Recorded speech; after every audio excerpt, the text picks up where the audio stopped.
I can't believe it, but this is year 8 of Plainly Difficult. Today's video is going to be 12 hours long and it is an omnibus, just like you used to get on Saturday mornings for shows like Hollyoaks, of all of the last year's videos. So sit back, relax, you're probably going to have a nap at some point, and enjoy all of half a day of me talking. It is 1977, and a new condo apartment building is complete. The completion is bittersweet. Money has been made by selling the condos off, but the development's history is of a bloody one. Just 4 years earlier, it had been the site of a terrible collapse, due to a staple of this channel. You guessed it, terrible concrete pouring practices. Although you may be shocked that this disaster did not unfold in the state of Florida, but instead Virginia. Regardless of the lack of Florida, the disaster is ever so familiar. Today we are looking at the Skyline Plaza disaster. My name is John and welcome to Plainly Difficult.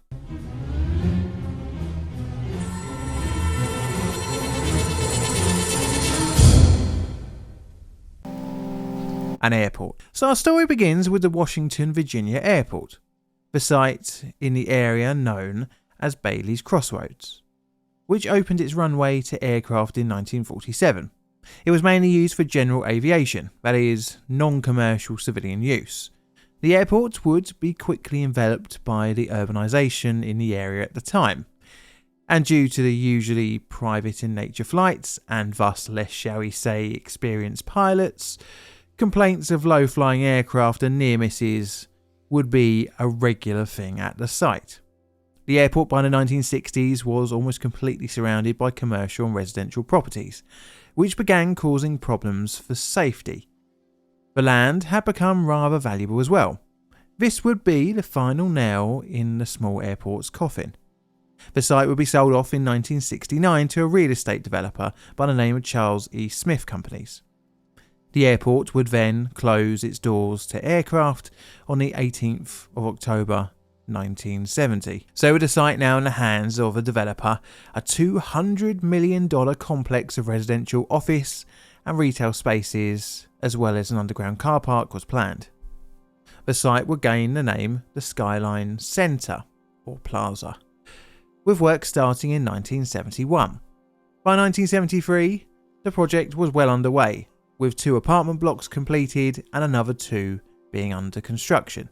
All of the planned apartments had been sold off plan at prices varying between $23,000 and $62,000, depending on the size and the view available of the Potomac River. The buildings were of reinforced concrete style on flat plates on top of a 4-foot foundation. They were a column and slab style building.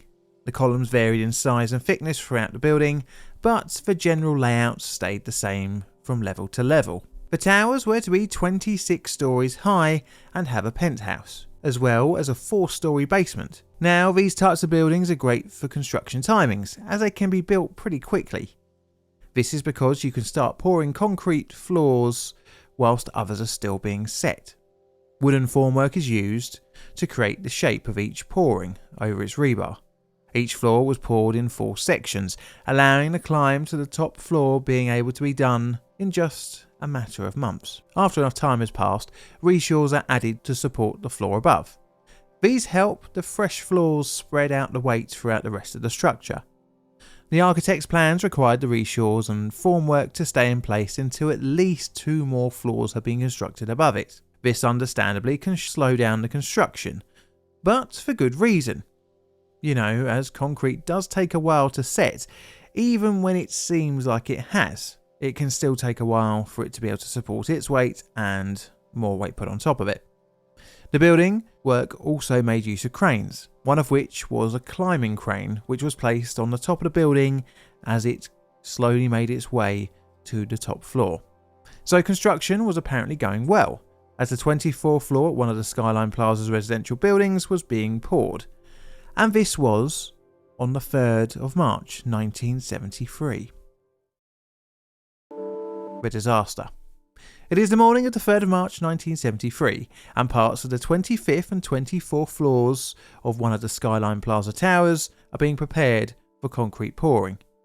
Formwork and reshoring is in place from the 23rd floor and above. Some of the reshores used on site had been damaged in previous concrete pours. This had actually caused some cracks in some of the concrete that could be seen by workers. The formwork and reshores were being stripped from the 22nd floor. One set of reshores remain on the 21st floor at the same time.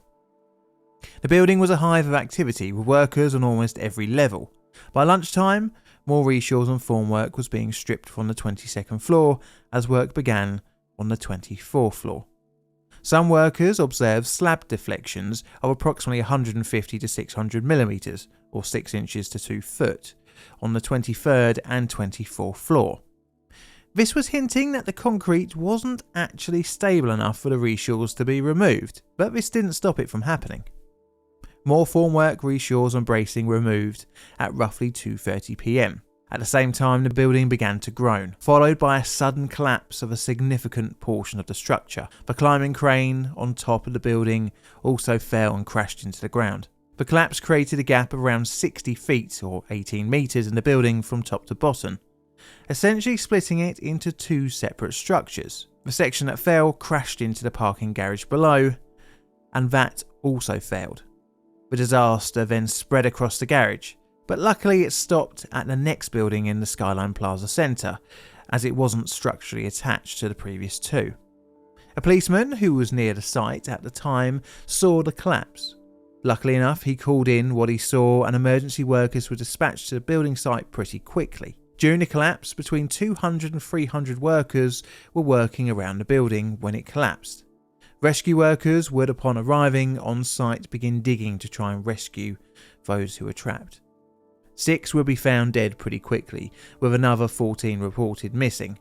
But over the coming days, more of the missing would be added to the death toll. In total, 14 would be reported dead, with another 34 seriously injured. The same day as the disaster, an investigation was launched by OSHA, eventually bringing in the National Bureau of Standards into the investigation mix. The investigation. Initially, it was thought that the crane was the cause of the disaster, but this wouldn't be the case. It was more to do with the way they were pouring of concrete and reshoring was undertaken. The site developers decided to tear down the eastern section of the building almost immediately after the disaster, stopping investigators gaining access to the site until the 5th of March. Surviving workers were interviewed. This brought to light the slab deflection, and samples of the concrete was taken. Inspection of the building and its surviving sections hinted at a cause of the disaster being at least at the top of the tower. The tower was nothing out of the ordinary in design. There wasn't really any shortcomings with the plans. 2 other towers on site had been successfully constructed with a similar layout and design after all. This would point more to the method of construction rather than architectural choice. Investigators zeroed in on the early removal of formwork and reshores to be the most likely cause, as it created a punching shear failure, in which the newly poured concrete couldn't support the weight placed on it. After the 23rd and 24th floors failed, the falling debris caused a cascading failure, which the lower floors also then failed from the increased stress and impact damage. The MBS had found the cause of the disaster, and it was solely down to human error. They had just removed the vital supports too early, likely in a bid to speed up work. This was done without any real estimation of the strength of the concrete, because even if it looks solid to the eye, it can't always support serious load. Now, the developers would avoid much of the blame, mainly due to the disaster being caused by the subcontractor, Miller and Long. As such, the Vice President, Roger Gilbert Arnold, would be charged with manslaughter, which could have resulted in between 1 and 5 years in prison. I'm probably not going to make you lose your monocle in shock when I tell you Arnold got away with a hung jury at trial, and no retrial was ever pushed for, essentially getting him off scot-free. The company would have to dig into its pockets in fines, however, with a whopping $300 charged for failing to use adequate shoring. Although OSHA would fine the company a greater amount of $13,000 for violations of workers' safety codes. At least that's something, I suppose. Well, the site would be barred from continuing work on the Skyline Plaza for over 16 months. But eventually work would continue, being completed in 1977, which brings us back to our start of the story and the opening of the new apartment complex, which, rather interestingly, is still there today.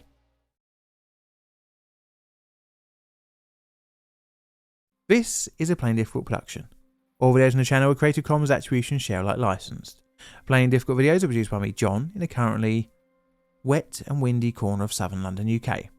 I have Instagram and a second YouTube channel to check out if you want to watch random bits and pieces that I do outside of this main channel. I would also like to have a very nice and warm thank you to my Patreon and YouTube members who financially support this channel. If you want to check that out, you can get hold of early access videos as well as other random stuff. And all that's left to say is thank you for watching, and Mr. Music, play us out please.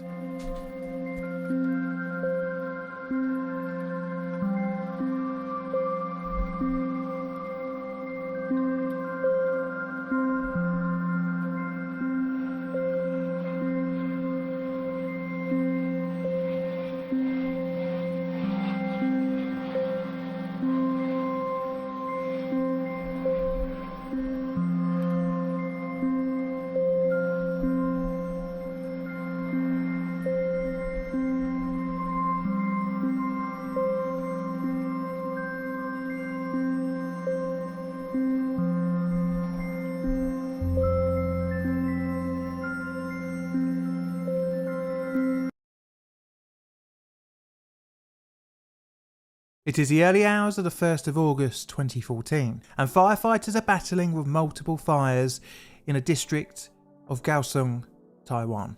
Multiple explosions have ravaged an area roughly 1 square mile in size, and with several roads unusable and debris all over the place, the firefighters have their work cut out for them. The area looks like someone has just dug up the entire road. The explosions had reportedly come from the extensive storm drain trench network below. Today we're looking at the 2014 Kaohsiung disaster. My name is John, and welcome to Plainly Difficult.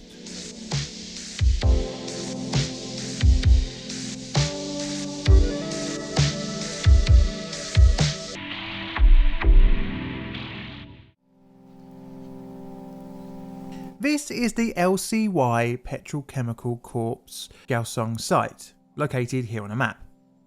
It needs propane. As such, it's fed via a series of underground pipes. One such will be the focus of this video, and it was a 4-inch pipe devoted to transporting liquid propane. I should say, though, that there were 2 other lines that ran in a similar route, which were the diameters of 6 and 8 inches respectively. It was devised in 1986 and planned to run roughly 1 metre or 3 feet below the surface. Planning for the pipeline took quite a bit of care to avoid the city's main centre. As such, it took a bit of a roundabout way. The network was designed and constructed by the government-owned CPC Corporation. The total network would have a length of 25 kilometres, and construction would begin in 1991, a year after its approval. The lines came into operation in 1994, and this marked the start of the pipeline inspection schedule, which was to not inspect the pipelines at all. Although built by CPC, ownership was transferred to LCY upon its commencement of operations. However, the lines were devised to be sited away from built-up areas. Over the years, expansion of the city's residential and commercial areas became more populated. And there the pipes would lay, not causing any issues to anyone for the best part of 25 years. Until, well, we know where this is going to go in 2014. A white fog. It is the evening of the 31st of July 2014, and an odd white small cloud of fog has emerged from a manhole cover on the junction near Kaohsiung 3rd Road and Airsheng 1st Road. Firefighters were called and quickly attended the site, spraying down the fog with water. and this was around 9 PM in the evening. Calls from the cruise commander went to the Environmental Incident Specialist team and requested specialist assistance to figure out what on earth the fog was. At 20 past 10 in the evening, a small explosion rang out about a kilometre away from the original manhole cover. Not long after, the EPA specialist team reached the original site and began taking measurements. Meanwhile, whilst all this was unfolding, in the LCY control room, an operator noticed a drop in propane flow rate. They contacted the operator at the China General Terminal Distribution Corporation, who was supplying the propane. Stranger still, the flow rate of the CGTD company's pumps had increased, and they began to draw a lot more current, electrical current, than normal, from 130 amps to 180. In response, the CGTD operator shut off the pump and closed the valves. The pressure of the line dropped off. By 10 PM, an LCY manager ordered the pumps be restarted and the valves opened. The operator resumed pumping propane to the LCY site. Flow rates were not mirroring each other between the LCY intake and the CGTD outtake. This was hinting that there was a leak. The LCY site received a far lower flow rate than what was being pumped by the CGTD, less than half in fact. Both companies decided that they would investigate later on, maybe on the next shift. A nearby trench for a light rail construction site a few minutes later started blowing out some white smoke at the original fog site. The situation was becoming rather bizarre. Specialists entered the construction site in the search for some of the smoke. This was around 10 to 11 in the evening, and samples were taken off for analysis. But the wait for results would take a bit too long. The foreman for the next shift at the CGTD site had to travel through the Kaohsiung Third Road area. As he drove by, he smelt a strong odour of propane. This was around 20 past 11 in the evening. 10 minutes later, when he got to work, he expressed his explosive concerns with the CGTD operator and ordered a shutdown of the pumps. However, this would be too late. Just before midnight, explosions rang out from the Yisin Road, Kaohsiung Road, Sandu Road and Guangha Road. Tarmac from the road was blown into the air, taking with it cars, motorbikes and even people. Flames reached several stories high. Some of the fire trucks deployed to the earlier mystery smoke were blown into the newly formed trench, where the roads were just a few minutes still intact earlier. About 6 kilometres of road length was damaged, but that wasn't all. The whole area's electricity shut down, plunging the affected parts of the city into darkness. Emergency workers from all over the region were dispatched to try and extinguish the now inferno bellowing around. After a few hours of battling the flames, the Taiwanese army was called in to help. Over 300 people were transported for medical attention, ranging from minor to serious injuries. In the immediate aftermath, some of the dead were identified, but there were quite a few missing people. Needless to say, the death toll would rise. At least 5 explosions had occurred, cutting off gas to 23,600 households, electricity to 12,000 households, and water to around 8,000 households. The fire would continue into the morning. By now, 25 deaths had been identified.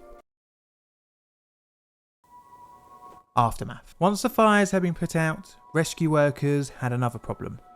Around 260 tonnes of trapped propane was still below the ground. This would be a potential bomb. It would have to be vented, and nitrogen gas would then be pumped into the system to purge out all the flammable propane. Over the coming days, more and more rescue workers would come in to assist, and gradually the death toll would rise, eventually up to as high as at least 32. Some bodies were found on building roofs, showing the immense power behind the explosions. Many households would be displaced in the area, but those who could return did to their houses and businesses.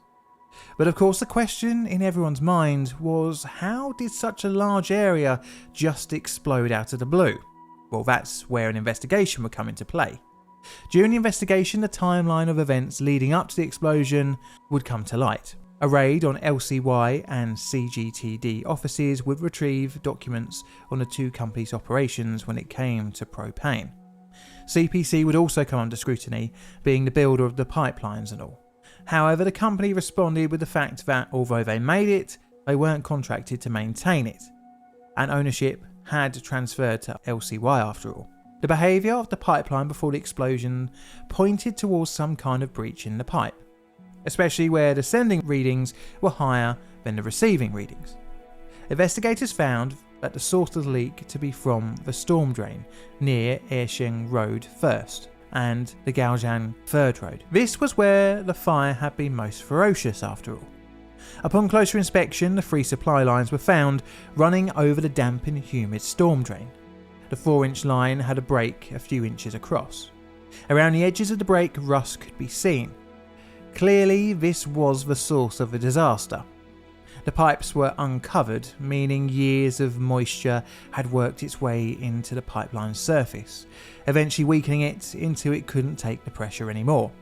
The propane, after breaching the pipeline, spread out under the extensive storm drain network.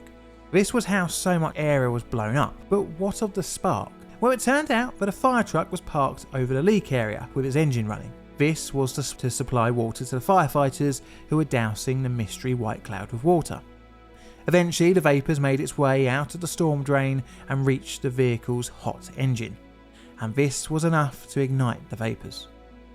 Now, the government, LCY, CPC and CGTD will come under scrutiny from residents, mainly in the slowness of the reaction to the reports of the leak and poor maintenance. Some government officials would actually end up resigning, and a number of staff would be indicted at court. During the reconstruction works, the local area would be hit again economically, with some businesses having to close down whilst the roads and buildings were repaired. The area would rebuild and go back to some sort of normalcy, although the disaster wouldn't be forgotten, creating a scar on the area's collective psyche.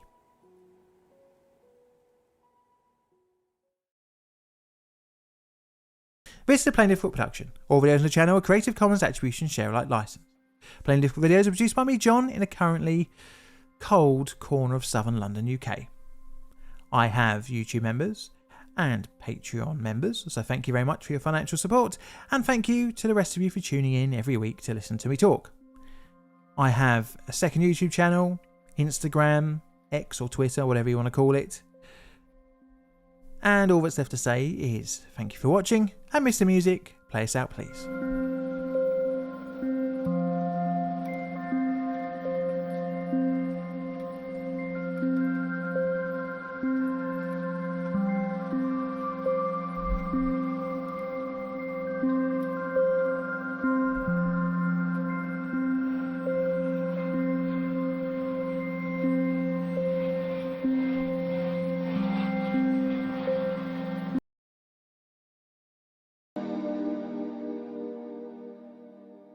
It is the 5th of March 1973, and a truck is backing up to a mass grave. The people surrounding the open pit are going to see something that will go down in history. After the truck has backed up, it tips its flatbed, and its frozen material slides into the ditch. Now, as I describe this, you might be thinking that this is a war crime. War crime, no, but to me, definitely a crime. What the people are surrounding the ditch are witnessing is a mass burial, but not of people. Instead, it is over 29,000 frozen pizzas. The man overseeing it is Mario Fabrini. The rather flamboyant event is a statement of sorts, but we'll come back to that in a bit. My name is John, welcome to Plain Difficult, and today we're looking at the Great Pizza Funeral of Michigan.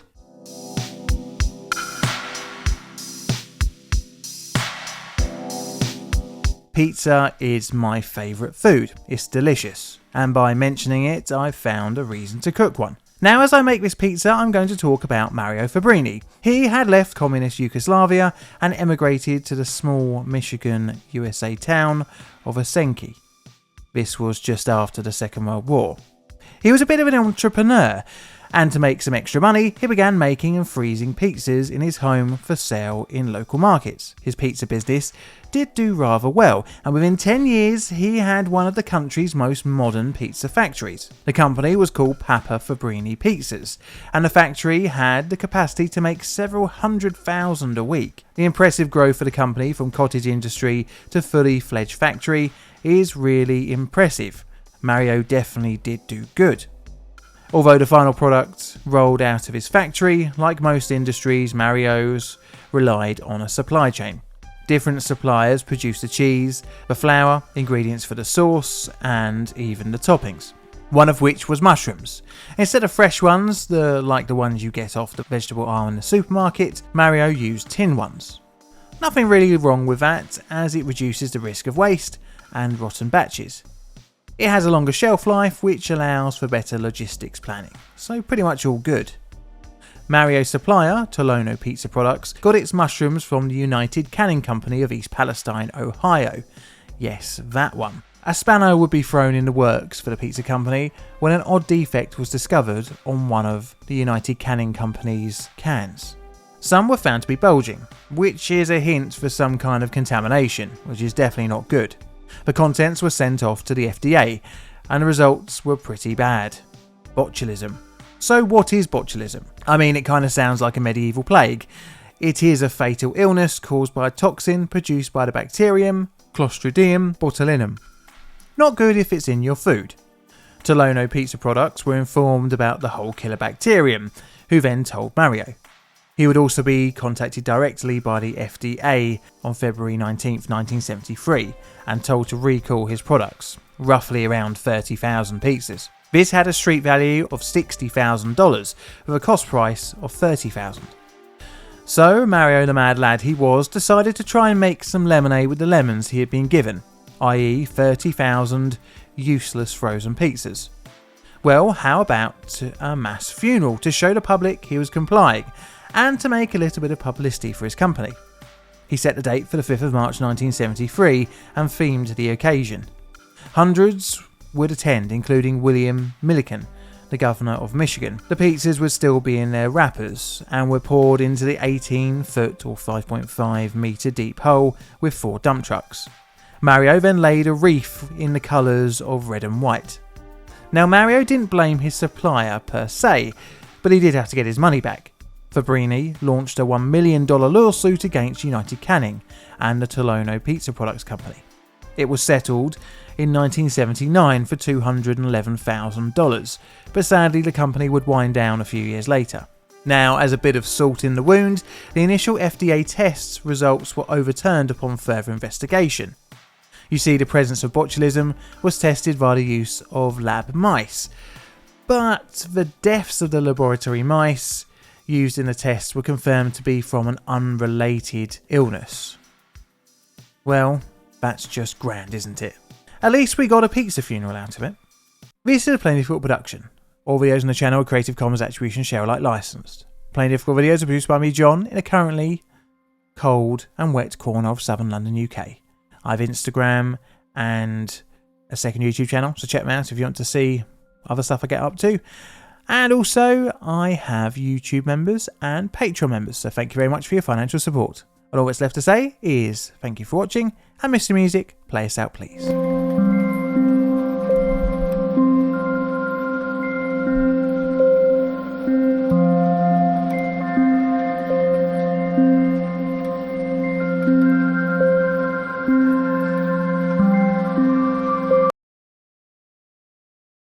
So my new album, Ambient Archive No. 1, is now out on Bandcamp, Spotify, iTunes and anywhere else you get your music from. The album is a collection of the ambient music from the Plainly Difficult channel. To celebrate the release, I'm giving away 5 CD copies, shipped to anywhere in the world. To enter, you have to either be one of my Instagram followers, second YouTube channel subscribers, Patreon members, YouTube members, or Bandcamp follower. There'll be 5 copies, so one will go to each of those. Right, without further ado, let's get on with this week's disaster video.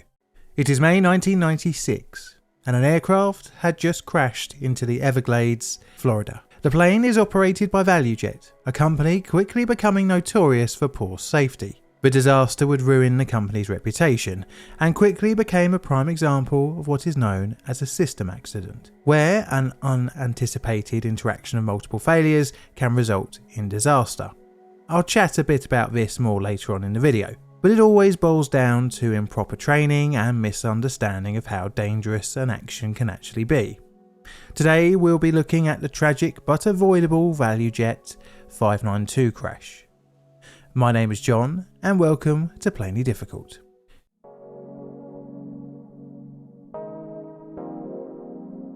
Cheap but at a cost. Reducing the cost of airline tickets has always been a difficult task in the complex world of air travel. You see, planes aren't cheap and they drink a lot of pricey fuel.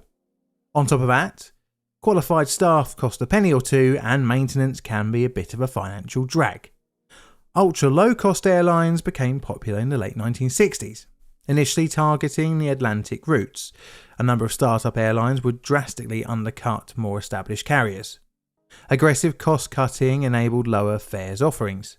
This was done in a number of ways, such as hiring newly qualified crew and buying second-hand aircraft. Usually the ticket price was just for a seat on the plane. All extras would be chargeable on top. These airlines are great for short hops.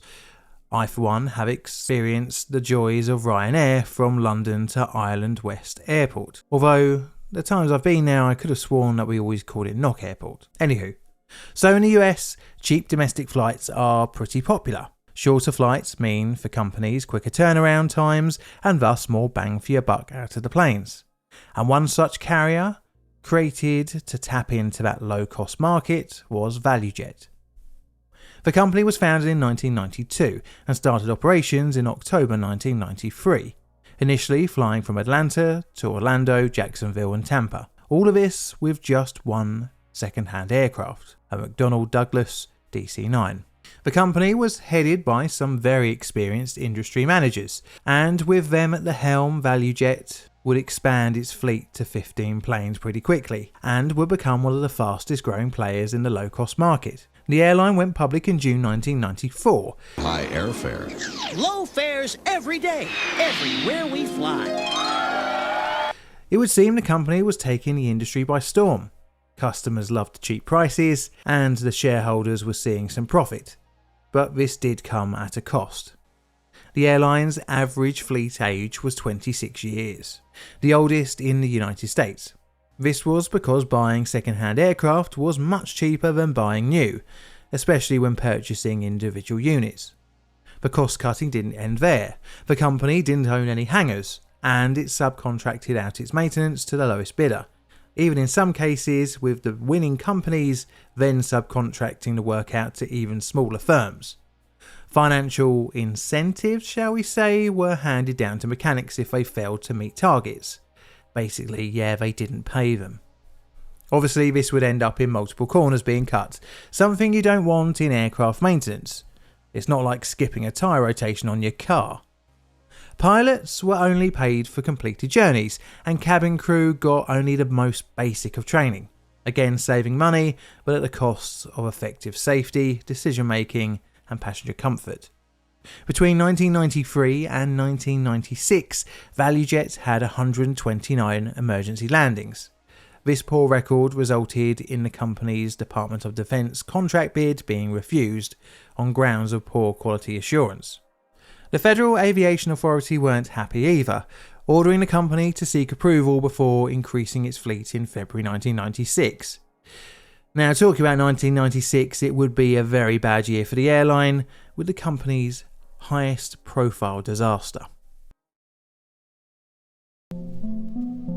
Flight 592. So, Flight 592 was a regular service run by ValueJet between Miami and Atlanta. This would be no different on the 11th of May 1996. Today the run will be completed by a DC-9 with a tail number November 904 Victor Juliet. She was 27 years old and had been sold back to her manufacturer in 1992, after which had been bought up by ValueJet in 1993. She had had a number of incidents in her short service life with ValueJet, including 2 aborted takeoffs and 8 emergency landings. But today will clearly be the worst flight for the aircraft yet. In command of ValueJet 592 is Captain Candy Kubek and First Officer Richard Hazen. Both pilots are very experienced with many thousands of flight hours of time under their belts. 592 is set to take off at 1 PM, but she has been delayed.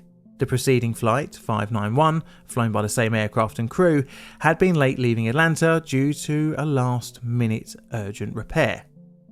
For her return flight, the aircraft was now running late. Upon arriving at Miami, she was loaded up with mail, luggage, passengers, and company-owned material. This material was made up of spare aircraft parts, but also 4 boxes labelled as oxygen canisters empty. The shipping document was shown to the first officer and the cargo was allowed to be loaded. You see, the oxygen canisters were actually chemical oxygen generators, and they weren't empty. They were used in the event of an emergency, giving an oxygen supply for passengers. Although potentially life-saving in the event of a disaster, they contain explosive material, but they have a shelf life and thus need to be disposed of properly when life expired. The explosive material is to generate the oxygen quickly. The reaction the generators is exothermic. When new from the factory, these generators have a retaining pin and safety cap, which protects the percussion cap, which is used to start the generator off. During installation into an aircraft, these are removed. This leaves a problem when the oxygen generators are out of date and they have to be removed from the aircraft and shipped for disposal, because by now the safety pin and cap has probably long since been discarded. This leaves an issue. How do you ship this potentially explosive device? Well, how about a bit of duct tape?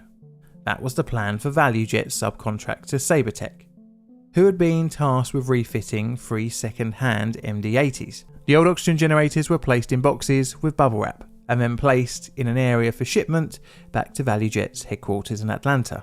At some point, the potentially deadly contents were misunderstood, and when asked to create shipping labels, a clerk was instructed to write oxy canisters empty on them. After which they found their way onto Flight 592, as the ValueJet loading crew had thought that the oxygen generators were just empty safe canisters. So I should say that the DC-9 didn't have fire detection equipment in its hold, instead relying on an airtight seal that would in theory stop any fire spreading due to lack of oxygen. Well, you don't need to be Mystic Meg to figure out what happens next. Sorry for this little bit of a diversion. I mean, I did have to add a little bit of extra context. Anyway, by just after 2 PM, Flight 592 was, albeit running late, nearly ready to depart. On board are 110 people, which includes passengers and crew. The aircraft pushed off from G2 gate and a few minutes later, at 2:04 PM, began to take off from runway 9. As the aircraft began its ascent, smoke began to permeate its way into the passenger cabin. This was about 10 minutes after 2 PM. Around the same time, the pilots heard a loud bang on their headphones. Passengers started to shout out, "Fire, fire, fire." Investigators would later hear on the cockpit voice recorder shouts from the passenger cabin, meaning the pilot's compartment door had been open, which also meant that toxic smoke from the fire could make its way in. The pilots requested a return to Miami Airport, and in preparation, Flight 592 started turning towards the left. Shortly after, at 2:12 PM, Flight 592 disappeared off the radar. Witnesses on the ground saw the DC-9 bank sharply, roll onto its side and nosedive into the Francis S. Taylor Wildlife Management Area in the Everglades, at a speed estimated of over 500 miles an hour. No one would survive the impact. Due to the crash being witnessed, 911 calls came in pretty quickly. And this, coupled with air traffic control reporting the loss of radar, search and rescue efforts began almost straight away. Although dispatched quickly, emergency workers found reaching the crash site very difficult due to the boggy marshland. It was pretty clear that no one had survived the crash, but the wreckage would still need to be recovered.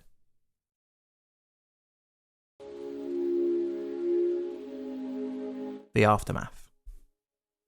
Friends of this channel, the NTSB, would be the ones to launch the investigation into Flight 592.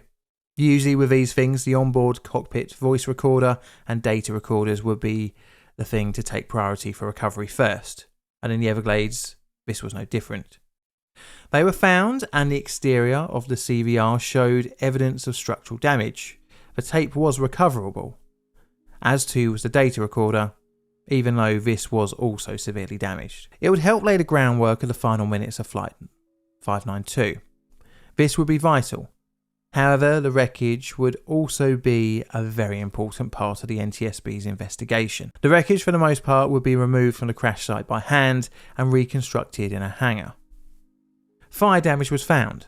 It was established that the source was not from any kind of electrical issue, and this led investigators to try and find out how the fire had started aboard. Eventually, after interviews with Sabre staff and ValueJet's ground crew, the cargo of the oxygen canisters was discovered. It was also discovered that the state of the packaging was less than ideal. The NTSB theorised that one of the generators, which had been improperly secured against ignition, was triggered during the Flight 592's taxiing and bumping along the tarmac. The fire now began to spread. It was found during experiments that nearby items to the generators could reach temperatures of 260 degrees centigrade, which in turn would set off more of the canisters. The airtight seal of the cabin was useless in a fire caused by an oxygen generator, as it provided plenty of O2 for the fire to be self-sufficient. The fire burnt through the aircraft's control cables that ran to the rear, which resulted in the pilot's apparent lack of control, which caused them to fly at over 500 miles an hour into the ground. The DC-9 had no fire alarms in the hold due to the airtight nature of its design. This left the crew with no indication of the disaster that was unfolding beneath them.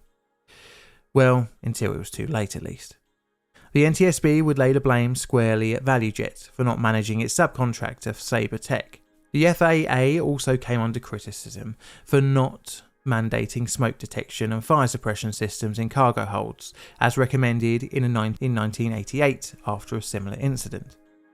Now, the disaster is a prime example of a system accident, in which multiple complex systems interface with one another.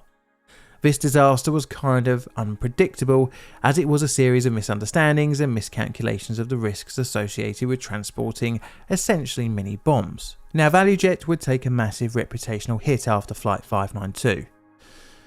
Hardly much of a surprise, especially after the damning NTSB report came out 15 months after the crash. ValueJet was grounded by the FAA on June 16, 1996, but was allowed to resume flying again on the 30th of September the same year. The company was not criminally charged, which didn't make many very happy, especially with the families of the victims, as it's not like the company wasn't known for being unsafe and rubbish.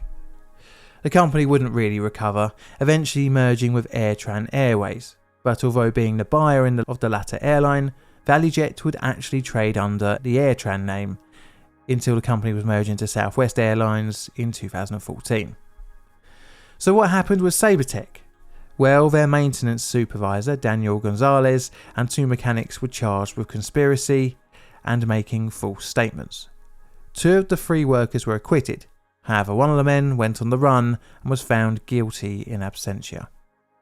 The company also had to stump up $2 million in fines and pay $9 million in restitution. This is a Plain Difficult production. All videos on the channel are Creative Commons Attribution Share Alike licensed.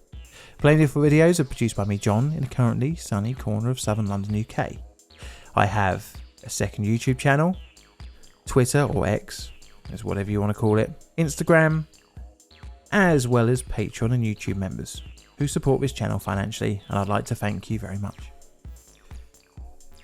So all that's left to say is thank you for watching, and Mr. Music, play us out please.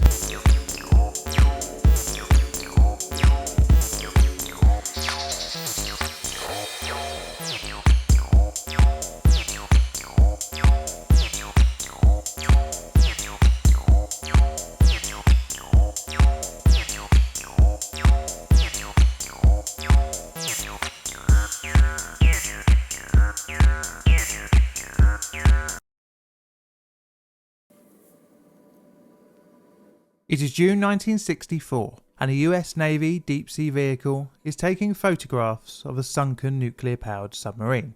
The boat is in pieces strewn across the seabed, some 190 nautical miles east of Cape Cod, Massachusetts. The area also serves as a gravesite for 129 dead personnel who were aboard when she lost communications. As the vehicle continues its survey of the boat, each photo hopes to better understand what had happened. The sub being photographed had sunk over a year earlier on the 10th of April 1963. She is called the USS Thresher. Her loss was the first nuclear-powered submarine to be sunk at sea, and would be a turning point in submarine design and operation. The disaster would haunt the US Navy, requiring it to regularly monitor the wreckage for signs of contamination from its nuclear reactor. Due to the nature of the vessel, for decades the disaster would be shrouded in mystery, but as always it will boil down to a failure of an overlooked component and inadequate training. Today I'm looking at the USS Thresher disaster. My name is John and welcome to Plainly Difficult.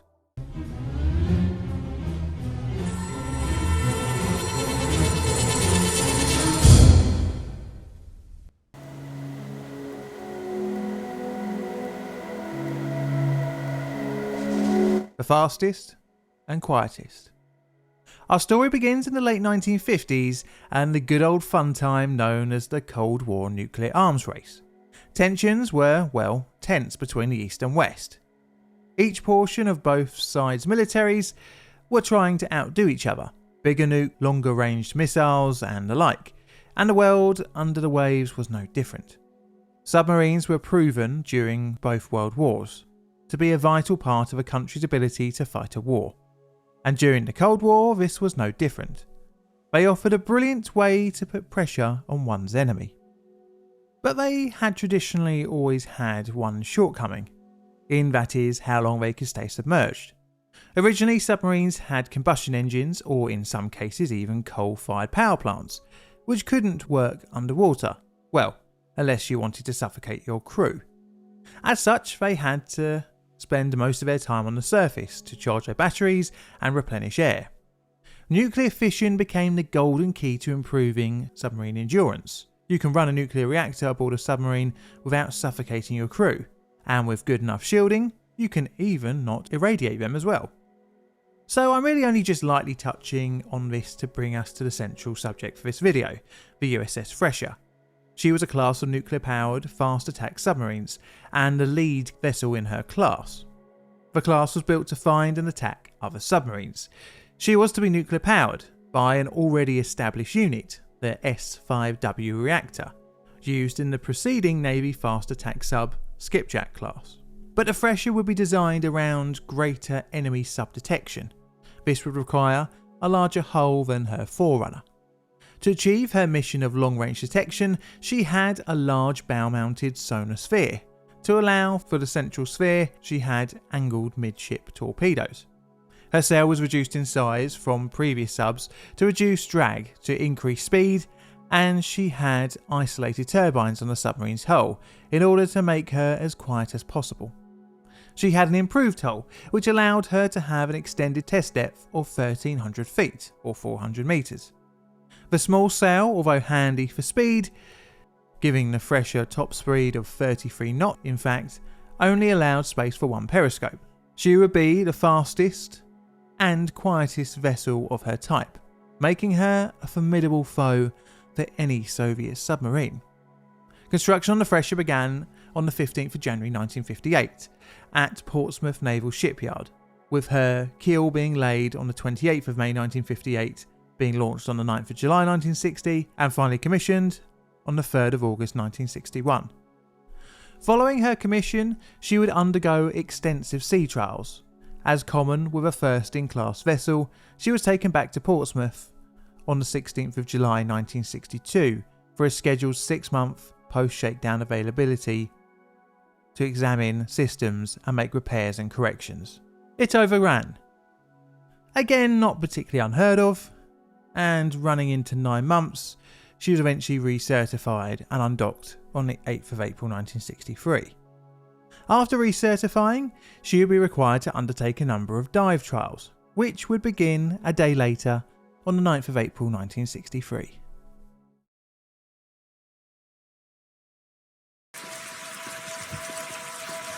The dive trials. It is the morning of the 9th of April 1963, and the USS Thresher is preparing to depart Portsmouth. Around 8 AM, she passes Kittery Point. She heads out to sea to meet up with the recovery ship USS Skylark. The two vessels meet at 11 AM, and the Thresher begins her initial post-overhaul trials. She conducted her first trim dive test, and upon resurfacing, she prepared for a second dive. She reached around half of her total dive depth. The Thresher stayed underwater overnight and set up contact with the Skylark at around 6:30 in the morning on the 10th of April to continue the deep dive trials. Before her overhaul, the Thresher had gone down to her maximum test dive around 40 times, so in theory going down again shouldn't be too much of an issue. Because this was her first time to go down to her test depth post-overhaul, her descent would be cautious by slowly diving deeper in circles under the Skylark. This helped keep in contact with the vessel above. She would stop at every 100 feet of depth to check the integrity of all systems. At 7:47 in the morning, she was down to 400 feet. The Skylark received a report from the Thresher's commander, Lieutenant Commander John Wesley Harvey, stating they were checking for leaks. All pretty normal for a test dive. At 9 minutes past 8 in the morning, the Thresher reported again that she was now at 1/2 test depth. Then, at 8:35, she was nearing her test depth at 300 feet from her target. At 9:12 in the morning, a test of the underwater telephone was completed and was satisfactory. However, not long after this, the Thresher reported via distorted message saying, "Minor difficulties, have positive up angle, attempting to blow." Not long after, another message came through, but it was even more distorted, with only the word 900 that could be made out. At 9:14 in the morning, the Skylark requested the Thresher to transmit her course and bearing. A deafening silence returned. The Skylark continued to attempt to make contact with the now eerily quiet sub. At 9:17 in the morning, the silence was interrupted by garbled messages with the words "test depth," which was the only ones that could be made out. Seconds later, the Skylark heard, with what sounded like, as her commander would later describe, a ship breaking up, like a compartment collapsing. Although a worrying sign, hopes were held that the submarine was just undergoing communications issues. The Skylark radioed in the incident, and by mid-afternoon, 50 Navy ships were dispatched to the search area. By the evening, with no recovery in sight, the families of the servicemen and small handful of civilians aboard the Thresher were informed of the boat's disappearance. The loss was made public, and that all hope was lost by the 11th of April. On the 12th of April, President Kennedy ordered all federal government flags be flown at half-mast for 3 days. However, the Thresher still had to be found. The search would draw in multiple naval assets, including other submarines, submersibles, and a whole raft of surface recovery ships. Deep-sea cameras from the Naval Research Laboratory found some debris which would later be identified as from the Thresher. The Bathyscaphe Trieste was dispatched to the search area and began scouting the seabed in June 1963. However, shortcomings with some of the ships used for the search required an acquiring of a new vessel to handle the heavy deep-sea equipment. The Mizar would be the answer to the issue, and after fit out and equipping with a deep-sea vehicle, strobe lights, cameras, sonar and a magnetometer were sent to the search for the Thresher. This was around the 25th of June 1964, and within a few days the Thresher's shattered hull was found on the seabed. The Thresher's wreck was in 5 major sections, creating a debris field of roughly 1.4 million square feet, or 134 cubic metres. The Trieste II, the Trieste's successor, was sent to the incident site in September 1964 and managed to recover some of the debris.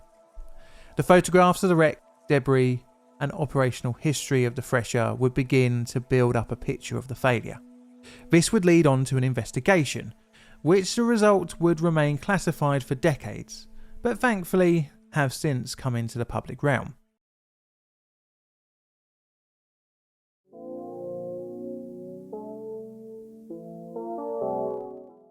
The cause. So being a cutting-edge nuclear-powered submarine, the US Navy weren't the most eager to release what caused its demise. However, due to it being a nuclear-powered submarine, contamination readings had to be accessible to the public. This was because the reactor could potentially pollute the sea, and regardless, it would be picked up by one country or another eventually. but the cause is what we want to know. The mystery would sadly come down to a rather common explanation, a rather human one at that, but we will come back to that in a few minutes. The Navy's official investigation honed in on a likely instigating moment for the disaster being a failed brazed pipe joint rupturing in the engine room, roughly around 9 minutes past 9 during the test dive. It's reasonable to assume that the crew would have tried to fix the rupture. Again, when going over the garbled transmissions, Commander Harvey would have ordered full speed, full rise on the fair weather planes and blowing the main ballast in order to surface. This was possibly the attempting to blow message heard by the Skylark. Blowing the ballast tanks would involve purging them of water with compressed air.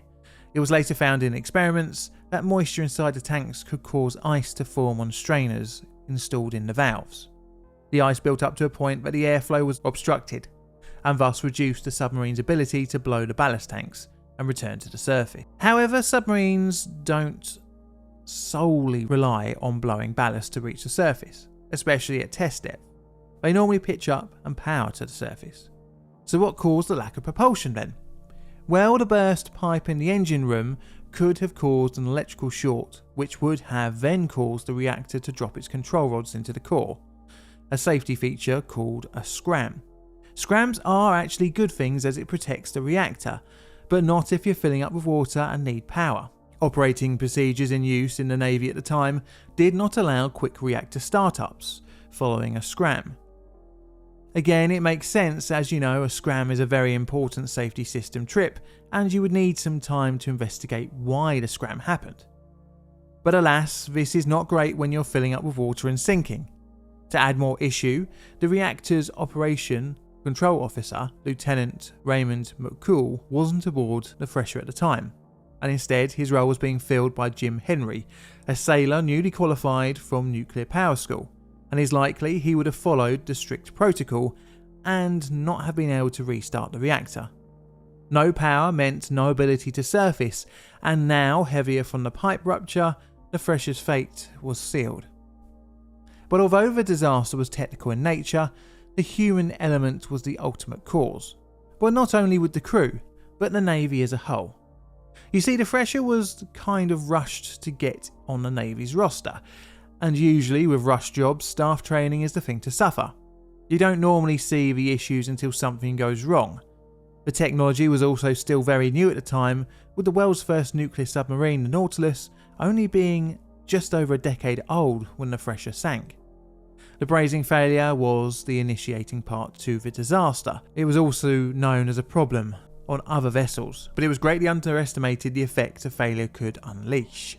Sadly, all these seemingly minor issues worked out to be one costly one, both in lives and equipment. But it would offer valuable lessons for the US Navy, although sadly it wouldn't be the last US nuclear submarine to be lost at sea. This is a Plainly Difficult production. All videos on the channel are Creative Commons Attribution Share Alike licensed. Plainly Difficult videos are produced by me, John, in a currently cold and wet corner of southern London, UK. I have YouTube members and Patreons, so thank you for your financial support, as well as the rest of you who tune in every week to listen to me talk. I have a second YouTube channel, Twitter or X, whatever you want to call it. I have an Instagram, and all that's left to say is thank you for watching, and Mr. Music, play us out please.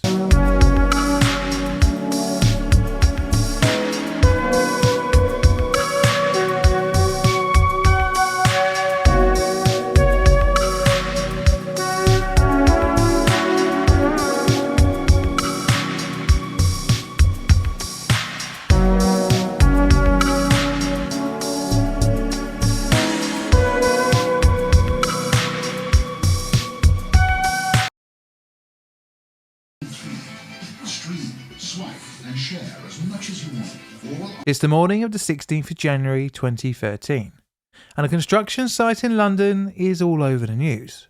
But it's not for the reason you might think. It's not a premature building failure or avoidable worksite accident. It's actually an aviation disaster. A helicopter had become lost in the morning's mist and collided with a construction crane.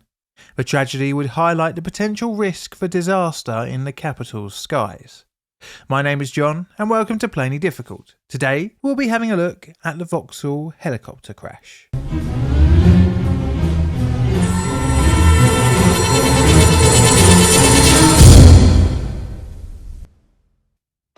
Background.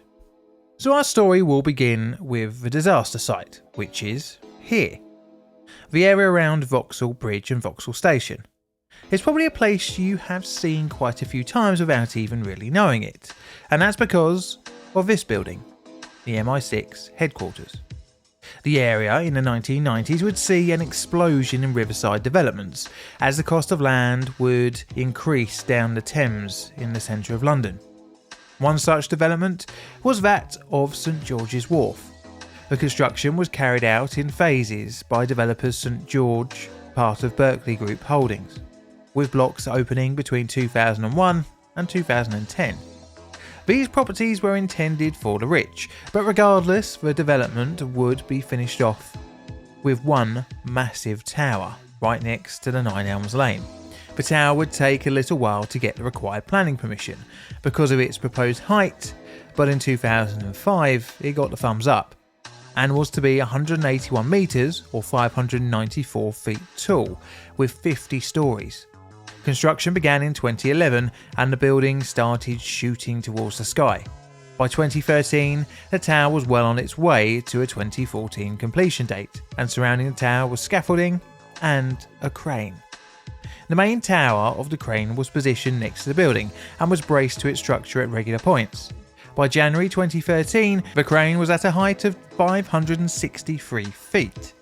The crane had a jib that pivoted on the vertical plane. When not in use, it would be parked at a minimum 65-degree angle, giving the tower a total height of 723 feet. The crane was required to be lit at night by its air navigation order, and this was done with red lights, both on its tower and jib. The ANO required the lighting to be of medium intensity, and that the obstacle would be lit at night only. This is because the skyline of London, which can be quite busy with helicopters, is littered with tall buildings and cranes, either building them or maintaining them. And in 2013, there would be around 20 tall cranes working along the central London skyline. You see, these tall buildings make navigation a little bit difficult because helicopters aren't allowed to fly any closer than 500 feet to any structure. And along the Thames, some of these 500 feet exclusion zones get very close to one another. To help with navigation around London, a number of routes are predetermined. They are labelled as hotel, then the route's number. Say for example Hotel 4, which might come into our story a little bit later. The crane at St George's Wharf was subject to a thing called Notice to Airmen. These inform pilots of things to not crash into, and this particular one read, "In the London Flight Information Region, an obstacle has been erected affecting both instrument and visual traffic. Aerodrome and en route traffic is affected. The obstacle is from the surface up to 800 feet and is positioned within a 1 nautical mile radius. The obstacle will be in place from 1700 hours on the 7th of January 2013 to 23:59 hours on the 15th of March 2013.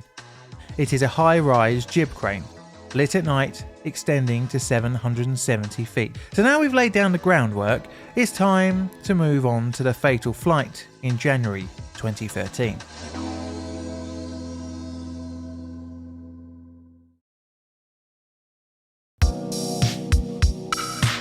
The disaster. So it is 6:30 in the morning on the 16th of January 2013, and the pilot of GCRST has arrived at Redhill Aerodrome in preparation for a flight to Elstree Aerodrome, and the helicopter is an Augusta AW109. From Elstree, he planned to collect his passenger, a Richard Allen Caring, and take him and another passenger to the north of England. The helicopter had the call sign Rocket 2. The pilot was called Peter Barnes, and the helicopter lifted off at 7:35 in the morning. Barnes was a highly experienced person who had flown for many high-profile clients, as well as working as a pilot for TV and film. The pilot called Thames Radar at 7:36, and stated that he was en route from Red Hill Aerodrome to Elstree Aerodrome. A route was given to him. This passed over the London heliport at Battersea. At 7:48 in the morning and approaching Elstree, Barnes told ATC that he was trying to find a hole, i.e. somewhere to land. When it was apparent that he was unable to land due to low cloud, Barnes sought out to return to Red Hill. He turned his helicopter and requested a route via the London Eye back down south. At 7:55 in the morning, and now heading down south, GCRST was put under radar control. And 1 minute later, the pilot asked the Thames radar controller, "Is Battersea open, Juno?" This now apparent change in destination was instigated by the pilot receiving a text from the client telling him that London heliport was apparently open. Thames radar told the pilot that the heliport was indeed open. Rocket 2 replied, "If I could head to Battersea, that would be very useful." The controller told the pilot that they would have to call the London heliport to see what the cloud cover was like. During this time, Rocket 2 broadcast to the control, "I can actually see Vauxhall. Maybe if I could head down to Hotel 4, sorry. Hotel 4 runs along the Thames and is one of the helicopter routes set through London." The ATC controller replied, "Rocket 2, you can hold on the river for the minute between Vauxhall and Westminster Bridges. I'll call you back." Not long after, the ATC stated that the London heliport was seeing if they could accommodate Rocket 2. The helicopter crossed the north bank of the Thames at 970 feet, heading southwest towards Battersea, and began to turn right through north onto a southeasterly heading, which took it back over the river facing Vauxhall Bridge. This was around at 7:58 in the morning. At 7:59, the tower controller said that Rocket 2 would be accepted at the heliport. At 7:59 and 13 seconds, the ATC controller transmitted, "Rocket 2, yeah, Battersea diversion approved, you're cleared to Battersea." The pilot replied, "Lovely, thanks Rocket 2." The pilot began to turn to the right at 770 feet. This was a beamed building development at St George's Wharf, approximately 275 feet from the southeast end of Vauxhall Bridge. The turn brought the helicopter dangerously close to the crane working at St George's Wharf. The aircraft collided with the jib of the crane. The helicopter's main rotor blade separated from the main rotor head. The helicopter then smashed into the ground on Wandsworth Road. It burst into flames and killed pedestrian Matthew Wood.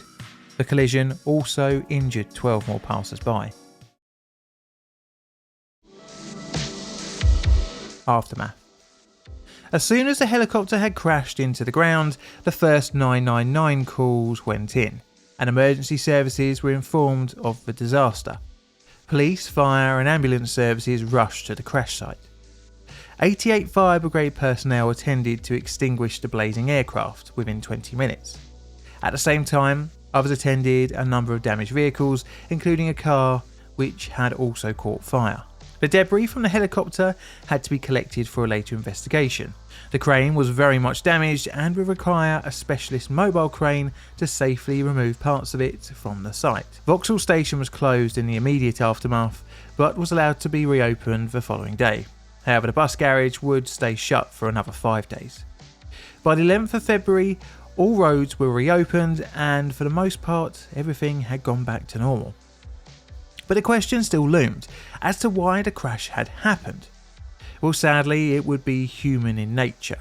You see, the helicopter was found to be mechanically sound pre-collision. Well, the Air Accidents Investigation Branch would be the ones involved to find out the cause. The report that was released in March 2014 would place the blame squarely on the pilot. It would state, "The pilot turned onto a collision course with a crane attached to the building and was probably unaware of the helicopter's proximity to the building at the beginning of the turn." They also said the pilot did not see the crane or saw it too late to take effective avoiding action. This was due to the poor visibility caused by the low clouds and mist. Really, the pilot should have just abandoned any attempt at landing in the London heliport and instead just gone back to Red Hill. But to me it feels like a classic case of completion bias. That is, the tendency for a person to feel compelled to complete a task once they have started it. It is understandable as the helicopter was so close to the heliport, and presumably returning to Red Hill would result in a loss of pay, potentially and also a loss of cost of fuel and the like. It was also thought that distraction might have played a part, as the pilot was attempting to change radio frequencies in order to arrange a landing spot at the London heliport, which could have resulted in disorientation. Sadly, we will never know for certain why Barnes crashed, but it is very likely the official report got it right. Just an unfortunate accident, which sadly took 2 people with it. The tower would go on to be completed, as you can see here, and this was done in January 2014. This is a Plain Difficult production. All videos on the channel are Creative Commons Attribution Share Alike licensed. Plain Difficult videos are produced by me, John, in the currently cold and wet corner of southern London, UK. I have a second YouTube channel and also Instagram, as well as Twitter or X or whatever you want to call it, so check that out for all sorts of odds and sods. And I'd like to say a warm thank you to my Patreon and YouTube members for your financial support, and the rest of you for tuning in every week. And all that's left to say is thank you for watching, and Mr. Music, play us out please.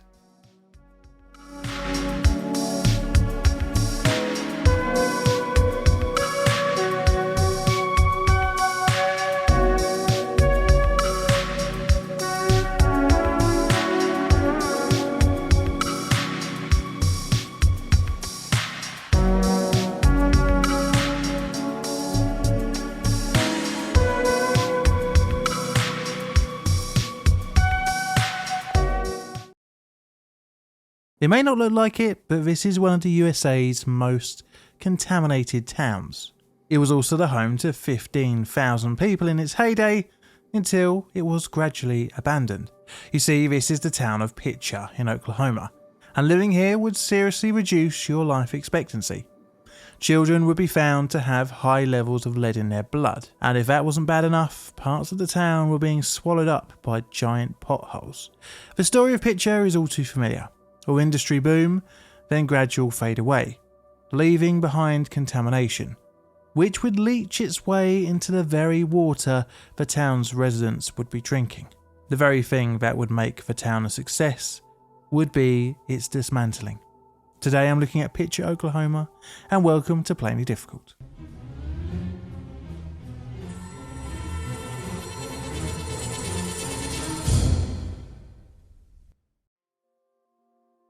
A vital town. This is Picher, Oklahoma. Its story begins in 1913 with a discovery on a plot of land. What, you may ask? Well, it's this stuff. Lead. This metal was pretty important, and not just for the flashing on your roof. But it wasn't only lead, but also zinc. That was found on Henry Crawfish's property. Within months, a new town basically just sprung up around the discovery. The new town took on the name of O.S. Picher, the owner of the Picher Lead Company, the organisation who was going to exploit the site. The same company also dug the community's first well. Newspapers reported rather excitedly that the town was born overnight. Picher was incorporated in 1918 in March and became Oklahoma's most northeastern incorporated city. Before incorporation, the mines around Picher found a very large financial boom from a European disagreement, also known as the First World War. Lead and zinc are apparently very vital in the killing machine. So after its incorporation in 1918, the city would continue to grow, and by 1920, Picher had a population of just shy of 10,000 people, with a peak in population in 1926 of over 14,000 residents. Not only that, but in total some 20,000 people would be working in and around the city, bringing in plenty of business for local outlets and of course fueling the mining operations. So the mining operations were subsurface, i.e. below the ground, and as such they spread out underground, including under the city itself. The method of mining was a familiar subject on this channel. That was the room and pillar technique. This is where a room is excavated with pillars of rock to support its roof. It creates kind of a crisscross pattern, and it is a rather common method. However, the mines were prone to flooding, and as such they needed constant pumping out of water. You see, the land was leased to the mining operations from the Quapaw tribe of Oklahoma, whom had originally owned the area. Part of the original lease agreements, meant that each 40-acre tract had to have its own mining operation. In total, 248 mills operating in the area would continue up until the 1930s. This produced a lot of chat, of which a large significant proportion is still there today. I mean, just look at this satellite image of the area. Chat is fragments of siliceous rock, limestone and dolomite waste that was rejected during the lead zinc milling operations that accompanied the lead zinc mining. Piles mounted up all around Picher and in the wider Tar Creek area. This is all pretty bad, and as more would be extracted, this problem would continue to get worse. By the late 1930s, a centralised milling plan resulted in mill consolidation, and the waste piles would even still continue to pile up. During the area's peak production period of between the 1920s and 1930s, some 130,000 tonnes of lead and 749,000 tonnes of zinc were produced annually. However, after World War II, the ore deposits would begin to show signs of depletion. As such, the population started to take a bit of a nosedive. This was further exacerbated by prices of the metals, which took a dip after the war. And as such, mining operations began winding down, and only really a few small companies mined under Picher past the mid-1950s. As the mines slowly closed down, lead and zinc operations ceased in Tar Valley, and in Picher in 1967, of which the last material was exported around 1970. And this is where the town would really take a toxic turn. You see, those pumps used to stop the mines from flooding didn't just help keep the operations ticking along, but also protected the water table from contamination.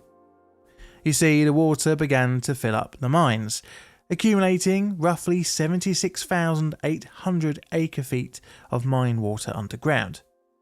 What was the problem, you might ask?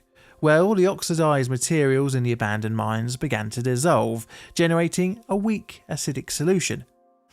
The acidic water then went on and reacted with the surrounding rock within the mine workings, further dissolving minerals. This resulted in an increase in concentrations of heavy metals, most notably iron, cadmium, lead, nickel and zinc, in the water within the now flooded mines. The now toxic water would rise to the surface and flow into the Tar Creek. This was first noticed just a few miles down the road in Commerce, Oklahoma. This was around 1979, and the toxic water got the attention of the EPA.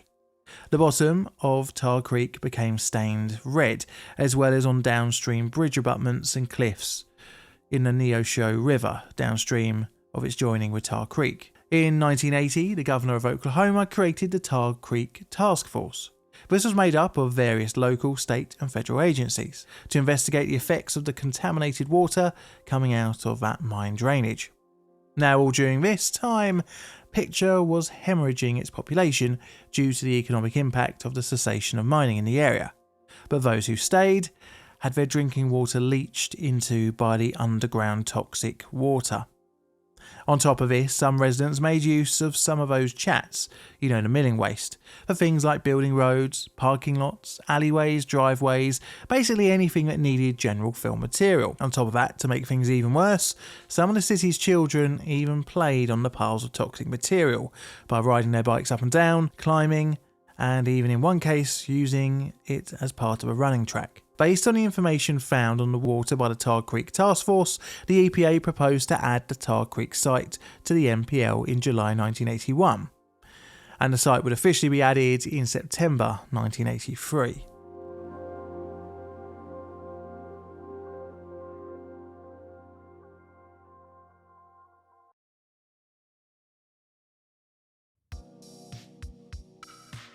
Enter the EPA.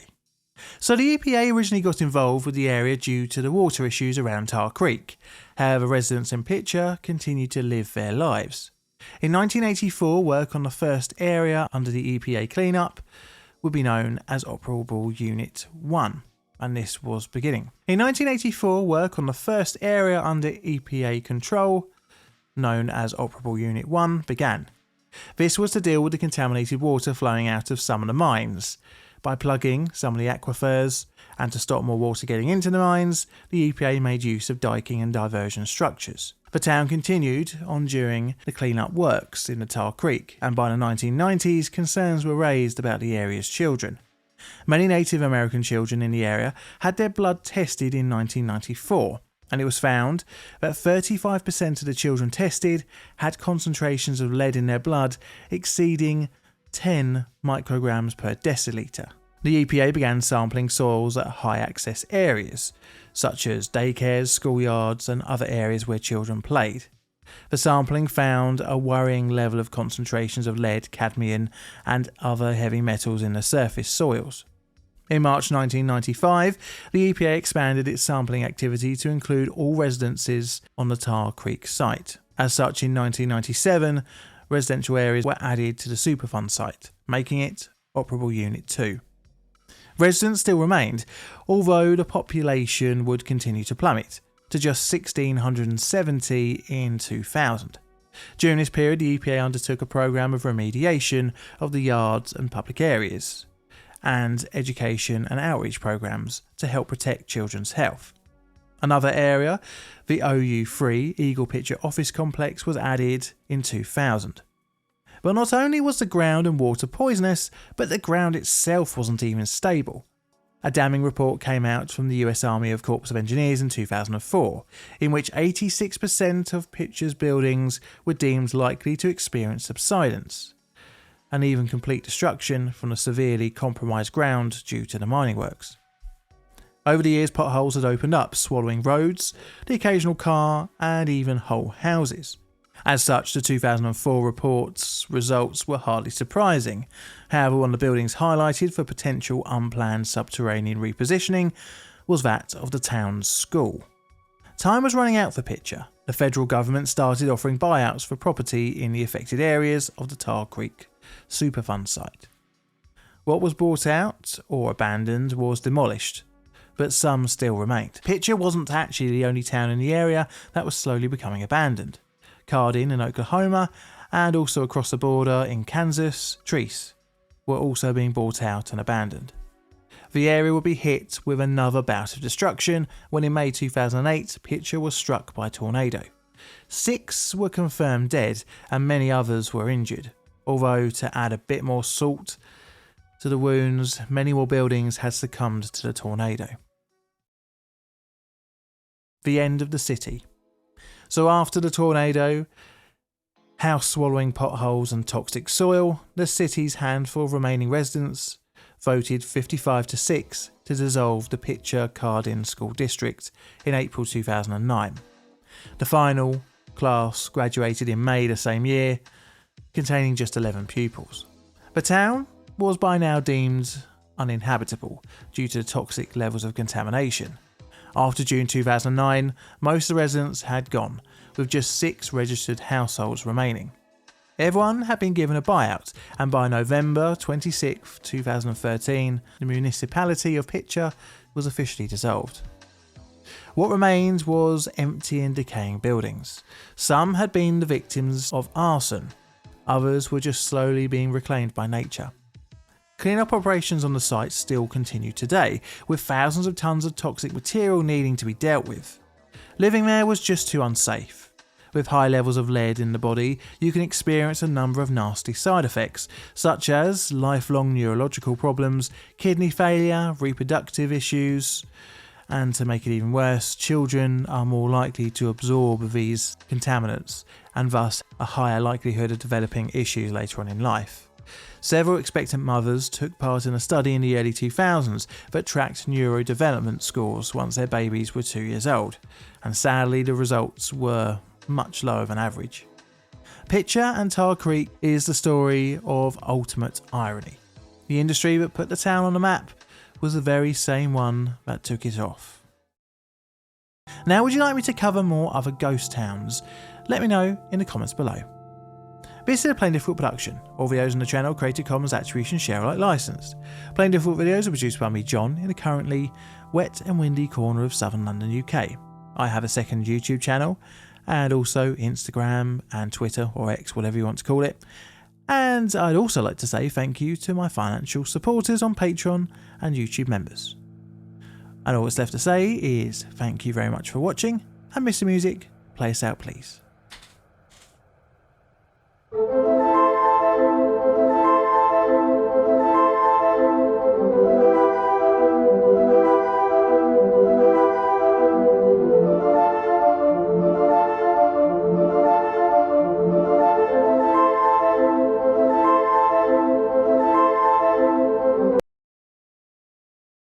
It is a November morning in Kaprun, Austria, and passengers are boarding a funicular train to ascend up the mountain Kitzsteinhorn. Those aboard are looking forward to the views and the slopes for skiing. What they don't know is just a few minutes after departure from the lower station, that disaster would strike. Today I'm looking at the Kaprun disaster. My name is John, and welcome to Plainly Difficult.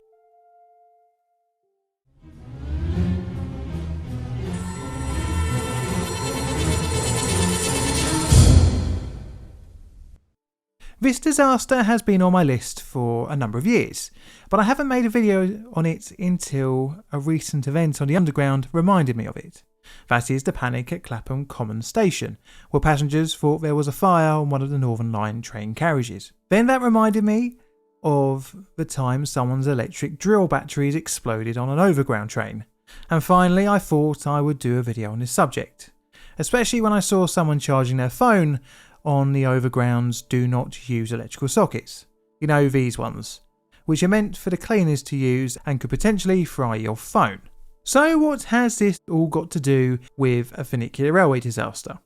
Well, the introduction of untested electronics can cause fires, which causes panic, which ultimately leads to a high death toll. Well, it made sense in my head on an evening commute through South London. Background. Our story starts 26 years before the fire, with the construction of a new funicular railway. It was intended to speed up access to the Kitzsteinhorn ski resort. The project would involve the construction of a 3.29 kilometre long tunnel, 3.5 metres wide. For context, this is roughly about the same size as a deep level tube tunnel, but unlike LUL tunnels, the Kaprun had no cast iron or concrete tunnel linings, instead only requiring anchoring into the hard rock face. The track is a single line through the tunnel, apart from a passing loop where there is an escape tunnel placed. The tunnel is at an incline of nearly 43 degrees, and during the system's design phase, little thought was given to the risks of fire.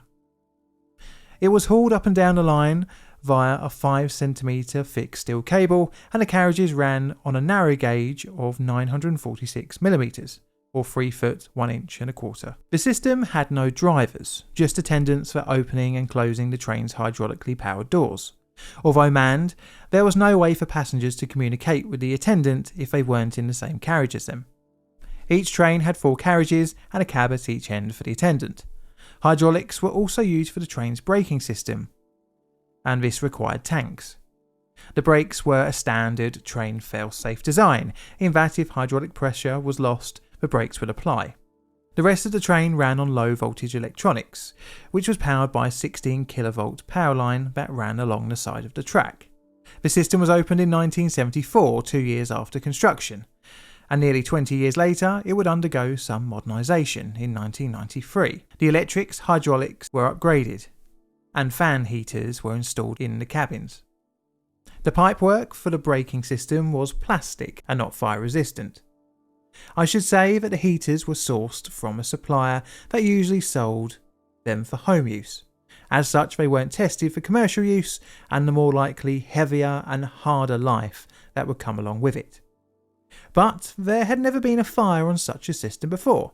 As such, the operators didn't really think about the risks of a fire in a tunnel over 3 kilometres long on a steep incline. But we know where this is going to go, don't we? The disaster. It's the morning of the 11th of November in the year 2000. The railway had been upgraded 7 years prior with no apparent issues. It was operating as intended through the 90s, whisking passengers up and down the mountain. Just before 9 AM, one of the railway's 2 trains is in the lower station, boarding 161 passengers. The train's conductor is in the leading cab, that is, the cab facing the ascent towards the tunnel. As always, the opposite end cab is unattended. This is standard procedure, but unbeknownst to all those aboard, the cabin's electric heater is faulty. The train departs the lower station just after 9 AM, and it begins its ascent. All aboard are looking forward to a day of views and skiing. As the train approaches the tunnel, a small fire breaks out in the rear cab's heater. It begins to melt through the plastic hydraulic pipes. The train carries on into the tunnel. The fire, still unnoticed, has now almost completely melted the pipework. The hydraulic fluid adds to the flames as the pressure is lost in the train's braking system. Eventually, brake pressure is reduced to the point that it can't hold the train's brakes off, and at roughly 600 metres into the tunnel, the train grinds to a halt. The unexpected stop prompts the conductor to look back. He sees fire. Immediately, he contacts the railway's control room. He next tries to operate the doors, but they won't open. It's the same hydraulics after all that work the brakes, but also work the doors. He tries to contact control again, but the line is dead. The fire by now has burnt through the power line that runs along the side of the track. The cut in power also plunged the train into darkness. Panicked passengers try to push open the doors, but they are unsuccessful.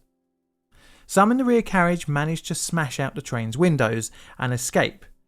One of the escapees was a fireman and ordered those with him to go down the tunnel past the flames and behind the smoke, and this would save their lives. The smoke was now rising up the tunnel, acting like a chimney, drawing the toxic fumes up. The conductor managed to manually release the doors, and passengers started escaping. Trying to avoid the fire, they went up the tunnel. Many had already passed out on board the train due to lack of oxygen. As the remaining passengers climbed up the tunnel stairs, they drew in more air contaminated with the fire smoke. You see, no matter how far they went up the tunnel, the smoke continued to rob them of the precious oxygen they needed. Eventually, all who escaped and went up would be asphyxiated, including the conductor. A down-heading train only had a conductor and one passenger aboard. They had been driven into the smoke and would also succumb to the same fate. Eventually, the hot air, toxic fumes and smoke would bellow out the top end of the tunnel. The smoke blew into the upper station. Many were able to escape out into the cold fresh air, but sadly 3 were caught inside and also passed away. The fire continued to intensify up to as much as 1,000 degrees centigrade as more air was drawn in from the lower tunnel opening. Firefighters would try but fail to recover anyone alive from the tunnel above the flames. One person was rescued from the mountain station, and those who escaped below the fire also survived. Needless to say, the disaster was tragic, and not only that, it turned out to be an international disaster, with passengers from all around the world perishing on the train and in the tunnel. As such, the cause of the fire had to be found. Investigation and aftermath. After the fire had been extinguished, some 200 rescue workers started to claw through the wreckage. Many of the victims could only be identified via their DNA. Any evidence was salvaged and the survivors were interviewed. It was quickly established where the fire had begun, and it was the rear cab of the train. The train's design and refurbishment came under scrutiny as the use of household fan heaters in the train cabs was uncovered. The investigation concluded that a defect in the fan heater caused it to overheat and melt the casing that was holding the heating element in place. Once this had failed, it fell within the casing and caught fire, which in turn caused the plastic hydraulic pipework to melt. The layout and design of the safety systems on board also came into question. The only fire extinguishers were inside the cabs, out of reach of passengers. The trains also lacked smoke detectors and intercoms for passengers to talk to the attendant, and further inhibiting communication. Due to being in a tunnel, mobile phones didn't work. Fire suppression systems weren't employed, due to there never being a fire on a similar railway before. However, the upgrades in 1993, which included the fan heaters, weren't considered to need to reassess the fire risks. The railway never reopened, and the track was removed. The tunnel ends were sealed, leaving only a gap in the trees as a hint of what once existed there. Which is a shame. Officials were charged, but unsurprisingly were cleared criminally. The ball was well and truly dropped at Kaprun, as fire was just not considered, which is no consolation for those on the 11th of November 2000. This is a Plain Difficult production. All videos on the channel are Creative Commons Attribution Share Alike licensed. Plain Difficult videos are currently produced in a very wet and miserable corner of southern London, UK. I'd like to thank my Patreons and YouTube members for your financial support, as well as the rest of you for tuning in every week to have your weekly dose of me talking. I have Instagram and Twitter, so check them out if you fancy looking at other bits and pieces that I post. And all that's left to say is thank you for watching, and Mr. Music, play us out please.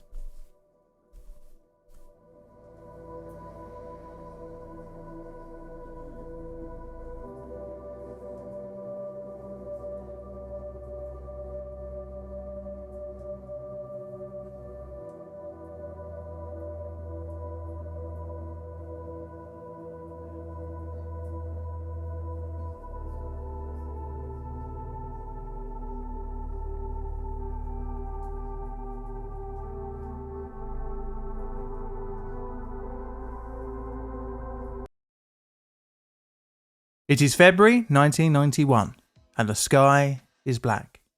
The unfolding environmental disaster is not from a volcano or by accident. It's the burning of oil wells deliberately as a form of collective punishment by a retreating army, in a rather literal case of a scorched earth policy.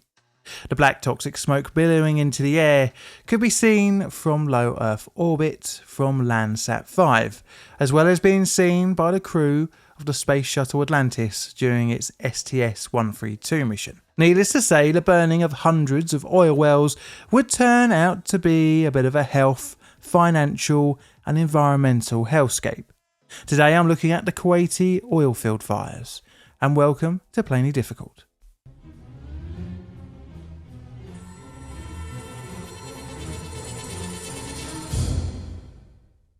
So before this video, I only really had a cursory knowledge of the oil field fires. When they were happening, I was more interested in Thomas the Tank Engine than current affairs, because I was a stupid 2-year-old. It turns out that one of my favourite films, Three Kings, was actually set during this period of history. Again, I didn't notice when watching Ice Cube beat Ice Cube, because I was a stupid 10-year-old. Oil. So our story will focus on here, Kuwait. Now, I'm not going to delve too deep into Kuwaiti history, as I'm not the best qualified to dig into its long and rich past. But we have to start our story somewhere. So I'll begin in the late 1930s and the country's discovery of a saleable quantity of oil. This would be the Bergen oil field in the southeast of the country. And more oil would also be found, bringing money into the country, creating a boom period between the years of 1946 and 1982. The country had many oil wells, producing more oil than you can imagine, enough to run a Honda Insight until the inevitable heat death of the sun. So sitting on a whole load of oil can make your neighbours a little bit jealous, especially when one of your neighbours is a little bit cash-strapped after taking part in a war, and also they'd borrowed money from you to fight that war. The country would be Iraq. There was a big old bone of contention, well technically two bones between the neighbour countries, two islands named Warbar and Bubian, under the control of Kuwait. They were along the Khor Abd Allah waterway to the Persian Gulf. When you look at this map, you can see what the issue is. Iraq doesn't have much access to the sea, it's mainly via Lashat al-Arab, but it also has ports up the aforementioned Khor Abd Allah waterway, which acts as a border between Kuwait and Iraq. Possession of the Warbar and Bubian Islands could afford Iraq full ownership of the estuary as it joins the sea. Thus, these islands became a point of multiple border disputes over the years.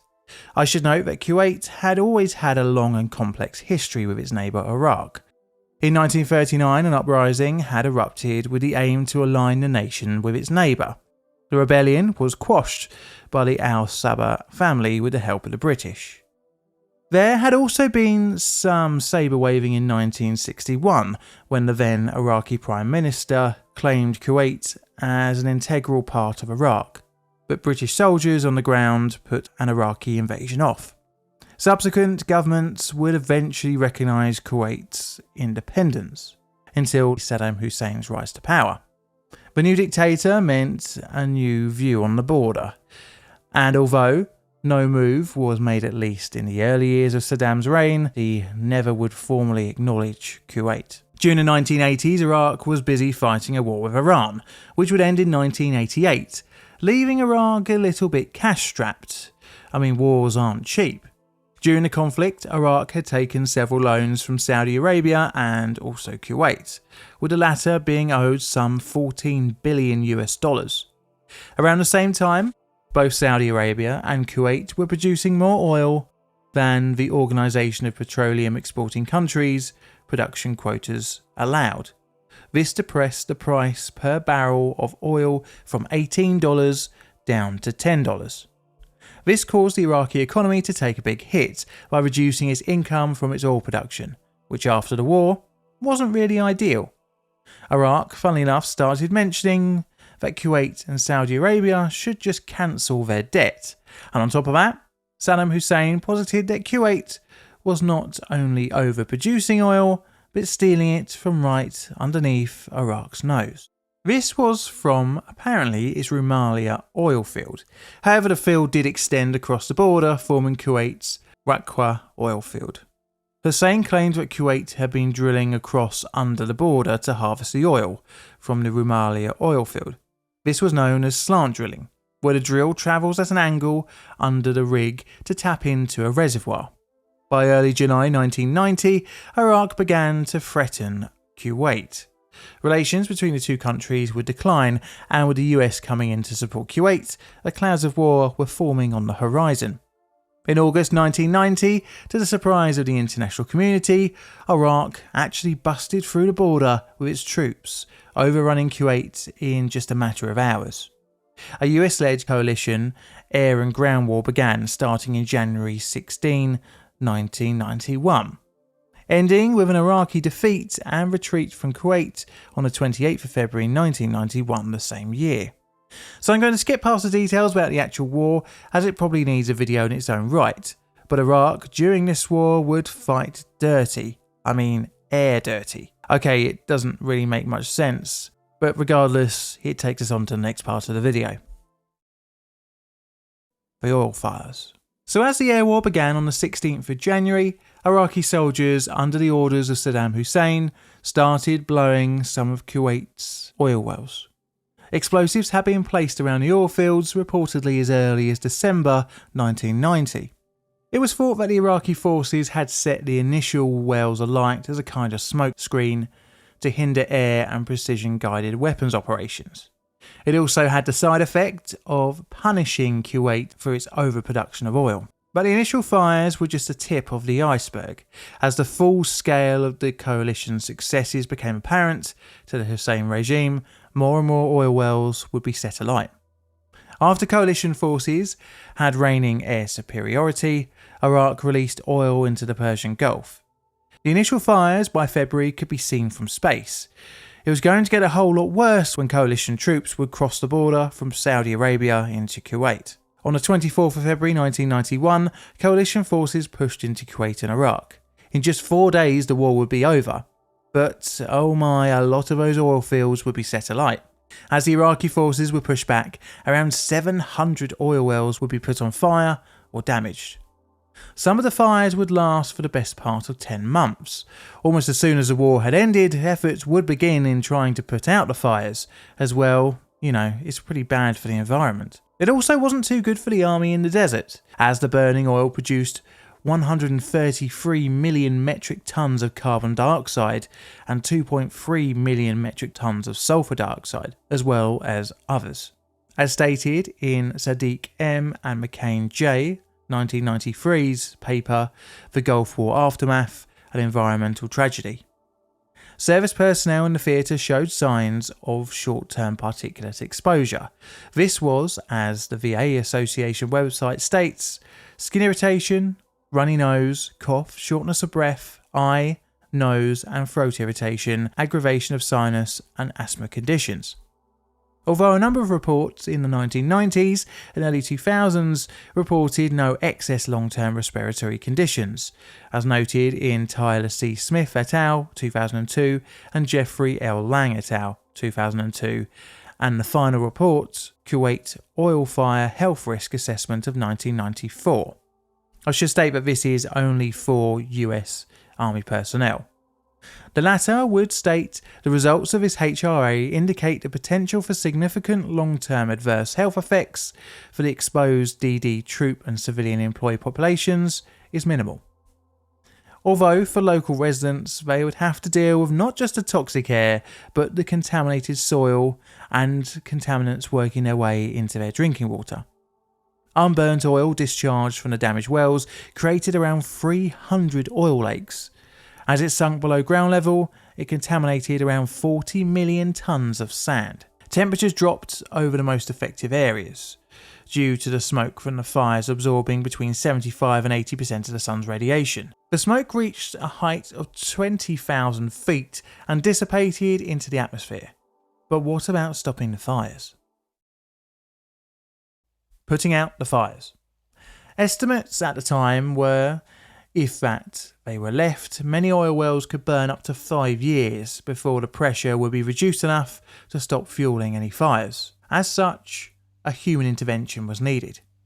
Once the guns stopped firing, a different kind of fighting had begun, the firefighting kind. But the focus was initially on the gushing, not the burning wells, as, well, you don't really want more oil fires, do you? The first set of fires were extinguished in early April 1991. This was by using high-pressure seawater. For some areas, a constant supply of water was unavailable, and here liquid nitrogen was employed. Another method was to dig a relief well alongside a burning one, but at a safe distance. The two drillings would then be connected. This created an additional point for the oil to gush, which would in turn reduce the pressure on the burning one, and thus make it easier to extinguish. Explosives were used to put out some of the wells by interrupting the oxygen and oil supplies to the fire, thus also extinguishing it. Another method was to simply blow out the fire, like you do with a candle on a cake. Simples. Well, in theory, yes, but in reality, it is actually a hell of a lot more interesting. So what generates a lot of wind, apart from me after a curry? Well, how about jet engines? Well, one team made use of MiG engines attached to the top of a tank. They then drove said tank up to the oil well and fired up the engine, which then blew the flames out. Around 9 fires were put out using this method. Eventually, by the 6th of November 1991, the final oil well was capped off. In all, 1 billion barrels of oil was thought to be lost during the fires, costing over $150 billion. But the cost would be far more: the infrastructure damage and environmental contamination. Iraq was ordered to pay $52 billion in reparations to Kuwait, and this would eventually be paid in full in 2021. The disaster has gone down in history as one of the worst environmental, at least man-made environmental disasters in history. This is a Plainly Difficult production. All videos on the channel are Creative Commons Attribution Share Alike licensed. Plainly Difficult videos are produced by me, John, in a currently very foggy and wet corner of southern London, UK. I have Instagram and a second YouTube channel, so check them out if you want to see other things I get up to. And I'd like to have a very nice warm thank you to my Patreon and YouTube members for your financial support, as well as the rest of you for tuning in every week to listen to me talk and watch my dodgy cartoons. And all that's left to say is thank you for watching, and Mr. Music, play us out please.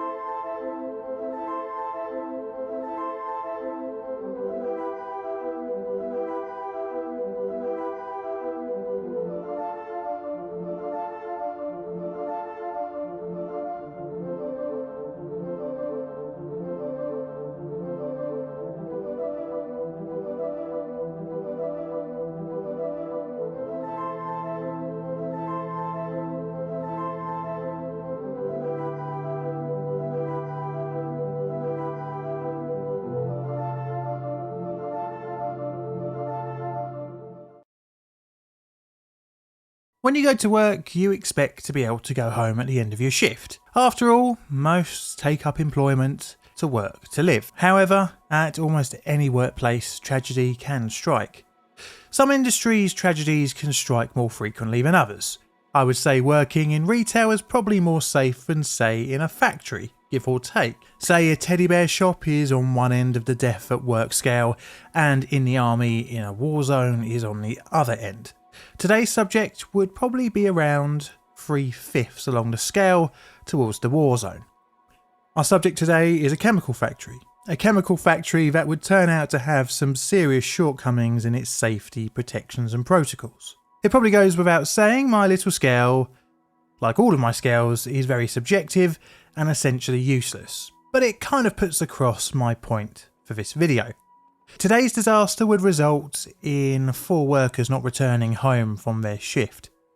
I should say that this video will be leaning on the CSB interim report and the final investigation report for its facts and figures, so as always, check them out for further information and reading. Insecticide. Our story begins with this little chemical, methlamyl.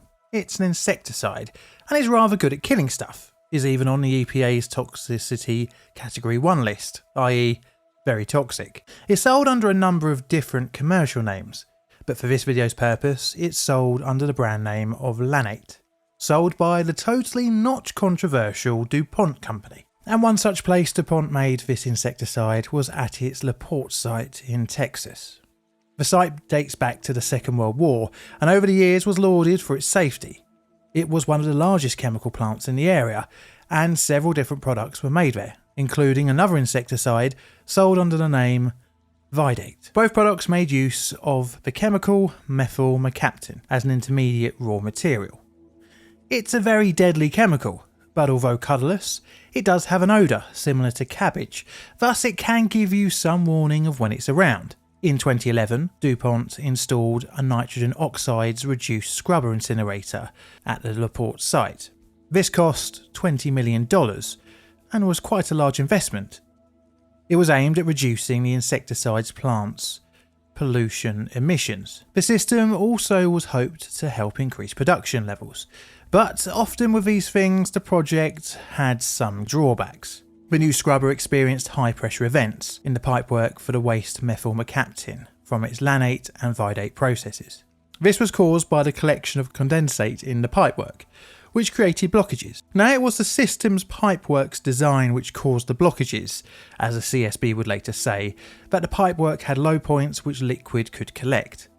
In order to combat high pressure events, staff were instructed to open manual drain valves, and any liquid collected would drain out and trapped gases would then be able to be vented to atmosphere via the scrubber stack. The building's control panel would alert operators to a leak of methyl mercaptan, and although sensors were placed all around the site, alarms were only in one place, was the control panel. The process building was split in half and was named the wet end and dry end. Both parts had ventilation, which pulled air out of its side via fans. However, both sides had been switched off due to defects earlier in 2014, thus eliminating any proper ventilation for the building. Over the years, parts of the site would be sold off to third-party companies, which reduced the amount of actual DuPont staff working at the LaPorte chemical plant. So this rather neatly leads us onto the disaster. Okay, so before I start the disaster outline, I'm going to show you this patented, well not really patented, plain difficult disaster bingo card.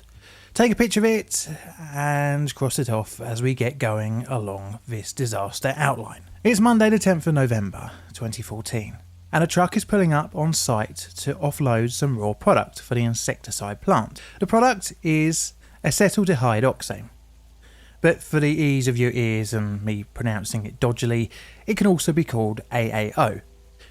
Usually it is delivered as a load of 100% AAO and diluted down to 50% on site. However, on the 10th of November, the lorry had a shipment of pre-diluted AAO down to 50%. The site's crew weren't trained for this, and during the offloading, the water dilution system was accidentally turned on. This diluted the AAO down to roughly 24%. Making it out of spec for the insecticide production operations. On top of that, it had also overfilled the AAO storage tank, as water had carried on being pumped after delivery had been completed. Due to this little materials faux pas, the lanate and vidate insecticide processes had to be shut down. Obviously this is not very good. The shutdown would last 2 days, as management tried to figure out how to deal with the diluted AAO. But the delay would also bugger up another part of the production process. Well, with the system shut down, the methyl mercaptan in the reaction system used to produce lanate had formed a salt slurry. This stopped an initial restart of the reaction process. This scenario isn't actually particularly rare. However, DuPont never really officially devised an unblocking process. Instead, operators had figured out over the years that adding warm water to the reactor system pipework usually cleared any slurries up. During the pumping of hot water, a valve connected to the feed line from the methyl mercaptan storage tanks should be closed. This was to stop any water running into the tanks, and thus was meant to isolate the feed line from the reaction system. This valve, for whatever reason, was inadvertently left open, and water flowed back towards the tanks. Interestingly, this scenario had not actually happened before, and the tanks were now overflowing back into the feed line, raising the tank level by 2%. A fact that was missed by the operators at the time. This water, now in the feed line, and was estimated to be around £2,000 worth of liquid, began to mix with the methyl mercaptan, and in the cold November temperatures formed a solid hydrate that now created another blockage. So another start-up of the reactors was attempted after they thought they had cleared the slurry, but again it failed due to no supply of methyl mercaptan, but operators couldn't figure out how. Well, we know it was because of the newly formed hydrate in the feed line, but the operators at this time didn't know. DuPont management and operators would take until Friday to establish the cause of the blockage. In order to return the hydrate back to liquid methyl mercaptan and water, management instructed operators to run hot water over the feed line's pipework underneath its insulation. This would warm up the pipe's contents, but at the same time, it was realised that the methyl mercaptan would likely expand as it was heated up. Thus a pathway for overpressure to go was needed. This brings back into our story the vent line to the scrubber incinerator, and its piping intended to remove excess or unwanted vapour from the system. The system had 3 valves that connected the feed line to the vent header. Pressure gauges were included on the 3 valves to monitor the progress of the unblocking activities. So the hot water pumped over the pipework took place during Friday's day shift. I should say that during this, the valve for the feed line to the reaction system was closed, leaving only one potential route for liquid methyl mercaptan, which was out to the vent header. During the day, the hydrate was unblocked between the tank and the first vent valve header. By the time the night shift had come along, work to start on clearing up to the second valve was nearly ready. The day shift supervisor handed over with a verbal report on the day's clearing process. This was the first time that the night shift supervisor had been aware of the issues. So the evening shift carried on, and by 1 a.m, the team had cleared up to the second valve. They thought it would be a good idea to attempt a reaction system startup. The valve between the feed line and the reactor was opened, and the feed pump was started. But to their disappointment, startup failed due to, once again, no flow of methyl mercaptan. Time for a break. The operators closed the feed line valve, but left the pump running. This was around 1:30 in the morning on Saturday the 15th of November. The warm water running over the pipework was also left on, and the hydrate was slowly returning to liquid. This left the system in a dangerous state. With the pump running and the valve of the reactor shut, this only meant there was only one path for the liquid methyl mercaptan, and that was to the vent header. Remember, the vent header was only intended for vapours, not large amounts of liquid. At approximately 2:45 a.m, the methyl mercaptan storage tank level began to drop. This was a big hint that the blockage was now clear, and the deadly methyl mercaptan was now being pumped out of the tank. Some operators could smell the foul odour of the chemical, but it had become a bit of a regular experience and was thus just ignored. Fluid was now pumping into the vent header, and the control room started receiving alarms of high pressure in the waste gas vent header piping to the NRS incinerator.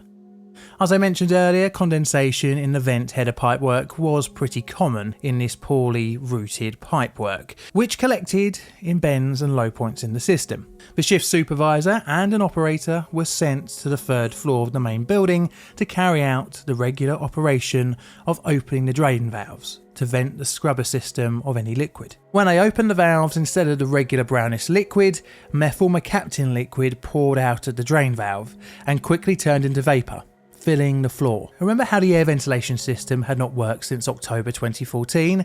Well, the vapour was able to fill out the building unhindered. The operator, who had opened the drain valve, radioed a distress call. Sadly, though, they didn't express the nature and location of the emergency. Thus, more operators would attempt to offer assistance without any PPE. One of the assisting personnel went up to the 4th floor by mistake, found no one and made a PA announcement. He was then told to check floor 3. He made his way down but passed out, hitting his head in the process. Another operator reached the 2nd floor and upon feeling sick also retreated down the stairway, where he was met by one more operator who had come to help with air bottles. The operator with the air bottles made his way up to the 3rd floor, where he would too succumb to the gas. The one who had hit his head amazingly regained consciousness 45 minutes after his fall and also managed to escape. In all, 4 had been overwhelmed by the fumes, which were 3 operators and the shift supervisor. 2 of the operators sadly were brothers, and all of them would pass away. About an hour and a half after the opening of the drain valves, personnel with the correct PPE were able to enter the building and close the valves and recover the dead.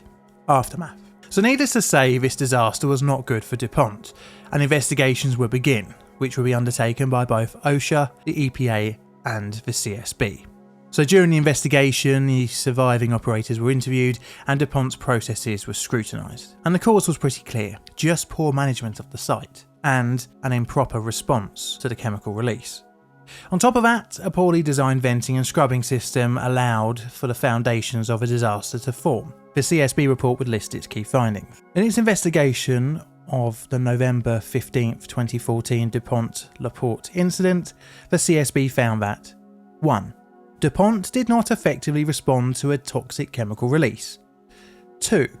DuPont's corporate process safety management system did not ensure that DuPont LaPorte implemented and maintained an effective process safety management system.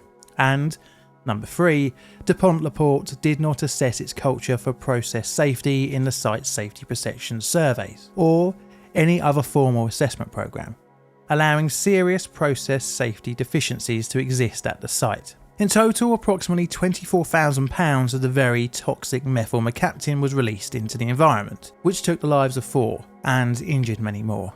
As reported by CBS, DuPont was ordered to pay $16 million in fines, and Kenneth Sandel, the guy in charge of the unit, was sentenced to a year of probation, with the company itself being given a sentence of 2 years probation.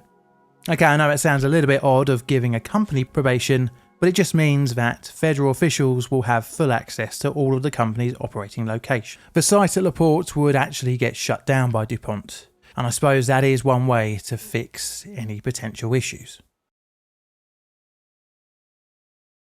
This is a Plain Difficult production. All videos on the channel are Creative Commons Attribution Share Alike licensed. Plain Difficult videos are produced by me, John, in the currently wet and windy corner of southern London, UK. I have Instagram and a second YouTube channel, so check them out for other bits and pieces I get up to. I'd also like to say thank you to my YouTube members and Patreon members for your financial support.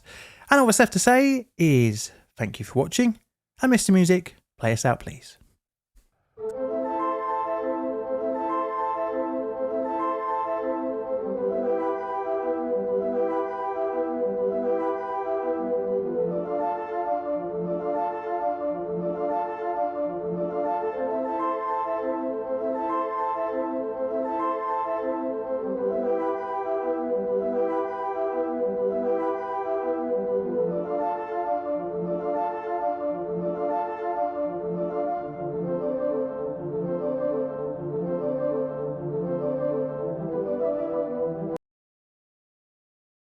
Whenever I think of runaway trains, I, for whatever reason, imagine it happening in black and white, like in an old Buster Keaton movie. Maybe it's because they really shouldn't be happening in the modern day. I mean, I know they do, but with things like train line pipes, spring-apply brakes, and hell, even brakemen of old, they shouldn't really happen. But of course they do, and the results are often a little bit crashy. So, if I was to tell you that a runaway happened on the London Underground during rush hour just over 10 years ago, you'd probably be surprised that it didn't end up with a big bang. Well, with the fast actions of controllers, signallers, railway topography influenced by 100-year-old electric train shortcomings, and a little bit of luck, thankfully no one died. Today I'm covering the 2010 Highgate runaway, and welcome to Plainly Difficult.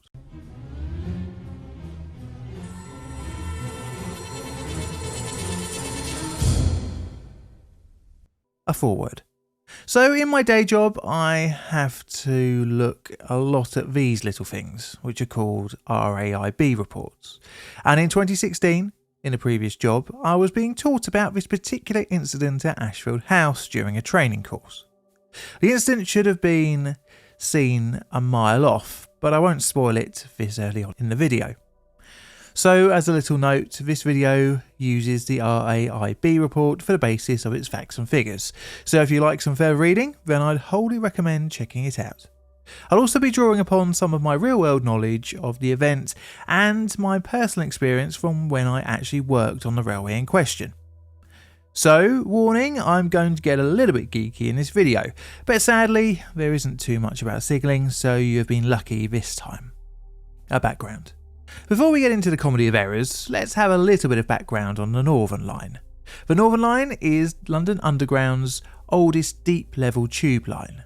Originally, the line that we know today was actually several different lines, with the first section opening in 1890 under the name the City and South London Railway. In 1907, another railway opened called the Charing Cross, Euston and Hampstead Railway.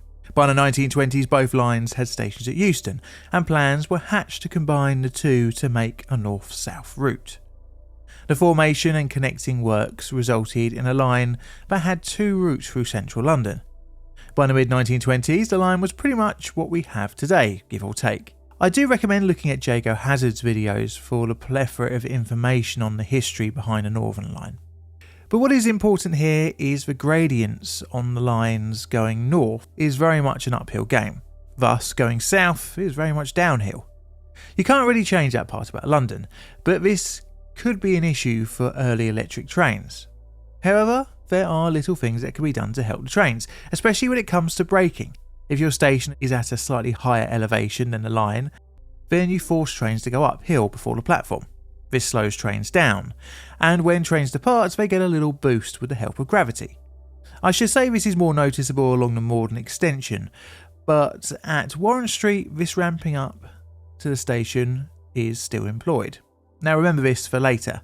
Now I should say the whole ramp up to the station theory I got from my time at Ashfield House, so it may just be an old wives' tale. But there still is a gradient on approach to Warren Street from the southbound road. So the Northern Line's party trick of two routes through London is underpinned by two areas. Kennington, its loop turnback sidings and crossover, and the absolutely confusing Camden Town Junction. Here, any southbound train can be routed to both southbound branches heading towards Bank and Charing Cross respectively. Anywho, as I mentioned, the line is electrified, and this was done in the modern day on the LUL standard 630 volt 4L DC traction current method. Being in a tunnel means electric powered vehicles is preferred, but how do you move stuff around when the power's off during maintenance? Well, how about battery locomotives? But funnily for today's video, we aren't actually going to talk about those. We're going to talk about a type of rail vehicle used on the underground that actually goes in the tunnel with a combustion engine. This was the rail grinding unit. The machine was built in 2001. It grinds the rail profile, and it runs off a diesel engine and is self-propelled, consisting of two cab cars and a middle carriage. The whole unit weighed roughly 37 tonnes, and it was operated by Schwerbau GmbH staff. It's allowed to run in the tunnels providing proper ventilation is in place.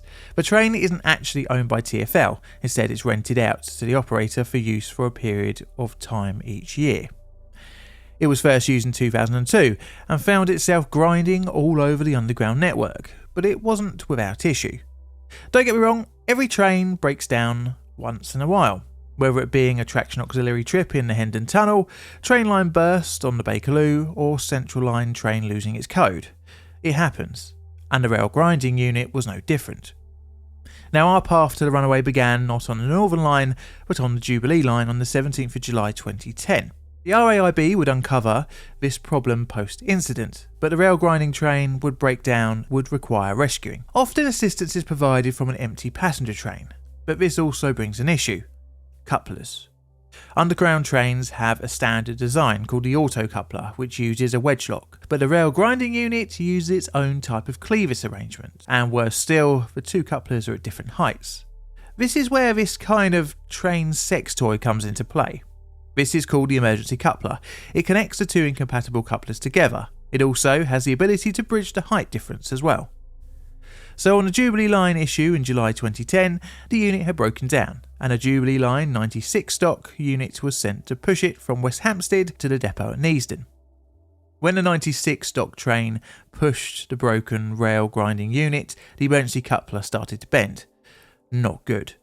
So it was decided to rescue the RGU by hooking up the emergency coupler to the other end and drag it to Neasden. This did work, and in response to the incident, LUL investigated the cause of the coupler deflection. A strengthened coupler would be provided, but it would take a little while to get one made up and sent. So what to do with the rail grinding unit? Well, recovering it by dragging worked so well before. As such, LUL and Tube Lines agreed to just pull it if it failed in the meantime. And we kind of know where this is going to end. The runaway. Right, time to get out your bingo card. It is the early hours of the 13th of August 2010, and the rail grinding unit is working on the Northern Line in the Archway area. At around 3:30 in the morning, the operators tried to start the engine for the rail grinding unit, but no luck. The train was stopped roughly 500 metres north of Archway on the southbound road. It could be fixed, but it was decided it would take too long, better to drag it to the safety of Highgate sidings and deal with the fault out in the open. Northern Line Control arranged for a 95 stock train to come down the South Bore, meet and couple up to the failed RGU, and then drag it back in the wrong direction, back to East Finchley. Simples, after all the RGU had been pulled out before. With a plan in mind, an empty passenger train was dispatched from East Finchley at around 5:30. On board was the operator and a duty manager of trains, the LUL equivalent of a Network Rail mobile operations manager. Meanwhile, trains on the line began to leave the Northern Line's many depots and sidings around 5 AM in readiness for the beginning of traffic. Of course, with all the hoo-ha on the Barnet branch, the service there was, shall we say, up the wall. Trains come out of Golders Green Depot, running into 27 Road and then into platforms 2 to 5, depending on whether they are heading north or for the driver to change ends on the platform and head south towards Camden. By the time the rail grinding unit was being dragged, a number of underground trains were running south along the Bank and Charing Cross branches respectively. Due to the failed rail grinding unit, no trains could be sent down from East Finchley. The assisting train reached the failure site at roughly 5:45 in the morning, and the RGU crew and train operator set about hooking up the emergency coupler. After the emergency coupler had been deployed, the RGU had its brakes taken off. Something that couldn't be reversed when the unit was in motion. Thus, the RGU was attached unbraked to the rear of a train heading uphill. The movement started at 6:34, and the two trains slowly crept up the 1 in 60 gradient towards Highgate. Around 10 minutes later, they had passed Highgate, but around 100 metres north of the station, the assisting train experienced an emergency brake application. The coupler broke. In its forward motion, the RGU banged into the rear of the 95 stock train and then started rolling back down south. The crew aboard the RGU, knowing that can't apply the brakes whilst the train was in motion, took the chance and jumped out of the unit as it rolled back through Highgate. This is the pixelated face of someone who's having a bad day. The train was now running free and completely unmanned. Meanwhile, a passenger service, train number 107, had gone into the sidings at Archway and had come out on the southbound, waiting to make up its return working to Morden. Northern Line Control called the driver of the train and told him to depart and head south. He was being chased by a runaway train. Control told him at Tufnell Park to drive fast and to not stop at any stations. Not stopping, although keeping the train moving, isn't a very fast affair, as the station starting signals were set to release on approach, as long as the train is travelling at 5 miles an hour or less. The rulebook for train operation on LUL even states 5 miles an hour as the maximum speed when running non-stop through stations. Let me dig out the page in the rulebook. The RGU was gaining speeds up to 35 miles an hour, Getting close to Camden, the gap was just 46 seconds between the RGU and train 107. As the track flattened out, approaching Camden, the RGU lost some of its momentum, but it was still rolling. Not knowing the actual distance the runaway would travel, control room staff had to make a decision on a real-life trolley problem, to decide either to run down the bank or cross branches. Which option would potentially kill less people? The cross it would be. Of course, there was more to the cross branch, as it had a few places to potentially derail the train, and they had the option of running the train around the Kennington Loop or into the Kennington sidings to smash into the buffer stops. Either of these options could result in the RGU derailing or crashing. A tough decision, especially when the controllers weren't aware that the crew aboard the runaway had actually previously jumped off. Train number 107 had a very close shave and thankfully was diverted down the bank branch. So at 6:50, the RGU was now on the Charing Cross branch and travelling at around 12 miles an hour. Controllers tried to derail the train at Mornington Crescent, but it smashed through the points and carried on south. Finally, on the approach to Warren Street, the train was slowed on the uphill gradient and was stopped at 6:58 in the morning. In total, the runaway had lasted 16 minutes and travelled around 4.3 miles, or 6.9 kilometres. Luckily, no one was injured, apart from the 2 crew members on the RGU who had minor injuries from jumping off at Highgate. Although this result could have been far worse if luck wasn't on the side of LUL that morning. The RGU would be successfully recovered and the point work at Mornington Crescent would be fixed overnight. But how was the situation allowed to happen? Well, this would bring in the RAIB and their investigation. Enter the RAIB. In the UK, if there's a balls up on a railway, then the RAIB get involved. And of course, a runaway train in rush hour on one of the busiest railways in the UK would pique their interest. Clearly, the broken coupler was the cause, and dragging rather than pushing or boxing in the failed train, i.e. having a train either end. But why did the coupler break at Highgate? Well, the RAIB found that before the breakaway, the 95 stock train experienced an emergency brake application. You see, the train was working in a restricted manual mode. This limited the train speed to below 10.6 miles per hour. It's used today for the RM hold procedure, but pre-automatic operation, restricted manual was used after a train was allowed to pass a signal at danger, thus restricting the train to a speed that's likely to stop short of any obstruction until the train had passed 2 consecutive stop signals showing a proceed aspect. But the system was set up that it would give the operator an alarm if the speed approached 10.6 miles an hour from above 8 miles an hour. The alarm could be cancelled and will reset if the train goes below 7.5 miles an hour and starts to creep above 8 miles an hour. If the speed went over 10.6 miles an hour, then the emergency brake application would be applied. So why the emergency brake then? Well, the operator received an alarm multiple times, as keeping such a low speed on an uphill gradient is tough. This resulted in 60 times the operator taking power and then stopping power in the 8 minutes and 10 seconds before the breakaway. It would seem that the train's operator had acknowledged the alarm, but the train speed hadn't gone below 7.5 miles an hour, and thus, when again approaching the maximum speed in restricted manual mode, the train applied the brakes without the audible alarm. This was enough to initiate the coupler brake, thus starting the runaway. Now, the overall issue is that the procedure for pulling the failed train wasn't really set out. The RAIB uncovered that no one on site had an official procedure for an unbraked train. Some assumptions were held that the 2 trains would be connected by chains as a secondary coupling, but this wasn't communicated to those on site. Basically, it would seem everyone that day was just winging it, which unfortunately is more common than you may realise. The RAIB would summarise the underlying factors. A. Inadequate specification of technical requirements. B. Inadequate input from mechanical, rolling stock engineers and other appropriately skilled staff. And C. Unclear responsibility for planning and implementation of emergency recovery procedures. I'd like to say thank you for Chloe for reading that out for me. As reported by the BBC, London Underground, LUL, Tube Lines Limited and Schwerbau GmbH pled guilty at the Old Bailey to endangering passengers and staff. They were each fined £100,000 for a total of £300,000. And that was the story of the runaway train on the Underground. Now, disaster scale time. I've redone it and it's now in its version 3.0 form. It rates on death toll, so being a death-free incident is going to be a 1, because there wasn't really any damage apart from some smashed up pointwork and probably some brown trousers of those involved.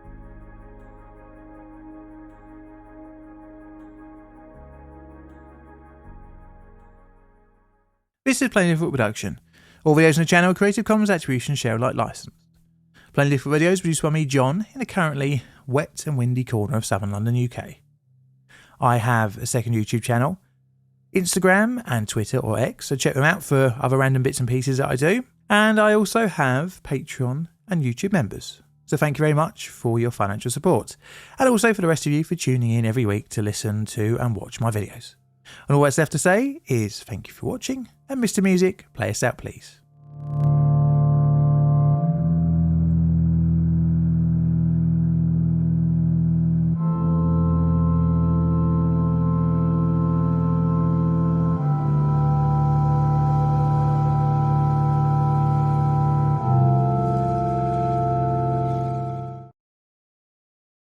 To develop a cancer of some kind is a fate that 1 in 2 people on average can look forward to.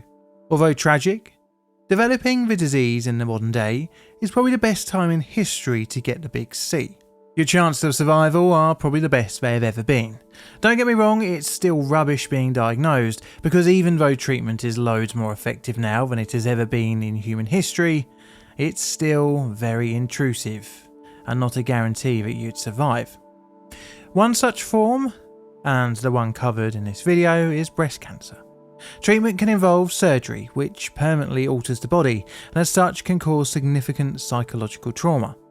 Chemo is another heavy one for treatment, and another is radiotherapy. Radiotherapy is a fascinating subject, and it uses a beam of radiation to kill cancer cells. The machines are complex, and today's subject is about when that complexity causes a disaster. In our case today, sadly the machine used in the hope of treatment will end up causing far more suffering. Bialystok radiotherapy overexposure event.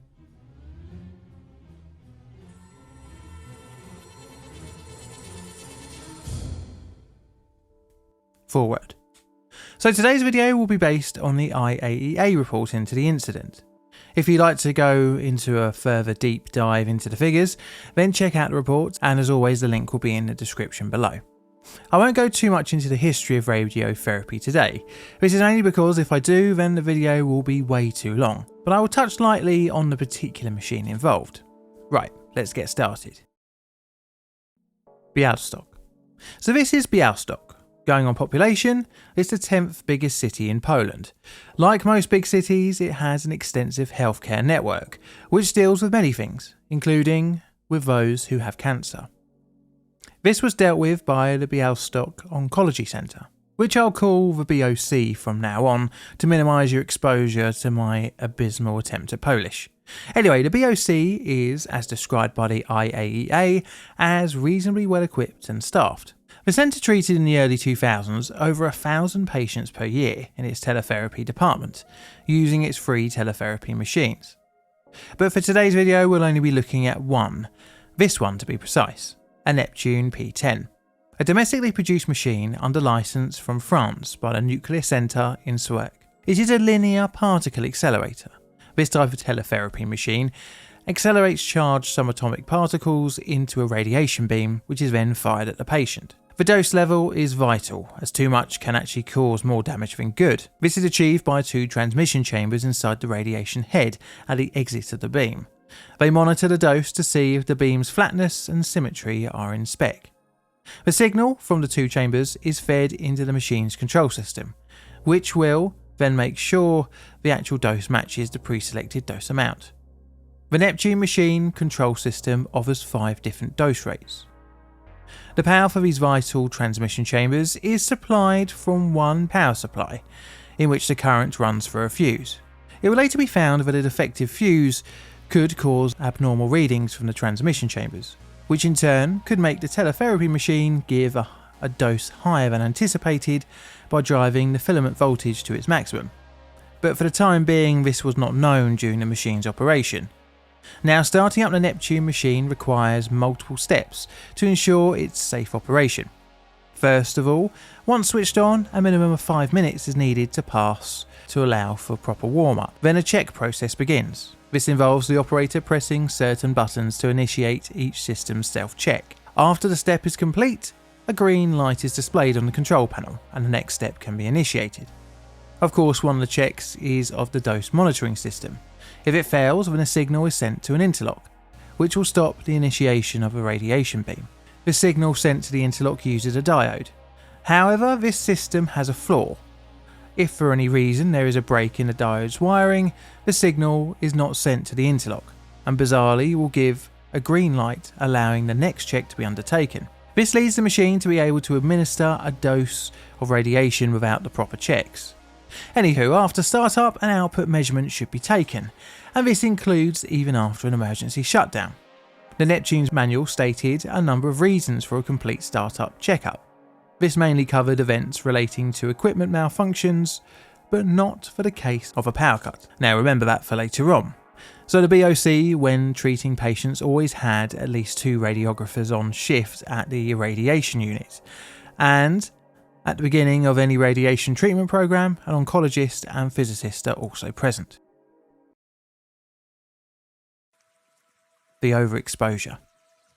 On the 27th of February 2001, the centre would be operating as normal. During the treatment of a patient, the BOC experienced a power cut. The patient, who was lying down on the treatment couch at the time, was being dosed with 2.5 Gray. This would be a total of 155 monitor units, but at the moment of the power cut, had only received 5 monitor units. Now, power cuts were a semi-regular event at the BOC, and as such wasn't seen as too much of a serious issue, although the Neptune teletherapy unit would need to undergo the restart process. Previously, the machine had operated just as good as pre-power cut, keeping the selected dose rates. The operator of the teletherapy machine called his boss, the chief physicist, and they restarted the machine. After the warm-up time had passed, he did some checks with the panel and power supply, and these seemed to come back okay. But a full check, including an output measurement, wasn't undertaken because a power cut wasn't listed in the manual.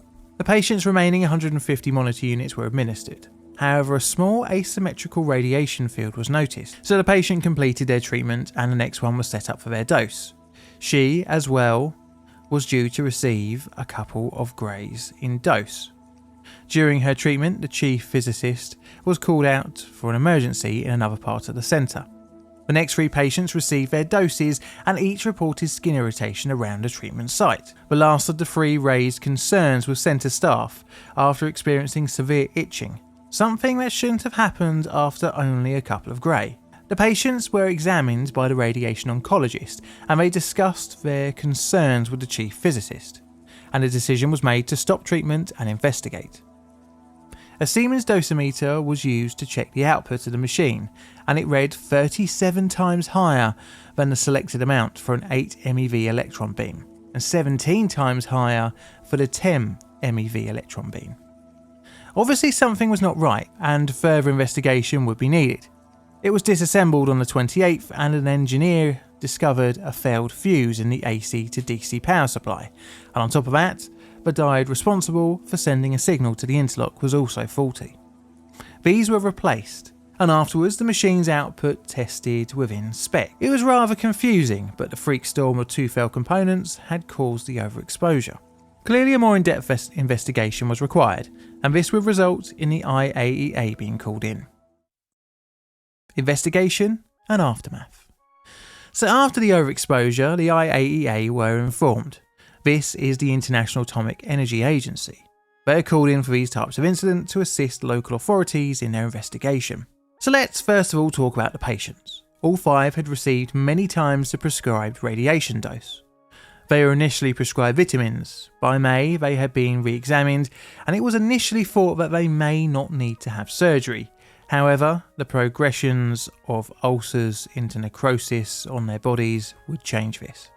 Eventually all 5 would require surgery in 2002, 3 remaining in Poland and 2 being sent to the Institut Curie in France, and this was to remove decaying affected areas. All experienced reduced blood cell counts and severe discomfort and sickness. Their exposure was severe but survivable, albeit with a reduced life expectancy. The IAEA set about trying to reconstruct the series of failures that led to the overexposure. They found that if the diode had failed, and the fuse had also failed, that the output monitors would fail to correctly read the radiation beam, causing the filament control voltage to rise and cause doses up to 100 Gray over the course of a treatment of 150 monitor units, well over the 2.5 Gray that was intended. It would seem that the shortcomings in the machine's design, in which it wouldn't fail safe, was a pretty big oversight. This failure could have still been caused if a more robust restart process was in place. That would have required a dosimeter check. This would have caught the high dose of radiation, but sadly missing this resulted in 5 serious overexposures. So it's the time for my new disaster scale. No one died, thankfully. So it's going to be the most serious in the lower end of the scale, at a number 2. Do you agree? This is a Plainly Difficult production. All videos on the channel are Creative Commons Attribution Share Alike licensed. Plainly Difficult videos produced by me, John, in a currently wet and windy corner of southern London, UK. I have YouTube membership as well as Patreon membership, so feel free to go over there to financially support the channel. I also have a second YouTube channel and Instagram and Twitter or X, whichever one you want to call it. And all that's left to say is thank you for watching, and Mr. Music, play us out please.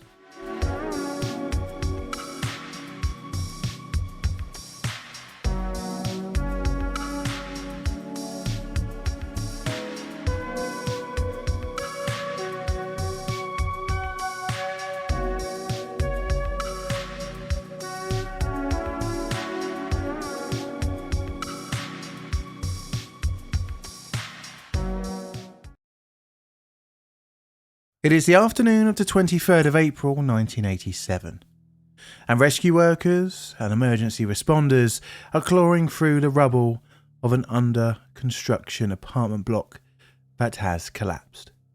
Its rapid, unexpected deconstruction would raise serious questions about its rather not-so-common construction method. The death toll would be 28, making it one of the worst construction death tolls in modern US history. The disaster has been a rather often requested subject on this channel, so let's get into it. My name is John and welcome to Plainly Difficult. Today we're looking at the L'Ambiance Plaza collapse.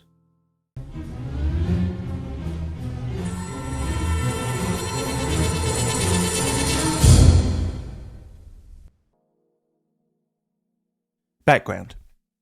Now today's subject is a concrete building failure, but it is of a construction method I don't think I've covered before on this channel.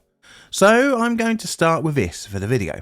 After that we'll go into the background of the building. But when I'm talking about this building method, I am talking about it in the specific case of the L'Ambiance Plaza. So the building's technique is the lift slab method. It does have some advantages, but also some drawbacks.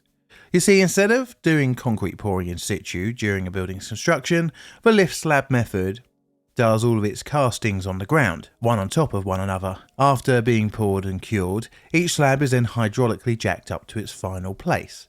The big advantage of this is that you get all the tricky casting on the ground, which reduces the need for formwork and reshores to hold freshly poured floors in place. Great! Surely, as that whole process has caused many issues with buildings I've covered on this channel before. So once each floor has been jacked up to the required height, it is attached to the column. Don't worry, we'll go into this in a little bit more detail shortly. The downside is that lifting heavy stuff is risky and requires a team of specialist workers. The lifting of each slab is a complex affair, requiring a hydraulic lifting jack on each column, that is, to receive a slab. Each jack has its own control gear, and in the case of the L'Ambiance Plaza, each was independently movable. During lifting of any floor, the jacks could raise at 1/2 inch increments for a speed of 1.5 meters per hour, or for the imperial thinkers, 5 feet per hour. Which, when you think about it, is actually rather fast for lifting very heavy concrete slabs. So the slabs were what's known as pre-stressed. That is, as Michael Collins explains in his book Pre-Stressed Concrete Structures, pre-stressed concrete is a type of reinforced concrete in which the steel reinforcement has been tensioned against the concrete, This tensioning operation results in a self-equilibrating system of internal stresses. So this drawing may explain it a little easier. The left is non-pre-stressed concrete, and the pre-stressed concrete is on the right. The images below are what happens when they are placed under load. Not only are the slabs pre-stressed, but the stressing is done post-concrete pour. In fact, the tensioning cables are pulled tight after the slab has hardened. Anywho, the L'Ambiance used pre-stressed slabs, which were ultimately supported on columns which were steel beams, instead of concrete supports. Those always seem to show up in my videos. Each slab was 7 inches thick, or 178mm. They also had a thing called a shear head, which worked to transfer vertical loads from the slab to the column. They were also used in lifting operations as well. So for lifting the slabs, the shear head has an attachment built into it called the lifting angle. The lifting rod extension, which is attached to the threaded jack rod, runs through this and is secured in place by a lifting nut. During attachment to the column, a team of workers put the shear head into use.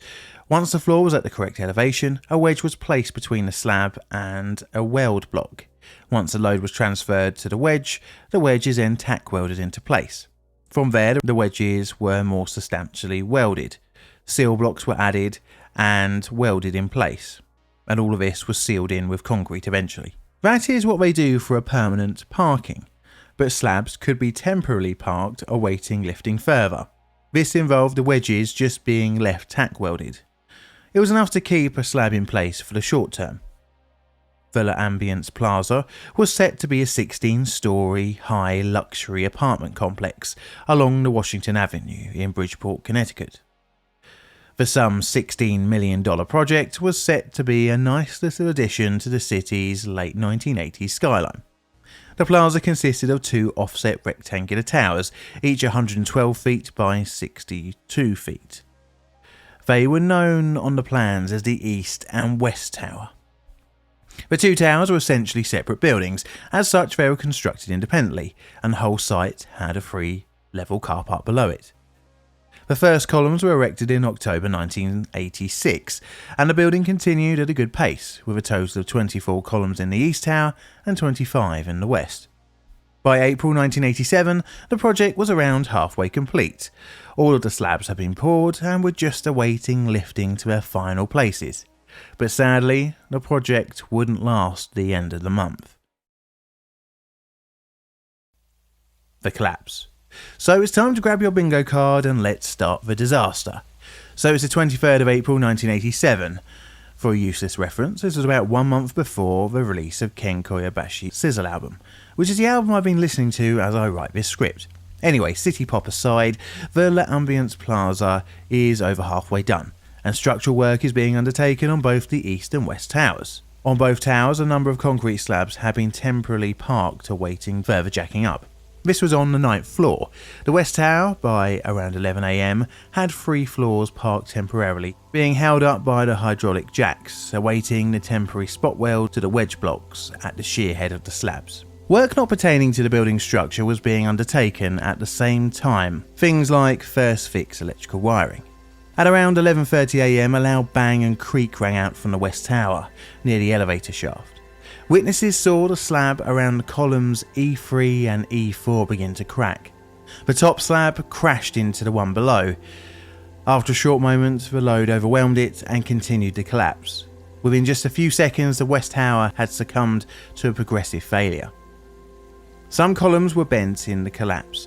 Debris was thrown from the West Tower and crashed into the East, causing it to also fail. After just 5 seconds from the initial collapse, both East and West Towers were now on the ground. Many workers were buried in the rubble. Immediately after the collapse, rescuers frantically started digging through the mess of concrete and steel. Soon after, emergency workers attended the scene, helping to extract any survivors. After just a few days of salvaging and exhuming, 28 people were confirmed to have died in the collapse, marking it one of the bloodiest construction disasters in US recent history, and the worst involving a lift slab project. But of course, the pile of rubble and the many dead meant that the cause had to be discovered. and this would result in the National Bureau of Standards getting into our story. The investigation. So the gang in charge of investigating the collapse was the NBS. They arrived on scene the day after the disaster and immediately began searching for the cause. The investigation would take 48 witness statements, some of which were somewhat conflicting. Understandable when the whole event began and finished in just a matter of seconds. In addition to the statements, every inch of the structure was inspected. The witness accounts and evidence of deformed shear heads hinted at slab deflection. This led investigators to look at situations that would cause the slab to become off the level. A number of possible failure modes were explored, including subsidence of one of the columns, but evidence did not support the theory. But something about the work being undertaken at a certain part of the West Tower pointed towards the probable cause. You see, around column E3 and E4, welding work was being undertaken to temporarily park the slabs. Investigators assumed that in order to complete this, the elevation would need to be adjusted, and this opened the door for a potential deflection. This is all pretty normal, but columns E4 and E3 were the most heavily loaded that day, and as the jack was used to adjust the slabs, one of the shear head's lifting angles deformed, which in turn allowed their lifting nut to slip off, thus removing the slab support at the lift jack. And as the welding work to secure the slab hadn't been completed, there was nothing to link the column to the floor. Lift slab constructed buildings are very vulnerable to lateral loads whilst under construction, at least until the shear walls are poured. So once the slab was unsupported, the house of cards would just collapse.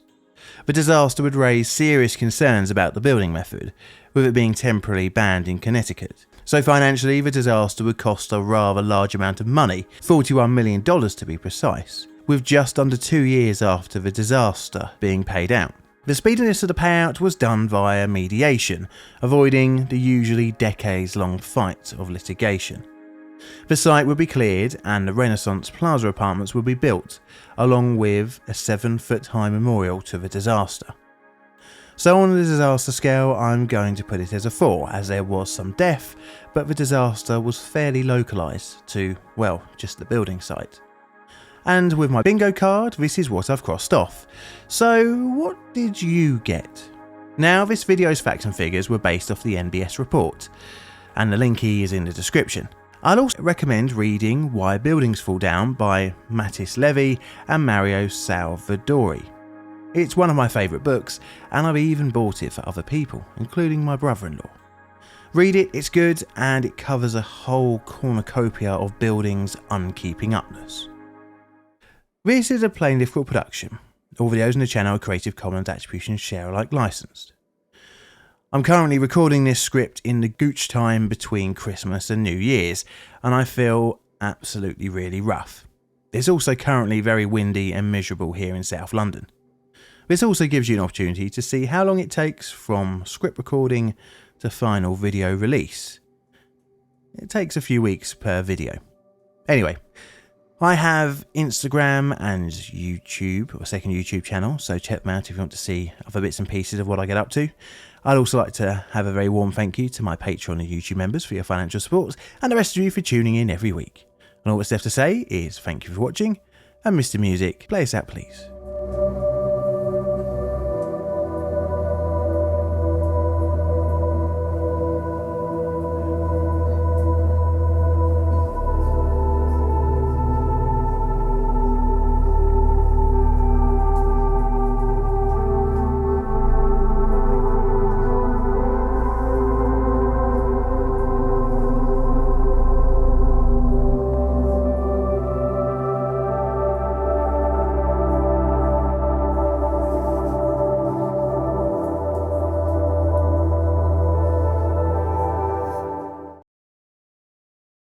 When you think of railways, the first thing that usually pops into mind is trains. Understandable, as it's the thing you climb aboard, whether it's on a day trip, overnight sleeper, or the dreaded sweaty commuter service. But a railway is more than just its vehicles. True, they are often the draw for passengers, however, they are just one part of the greater machine. The rails are pretty important. Well, it is in its name. They are the unsung heroes, and their healthy condition can never be understated. Today's video is about the rails and the highly complex parts around point work.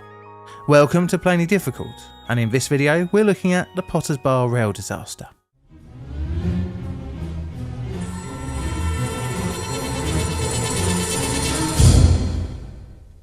Background. So I'm going to divide this video's context filling in section into two parts.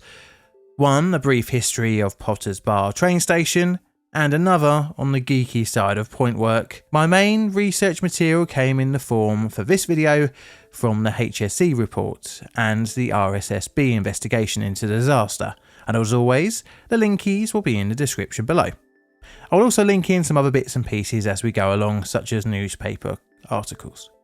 Oh, and also I'll be drawing on my experience in the rail industry as well.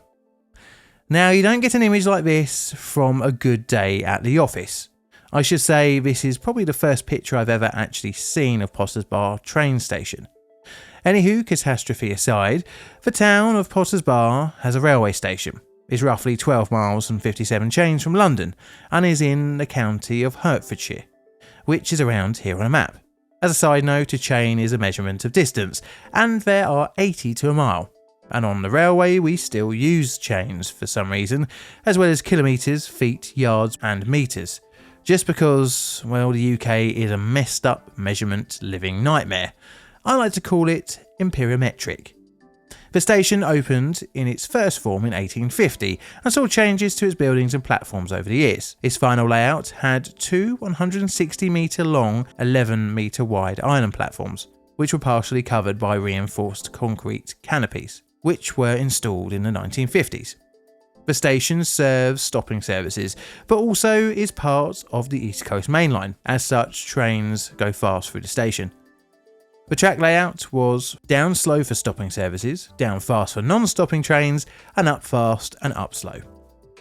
And down in our case today means away from London, and up is towards London. The line speed is 115 miles an hour, at least it was in 2002, and to allow trains to change lines there are points at the southern London end of the station. This allows down fast trains to cross over onto the slow lines, and for up fast and slow services to change tracks. The layout also allowed a train to come into Potters Bar on the down slow, terminate, allow for the driver to change ends, and then head back towards London on the fast or slow lines. Regardless, all we really need to know is that there are points here, and it's pretty common across many stations in the United Kingdom, as it affords flexibility in what services trains can run. In particular, at Potters Bar, the point's normal position was set for straight-through running. From the perspective of track maintenance, the point work south of Potters Bar was designated a red zone, i.e. working on the area brought in the risks of train movements and would likely need a line block, in layman's terms, to stop all trains in the area, in order to inspect or maintain the infrastructure. The term red zone is no longer used in the current rulebook. However, when this disaster happened, which was 2002, it was. So needless to say, having the points in this area adds some aggro to maintenance work on site. Well, with all this chat about point work, let's have a look, eh? So points, or switches as they're known in some other places in the world, allow trains to change lines. They are vital in enabling multiple trains to run on a network, as if they didn't exist, then trains would just be locked into one particular track and just go up and down. Points are simple but ingenious. They are made of several very important components. First of all, there are the stock rails, and these are fixed. Then you have the switch rails or blades. These can move and, depending on the intended direction, allow the wheel to run along it. You see, the train wheel flanges are like this, and thus they need to be able to cross the rail. This is done here with the actual crossing section, basically an interruption of the railhead to allow the wheel to slip through. Finally, once the wheels have moved over the points, they go through a thing called a check rail that makes sure the wheel is in the correct position. So, with the blades moving, there is a risk that they can go out of gauge, i.e. too wide or too narrow for the wheels' distance between each other. In the UK, the standard gauge is used, which is 4 foot 8.5 inches wide. This holding of gauge is done by things called stretcher bars. These can be adjusted as they have threaded ends, which pass through a support bracket in which a nut each side is threaded on. The bracket is then attached to the switch rail, and the points machine was attached to the points via a lock stretcher bar. Now today's story will be mainly about this set of points to the south of Potter's Bar, numbered 2182. Needless to say, maintenance is key for their safe operation, as being on the fast lines they take quite a beating from very heavy and quick moving trains. Now the area is remotely controlled by the King's Cross signal box, and the line is electrified with overhead lines of 25 kilovolts of AC. So that was a basic background. Let's have a little advert break. Great to see you back, so I need to quickly mention something that is rather important to our story, and that is of a rough ride. Now, it's not what your dirty mind is thinking of. It's actually an event of a train passing over a section of track, and for whatever reason, is bounced around, causing the feeling of a train to be not stable, or rough ride as you will. Many things can cause this: eroded ballast track, out of gauge rails, a train's wheels hunting round corners, broken fish plates, loads of things really, but also a rough ride can be caused by faulty point work. How the exact location of a rough ride is pinpointed really depends on who reports it. For example, if it's a driver, then they can get a milepost number, a stanchion number, signal number, or even nearest junction name. The list is very exhaustive. Such events are easily zeroed in on, but it's much more difficult if a passenger reports it. Because, well, they might just say it happened between X and Y station, making a search area of miles of track rather than just a few yards. But regardless of how a rough ride is reported, the way it's investigated is usually the same. A train will be held at a red signal before the affected area, after which the signaller will inform the driver of a rough ride and to proceed at caution over the affected area. When at a pre-agreed location, the driver is then to contact the signaller and report their findings. This type of out of course working is fairly regular. Depending on what the driver says, another few more trains can also inspect the area, and if a problem is found, then track workers are sent to the site. And now we can start with our disaster narrative, so get your bingo cards at the ready. The disaster. So our story begins the evening before the crash on the 9th of May 2002. A station announcer is travelling home from Finsbury Park to his home in Stevenage. This is at around 9 PM in the evening. As the train is travelling towards Potter's Bar, actually, I'll tell you in the person's own words as written in page 61 of the RSSB final report. The train dipped to the left-hand side. It then seemed to jolt downwards. Then, as it passed over the down fast to down slow points, it dipped to the left. As it travelled across the bridge over Dark's Lane, the train lifted and leant to the left, passed over the bridge and then leant back to the right as it came off the bridge. When a staff member got to Stevenage, he reported the rough ride. The station supervisor then reported it further up the chain of command to the signaller. Some confusion came around as to who had reported the rough ride, and as to what line and points it had occurred on, as somewhere along the communications chain, the report of a rough ride was taken to be on the up fast service rather than actually on the down fast service. Nevertheless, a rail track member of staff went down to investigate. He was looking at the points on the up fast, shining his torch over the stretcher bars and their support brackets and associated bolts and nuts, and all looked good. The member of staff informed the signal box all looked good and well, but he would wait to observe the next up fast service travel over the points. Everything was fine, and as such, the report went no further. However, he had been looking at the wrong points. It is just after lunch on the 10th of May 2002, and train 2 Papa 26 is departing King's Cross. The 12:34 service was set to run along the fast line and cross onto the slow at Potter's Bar. This was to allow a fast service to overtake it. This was the 12:45 King's Cross to King's Lynn train with the head code of 1 Tango 60. The stopping service navigated the points, and the signaller at King's Cross saw no issues with setting the route and resetting the points to 182 back to their normal through running position. All the required route set lights were showing on the signaller's panel. Now, the fast service was operated by West Anglia Great Northern and was a 4-car Class 365 unit capable of a top speed of 100 miles an hour. It had departed King's Cross on time, and along its journey the train was happily climbing up to its top speed. As train 1 Tango 60 approached Potter's Bar, the driver noticed the signal on the downslope just outside the station change from green to red and then back to green again. As the front of the train reached the platform at Potter's Bar, the driver noticed a strange jolt, followed by more severe jolts. The driver took the power off. All of a sudden, his line light extinguished and the train began to give alarms. Normally, when the line light goes out, it means you've got no juice, i.e. electricity. And this was the case. Well, kind of. Actually, what had happened was that the train had separated, but the driver didn't know this until the train came up in a heap. So, as the train had gone over the set of points, the first 2 carriages and first bogie of the third had successfully made it across. The rear bogie of the third carriage had become derailed, and the rear bogie of the fourth carriage derailed and then re-railed onto the crossover, pushing it broadside to the direction of travel. The fourth carriage became detached from the rest of the formation and, running at an angle to the track direction, flipped and crashed into the platform at Potter's Bar, becoming lodged at a 45-degree angle underneath the canopy, resulting in this. During the flip, the bridge over Dark's Lane was smashed into, sending debris and masonry smashing into the road below, in doing so striking passerby Agnes Quinlivan, killing her. So by now, the 3 remaining carriages had come to a stop. The signaller noticed several sections becoming occupied on his panel, this along with pointwork showing out of alignment, and it prompted the signaller to replace all down signals in the area to danger. A rail track production supervisor at Potter's Bar called the signaller, informing them that a major accident had occurred.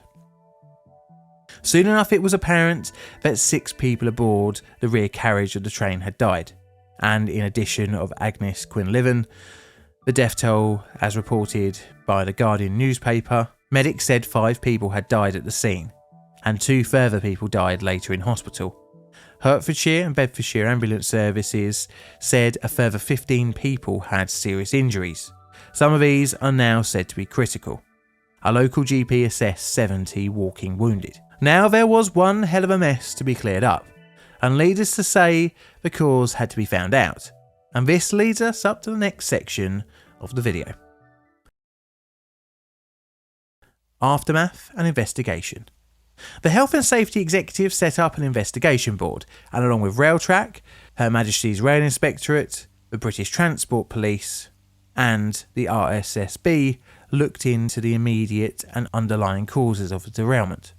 Now, the report of a rough ride was more than a coincidence, and when investigators looked over the crash site, it was clear to see that the points had played a part. The physical evidence allowed the HSE to reconstruct events alongside the train's onboard data recorder.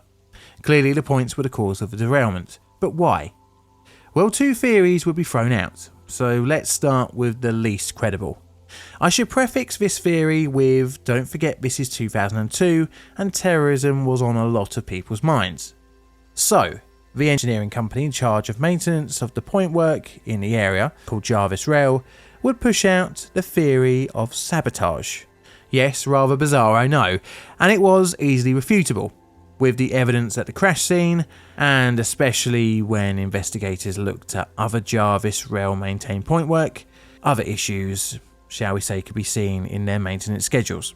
You see, interestingly, during the investigation, the points in question had actually had some maintenance work undertaken on them by Jarvis Rail on the 1st of May, just a few days before. And during interviews with Jarvis staff, it became clear that many didn't really understand the type of adjustable stretcher bars used on the points. In the RSSB final report, they would say, the lack of a training program was the result of the failure to produce a procedure for the installation of adjustable stretcher bar assemblies, despite the stated intention in 1993 to do so. So maybe sabotage was not the cause then. Maybe Jarvis Rail was undertaking a little case of deflection. This leads us on to the second and more likely cause, in that the point stretcher assemblies were not properly tightened, thus allowing them to gradually become loose and interfere with the running of trains. It was also found that vibrations from passing trains could cause the stretcher bars nuts to work themselves free. The poor maintenance sadly could have been discovered when the rough ride was reported, But the breakdown in communication between the reporting staff member, the signaller and track worker meant that the wrong set of points was investigated.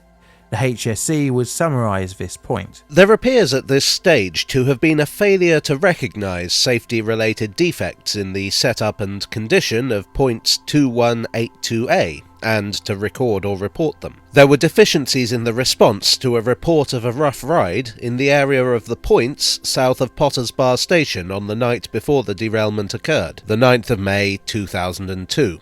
Thank you, Mr. Jago. So the disaster was really just down to common issues. Unpreparedness of managers and staff to maintain and highlight issues within complex machinery. Sadly, this resulted in 7 deaths. Not only that, but it became the nail in the coffin for a rather controversial private company, Railtrack, which was in charge of maintenance of signalling, track and most of the UK stations in a post-UK railway privatisation world. You see, Railtrack had subbed out nearly every job it could to contractors, which resulted in substandard infrastructure. As you know, running a rail network's assets for profit doesn't always get great results.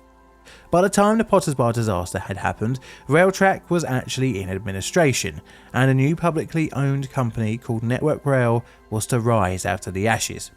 Now the fines. Network Rail got hit with a £3 million penalty a few years after the crash in 2010. Jarvis Rail, who originally posited that sabotage theory, ended up admitting liability, setting aside £3 million itself for claims against the company.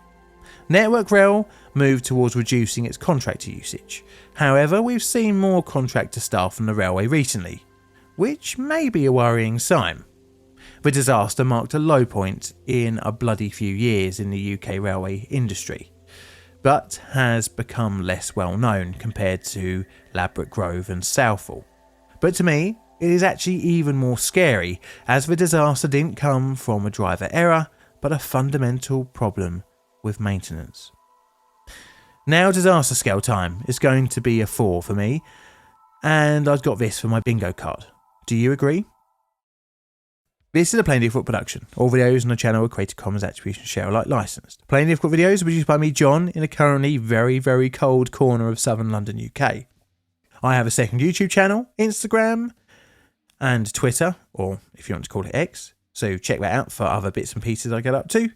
And I'd like to say a very warm thank you to my Patreon and YouTube members for your financial support, as well as the rest of you for tuning in every week to watch these videos.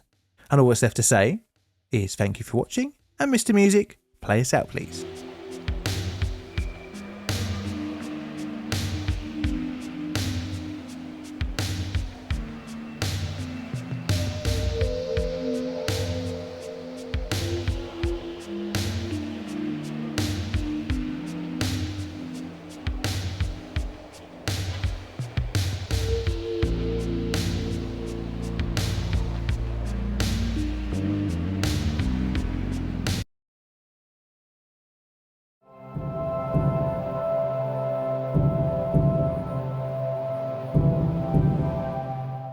It is the 22nd of October 1994, and a number of reporters and photographers are peering off the edge of a bridge down to a river some 20 metres or 66 feet below. The river is the Han, the body of water that weaves its way through South Korea's capital city, Seoul. The area the men are rather warily looking over was once a cohesive structure. Instead, what they are observing is a section of bridge that had just suddenly fell off. The collapse would be the demise of 32 people, and rather rarely for a plainly difficult video would result in 17 convictions. Today we're looking at the Songsu Bridge disaster. My name is John, and welcome to Plainly Difficult.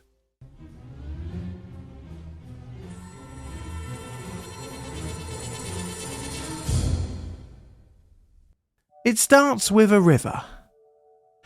So we have to start with the River Han, the lifeblood of Seoul. Don't worry, we won't go too deep diving into the city's relationship with the river, but I will say, like all large metropolitan sprawls with a big river running through it, there is a need for bridges. And that's the case for the one to cross the Han, to link the districts of Gangnam to the south and Songdong to the north. The plan for a crossing was set out in the late 1970s by a channel semi-regular Pak Chung-hee. You see, the area south of the Han River was actually a rather new addition to the city, only being incorporated in 1963. Towards the end of the 1960s, Pak Chung-hee sought out to develop the area for a modern Seoul. A ban on construction north of the river resulted in many businesses moving to Gangnam, where, as the Korea Herald would say in their 2011 article, no taxes and regulations existed at the time. Understandably, this situation would drive development of the area, where the population would explode during the 1970s and 80s. So, with a new cultivated part of a new city, it had to be connected to the old.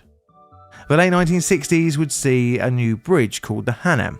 Soon enough, more crossings would be required, and this leads us on to today's subject structure, the Songsu Bridge. So, by the mid-1970s, a new crossing over the Han was needed. This would result in the plans for the Songsu Bridge. It would be a 4-lane bridge with a width of 19.4 metres and a length of 1,160.8 metres. It would be a cantilever design using steel, with essential 7 trusses sat atop concrete columns. Anywho, the builder was Dongha Construction. They won the contract to build the bridge by promising a cheap price and a quick construction time, as noted in Disaster Risk Management in the Republic of Korea by Kim Yong-kyung. The political and social environment was more concerned about time than quality. This is not surprising. It was very common with many projects during South Korea's modernisation. For example, in the Daegu subway fire, important safety features were overlooked in order to build the network quickly. Now, the suspended sections of the bridge are held in place by pins, which run through a gusset plate and a pin plate. In order to hold these parts to the vertical cords, they're all welded together. All good, right? Well, the area required a weld that would have contact with all parts of both sections. This would cost time and money, something Dongha Construction didn't want to spend. A Japanese manager who had been hired to oversee the welding during fabrication was fired due to insisting on checking all welds, as a Jongdae news article would state. Needless to say, this will become important later on in the video. Construction began in April 1977 and would last 2 years and 6 months, coming in at a cost of 11.58 billion won, or in today's money, around $73 million. Don't hold me on that low, as I may have worked that out a little bit wrong using an inflation calculator. But as far as the bridge was concerned, at least initially after completion, the cut price construction had delivered. Upon opening, the Jungang Daily newspaper led with a front page saying, "The Songsu Bridge opens, slender and beautiful." Pak Chung-hee praised his new bridge. No doubt the impressive structure was a great advertisement for South Korea's storming into the modern era. It had a speed limit of 60 km an hour, roughly 37 miles an hour, and a maximum vehicle weight limit of 36.3 imperial tons, as stated in the New York Times. As the years went on, the Songsu Bridge became one of the city's busiest crossings, testing its structural integrity. And to rather literally add salt to the wound, around 8 tons per year of calcium chloride was poured onto its road surfaces to prevent icing up for motorists. Now, this would leave the structure to deteriorate if unmaintained, and surprise surprise, this is what happened. Bugger, I should have got out my bingo card already. The bridge lacked proper inspections, as it was considered new, something you won't want, especially with the risks of corrosion that yearly road salting brings with it.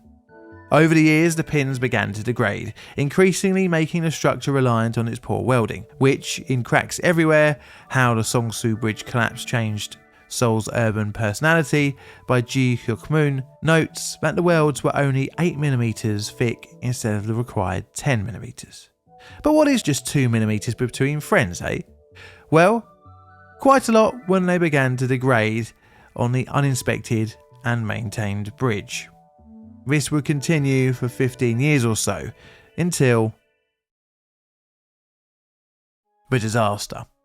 Our fatal day starts actually with the day before, when workers are installing a plate over a gap on one of the bridge's joints, on the evening of the 20th of October 1994. Reports had come in of severe lateral movement of one of the suspended sections. This is rather worrying, but over the evening's traffic, which soon turned into the morning of the 21st of October, the plate would begin to become loose.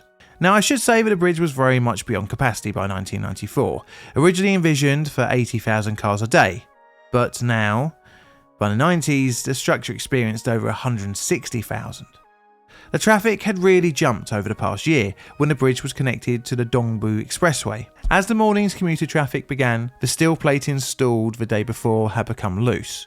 More reports were received by city officials, however they fell on deaf ears due to the assumption that the plate had fixed any immediate problems. By 7:30 in the morning, and as traffic increased over the bridge, disaster was just a few minutes away. At 7:38 am, a 48-metre long section of the bridge plunged into the River Han. 6 vehicles fell into the river some 20 metres below. Among those sent was a number 16 bus, which fell and landed on its roof on the fallen bridge section, crushing it. 31 were aboard, and 29 of which would lose their lives. A police van was also one of the vehicles involved in the collapse, but luckily those aboard survived and helped with the first response, and 2 cars actually did end up going into the river. Amazingly, the fallen section of the bridge allowed rescue workers to help drag victims out of the water and act as a platform for rescue boats. In total, 32 people were killed in the disaster, with a further 17 that were injured. The wounded were sent to hospitals throughout the capital city. Divers were used to recover some of the bodies, however poor weather hindered the rescue workers.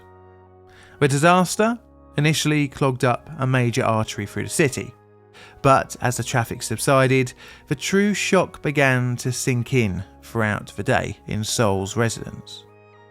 A major and vital bridge had collapsed. So how could it happen? Well, we already know. It would be the usual causes: cost-cutting, poor maintenance, overlooked risks, and the age-old classic of general neglect. But of course at the time this wasn't known, and thus an investigation had to drill down to the root cause. Aftermath and investigation. So the condition of the bridge wouldn't be ignored after a portion of it had plunged into the River Han. The next day, on the 9 PM news, KBS released an expose on the state of the structure, but not only on the Songsu Bridge, but other crossings of the River Han had also been neglected. The South Korean government would arrest some city officials, as reported in the New York Times on the 23rd of October 1994. 7 city officials were arrested today in connection with the collapse of a bridge in Seoul that killed 32 people. An official at the district prosecutor's office said, "Investigators said today that they believe that the collapse occurred because of rusted expansion hinges broke under heavy loads." The head of the city office responsible for maintaining the bridge and 6 of its employees were charged with failing to check the safety of the bridge, whose central span collapsed into the Han River on Friday. The same day, President Kim Young-sam publicly apologised for the disaster. Official investigators would put the bridge under a microscope, and its sorry state was easy to find. Rust all over key components, and the substandard 8mm welds were discovered, which then led to a theory of failure being zeroed in on. You see, the 20% smaller welds had fatigued and had cracked under the stress of the popularity of the bridge. Post-event radiograph inspections found a significant portion of the welds to be showing fatigue cracking. The investigators released their findings in the white paper on the activities of the Songsu Bridge Collapse Incident Investigation Team. The construction was the main target, although the design in itself was let off. Understandable, as the builder Dongha Construction clearly did things on the cheap to get such a low bid in on the project. The disaster poisoned the well of Korean modernisation in the minds of many throughout South Korea, as stated in Ji Hyuk-moon's paper, Cracks Everywhere. Before this happened, people's one and only concern was how fast and how big the country could build something, just like other advanced countries. After the accident, however, Korean citizens began to actively worry about their safety in the new urban landscape of Seoul. Now, it being a disaster in South Korea, rather refreshingly, some did meet criminal repercussions from the part they played in the collapse. 17 were convicted, which made up a mix of Seoul Metropolitan Government officials, Dongbu Corporation officials, and Dongha Construction Industry Company officials. The sentences ranged from 6 months to 3 years for criminal negligence, with some even being convicted for fraud. Now, within just a matter of months, Seoul would be hit with another disaster, the Sangpyeong department store collapse, which I've actually also done a video on. Oh, I should also say that the bridge was demolished and rebuilt, opening to traffic in 1997. So, disaster scale time. I'm going to rate it as either a 4 or a 5. It had death, which was, albeit limited to just one area, but it did send shockwaves throughout a whole nation. And here is what I have for my bingo card. What did you cross off? Let me know below. This is a Plain Difficult production. All videos on the channel are Creative Commons Attribution Share Alike licensed. Plain Difficult videos produced by me, John, in a currently wet and windy corner of southern London, UK. I have Patreon and YouTube members, so thank you very much for your financial support. And I have a second YouTube channel and Instagram and Twitter or X, whatever you want to call it, so check it out for other bits and pieces. And all that's left to say is thank you for watching, and Mr. Music, play us out please.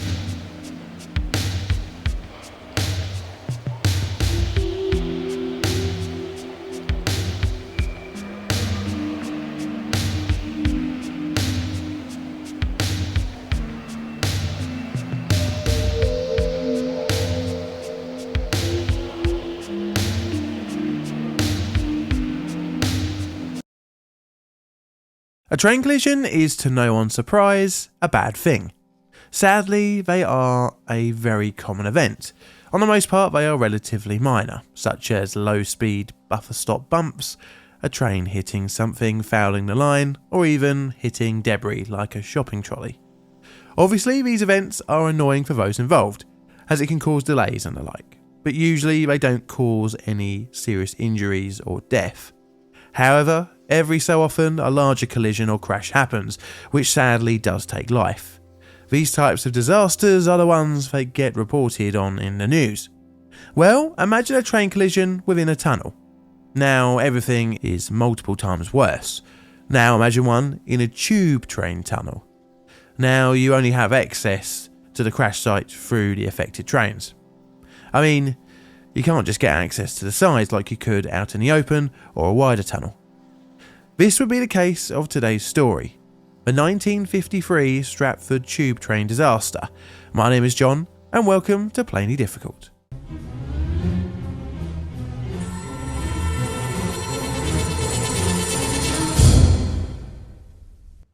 Forward. Okay, so if I had to pick the underground line that I use the least, it would hands down be the Central. Us South Londoners would turn to ash if we went too far northeast. It's a shame, as I find the current version of the Central Line pretty interesting, with its automatic train operation based on fixed block signalling principles, the fact it uses kilometres per hour instead of miles per hour, and that it also goes really far out into the countryside. Anywho, back when our story takes place, the line was very much a conventional London Underground line in its signalling and rules and procedures. So much so that this disaster has a long legacy in the way that trains are operated on the network. It would be the initiating event to change even the way trains' safety systems are designed. Now today's video will have lots of signalling chats, so this is a geekiness alert. I'm also going to be using the original report into the disaster as the framework for the facts and figures, and as always the linky will be in the description.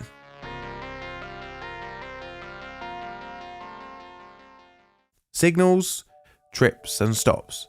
So today I'll be talking about London Underground's conventional signalling system, and not so much with its newer TBTC, CBTC, DTGR and ATP ATC systems. You know, the ones that allow for automatic train operation. So signals on the London Underground are pretty simple and different from mainline operations. On the most part, they are two aspect signals. That is green and red. Green for proceed and red for stop or danger. Each safe stopping distance is individually calculated per signal for a train travelling at line speed. That is, if a train passes a red signal without authority, then the safety system would grind the train to a halt before hitting a potential train in the front. Now, how is a train stopped, you might ask?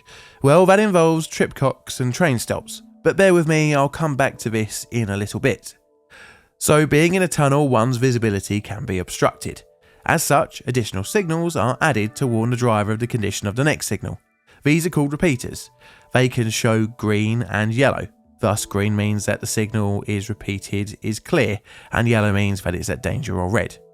Now, generally on the underground, there are two types of signals, automatic and semi-automatic. The former are controlled by the passage of trains, using track circuit blocks, and change automatically from green to red and back to green again, depending on the track circuit's detection of a train. And the latter change to red after the train passes over its track circuit, but usually will require the signaller to return it back to green. This is done from a number of signal cabins spread throughout their respective lines. Well, at least when the disaster in our video unfolded. So, like all machines, signals have a non-zero chance of breaking down. As such, for any case of power loss, track circuit issue, light bulb being out, etc., then the signal will revert to a fail-safe position, i.e. at red or danger. Thus, there needs to be a provision for this. As well, a train stuck at a red signal in a tunnel indefinitely would cause a little bit of bother.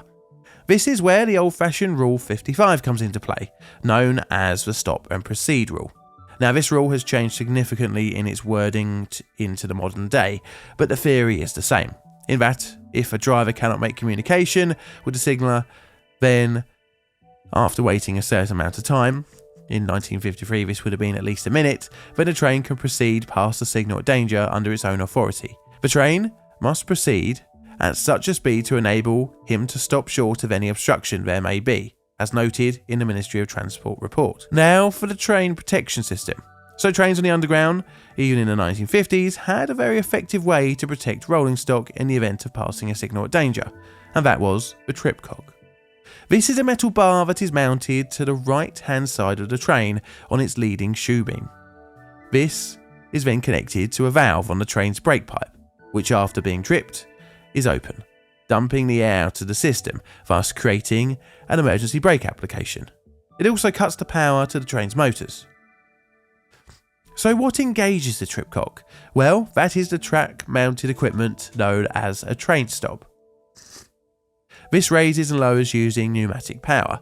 When the signal is at danger or clear, the train stop will either be in the up or down position. Usually, the train stop would be in the up position for danger and down for clear. The train stop raises 3 inches above the railhead on the right hand side and is then able to hit the tripcock. The system works pretty well, but in the case of a signal failure, the train will still have its emergency brakes applied when passing the signal under the driver's own authority. As mentioned in Rule 55, the train must then travel at a caution speed until the line is clear. This is vital, as if not, then one train could rear-end another, as you always have to assume that there is a train ahead of you. The rules for passing a signal under your own authority have changed on the modern-day tube network, where if you can't make communication and you've waited a minimum of 2 minutes, and this can't be done at semi-automatic signals, X signals, or station starting signals, as well as several others. Now, the trains used on the Central Line in the 1950s look pretty ancient by today's standards. These were the standard stock. Even though other stocks used on the network at the same time, such as the 38 stock, actually still looks pretty modern, at least when compared to the standard stock. So when the standard stock was designed, traction control equipment was very bulky, and as such, it meant that behind the driver there was a whole control gear compartment. This also meant that passengers were actually quite a distance from the front and rear of a unit. The formations used on the Central Line at the time were 8 cars, and some of the carriages dated back to the early 1920s. They were not too far off replacement in 1953, with the 1959 stock predicted to arrive in the early 1960s. Regardless, they were the stock on the Central Line, and they had Westinghouse and electro-pneumatic brakes, a dead man, and that all-important tripcock protection. Now it's time for the disaster, so get your bingo cards ready. The disaster. So this is Stratford Tube Station, which is around here on a map. In April 1953, the area is under 10 years old, and the line has a rising gradient to Stratford Station. This is to accommodate cross-platform interchange with British rail services. After, at Stratford, in both directions trains then go back down a gradient to tunnel sections. For today, we're looking at 3 eastbound services from Stratford and signal Alpha 489. I should say it is the evening of the 8th of April 1953. 2 signals are stuck at danger. That is Alpha 489 and the next signal, Alpha 491. 489 was the starting signal at Stratford and 491 was the next one on the way to Leighton. As part of the protocol, porters were posted on the platform to communicate that signal 489 was stuck at danger to the driver and to the guard, and also to give them authority to pass the signal at danger. However, and very much importantly, the porters didn't actually know that 491 was also damaged and stuck at danger. So train 39 pulled into Stratford and was given permission to pass Alpha 489.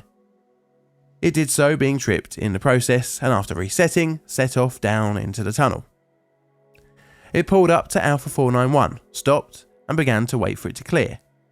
Meanwhile, the following train, number 71, pulled into Stratford, was also told by the porters of the signalling issue and to pass the signal and descended down into the tunnel. The driver saw the rear of train 39 and stopped. Now there were 2 trains in a section of track between Alpha 489 at Stratford and Alpha 491. After some time went past, train 39 passed 491 at danger and continued on towards Leighton. Train 71 then began to move forward at a slow speed. Meanwhile, the motorman of train 59 was just getting his permission back at Stratford from the porters to pass 489 at danger. He was told, "The signal has failed, you are to pass it at danger." The guard gave the driver the bells, and away they went past 489, tripping the trip clock in the process. Roughly a minute went by as the train pipe recharged with air. Driver Besley took power and the train proceeded down the incline. Bearing in mind, the driver wasn't expecting a train ahead, although it would be a possibility. Besley saw what he would describe as a cloud of smoke. He would claim that he was travelling at a speed of less than 10 miles an hour. Almost instantly after hitting the smoke, train 59 slammed into the rear of train 71, and this was at 4 minutes to 7 in the evening. The collision crushed the leading cab of train 59. The force of the sudden stop pushed the second carriage up over the first, causing it to telescope. The driver of train 71, after feeling the collision, contacted the substation operator by the pinch and rub method wires that ran along the tunnel wall. This caused a traction current to be discharged, as by design. The guard of train 59, feeling the collision, attempted to make his way to check up on the driver. However, his progress was hindered by the severely damaged carriages. Instead, he travelled to the rear of the train and made his way back to Stratford to get assistance from station staff. Driver Besley, amazingly, was still alive in the leading cab, albeit crushed with serious injuries. The West Ham Fire Brigade was on the scene by 7:15 p.m. Doctors and nurses from Queen Mary's Hospital and Whit's Cross Hospital also attended, as well as staff from the St John's Ambulance Brigade and the Metropolitan Police. Many people would be trapped in the trains, with 2 remaining there until 2 a.m. In total, 12 passengers had died. 9 were killed outright and 3 died in hospital from their injuries. Many more were injured and understandably traumatised from the event. Now the disaster became a logistics nightmare. 2 trains were smashed up inside a tunnel. Not the best recovery situation, with normal services not resuming until 10 a.m. on the 10th of April. Of course, the disaster would require an investigation, and one would follow from the Ministry of Transport, headed up by Colonel D. McMullen. The investigation. Investigators pored over the wreckage and signalling in the area. The failure of the 2 signals was discovered. A failed train stop at 491, which also caused 489 to fail safe, as a kind of form of double blocking, that is, having 2 block sections protected. Damage from the collision led investigators to believe that the impact speed was far greater than 10 miles an hour, contradicting what driver Besley had claimed. In fact, he was driving at a speed to be closer to 20 miles an hour.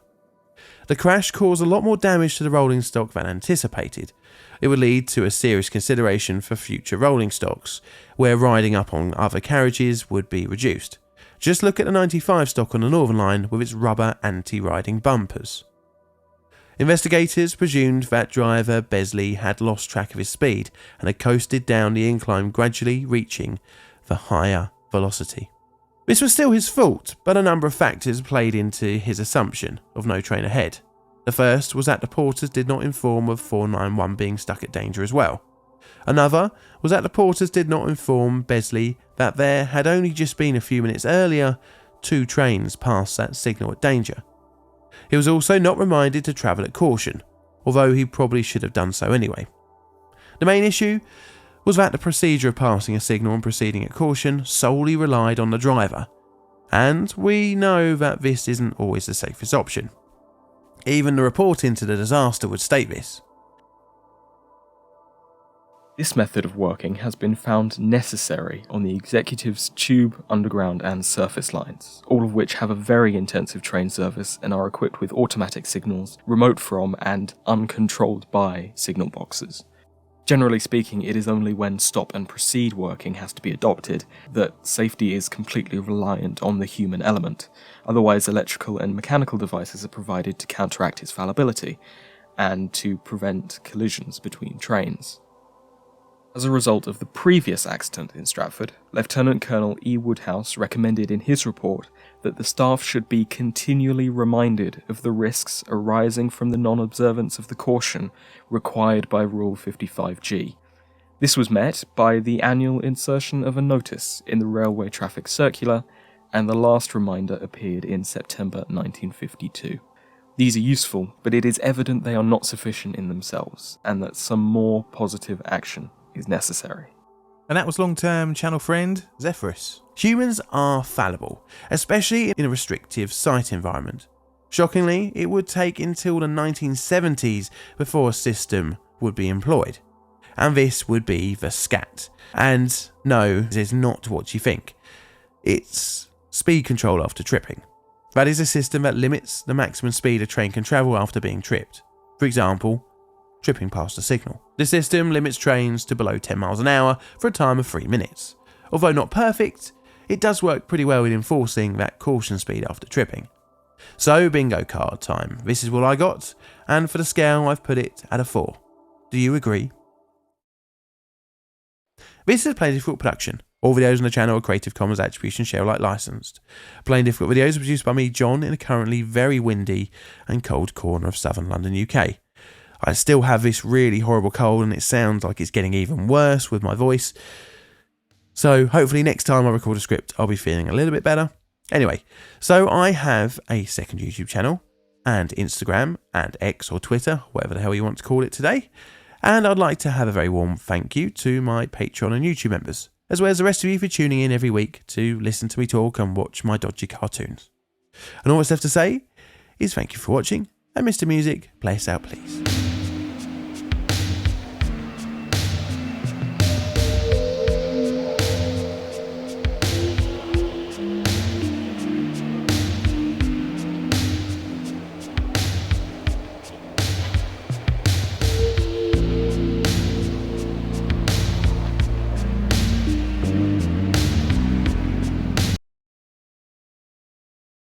Waste, unfortunately, is an inevitable part of humans existing on the blue and green ball thing we call home. It's hard to argue against that we've done some damage.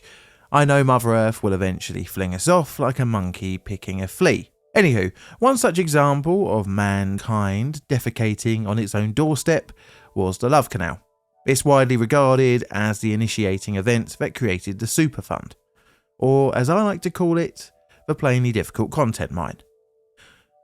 My search for new and exciting ways we've buggered things up aside, the Super Fund programme's beginnings can also be attributed to today's subject, the Valley of the Drums. Yes, I know it sounds like an ancient burial ground for kings long forgotten. I mean, I wish it was, but you are watching a Plain Difficult video after all. So instead, it was a big old dumping ground for toxic chemicals. Juicy content aside, this story very appropriately shows the reason why landfills need proper regulation. So, my name is John, and welcome to Plainly Difficult.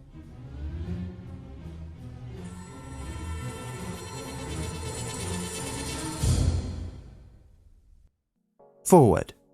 So ever since my video on the Love Canal disaster, I've received requests for this video. And can I just point out that the Love Canal video was all the way back in May 2020. Anywho, and nearly 4 years later, here we are. So this video will be based off various reports and papers published by the EPA, as well as some other contemporary newspapers and the like. And as always, the linkies will be in the description below. So sit back, relax, and for the love that all is high and mighty, don't touch the rusty waste barrels. Background. So, our story is about this place, here, just a few miles away from Louisville, Kentucky. It's located in North Bullitt County. It is a 23-acre site, and is owned by this guy, a Mr. Taylor. I don't actually have a picture of him, so I took some artistic license to create our own Mr. Taylor. It's much like the rest of Bullitt County, in that it's got some steep slopes, thus creating valleys. It's the mid-1960s, and Mr. Taylor can see dollar signs. His unused tract of land has presented itself as a potential moneymaker. That is a dump site. Not only that, but an unlicensed and unregulated dump site. Taylor was willing to take on anything and everything to dispose of on his site. This made his operation rather popular with some of the more toxic rubbish producers. I should say that being unlicensed wasn't necessarily a big of a deal at the time, as dumping laws were rather lax in the 1960s. His biggest customers were from the paints and coatings industries based around Louisville. Soon enough, drum upon drum of waste arrived on his dump site and quickly started stacking up. During the early years of the dump, which as the EPA would state as starting in 1967, Taylor found another little side hustle, selling off the used drums for scrap. But what to do with the contents of those drums? Well, Taylor had a cunning plan. He would dig a hole, a really big hole, and pour the sweet, tasty, and totally safe material out into it. This simple and ingenious plan allowed Taylor to scrap out the drums, but to a surprise to absolutely no one, Taylor didn't line the excavations with any protective coverings, allowing the toxic material to permeate into the soil and eventually to the groundwater. Nothing good was in those drums, as an estimated 140 chemicals made their way into the soil, including polychlorinated biphenyls, which was a carcinogen. Now, the unlicensed chemical dump site didn't go unnoticed after Taylor was caught burning solvents. Contaminating the ground was clearly not enough for him. The Kentucky Department of Environmental Protection, or KDEP, ordered the burning to stop. This resulted in the pits being filled in with soil from the valley. The filled-in pits became the foundation for drum storage out in the open, which caused leakages as they degraded and rusted away. Neighbours of the dump site frequently reported strong, pungent chemical odours coming from within. In 1975, the Kentucky Department for Environmental Protection began legal proceedings against Taylor after a release of heavy metals and carcinogenic chemicals into the nearby Wilson Creek was found. Taylor had a cunning ace up his sleeve, which allowed him to dodge all responsibility, and that was dying in 1977. At least the dump site stopped taking in more waste after Taylor's stopping of being alive. Now the site had no known owner, causing a somewhat awkward legal situation, which would slow down any hopes of a cleanup. Although eventually potential responsible persons were found, funding of any cleanup would be difficult. Plainly difficult. For another 2 years, the chemicals would seep into the groundwater, be washed off by rainfall, and sink deep into the soil around the dump site. Now, during this time, the EPA was aware of the chemical catastrophe that was just happening in Kentucky, and at the request of KDEP, would undertake surveys of the dump site.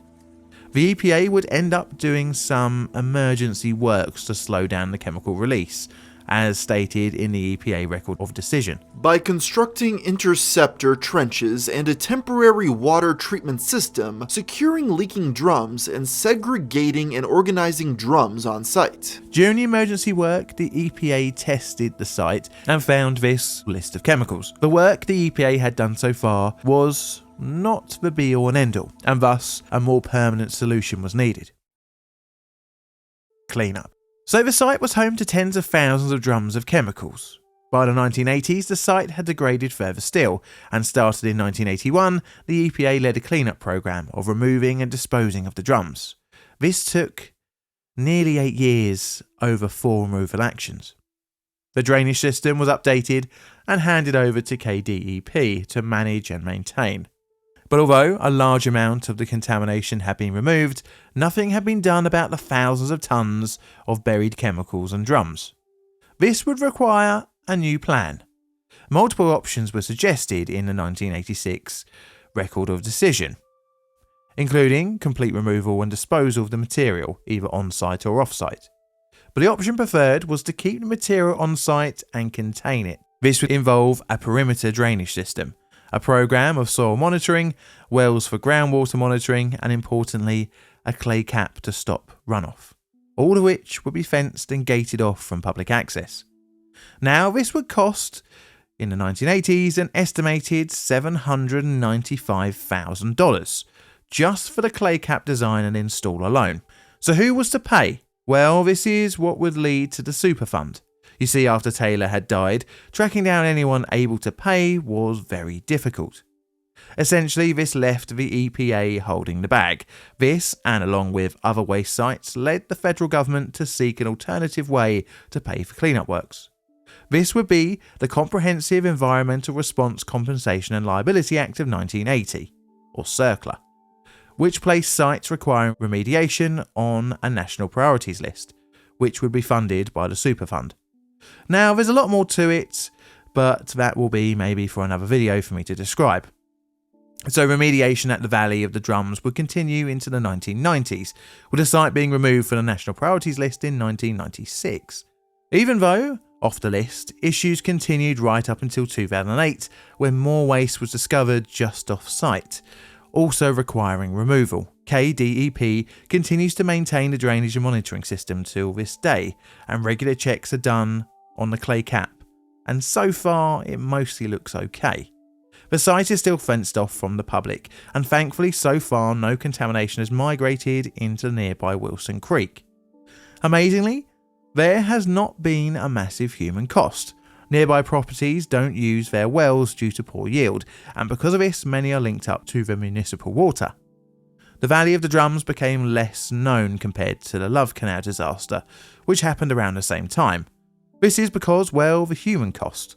A whole suburb didn't need to get relocated, and as such, it was much easier to forget.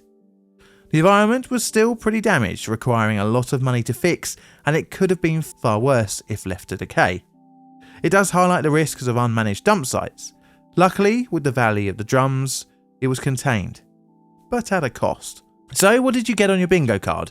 This is what I got, and I'll put the Valley of the Drums on a number 2 on my disaster scale. Do you agree? I'd like to say thanks to Art from Gamer from Mars for his cameo. This is the Plain Difficult production. All videos on the channel are Creative Commons Attribution Share Alike licensed. Plain Difficult videos are produced by me and John in the currently very cold corner of southern London, UK. I don't know if you can tell, but I've got a pretty nasty cold at the moment, and as such my voice is sounding pretty haggard. But anyway, I'd like to thank my Patreon and YouTube members for your financial support. And all that's left to say is thank you, miss. Thank you for watching, and Mr. Music, play us out please.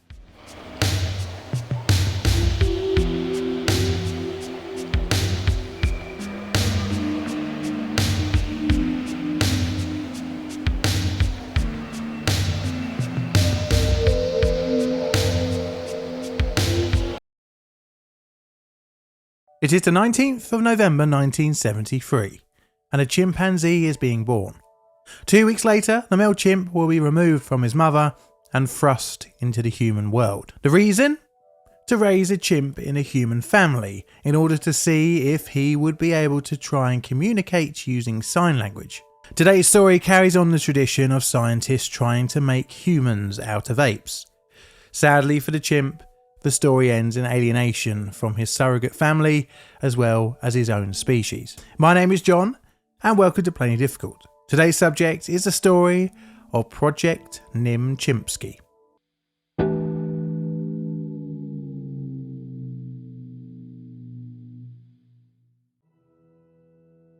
Our story may sound familiar, and it kind of is, as we all know about another chimpanzee baby experiment, which was very controversial for the time, which was the Donald and Gaia study.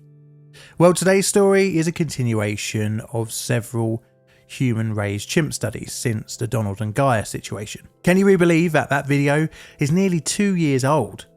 Now, this video will draw its facts and figures from Can an Ape Create a Sentence by H.S. Terrace et al., as well as some other bits and pieces, including the book The Chimp Who Would Be Human by Elizabeth Ness, which, as always, the linkies will be in the description below. So before Nim, we have to talk about the person behind the experiment.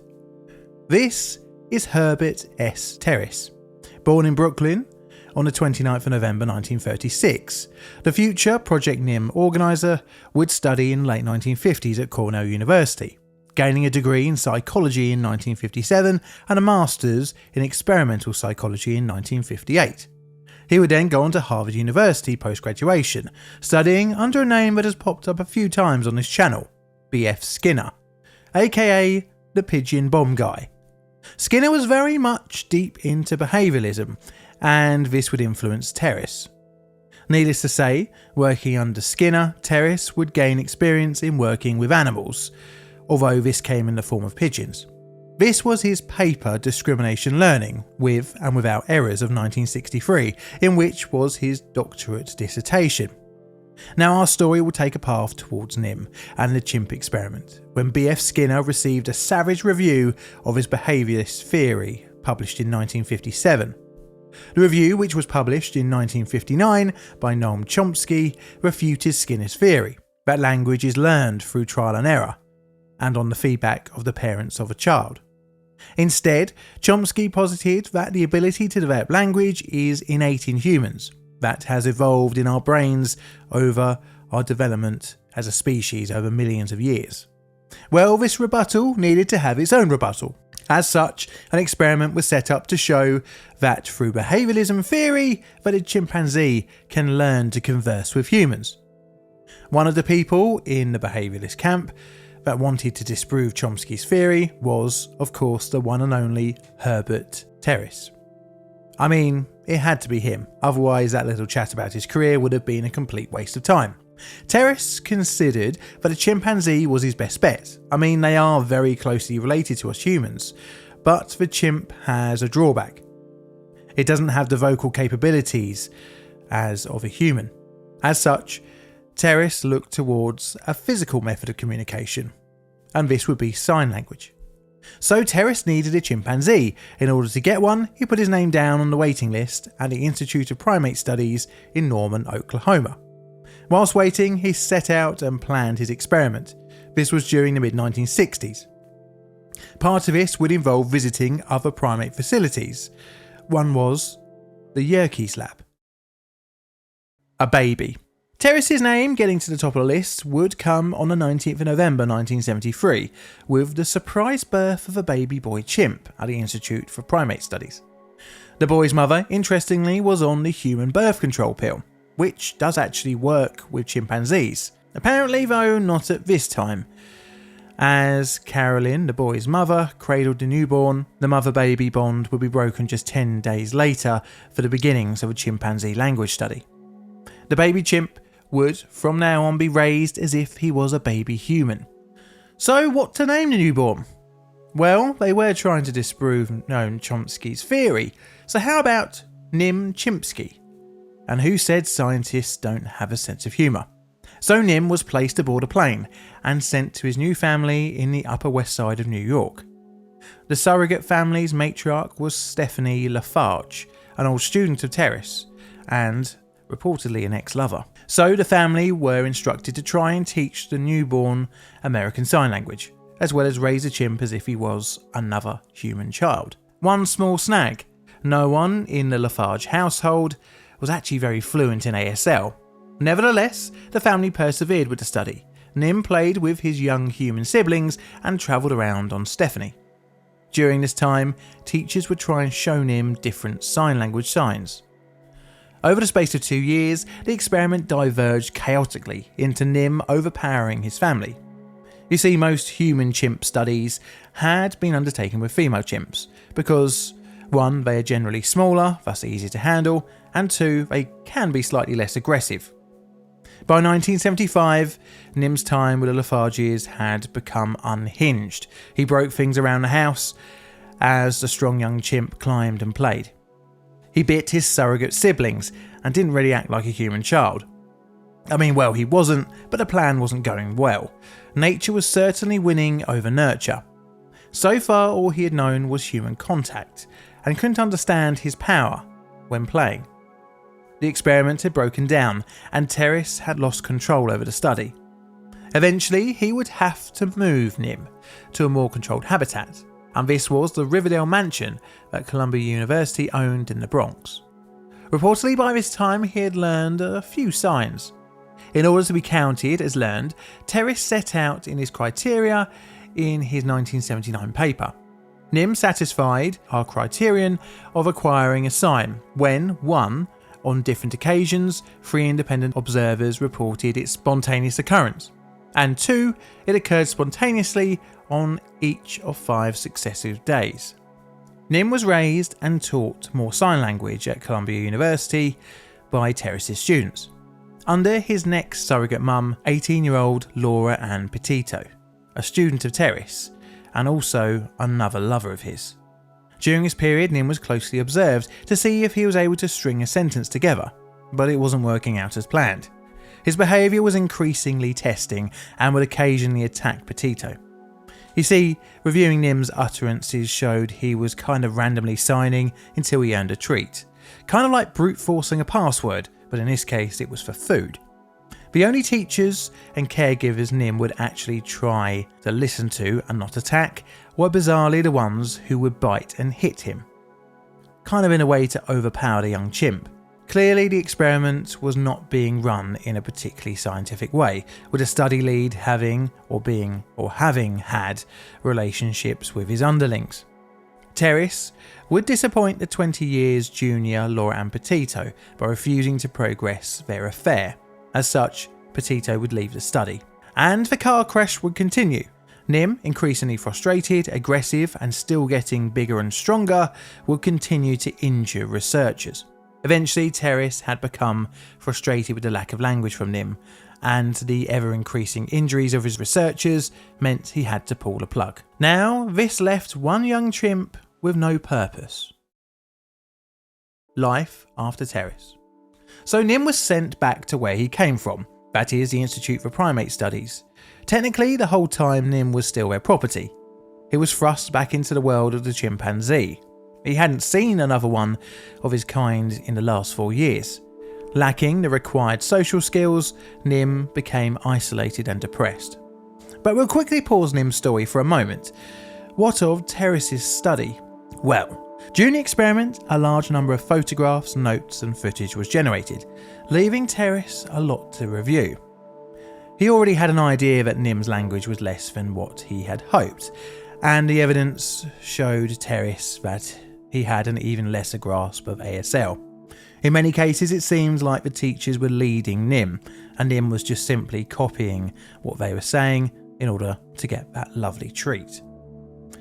By experiment end, Nim was thought to have accumulated 125 signs, but it didn't appear to seem like he was combining signs that much to create new meanings. Some of Terrace's underlings would actually say that Nim only really had close to 25 signs. Terrace would conclude in his 1979 paper in Science magazine. Projects devoted to teaching chimpanzees and gorillas to use language have shown that these apes can learn vocabularies of visual symbols. There is no evidence, however, that apes can combine such symbols in order to create new meanings. The function of the symbols of an ape's vocabulary appears to not so much to identify things or to convey information, as for example Skinner's concept of tax, as it is to satisfy a demand, that is, use the symbol in order to obtain some sort of reward, Skinner's concept of man's. Now, Terrace's almost 180 in opinion and conclusions would put back animal language studies by years, and it wouldn't go down well with his peers. He would solidify his position further in his 2019 book, Why Chimpanzees Can't Learn Language and Only Humans Can. So back to Nim. The Primate Centre was not known for being an enticing place to live. For a creature like Nim, it was like being in hell, being caged. There was only one ray of light for Nim, in one employee at the Institute for Primate Studies called Bob Ingersoll. So Ingersoll would meet Nim on the chimp's first day returning to the centre, and interestingly, soon after he noticed Nim's sign. One sign was "Stone Smoke Time," as said by Ingersoll himself. The chimp during his time in New York had actually been introduced to weed. The two would create a bond, including Ingersoll sharing joints with Nim, but he would have to move again. You see, the centre by the late 1970s was having financial difficulties, and the owner, Dr. William Lemon, decided to sell off some of his chimpanzees. Nim was sold to the Laboratory for Experimental Medicine and Surgery in Primates, which has the best abbreviation, LEMSIB, managed by New York University. Thankfully, Nim was relocated away from the laboratory to a ranch in Texas with the help from Ingersoll. However, like most things in his life, this was a bittersweet turn of events. Yes, he was spared from the laboratory, but the ranch in Texas had no real knowledge on chimps, and for a social animal, it was torture without any companions. In a few occasions, he would escape his enclosure, with one time resulting in Nim killing a dog. During his time there, he would attack other people. A companion was sourced, but sadly she would die fairly early into her time at the ranch, and again, Nim would be sent into a depression. Another couple of companions were relocated to live with Nim. This lasted for around 5 years, until on the 10th of March 2000, Nim died from a heart attack. He was 26 years old. Nim's life was a sad one, and unfortunately for the scientific world, a negative one on animal language studies. It wasn't Nim's fault, it was a short-sightedness of the study he was in. So Terrace is still alive and would go on to earn several awards for his various studies and papers. Now, this week's video won't really fit into my bingo card or disaster scale. Instead, I'll use this cruel bar graph. This is a Plain Difficult production. All videos on the channel are Creative Commons Attribution Share Alike licensed. Plain Difficult videos are produced by me, John, in a currently wet and windy corner of southern London, UK. I have Instagram and a second YouTube channel, as well as Twitter, or X, whatever you want to call it, so check them out for other odds and sods and bits and pieces I'm up to. And I'd like to have a very nice warm thank you to my YouTube and Patreon members who financially support this channel and help me pay for the research papers I have to download for videos like this. And all that's left to say is thank you for watching, and Mr. Music, play us out please.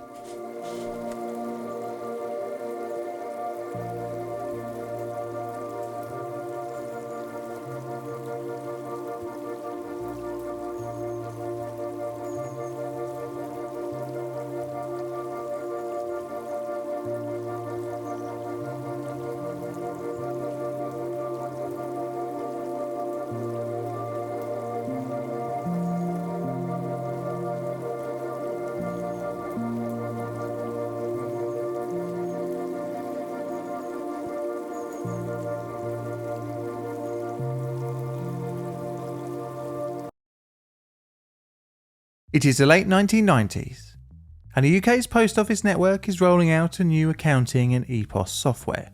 It had come from an earlier project that aimed at improving efficiency in the way that unemployment and benefit payments are made. This was in an effort to stop some £150 million in fraudulent benefit claims per year. After a number of years of overspend and overrunning schedules, the new software has been scaled back to working as a transaction and accounting software solution. What each post office and sub-post office isn't aware of is that the software is buggy and unreliable. So much so that it will result in millions of pounds magically becoming unaccounted for, which will result in ruin and conviction of hundreds of post office workers. Arguably becoming one of the worst software glitches in history. Not only would it cost livelihoods and freedom, but in some tragic cases, even lives. Today we're going to be looking at the Post Office Horizon software scandal. My name is John, and welcome to Plainly Difficult.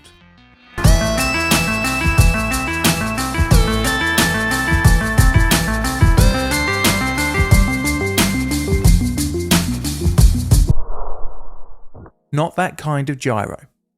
Okay, so today we will start off with touching on a little bit of unique UK history, and that is of benefits and unemployment payments, and its unique slang term.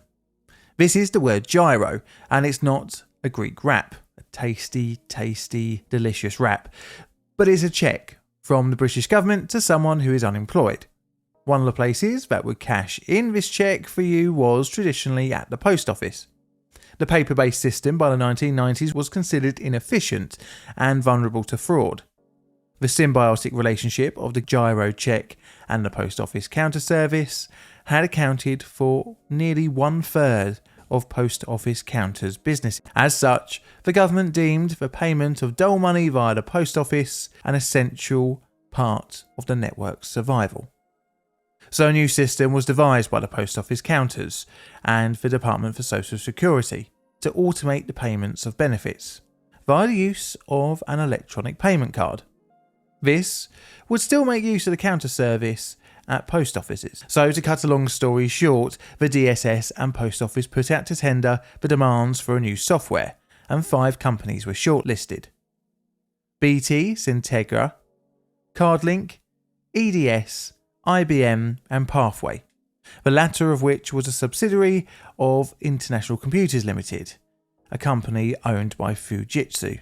The winning company was Pathway, and after many years of troubled development, the software was behind schedule by 1998. During testing, errors were being detected, but development continued, and the project just went out of control. The result was in May 1999, the cancellation of the benefits cards payment system, instead leaving a point-of-sale system devoid of the original plan of sorting out gyros, and no, it is not that really tasty food. However, although scaled back, issues with software, now named Horizon, kept on popping up during testing. For example, issues with communication with the point-of-sale side of Horizon and the transaction information processing system used by the post office were reported. During its initial rollout, numerous complaints from post offices to post office counters support services came in explaining that their weekly balance was different to their sales amount. A lot of this was chalked up to improper training from Horizon support officers and post office staff. ICL Pathway would be forced to agree to correct some of these issues in late 1999. However, the software continued to be rolled out in its buggy state over the next few years to over 13,000 branches by 2001. But the issues with the software were well known within ICL Pathway and Fujitsu. However, they just wanted that sweet money that completing the rollout would bring in. Reportedly, over £1 billion to install. Quickly, I should explain how the post office branch counters network was operated.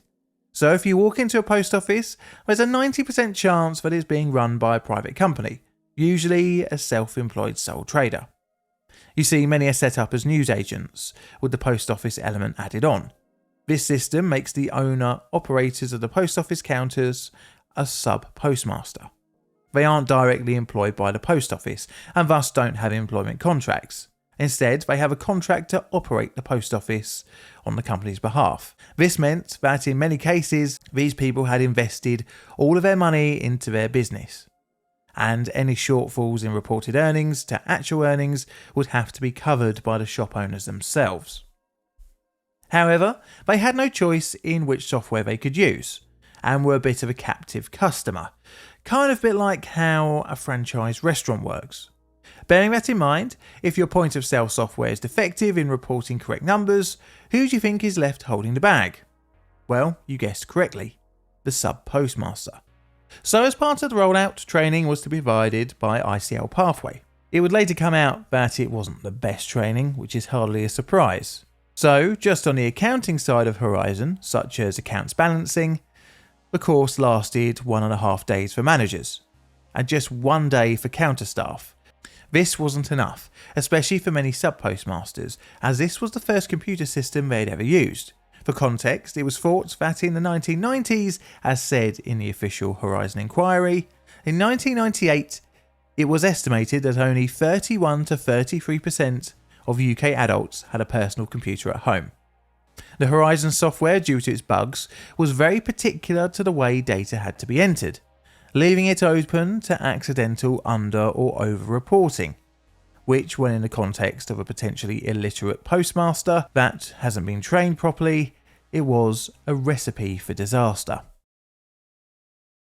Shortfalls and fraud. So, almost as soon as the software was running, complaints came in to the post office helpline. Many shortfalls were being reported. For many sub-postmasters, this was the first time they had ever experienced this in their careers. And this all happened within just a few weeks of Horizon being installed. The post office in each case of shortfall that the complaining sub-postmaster that it was their fault, and they would need to cover any loss personally. Convinced that the new software was uncovering vast amounts of fraud, the post office would keep applying pressure on their sub-postmasters. For some, only a few £100 was short, but others, shortfalls of thousands were experienced. Eventually, the contracts of some sub-postmasters were terminated, dumping a massive bill and no way to make the money back. But this was just the tip of the scandalous iceberg. You see, having a shortfall on a company's account that can't be well accounted for opens up the risk of an accusation of fraud, false accounting, and ultimately theft.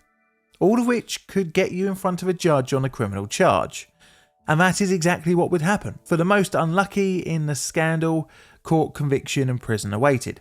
Over a 16-year period, an estimated 900 prosecutions were brought against post office staff and sub-postmasters.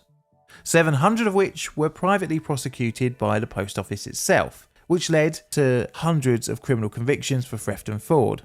During many criminal cases, evidence was used directly from the Horizon software, and it was just taken as gospel. Some were even bullied into entering a guilty plea at court to avoid prison time. So, hundreds got criminal convictions, which ruined careers, families, pride, and freedom. And some were even taken in for custodial sentences, all because of its dodgy software. And at least 4 people are known to have taken their own lives due to the stress of the scandal. To add even more salt into the wound, many would be forced into bankruptcy. Don't forget that during this time the post office and Fujitsu were actually aware of issues with the software. So let's have a look at some of the reported glitches. Bugs. So what was going wrong? Well, it seems that there was actually a wide number of glitches, some still not made public as according to the Guardian newspaper. Each bug was named after the first place it was reported. 2 of which were reported in the same Guardian article, was the Dow-Mellington bug, in which data entry could cause a system freeze, and any push of the enter button would increase the total. So say if an operator put in a payment of £1,000 and the system freezes. Usually, most people would just tap the enter button a few times to jolly along the computer. But with this glitch, each press would increase the amount by the original £1,000. So hey presto, tapping the button, say 4 times, increased the amount by £4,000. Now your books are out by a significant amount of money. Another glitch mentioned in the Guardian article was the calendar square bug, where any entered amount would be duplicated on the back end. Other times, honest errors of data entry couldn't even be edited.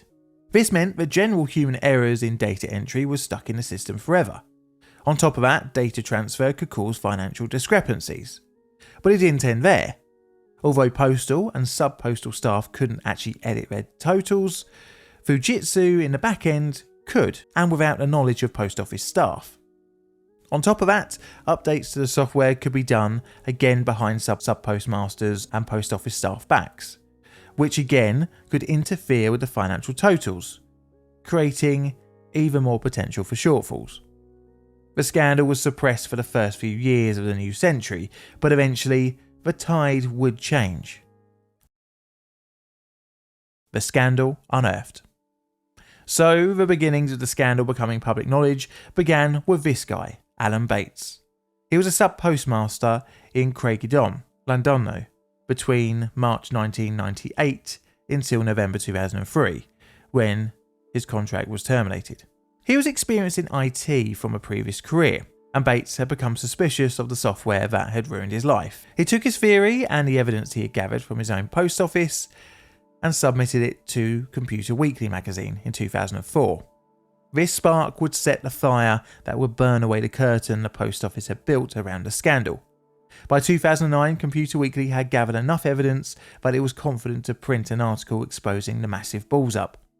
Eventually, Horizon was legally declared unreliable in Bates and Others versus the Post Office Limited in 2018, of which 550 sub-postmasters and other staff were involved as claimants against the Post Office Limited. I've got to say Bates is actually a real legend. He refused an OBE when offered, saying it would have been a slap in the face to the rest of the group because Paula Venelis, the CEO for many years at Post Office, received a CBE for her services to Post Office. Well, what service has she actually done?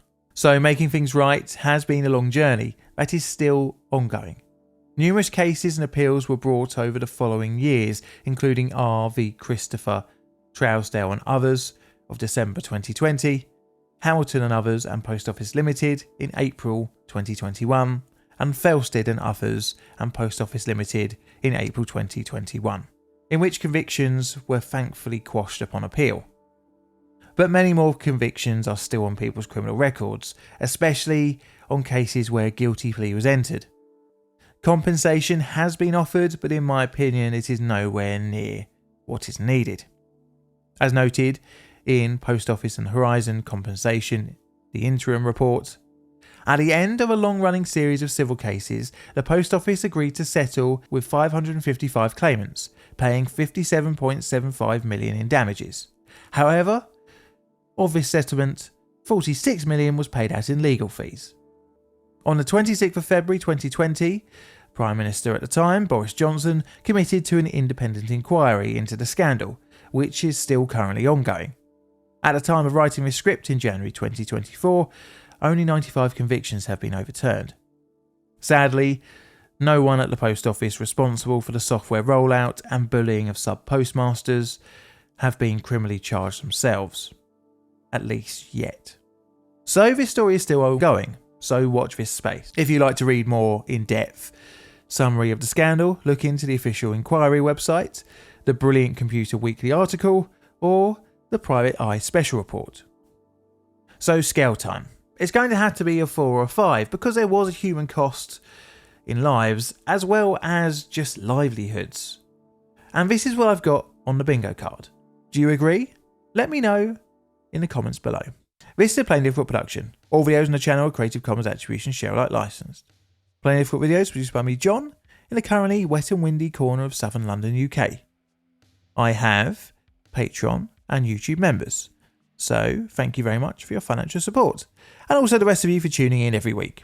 I have Instagram, a second YouTube channel, and Twitter, or X, so check that out for other odds and sods and bits and pieces that I'm getting up to. And all that's left to say is thank you for watching, and Mr. Music, play us out please.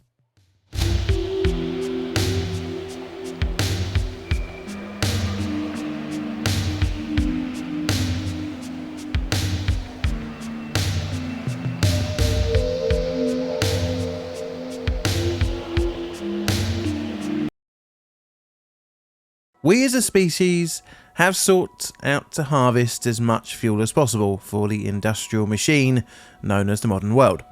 We do this in a multitude of ways, but most often it involves burrowing below the Earth's surface. The living of millions of years past are now the thing that powers your toaster. It's great to be in the modern world. You don't usually need to even think about boiling a kettle or driving a car. But these conveniences come at a big cost. Of course, it's in the air that we breathe and the environment we inhabit, but also a much more direct human cost. A subject I don't often cover will be the focus of today's video, and that is of mining. And just how dangerous, even in the 2010s, it can be for workers. So welcome to Plain Difficult. My name is John, and today we're looking at the Upper Branch mine disaster.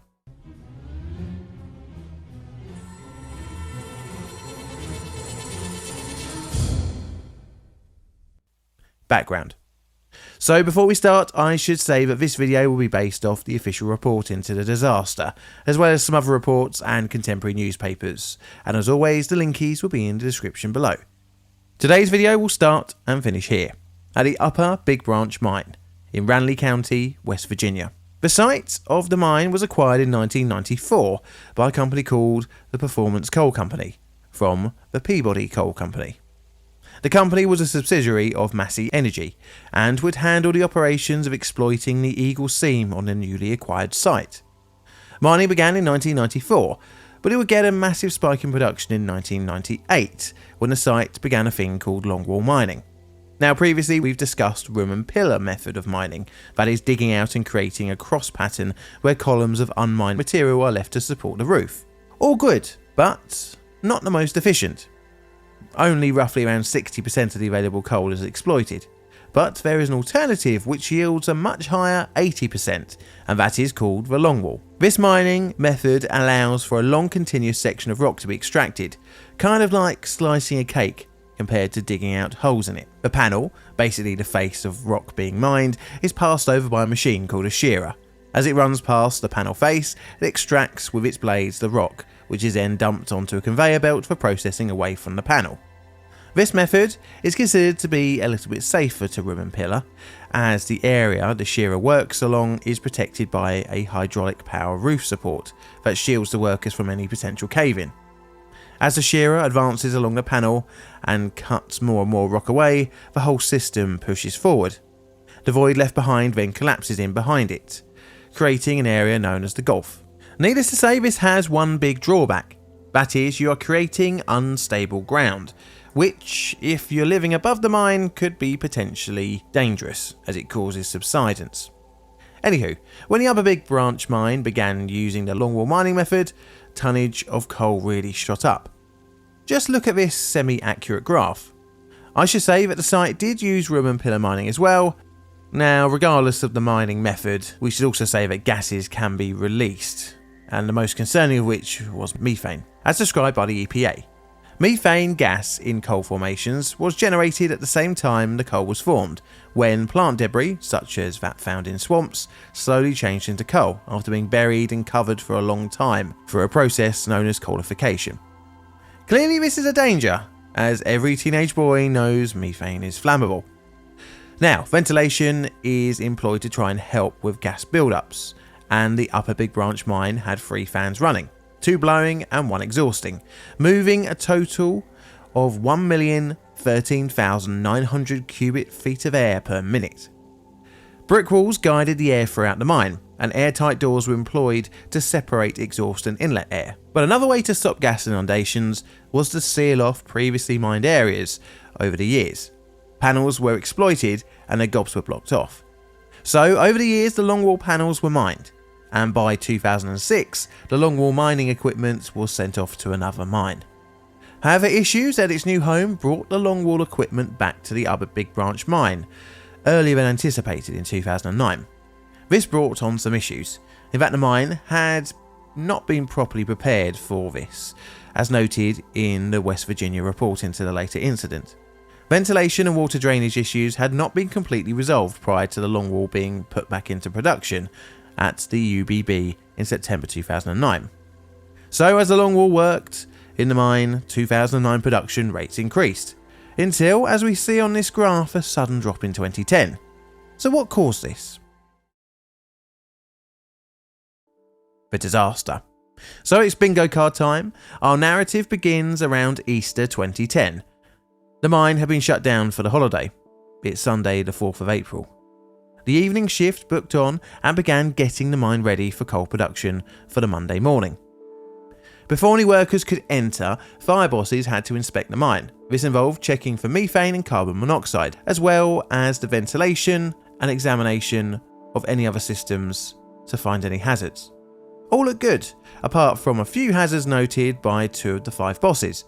These were accumulation of water in places and haul roads needing some cleaning.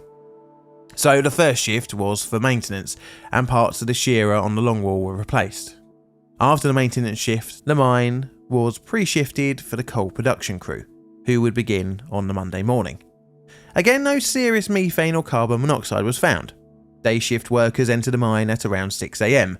The longwall began operations at around 7 AM, and throughout the day would experience a few issues requiring it to have its shearer bits replaced. As the afternoon bit in, pre-shift inspections began for the evening's crews. Again, no serious methane or carbon monoxide was reported. It was getting close to 3 PM, and most of the workers in the mine thought it would be like any other day. Until, on the surface, something strange happened. At roughly 3:02 PM, a system computer recorded a communications loss with a carbon monoxide monitor near the long wall. Every 30 minutes, the various crews around the mine were required to do a call-out report. The long head was rung on the mine telephone at around 3 PM, but no answer. Shortly after, on the surface, a boom rang out from the depths of the mine. Dust and smoke started pouring out of the mine's north portals. The working carbon monoxide alarms began, alarming to higher levels. Workers in other parts of the mine felt a strong breeze. At the time of the explosion, some crew members were returning to the surface on a thing called a man trip. One crew's man trip stopped, but was able to be restarted. Unfortunately, another closer to the explosion stopped working, knocking some of the crew unconscious. After around 15 minutes post-explosion, dispatchers began ordering an evacuation of the mine. Around 25 minutes after the explosion, some crew members re-entered the mine from the North and Ellis portals. Some were rescued, and 3 man trips were recovered to the surface. At 7:42 PM, 2 teams from the mine's operations parent company, Massey Energy, and 2 state inspectors entered the mine at the North Portal, following the conveyor belt to the number 21 longwall. During this time, 6 deceased miners were located. As the team moved along the headwall face, 6 more were discovered. Over the evening, different rescue teams would search the mine. At 11:55 PM, a man trip was discovered near the 22 Highgate section, where another 6 victims were found. However, the search and rescue operation would be cut short, as increasing levels of methane were being detected, and at 12:45 AM, all teams were ordered to retreat. No recovery operations could happen on the Tuesday due to the methane levels. However, over the following days, access was allowed, and the remaining missing bodies were removed, and by Friday, 29 were confirmed dead. But now, with the bodies recovered, the cause had to be discovered. The investigation. So, entry to the mine for investigators was restricted due to the heightened levels of methane and carbon monoxide. However, interviews of survivors could be undertaken in the intermediate months. Eventually, the MHSA would gain access to the site, and the cause of the explosion would become clear.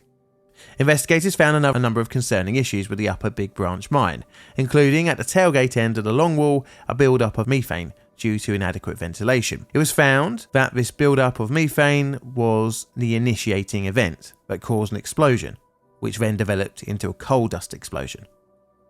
They were able to find this out by tracing the fire's direction back to the longwall face at the tailgate. Autopsy of the victims interestingly found no methane poisoning, which hinted at the amount of methane present at the explosion site being relatively small, but it was enough to set off a coal dust explosion.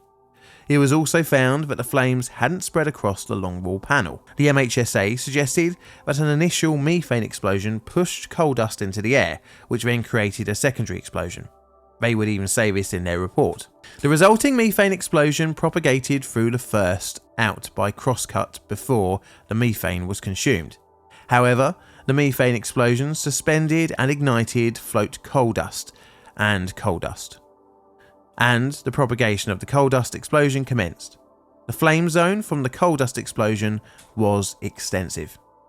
If all the flame throughout the workings had resulted from the ignition of methane, then the explosion pressures would have exceeded the constant volume explosion pressure of around 120 psi in all areas of the explosion zone, which they did not. This indicates that the explosion was a result of coal dust propagation and not of methane alone. So the physical cause of the explosion was discovered, but the investigation would find a far more sinister cause, and that was in the way that the mine was managed. The MHSA found that Massey actively threatened staff if they tried to report any safety issues to the government regulator. The company would also actively suppress any accidents, and on top of that, staff were not trained properly. The company also failed to perform required mine examinations and also failed to maintain the Upper Big Branch's mine's longwall shearer. It was also found that during inspections that the ventilation system was altered to give better airflow, and even disabled some methane monitors for the use of official inspections. The company had a terrible track record of safety violations, with 1,342 building up in the 5 years before the explosion at this mine site alone. Between the years 1997 and 2004, there were 3 known gas leaks at the Upper Big Branch mine, one of which led to a small explosion. Clearly Massey were not that bothered about the safety of their staff, and the MSHA would reflect this with hitting Alpha Resources, the company that ended up buying out Massey, with a 10.8 million civil fine, plus a 209 million fine for the Department of Justice settlement. The Massey COO, Donald Leon Blankenship, would be charged with and convicted on a single misdemeanor charge of conspiring to violate federal mine safety standards, and ended up serving 1 year in prison. He claimed he was a political prisoner, but I would claim he's a prick. So bingo card time. I think we nearly have a full sheet here. I'm also going to give the disaster a 5 on my scale, due to the massive amounts of balls ups from Massey. Do you agree? Let me know in the comments below.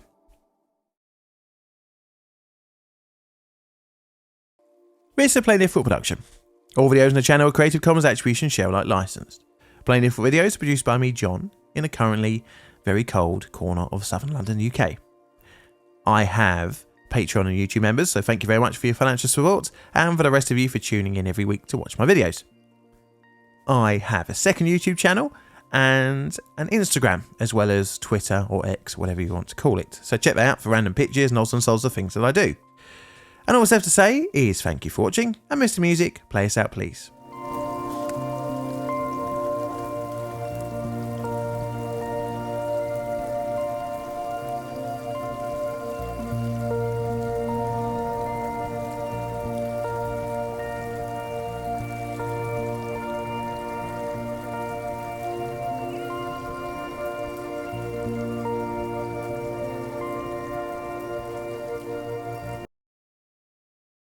We are told automation is inevitable. I mean, it will be eventually, albeit many, many years away. The 2 most mentioned places that automation will come the quickest, at least here in the UK, are that of cars and trains. Personally, I think cars are a long way off, as how can an automated system deal with our pretty narrow roads here in the UK? I mean, just look at some of this video. Well, trains have to be easier to make automatic, right? Well, yes and no. Like everything, it comes down to cost. Just look at the money pit the 4 lines upgrade has become on the underground. It's much easier to build in automation right from the start, and that was the case for today's subject, the Washington DC Metro. However, automation would be the cause of today's disaster, in which a train operating automatically would speed right into the rear of another train, requiring the system to be operated manually in the aftermath. Today we're going to have a look at the Washington Metro crash of 2009, and my name is John. Welcome to Plainly Difficult.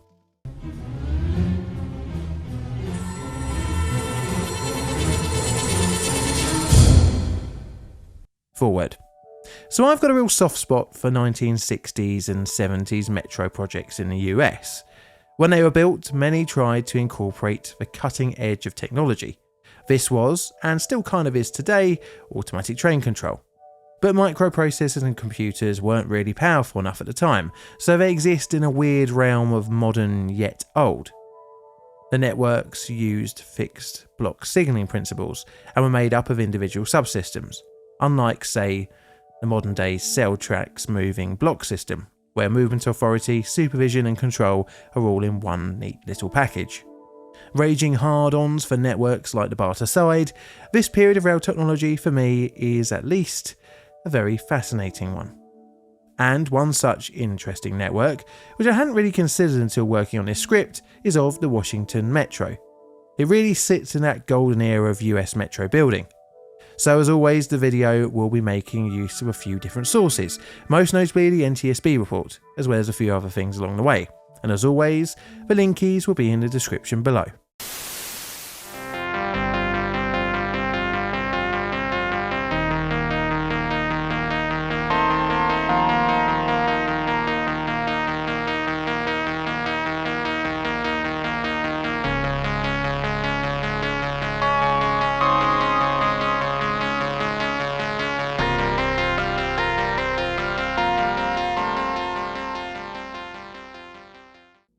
background.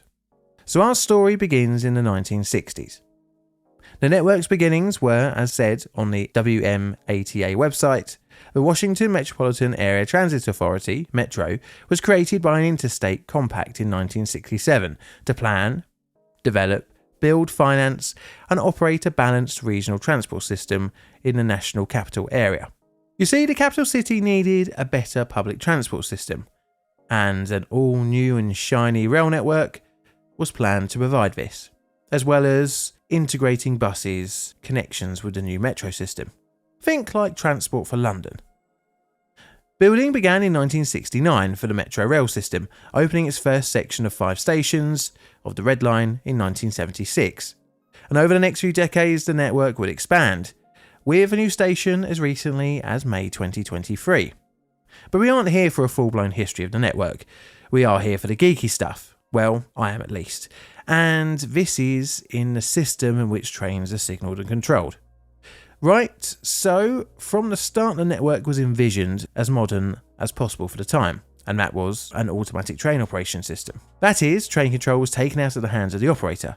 Although manned with a driver's cab, normal stopping, starting and driving was done by the automatic train control system. The system in use on the Washington Metro gets rid of the majority of associated trackside signals, opting for an in-cab system. So the whole ATC system comprises of 3 subsystems, each taking care of an important aspect of signalling and controlling the trains: ATP, ATS and ATO. So the first and most essential is the automatic train protection subsystem, which essentially is the signals that the trains run to and their detection along the line. This is done by track circuits, which detect the presence of a train. The ATC system takes this information and gives the train a maximum safe speed. The track circuits used in the network are like this.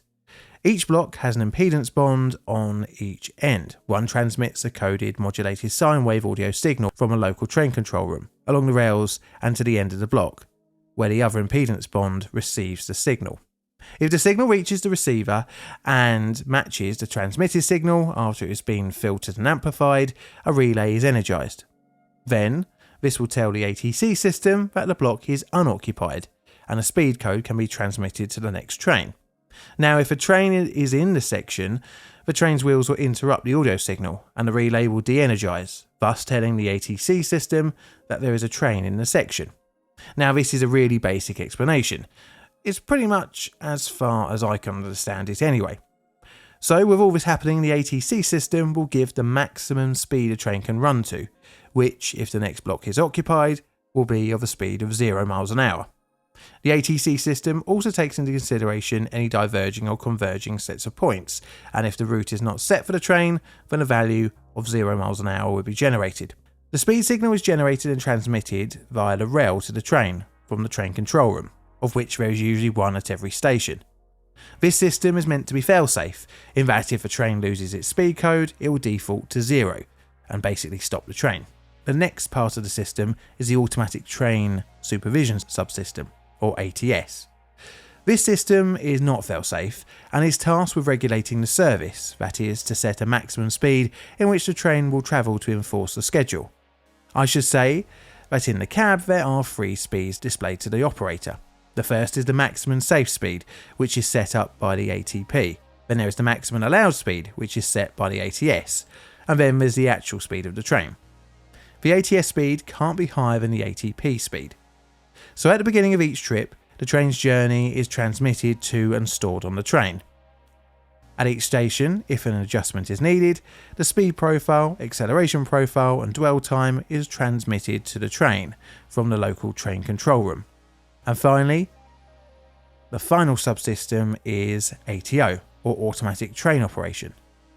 This does the actual driving of the train. When a train approaches a station, line-side equipment tells the ATO system to initiate a station stop. Stops are controlled by tuned passive calls on the track, which tells the train the distance remaining before a station stop. And that's a very simple explanation of the ATC system on the network. Now it's time to get out your bingo card. I'm already going to mark off complex system as my head hurts after reading about the Washington Metro's ATC system. The disaster.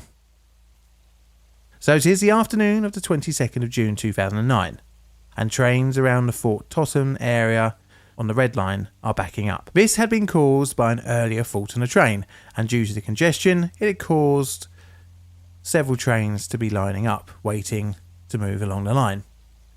Strangely, as trains had gone over a section of track, they were receiving a spurious 0 mph code. However, these dropouts were fairly short. As trains entered the next section, they received the continuation of their 55 mph code. And this brings us onto train 214.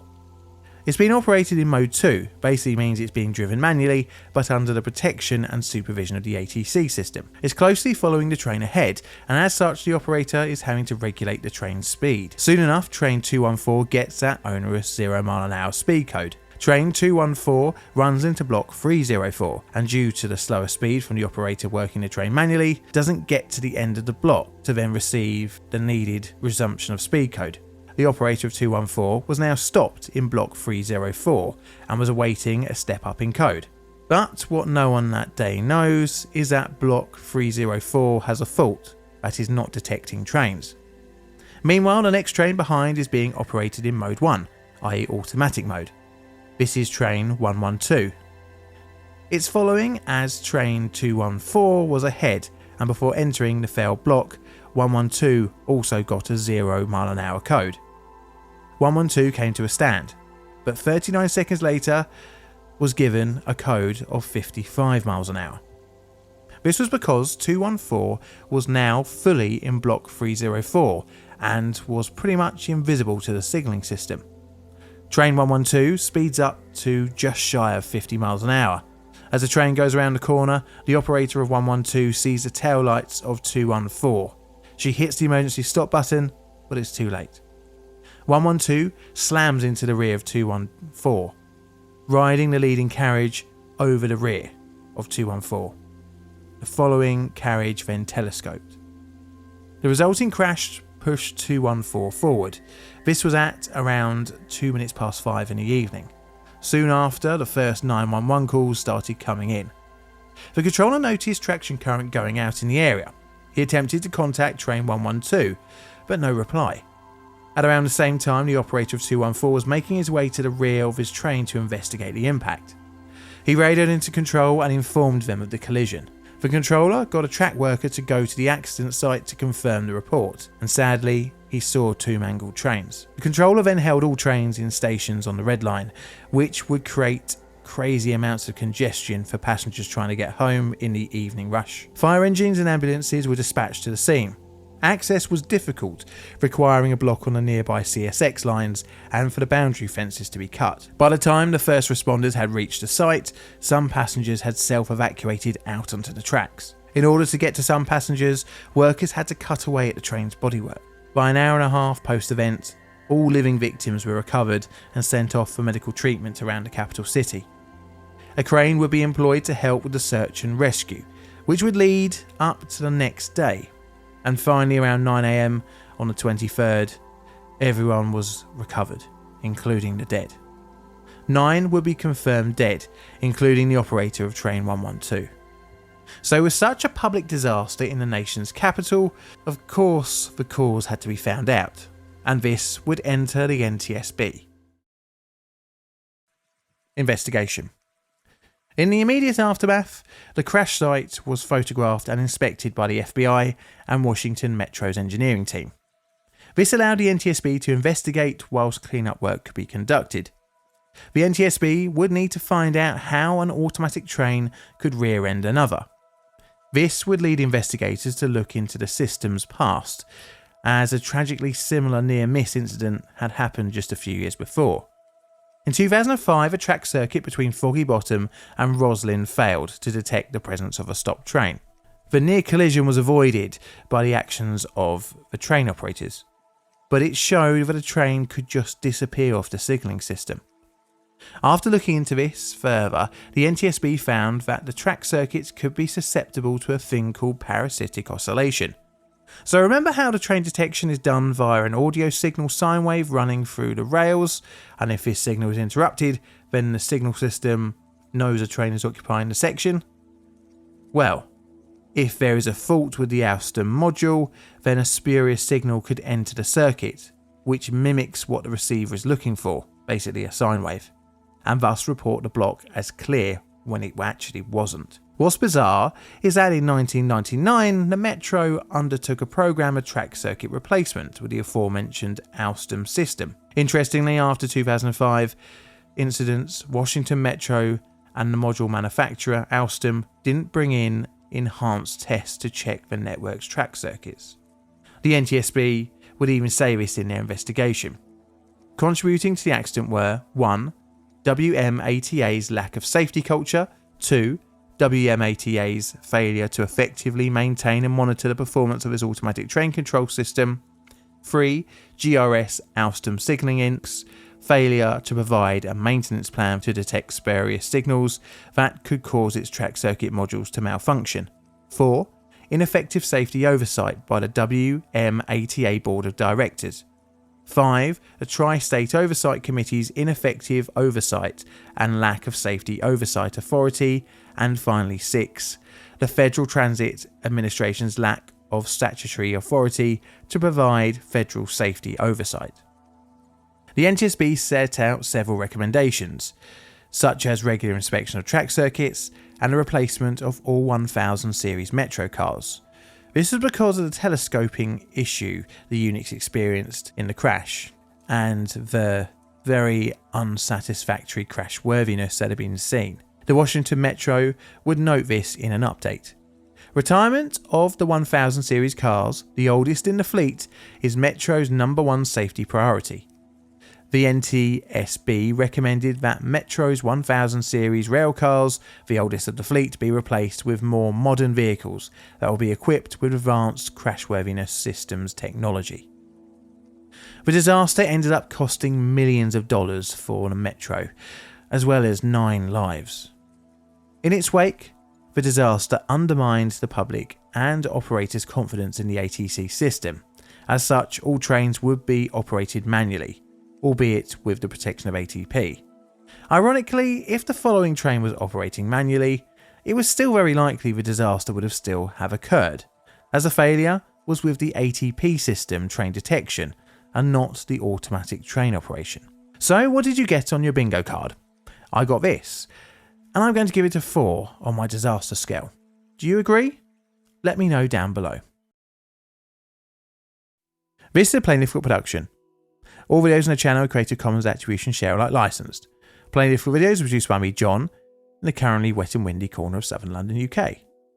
I have Instagram and Twitter, as well as a second YouTube channel, so check out all the links in the description below. And I'd like to say a very warm thank you to my Patreon and YouTube members for your financial support, as well as the rest of you for tuning in every week to watch my videos. And all that's left to say is Mr. Music, play us out please, and thank you for watching.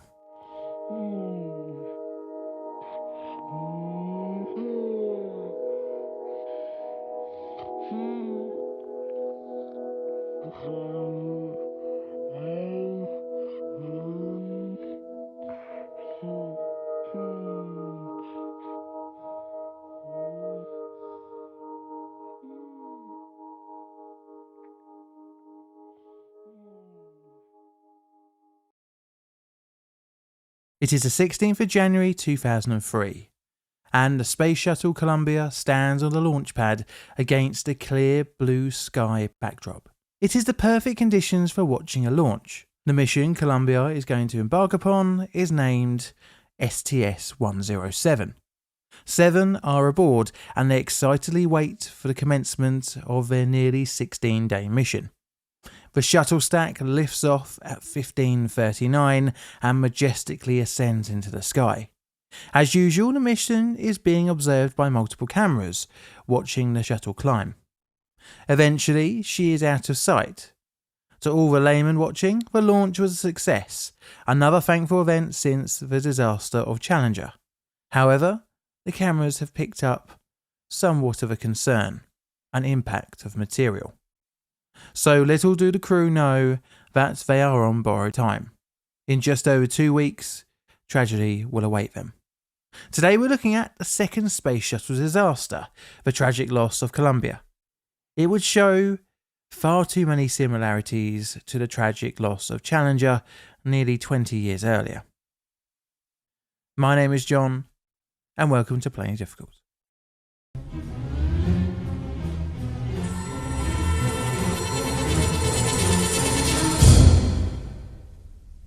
Forward. So, I've been to the Kennedy Space Center a couple of times in my life, and I think it's one of the most fascinating places on Earth. Why am I talking about this? Well, the times I went there were a few years before and a few years after the loss of Columbia. Along with being older on the second visit, the knowledge of the disaster erased the magical sheen I felt from my first visit. But the shuttle still fills me with a sense of awe. As such, I'm rather excited to make this video. So as usual, my sources will be linked below, and the facts and figures from this video will be mainly drawn from the Accident Investigation Board's report. Right, let's get cracking, and I should probably say now that we will need a bingo card right from the start. Background. So I've covered a bit of the shuttle's history in my Challenger disaster video, but more background is needed, especially about Columbia in particular. I read in a YouTube comment on a video of the launch of STS-107 something along the lines of that of all the shuttles, Columbia was the one that deserved to be preserved the most. And after reading up the history of it, I agree. It was the first orbiter to carry humans into space in the historically important STS-1 mission in 1981. So I'm going to jump back in time a little bit from her first manned spaceflight. It is 1977. The Space Shuttle program is well underway, just 5 years after its official announcement in 1972. The first test flight for landing and gliding was being run on the Enterprise space shuttle. Although the first shuttle, Enterprise wasn't actually capable of spaceflight. That honour was already under construction, and it was to be the Columbia orbiter. Columbia's manufacturing had begun in 1975 in Palmdale, California, at the Rockwell Assembly Plant. She would be transferred to Kennedy Space Center in 1979 in preparation for the orbiter's first flight into space. Unfortunately, it would be delayed by 2 years when issues arose about the shuttle's thermal protection system and its engines. But success would strike in 1981 with STS-1's 54-hour mission, manned by Commander John W. Young and pilot Robert L. Crippen. Now, I just mentioned the thermal protection system, so it's probably best I talk about that subject next. How not to burn up on re-entry. So, when an item re-enters Earth's atmosphere, it experiences a thing called atmospheric drag. So, as NASA say themselves, drag is generated by the difference in velocity between a solid object and the fluid. In our case, the fluid is the air the object encounters upon re-entry. Due to the high speeds of re-entry, in the shuttle's case 17,000 miles an hour, the mechanical friction of the vehicle to the air causes aerodynamic heating. This heating is enough to disintegrate an object. This is the reason why small asteroids are harmlessly destroyed upon entering Earth's atmosphere. But if you go into space and want to come back again, the vehicle you are on board better have a method of dealing with the aerodynamic heat. So to counteract this, the Space Shuttle project made use of several installation techniques, depending on its location. This varied in protection requirements, from 371 degrees centigrade, or 699 degrees Fahrenheit, to over 1280 degrees centigrade, or 2336 degrees Fahrenheit. So I won't go into all of the installation, and instead I'll just talk about the materials used to protect the shuttle to temperatures over 1280 degrees centigrade, such as the nose cone and the leading edges of the wings. This was a material called reinforced carbon-carbon.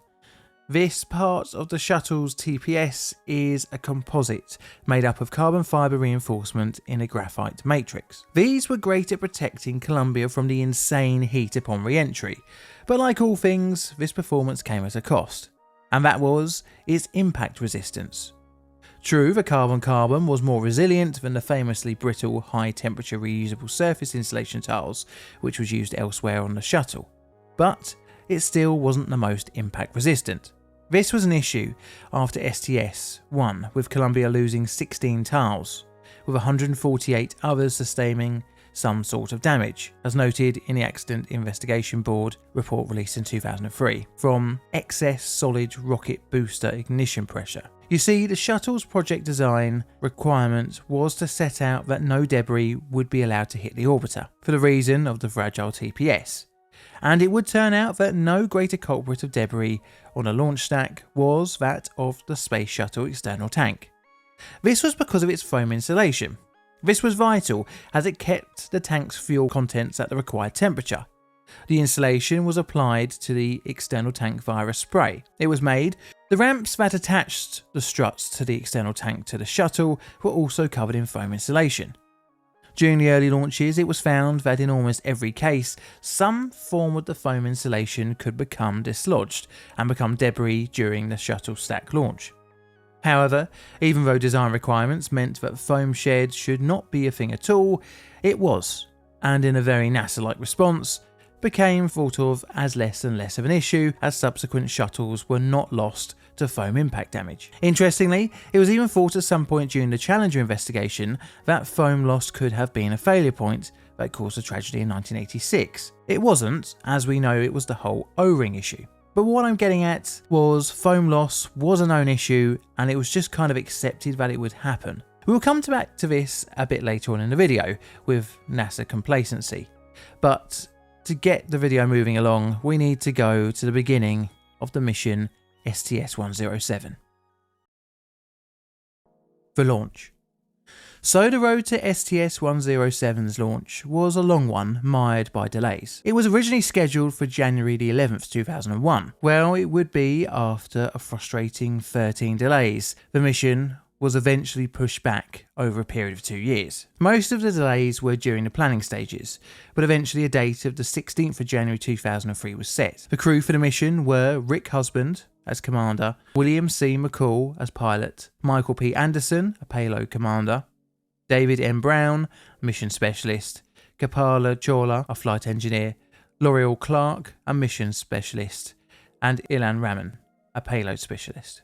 When STS-107 sat upon the launch pad, Columbia was a kind of a half of ship of Theseus. She, as noted by NASA in their report, had more than 44% of its original thermal protection system tiles, and 41 of the 44 wing leading edge reinforced carbon-carbon panels were still original. But she had been modernised in other ways in the 22 years since her first manned flight, as lessons were learned from the overall Space Shuttle program. At around 7:30 AM, the crew was driven to their staging area in the Kennedy Space Center industrial area to Launch Complex 39A. Before this, Columbia, the booster rockets and her external tank had been fueled and inspected for launch. At 7:53 AM, Commander Rick Husband entered the orbiter, followed by the rest of the crew, with mission specialist Kalpana Chawla being last to enter at 8:45 AM. Shortly after, the door was closed and locked behind them. At 10:15, non-essential personnel were cleared from the launch area. The auxiliary power was started at 10:35 and liftoff began at 10:39 AM with ignition of the solid rocket boosters. Roughly around 57 seconds, the shuttle experienced a wind shear at roughly 32,000 feet, pushing the nose to the right-hand side. This increased the aerodynamic force on the external tank's bipod strut attachment. It was an extreme change, but within design specifications. At 81.7 seconds after launch, a large piece of foam and two smaller pieces detached from the ET bipod ramp. The larger piece was 21 to 27 inches long and 12 to 18 inches wide. It was travelling at between 416 and 573 miles an hour. The large piece struck the reinforced carbon-carbon leading edge of the shuttle's left wing. The flight carried on, and 2 minutes and 7 seconds after liftoff, the solid rocket boosters separated from the external tank and descended back to Earth. Around 8 minutes and 30 seconds after launch, the Space Shuttle main engines shut down as expected, after which the external tank was jettisoned at 11:20 AM. Now, the debris strike wasn't known by either crew or NASA at the time. The launch had been recorded, and as a usual part of post-launch operations, NASA reviewed all footage that was captured. This was to see if the shuttle had received any damage. The strike wasn't discovered until day 2 of the mission, when the Inter-Center Photo Working Group was reviewing the footage. The debris was seen, but there was a lack of images of Columbia's left wing. This was just due to the lack of a camera in that particular angle. Concerned, the Inter-Center Photo Working Group sent a report with a video clip of the impact to the mission management team, the mission evaluation room, and engineers at United Space Alliance and Boeing. How much damage? So, with the information that a debris strike had occurred, NASA and its contractors began trying to figure out how much damage could be done. Previous debris strikes had not resulted in disaster. Nevertheless, the state of Columbia's left wing had to be discovered. A debris assessment team was set up. The first meeting of the team was 5 days into the mission. This resulted in the desire for an on-orbit picture of Columbia. A request was put in to the Johnson Space Center Engineering Management Directorate, but it was decided that getting images from US Strategic Command and their in-orbit satellites would require the orbiter moving so its left wing could be photographed. A side effect of this would interrupt the ongoing science operations aboard Columbia. Without the images, the debris assessment team were limited to mathematical modelling using a tool called Crater. It wasn't designed for this particular task. This left the team with the following result, as stated in the investigation report, that some localised heating damage would most likely occur during re-entry, but they could not definitively state that structural damage would result. On the 24th of January, the debris assessment team presented their findings to the mission evaluation room, the manager of which gave a verbal summary of the presentation to the mission management team the same day. The mission management team declared the debris strike a turnaround issue, and any further request for imaging was cancelled. Now, the crew were made aware of the potential issue in order for an in-orbit media event, but the issues were played down in the following email. Thursday, January 23rd, 2003, 11:13 PM.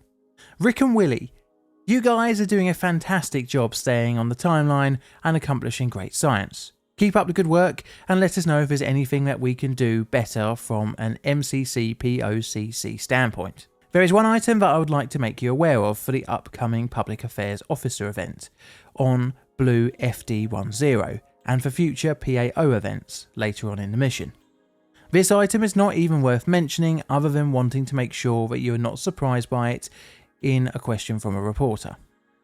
During ascent at approximately 80 seconds, photo analysis shows that some debris from the area of the YET bipod attachment point came loose and subsequently impacted the orbiter's left wing, in an area of transition from chine to main wing, creating a shower of smaller particles.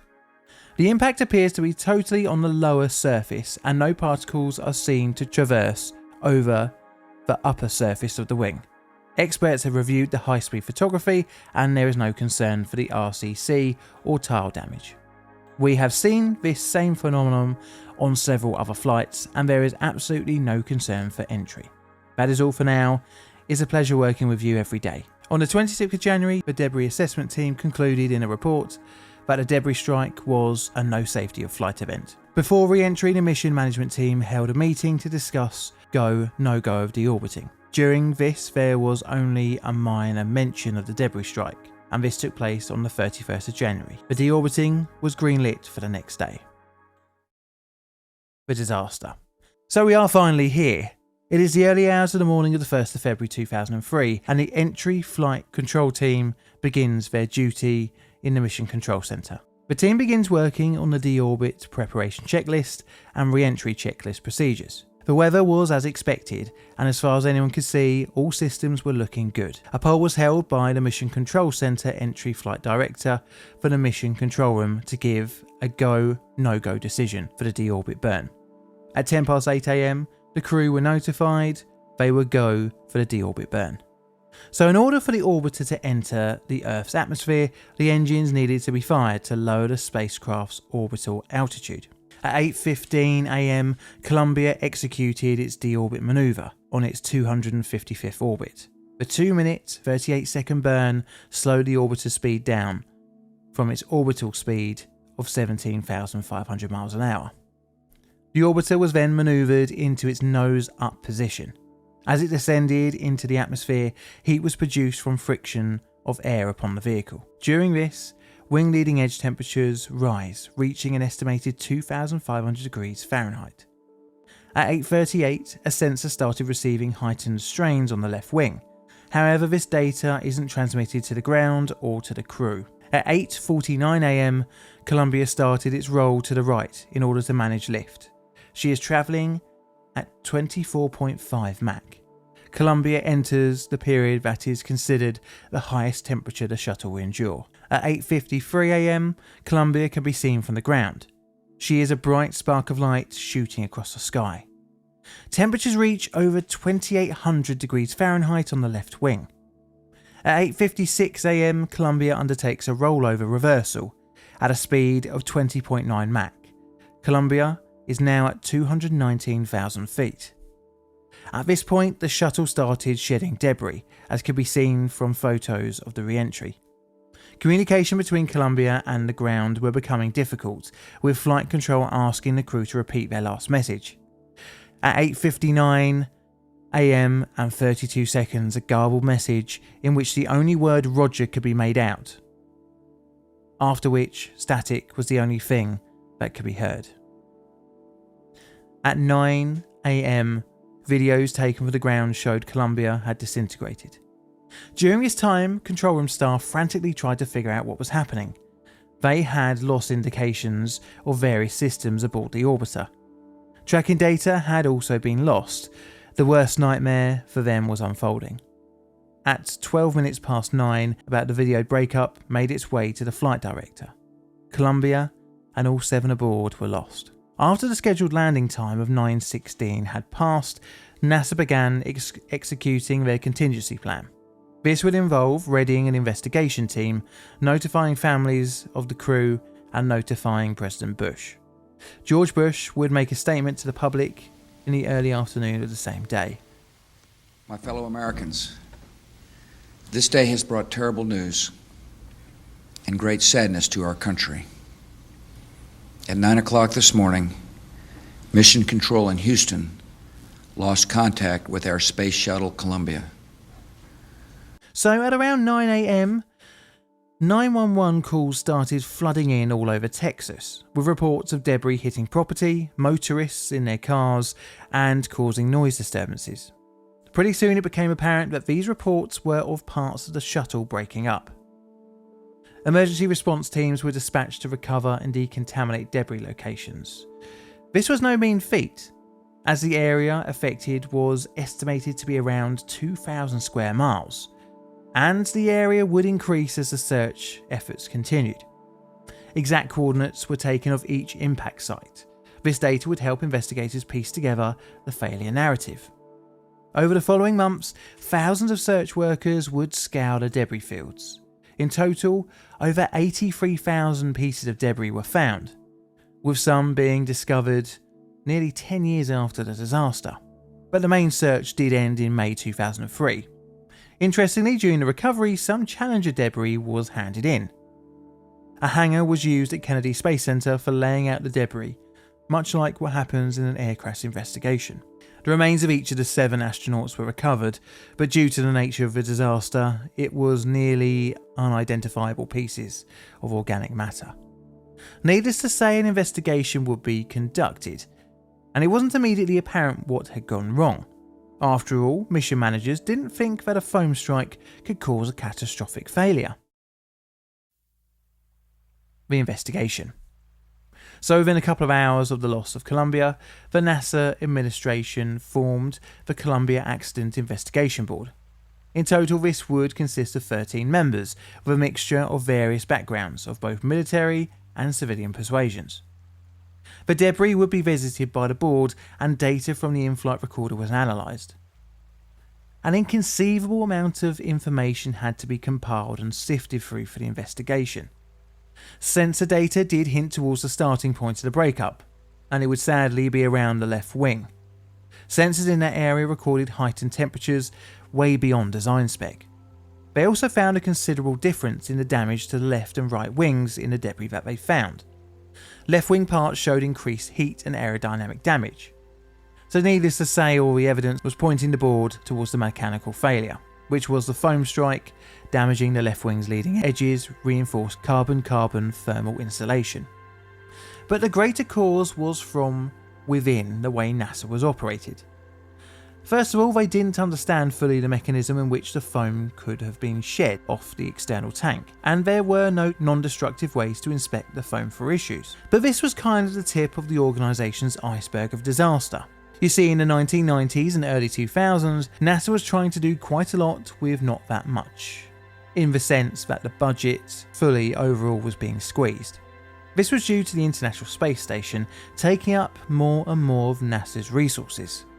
This reflected in the workforce that was allocated to the shuttle. In 1993, there were over 30,000 people working on the project, but by 2002, that number had dwindled down to 17,000. Shuttle teams had more pressure to deliver a very tight schedule with limited funds, at least in comparison to the 1980s. NASA was falling into a trap it had done pre-Challenger. Complacency, in which previous strikes resulted in no disaster, led management to not take foam strikes as seriously as they should have. As such, they thought the strike on STS-107 would have resulted in the same as others, i.e. no disaster. Worryingly, just a few months before STS-107, a sizable piece of bipod ramp insulation had fallen off during STS-112, but nothing was actioned from the event. The board was critical of NASA's organisation in the lead up to the disaster. The investigation board ended up recommending eliminating external tank foam shedding, increasing imaging options for the orbiter, improving training and mission scheduling, as well as a number of other issues highlighted during the investigation. But the burning question to many was, how could have the disaster been averted, even after Columbia was in space? Well, the board approached this in part 2 of their report. So there was 2 main paths that NASA could have taken to save the crew. The first was with a rescue mission, by using Atlantis, which was at the time being prepared for a mission due to be launched in March, under the number STS-114. The theory was that if a few checks were cut back and launched with a minimal crew, Columbia's crew could have transferred to the Atlantis and returned to Earth. The other option was to repair Columbia in orbit, by using insulation tiles taken from other parts of the orbiter. However, this route would have been very risky and unlikely to have succeeded. We will never know if these options would have actually worked. But due to the way NASA was in 2003, the time the foam hit the wing, the crew's destiny was sealed. NASA would implement many of the board's recommendations, and the shuttle would return to space with STS-114. And moving forward, NASA implemented Launch on Need, in which a space shuttle would be prepared for launch and ready to go whenever a mission was in orbit. These contingency missions were numbered STS-300. In 2004, the shuttle was announced that retirement was on the books, and in 2011, STS-135 was the last shuttle mission. So that's my video on the Columbia disaster. This is my bingo card results. Do you agree? And my rating is going to be 4 on the disaster scale. This is a Plain Difficult production. All videos on the channel Creative Commons Attribution Share Alike licensed. Plain Difficult videos are produced by me, John, in a currently very wet and cold corner of southern London, UK. I have a second YouTube channel, Instagram and Twitter, or X, or whatever you want to call it, so check them out for all my other bits and pieces and odds and sods. I'd like to make a very warm thank you to my YouTube and Patreon members who help financially support this channel. And all that's left to say is thank you for watching, and Mr. Music, play us out please.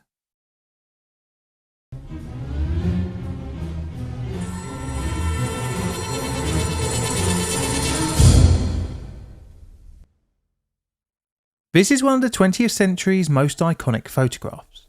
I probably don't need to tell you what it is, but I will do anyway. It's the Hindenburg. Human history's worst light-of-an-air vehicle disaster. So 36 would perish in the 1937 disaster. Now don't worry, this video hasn't been titled incorrectly. There is a point here. So nothing would get close in terms of death toll throughout the remainder of the 20th century.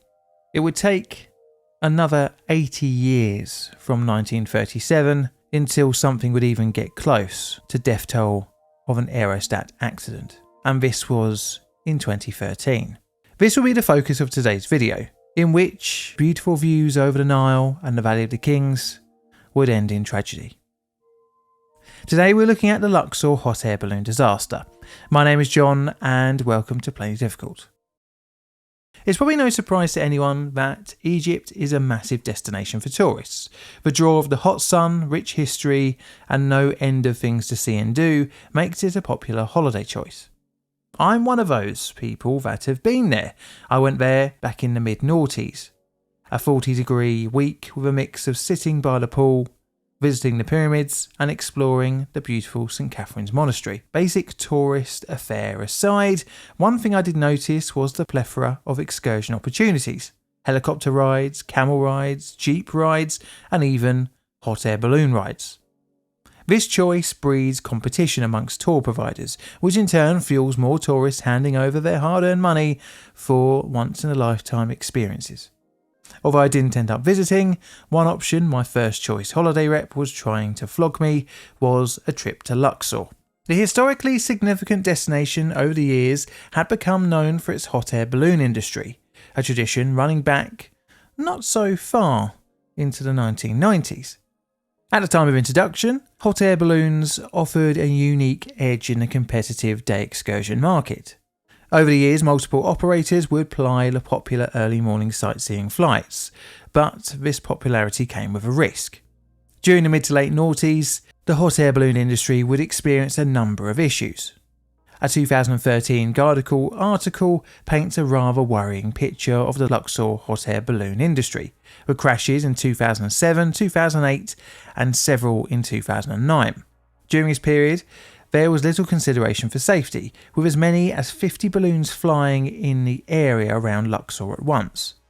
2009 was the changing year for the industry, where over a period of just a few months, 3 different balloons would crash, one of which included colliding with a telephone pole.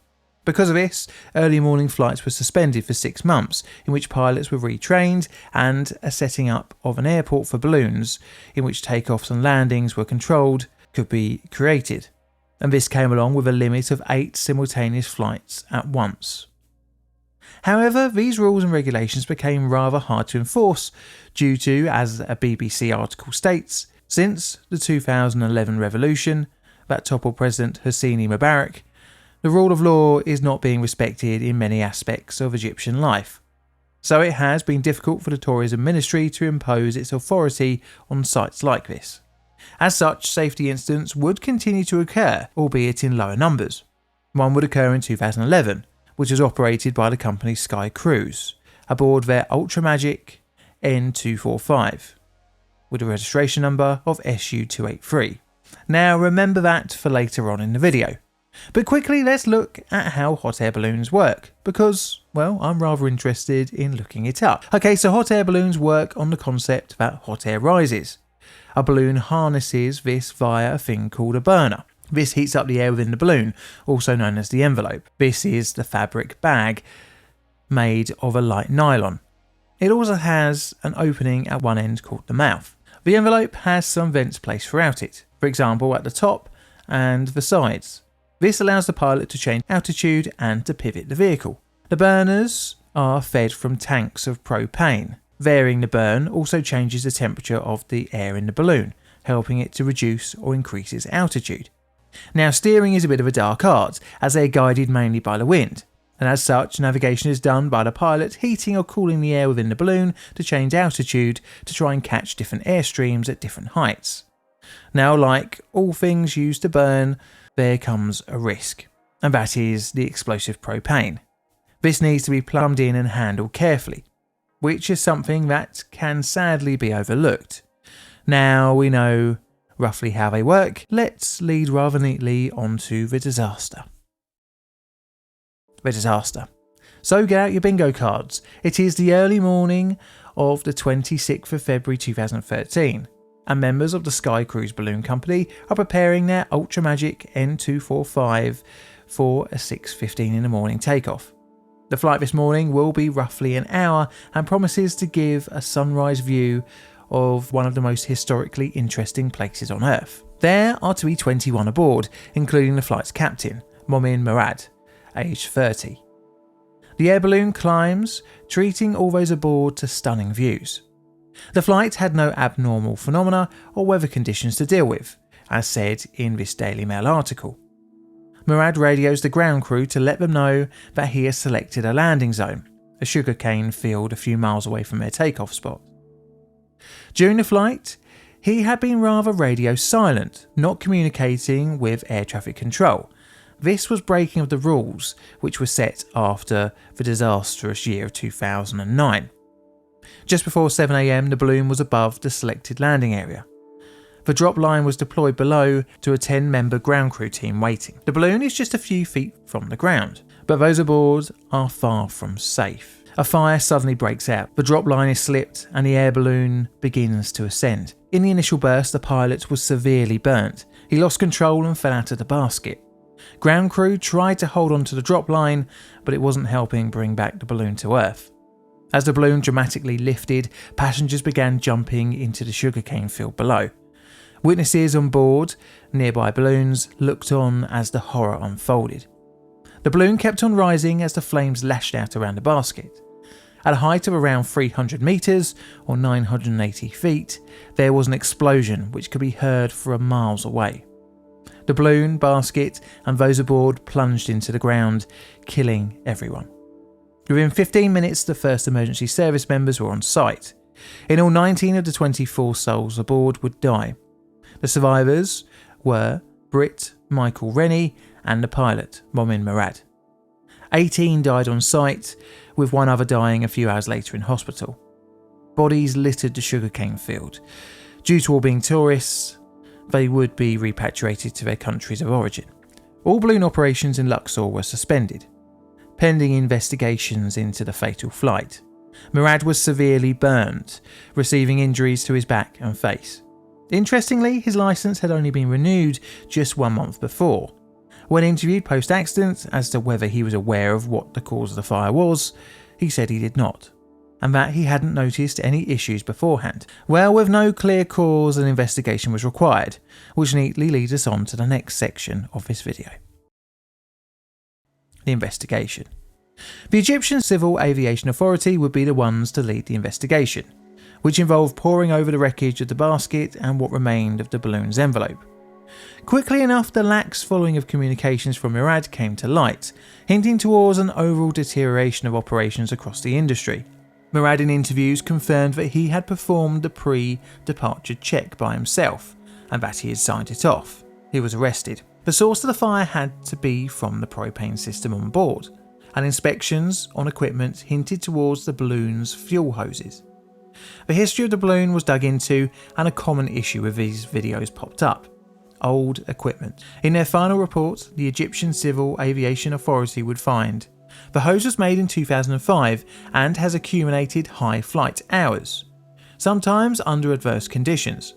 This service life and conditions increased the likelihood that the hose experienced weaknesses/defects that could have contributed to the gas leak. They also found that some of the ground crew released the ground line in order to attend to the pilot, so that the remaining crew could not keep the balloon near the ground. Murad claimed checking the hose would have been the responsibility of the maintenance engineer at the balloon's storage facility, and that the checks that he was responsible for were only visual and not mechanical.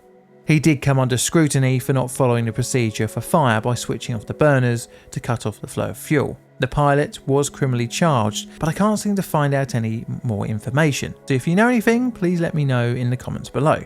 Balloon flights would continue after a month of shutdown. The suspension of services had kind of understandably been met with anger from other operators in the tourist industry. So it's scale time. I'm going to give it a 4. And here's what I've got for the bingo card. Do you agree? This is a Plainly Difficult production. All videos on the channel are Creative Commons Attribution Share Alike licensed. Plainly Difficult videos are produced by me, John, in the currently mild corner of southern London, UK. I have a second YouTube channel, as well as an Instagram and Twitter, or X, whatever you want to call it. And I'd like to say a lovely warm thank you to my Patreon and YouTube members who help financially support this channel, as well as the rest of you for tuning in every week to watch my videos. And all what's left to say is thank you for watching, and Mr. Music, play us out please.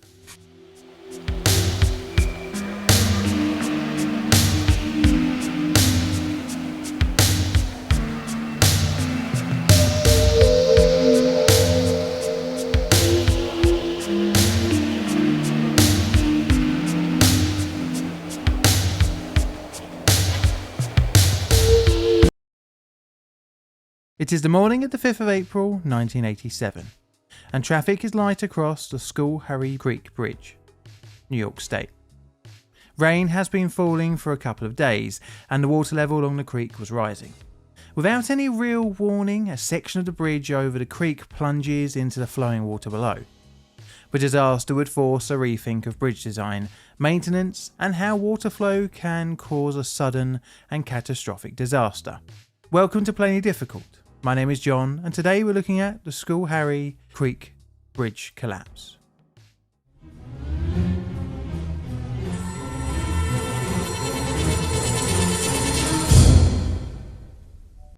Background. This video was prompted by recent events in Baltimore. Of course, being the content hunter I am, and giving me something to research in the meantime, I started looking at other bridge-based tragedies. This leads us onto today's bridge, one of the spans over the Schoharie Creek. The need to cross the creek has been one that dates back to the early 1820s, with the construction and operation of an aqueduct for the Erie Canal, with the original being replaced in the 1840s. This was a few miles away from today's disaster zone, but it shows the creek was an obstruction that needed to be overcome. The creek had a nasty sting, which would cause the demise of a few crossings, and this was its propensity to flood on the odd occasion. Rainwater ran off into the roughly 83-mile-long creek, which in turn flowed into the River Mohawk. Further upstream, the creek is dammed in two different places. The creek over the years would flood, and in 1940 would take down the Erie Canal Viaduct, after a roughly 100-year lifespan. The canal had ceased operations and thus maintenance in 1917.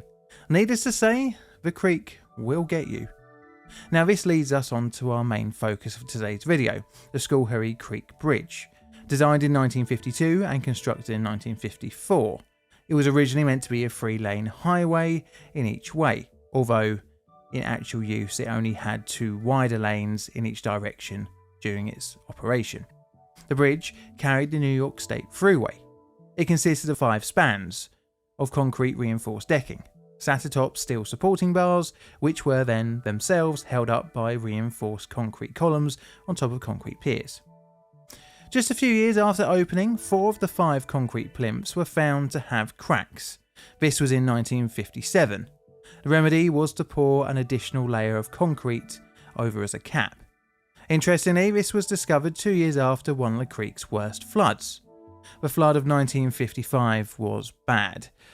Floods would happen in the area over the following decades, but nothing would come close until 1987, and this time it would prove to be deadly. The disaster.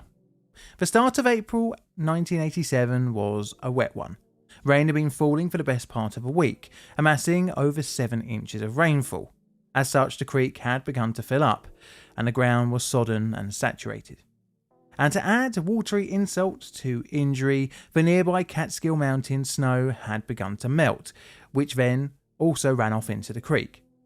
The water levels in the creek were becoming alarming, so much so, as said in the later NTSB report, the NWS issued at least 7 flood statements and 6 flood warnings through the 5th of April 1987 to advise the public of the rising water and flood conditions along the Schoharie Creek basin. Weather warnings were relayed via local news agencies to the public. People were made aware of the rising water levels, and by the 5th of April, most had decided that driving around in the terrible weather wasn't such an ideal plan.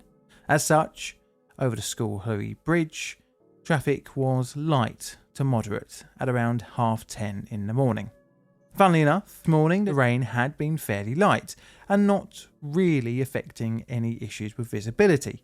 Witnesses would later say of the morning that apart from the higher creek waterline, all else seemed pretty average. At 10:40 a.m. in the morning, a police state trooper made the crossing and would later report that all seemed well. However, just 5 minutes later, disaster would strike. Volunteers working nearby observing the water in the creek heard a loud bang. Pier 3 of the bridge had collapsed, sending 2 spans plummeting into the water, some 80 feet below. 2 eastbound vehicles, which was a car and a truck, fell into the void. 2 more eastbound and a westbound car would also drive off the edge. The cars, now in the fast-flowing creek, sunk beneath the water. Some of the luckier following cars managed to stop, and drivers got out to start flagging down other vehicles in an effort to try and save more lives. The first calls came in to emergency services around 10:48 in the morning. This was from a toll booth operator and the volunteers watching the creek. Police were dispatched and arrived on scene at roughly 10:50 in the morning. They started clearing the bridge and police began searching the creek's banks. The emergency response was swift, but of the 10 missing people inside the stricken vehicles, none would be seen alive. 9 bodies were pulled out from the water, leaving 1 more missing and presumed drowned. Around 90 minutes after the initial collapse, Pier 2 also collapsed, plunging another span into the water, which rather fascinatingly was actually captured by local news reporters. Search efforts would continue along until the 12th of April and would include divers and around 40 emergency personnel. Now, the bridge collapse would cause severe issues in the region, with traffic needing to detour. The collapse was rather high profile, due to in part of it being caught on TV. To add more disaster to the area, another bridge further upstream also collapsed a few days later, but thankfully it had been closed to traffic as a precaution. So, it being a road-based disaster, our investigators today are the NTSB. The investigation. Bridges collapsing aren't meant to be a regular occurrence. For some reason, multiple structures had failed along the Schoharie Creek over the years. The Freeway Authority would commission its own investigation in addition to the NTSB. This would result in a physical model in order to undertake scale hydraulic experiments. Divers were employed to recover any debris of the bridge. In addition to this, cofferdams were constructed around the bridge's columns. This allowed a rare view of the structure devoid of water. Investigators discovered that Piers 2 and 3 had separated. They found the riverbed had eroded away from the base of the piers. After interviewing witnesses, it was discovered that Pier 3 had failed first. This in combination with the erosion around the upstream face of the lower part of the bridge's support. This led the NTSB to set out and investigate a couple of failure modes, including failure of the superstructure first. But the cause was most likely a scour. A scour is when sediment around a bridge abutment or pier is eroded away, which, after enough time and material loss, would undermine the structure's foundations. This problem is more common in an area that has strong, fast-flowing currents, like what the Schoharie Creek was known for. So what can be done to fix it? Well, you can use this thing called riprap. It's man-deposited rocks or pebbles, and acts as a rock shield against sediment erosion. The NTSB would summarise their findings in their 1988 report into the collapse. The National Transport Safety Board determines that the probable cause of the collapse of the Schoharie Creek Bridge was the failure of the New York State Freeway Authority to maintain adequate riprap around the bridge's piers, which led to severe erosion in the soil beneath the spread footings. Contributing to the accident were ambiguous plans and specifications used for construction of the bridge, an inadequate NYSTA bridge inspection program, and inadequate oversight by the New York State Department of Transport and the Federal Highway Administration. Contributing to the severity of the accident was a lack of structural redundancy in the bridge. All pretty damning to everyone involved. It would seem that from the day the bridge was built, the countdown to disaster had already begun, with the creek's bed beginning to scour, and this would be a 35-year journey of it wearing away to ultimate failure.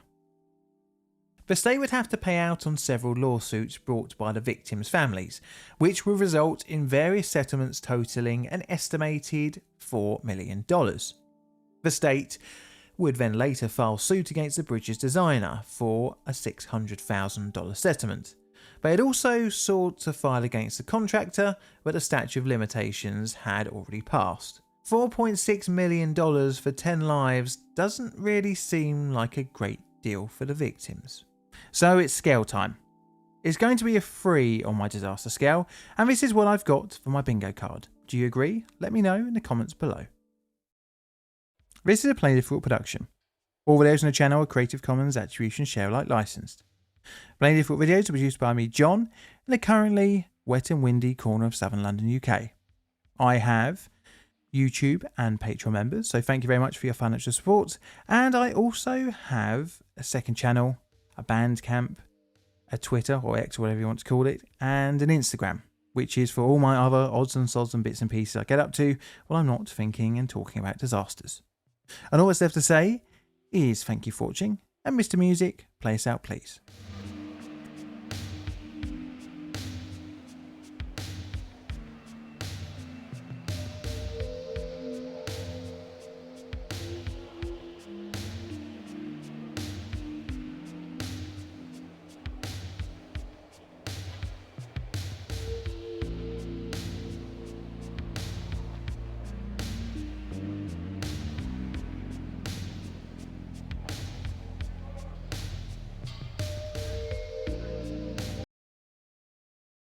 It is the early hours of a peaceful morning in August, the year 2000. The quiet is punctuated by the calming Pecos River near Carlsbad, New Mexico. This morning, a few feet from a service bridge over the river, is a location picked out by some campers. Their night has been uneventful and typical of what you would expect for a summer's sleep under the stars. However, at around 5 o'clock in the morning, the tranquility is blown apart. An explosion would ravage through the campers' bedding and cars. But the explosion is not what from you may think. It's not a camping stove, but from a gas pipeline that bordered the site. Today, we'll be looking at the Carlsbad pipeline explosion. My name is John, and welcome to Plainly Difficult.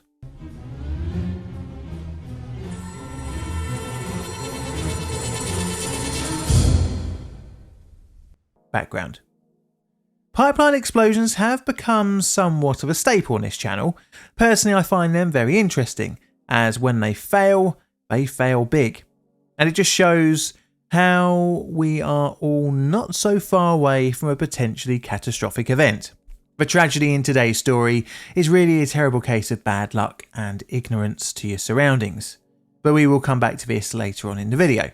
Before that, we need to talk about pipelines, but more specifically, the El Paso Natural Gas Company.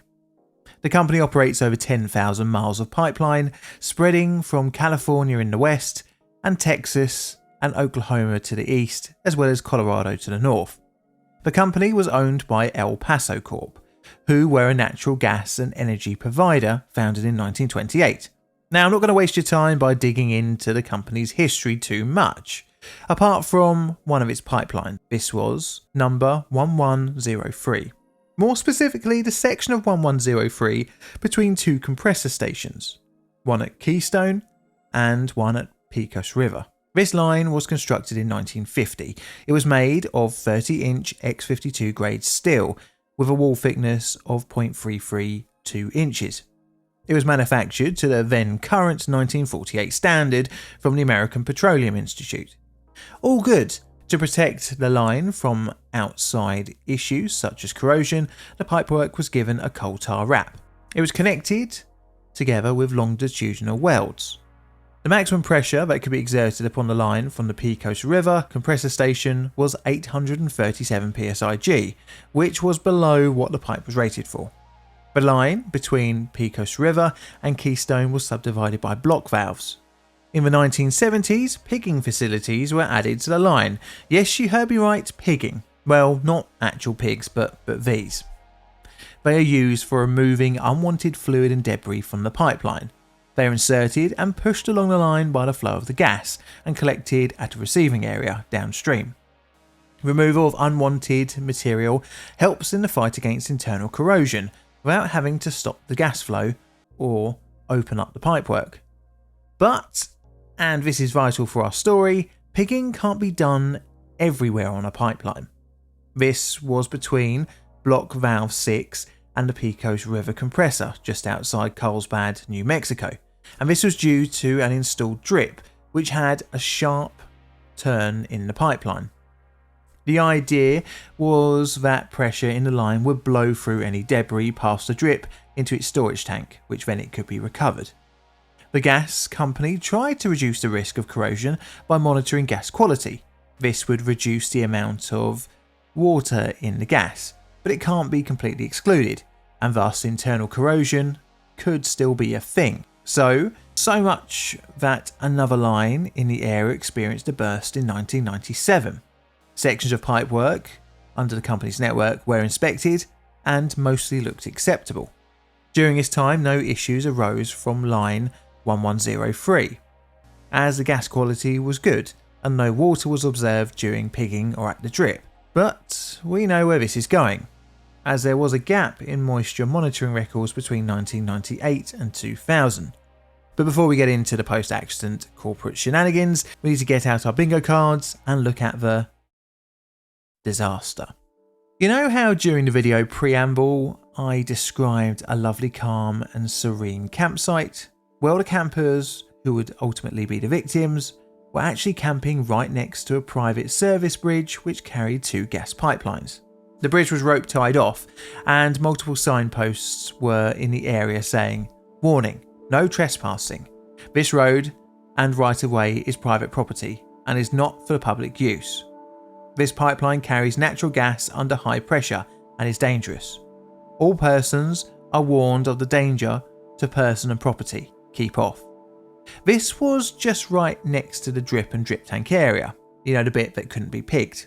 Right, well, it's the morning of the 19th of August 2000, and the 3-person night crew team in the EPNG control centre are awaiting the end of their 12-hour-long shift. The control room in El Paso has 2 panels, one for the south and one for the north systems. Out of the 3 workers in the control room, one works the north, the other one the south, and the other guy oversees the whole shebang. The system for monitoring and managing the pipeline is a long-term friend of the channel and is known as a SCADA system. At 5:26 in the morning, the South Controller received an alarm informing them of a rate of change in the Pecos River Compressor Station's Unit 3. Shortly after, Unit 1 also began alarming. This is something that is not good. Inlet pressures dropped. Little did the controller know, but an explosion had occurred near the Pecos River crossing. Let's pause in the control centre, for a moment at least, and wind back to 5:26 in the morning, and the 12 people camping by the river. The party was made up of mainly an extended family. Nearby, an explosion ripped out of the 30-inch gas pipeline that the camp had been set near. The shockwave blasted through their cars and ripped through the campers, flinging some of the unlucky souls into the river like ragdolls. Meanwhile, back in El Paso, the drop in pressure was followed by a data outage from the Pecos River Compressor Station. The blackout was brief but added to the concern. The control room called Pecos River District Station to dispatch staff to the compressor station. Meanwhile, back in El Paso, the drop in pressure was followed by a data outage from the Pecos River Compressor Station. The blackout was brief, but this added to the concern. The control room called Pecos River District Station to dispatch staff to the compressor station. Roughly around the same time, a member of staff living in the South Carlsbad area called in to his manager, who then called to inform the centre that he could see a glow coming from the area near the Pecos River crossing. The staff member left his home and made his way to the source of the glow. At 5:44 in the morning, the South Controller called the Keystone Compressor Station and requested they shut down all their units, in hope to stop the flow of gas. Now, the controller was pretty sure that a blowout had happened, but following another data blackout, he wasn't sure which line, as where the explosion occurred there were 3 lines at the river crossing. A few minutes later, the controller called the El Paso fields and requested they shut down the South Carlsbad compressor station. Back to the Pecos River, and within minutes of the explosion, multiple 911 calls came in to report that something very explodey had happened. At around 5:45 in the morning, a pipeline lead operations specialist reached the site and began operating isolating valves. Another staff member arrived shortly after, and they closed block valves on lines 1103 and 1110. During this time, around an 80-foot high tower of flames was bellowing from the ground. They eventually made it to block valve number 6 for line 1103, and after it was closed, the flame tower was reduced. All during this time, the campsite was not known about, and thus the presence of casualties went unnoticed. One of the two men, after the flames dropped, saw a couple of damaged pickup trucks. This was at 6:21 in the morning. By now, more pipeline staff had arrived and the all clear was given to ambulance and fire crews. Although the fire was now out, efforts quickly switched to finding and treating victims. 6 of the campers were flung into the river and subsequently dragged out by emergency responders, with the remaining 6 lying around the ruined campsite. Of the total 12, 6 were found to be still alive and were helicopter evacuated to hospital, but sadly, all would succumb to their injuries. Gas had to be supplied from storage areas to keep the line in operation whilst the explosion site was investigated and repaired. The explosion and resulting fire created a 51-foot wide by 113-foot long crater. Around 49 feet of pipeline had been ejected into different places, one section being launched over 200 feet away from the crater. These pieces would become valuable in our next section of the video, which leads us on to the investigation. Being a pipeline disaster in the USA, channel regulars, the NTSB, would be the ones to investigate the cause of the apparently unexpected explosion. Interviews of the crews involved and a thorough inspection of the disaster site would begin to help the pieces of the puzzle come together. The sections of the pipe that had been ejected had shown significant signs of corrosion on the outside, and even worse, one section found concerning amounts of corrosion on the inside with severe pitting, which is definitely not good at all. The sections were sent off for laboratory evaluation. The drip and its tank was also inspected, which found some black oily residue. The NTSB found that the corrosion within the pipe had reduced the wall thickness to a point that it couldn't hold the pressure of gas. It would seem the gas pumped through the pipeline was not properly monitored for corrosion products, such as water and contaminants, which can cause damage to steel. Apparently, in the preceding years before the rupture, EPNG apparently was inspecting all of its pipework for signs of leaks and corrosion. But the NTSB found that a section in question had never been internally inspected, and what's more, only 2 points of the nearby 56-odd mile section had been pressure tested since installation, and this explains the lack of records I mentioned earlier. The NTSB would release their report into the disaster, which found internal corrosion to be the most likely cause of the pipe's failure. It also blamed the EPNG for not having adequate corrosion detection and monitoring, as well as the particular section of pipes lacking of pigging. They would say in their probable cause section of the NTSB report, the NTSB determines that the probable cause of the 19th of August natural gas pipeline rupture near Carlsbad, New Mexico, was a significant reduction in pipe wall thickness due to severe internal corrosion. The severe corrosion had occurred because El Paso Natural Gas Company's corrosion control program failed to prevent, detect, or control internal corrosion within the company's pipeline. Contributing to the accident were ineffective federal pre-accident inspections of El Paso Natural Gas Company that did not identify deficiencies in the company's internal corrosion control program. In the aftermath, the pipelines in the area were rebuilt, allowing for full pigging in the future. As noted in the NTSB investigation, on the 23rd of August 2000, El Paso Energy Pipeline Group was issued a corrective action order requiring EPNG to take necessary corrective actions to protect the public and environment from potential hazards associated with its pipeline operation. The company would be sued for loss of life, which will result in multiple out-of-court settlements. They were also slapped with a $15 million penalty from the Department of Transport. So it's scale time. I think I'm going to give it a 4. And this is what I've got for my bingo card. Do you agree? Let me know in the comments below. This is a Plain Difficult production. All videos on the channel are Creative Commons Attribution Share Alike licensed. Plain Difficult videos are produced by me, John, in a currently wet corner of southern London, UK. I have a second channel called Made by John, which has music and stuff on. I also have Instagram, where I post up pictures of bits and pieces I'm getting up to when I'm not working on videos. And I also have Twitter, or X, whatever you want to call it, this week. I'd like to have a very nice thank you to my Patreon and YouTube members for your financial support. Your money really helps keep the lights on round here, and also for the rest of you for tuning in every week to watch my dodgy cartoons and listen to me talk. And all that's left to say is thank you very much for watching, and Mr. Music, play us out please.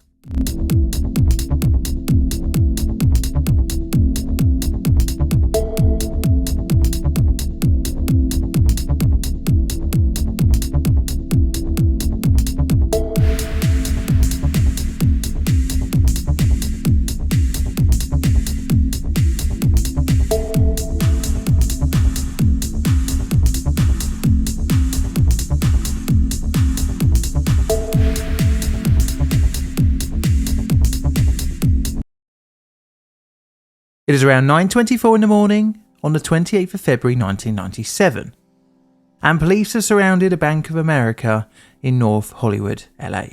The officers have been called out to a suspected bank robbery, and going by the gunshots emanating from within inside, the suspicion is pretty strong. A body armoured clad suspect exits the bank and opens fire indiscriminately. This marks the beginning of a some 2,000 round gunfight, resulting in a complete reassessment of police armament. The event would go down in infamy as one of the most intense shootouts in recent memory. Today we're looking at the North Hollywood shootout. My name is John, and welcome to Plainly Difficult.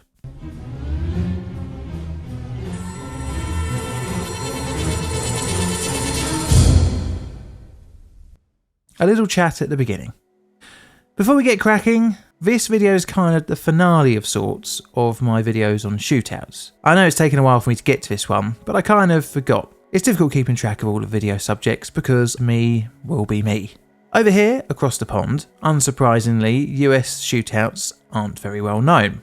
As such, I only found out about the North Hollywood event during my research into Newhall and Miami-Dade. But oh boy, this one got me interested.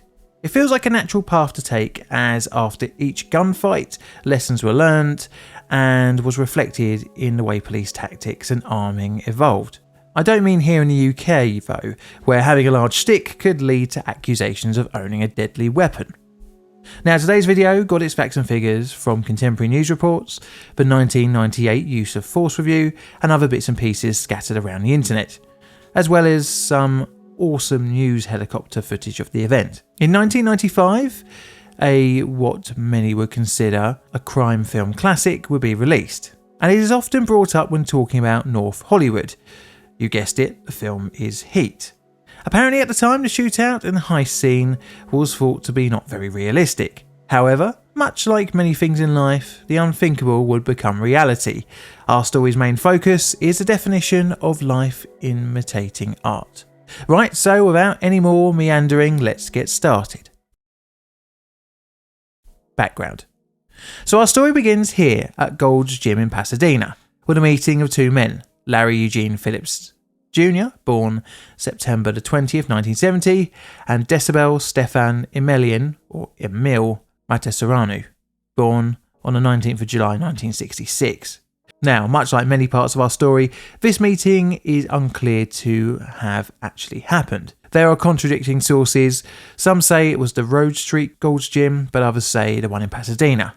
I've worked with the storyline set out by the website northhollywoodshootout.net, as the Pasadena branch was actually closer to both of the perpetrators. Regardless, both men were known to be interested in bodybuilding, and Gold's Gym, any Gold's Gym, would be an important haunt. The meeting is said to have happened somewhere between 1988 and 1989. Now, Larry Phillips Jr. was actually born under the last name Waughall in LA in 1970.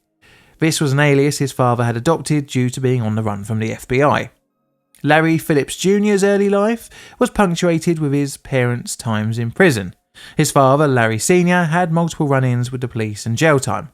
His mother had previously spent 10 years in prison, as well for drug-related charges before Junior's birth. Junior was moved around from LA to Denver, where he and his mum would live until their move back to LA in 1986. Larry Sr. would visit his son throughout his formative years and show him the apparent spoils of living on the other side of the law. He dropped out of school at the age of 14 and began his life of crime, starting off with a standard entry, shoplifting. But he did have a legitimate plan for making money. This was as a real estate agent. He had studied for the test, but was caught shoplifting in a Sears. He was given 12 months probation. However, his failure to put this on his real estate license application disqualified him. Instead, he decided to just go at it illegally and thus slide into the known world of fraud. This was around 1989. Now let's talk about the other half of the criminal duo, Emil. Emil Mătăsăreanu was born on the 19th of July 1966 in Romania. In the mid-1970s, his mum would escape the Eastern Bloc, eventually followed by her son in the late 1970s. Emil would live with his mum in Altadena, just north of Pasadena. He attended college and gained a degree in electrical engineering. During this time, Emil and his mother operated a care home, in which disabled people were boarded in the mother and son's house. His life had been plagued with issues in making friends, but he found some release in an interest in motorbikes, computers and bodybuilding. And fast forward to the period around 1988 or 1989, when Emil would find a new friend at the Gold's Gym. So both our perpetrators have met, and this meeting would lead both men down a crime-riddled path, and ultimately their demise.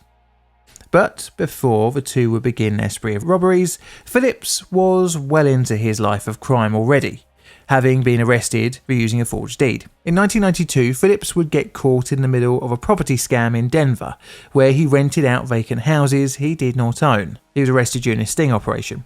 After release in October 1992 on a $10,000 bail, the now kind of free Phillips went on the run and fled back to California, where he would remain a fugitive, much like his father. A dangerous pair. On the 1st of October 1993, the pair were pulled over driving a brand new red Thunderbird. The driver, Phillips, had been speeding. Emil was in the passenger seat, and the two men and the car were searched. A number of concerning things were discovered, which included a couple of AK-style weapons, body armour, explosives, 3 different California automobile license plates, 2 sets of National Armour Level 3A bullet-resistant vests, as well as loads of ammunition and other types of firearms. One could say they were going suited and booted for a bank robbery. They were charged. Both men would plead guilty and spend 99 and 71 days in jail respectively. They were also hit with a fine and a felony on their records, and a nice additional dose of probation on top of that. After their run-in with the police, a number of robberies and shootouts would occur over the next couple of years, and although some are not directly proven to be Phillips and Emil, the brazen actions of the perpetrators kind of points to them. On the 14th of June 1995, a Brinks armoured car was ambushed in Winnetka, Los Angeles, killing one of its guards, a Herman Cook. On the 27th of March 1996, another Brinks car was attacked and shot up. However, the attack seemed not very well thought out and has been tenuously linked to the duo. In 1996, 2 more robberies were linked to the pair, but this time they graduated from armoured car hits to something much more familiar to the shootout in 1997. Both crimes were robberies of Banks of America outlets. The first one, on the 2nd of May, was at roughly 10 a.m. 2 men busted into the Van Nuys branch of the Bank of America, brandishing AK-style rifles. The 2 successfully got away with the money. Another similar hit happened at another branch in Winnetka. Again, AK-style weapons were involved, and 2 very similar-looking balaclava-wearing suspects made out successfully with the cash. In all, it is estimated that from the 2 Bank of America hits, the duo had gained over $1.5 million. If the attacks were Phillips and Mătăsăreanu, and it very likely was, then they were learning and getting more bold in their crimes. And now this leads us on to their next heist. The North Hollywood Bank Heist. The duo's next target was to be the Bank of America branch located at 6600 Laurel Canyon Boulevard. Ever since May 1996, they had been planning their next hit, and this one would be a big one. They had expected to make out on their next hit with the best part of $1 million. In the lead up to 1997, the pair had staked out the branch. It was the largest of its type in the area, and understandably, this made it a rather juicy target. It is 9:15 a.m. on the 28th of February, and a white 1987 Chevrolet Celebrity pulls up outside the Laurel Canyon Boulevard Bank of America branch. The two occupants sit and synchronize their watches. They have estimated that they will have a maximum of 8 minutes before any police would reach the area. This stall on arrival would prove to be a fatal error. The two men exit the white vehicle wearing body armour and brandishing automatic-style AK weapons. The time is around 9:16 in the morning, and as luck would have it, just as the two stand out in the morning breeze and begin to walk across towards the bank, in a case of bad timing, a police cruiser drives by Laurel Canyon Avenue. The two officers, Lauren Farrell and Martin Perello, are rather taken aback by what they're seeing as part of their customary look across the road to the bank. Two men dressed in black with body armour and assault rifles heading towards the entrance of a Bank of America branch. A call came out from the patrol car, 15A43, requesting assistance. We have a possible 211 in progress at the Bank of America.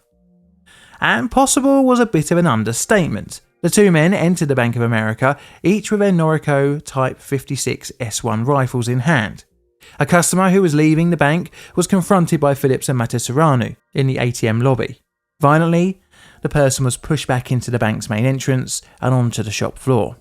The bank security guards saw this and radioed for police, but for whatever reason, the call was not received by his partner outside of the building.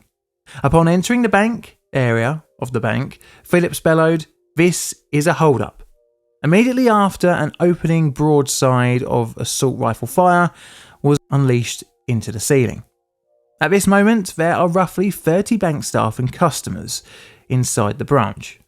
The two men wanted to shock and surprise all within, in order to get the money within the 8 minutes they had set for themselves. Matasauranu opened fire on the low-velocity bulletproof door that accessed the tellers and vault. When the bank was designed, they weren't really expecting someone with an assault rifle to rock up. At gunpoint, the bank's assistant manager was forced to open up the vault. For now, pair's luck had already run out by the time they had exited their car, but it was only going to get worse. The estimated $750,000 inside was far lower on account of the delivery roster for cash being changed. Filling their bags, they only had roughly $303,000. They attempted to open the ATMs, but again, in a case of bad luck, managers were no longer allowed to have access. And also, in a case of even more bad luck, the money they did get had been slipped with a couple of die packs, meaning that the money would soon be rendered unusable. The two men locked the customers and staff in the vault and headed out for the main exit to make their escape. Meanwhile, a small army was forming outside. At 9:24 a.m, the gunmen had been engaged in the robbery for just under 8 minutes. In their minds, they were on schedule, albeit a bit light in the takings. Upon exiting, Phillips saw a police patrol car around 200 feet away. He stepped into the northwest alcove of the bank's entrance and unleashed a burst of rifle fire at the patrol cars on the junction of Archwood Street and Laurel Canyon Avenue, injuring Sergeant Dean Haynes, officers Martin Whitfield, James Soborevan, Stuart Guy and detectives William Krulak and Tracy Angeles. Stepping back, Phillips then sprayed some bullets at cars across the street in a car park to the west of the bank, followed by Matasauranu firing off to the north, west and south of the bank's entrance, in a form of suppressing fire. In reply, a couple of shotgun blasts came out from the police, now taking cover.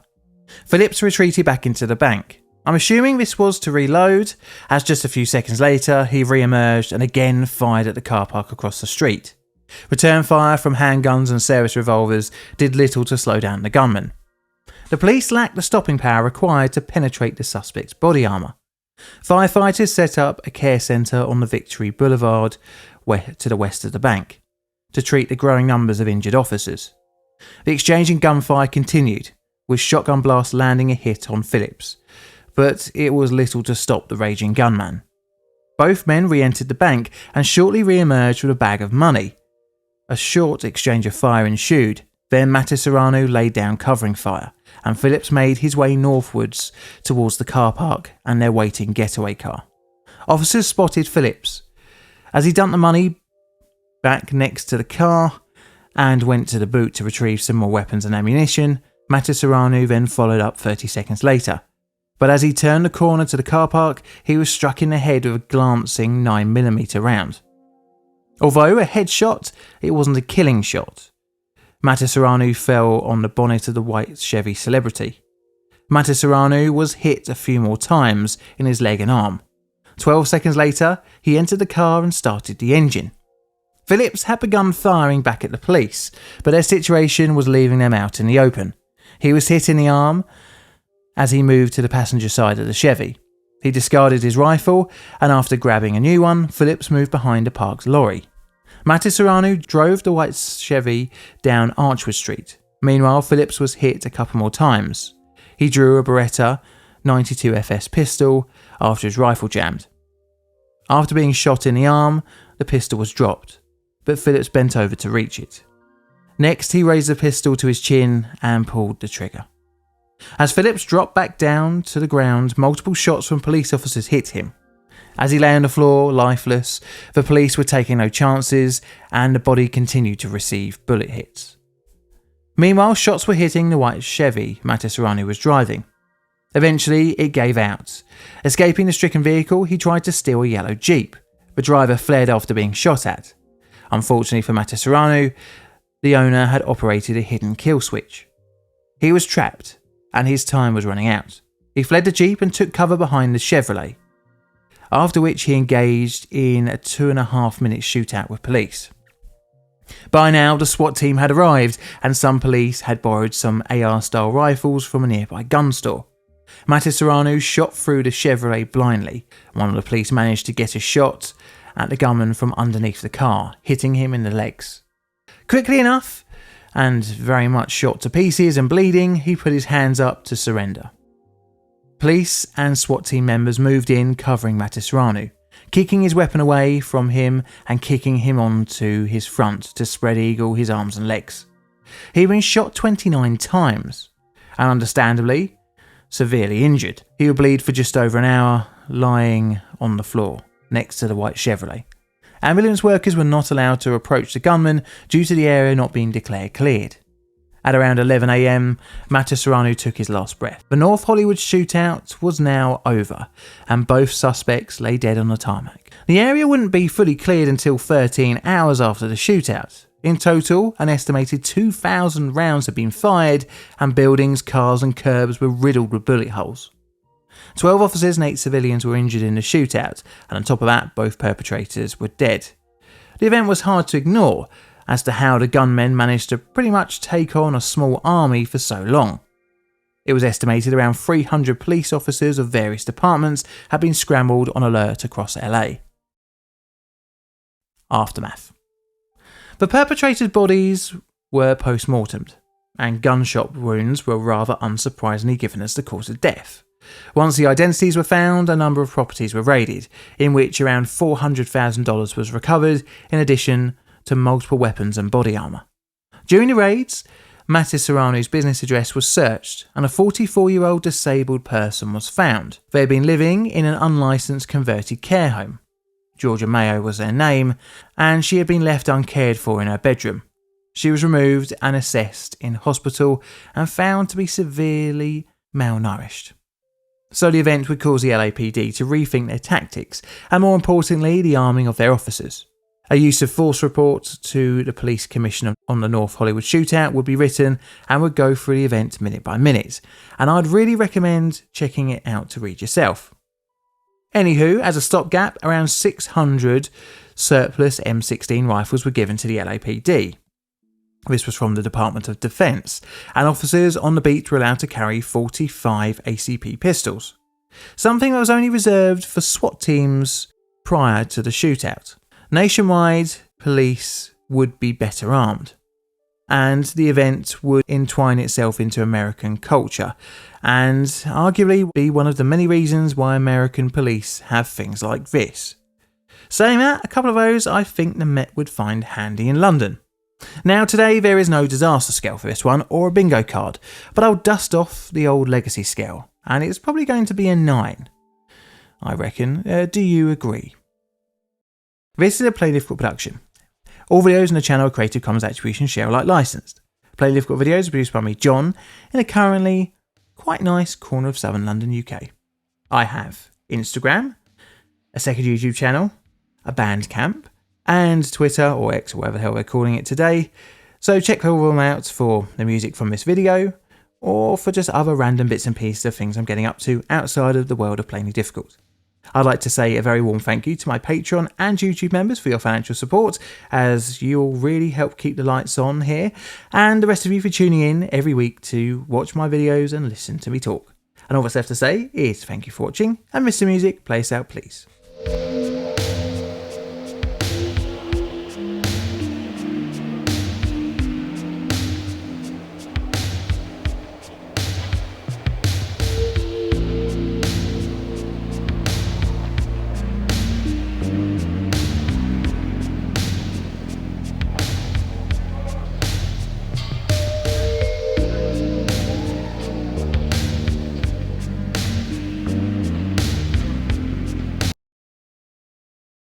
The clothing industry has been a source of horrific injuries and deaths. One jumps to mind is the Triangle Shirtwaist Fire, or even the general hellscape that an Industrial Revolution era factory was to work in. These are all from Western industries. Over the years, workers' rights and employment standards have rightly improved to the point of industrial disasters being kind of rare and not running into the multiple hundreds of victims. All good, but sadly the poor working conditions linked to fashion has just been pushed out to the third world.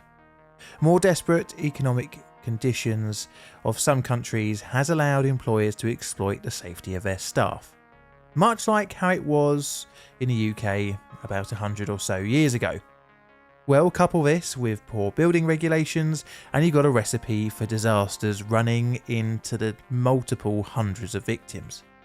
Well, today's subject will well and truly smash the ball out of the park for victim count, as well over 1,000 would lose their lives with a couple more thousand injured. Today we're looking at the Rana Plaza collapse, aka the deadliest garment factory disaster in history. And what's more, it didn't happen in the 18 or 1910s, but the 2010s. Just 11 years ago.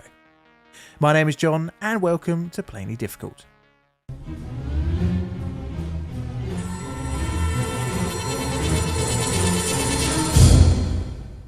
Before we start, I need to say that our story today is a structural failure, and almost right from the start you'll be banging your head with the level of idiocy displayed during the building's construction and operation. But the most important thing is that of the victims, who had no choice but to work in such a shoddy building. Clothing from Bangladesh is a very common thing, well at least here in the UK, with companies such as Primark sourcing many of their clothing from Bangladesh. Regrettably, I have even got some in my wardrobe myself. The building. This was the Rana Plaza. It was a concrete and steel structure, originally built in 2006 as a 4-storey building intended for shopping and office spaces. It was not built with the correct permits for the time and made use of a poorly loose-filled pond as a corner of the building's foundations, accounting for 60% of the building's footings.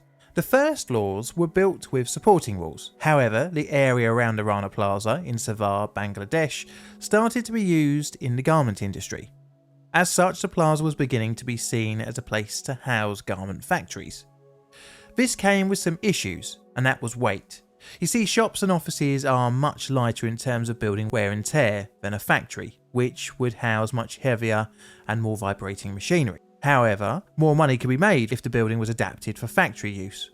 The building was commissioned and built by Mohammed Sohail Rana and his dad, Abdul Khalek. Now, the building was constructed without full permission, but this wasn't such a big deal, as Sohail reportedly had links with the ruling party in Bangladesh, the Awami League. Friends in high places get you everywhere, even more so if you want to add some more levels to your sketchy building. Starting in 2008, a 5th floor was added, which bizarrely omitted its supporting walls, which were used on the 1st to 4th floors, instead just relying on the building's columns for its support. Over the next couple of years, a few more floors were added, again without proper support. Garment factories were added as the building rose, putting excessive strain on the structure. The building's original architect would later state to reporters, as noted in an Architects.com report, "We did not design it for industrial use. At that time, the garment area was not there. There was no demand for industrial buildings. If I had known that it was to be an industrial building, as per the rules, I would have taken other measures for the building." So floor occupants were as follows. The first floor was home to a shopping area and a bank. Next, between levels 2 and 7 was multiple different textiles and clothing manufacturing companies, all of which would require heavy and very sketchy, shaky generators, of which there were 4 in the plaza. Now, building a building whilst overloading it with machinery it wasn't designed for might seem like a bad idea. Well, it seems like it is, because it is a bad idea. So it's time to dig out your bingo card, as after these advertisements we'll be getting into the disaster. The disaster. It is the 23rd of April 2013, and the Rana Plaza is not looking good. It's currently being evacuated. Some workers and staff have also refused to enter the building. Why, you might ask? Well, one thing you don't want to see in your building has just appeared, and that is cracks. And not just small superficial, normal cracks in plaster, but severe structural cracks. Man, I said cracks quite a lot there. Well, closing down the building is the safe and right thing to do, but it would affect the factory owners and ultimately building owner Sohail Rana's bottom line. The concerning state of the building was reported to a local news team, but building owner Sohail Rana insisted that the building was safe. As part of this announcement, he also made it clear that workers would be expected to return the next day for work. Now, many workers didn't really have a choice. The option was to return or get fired. This isn't really the best prospect for many, but in Bangladesh, where poverty rates are high, it's even worse. And add to one last bit of salt for the wound was many were owed a few weeks of salary, which if fired becomes almost impossible to reclaim. Essentially, it was a financial gun against your head. It is the Wednesday of the 24th of April 2013, the next day, and workers have reluctantly returned to work at their respective factories within the Rana Plaza.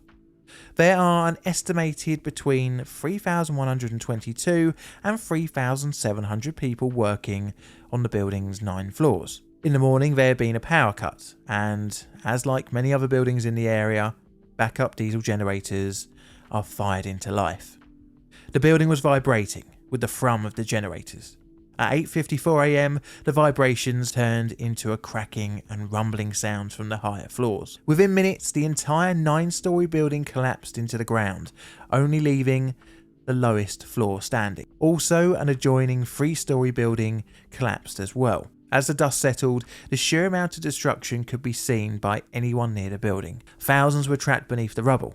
Some managed to scrabble out of the wrecked building, passers-by rushed in to help. Search parties of firefighters, soldiers, ambulance crews, as well as untold numbers of civilian and family members, scoured through the rubble for the next few weeks. The search would last up until the 13th of May. Local cranes were shipped in to help remove rubble. During the rescue attempts, a couple of accidental fires were started. Unfortunately, due to the nature of the factories inside, even the smallest of sparks from rescue cutting equipment could ignite the hundreds of tons of fabric strewn about the wreckage. Because of this, a number of firefighters were injured during the recovery efforts. During the rescue, clashes between locals and police would raise tensions, as many perceived the rescue efforts to be too slow. One occasion would result in rubber bullets being fired. In total, an estimated 1,134 people died in the rubble, many from the collapse, but others from being trapped for so long, which sounds like a horrific way to go. On top of that, there were, again, an estimated over 2,500 people injured to varying degrees. The collapse would go down as the worst modern-day fashion-related disaster, as well as one of the worst building disasters in modern history. The price of greed was paid in blood, to which the cause had to be found out. After the collapse, the whole world would be watching, and the culprits would have to be discovered. Aftermath.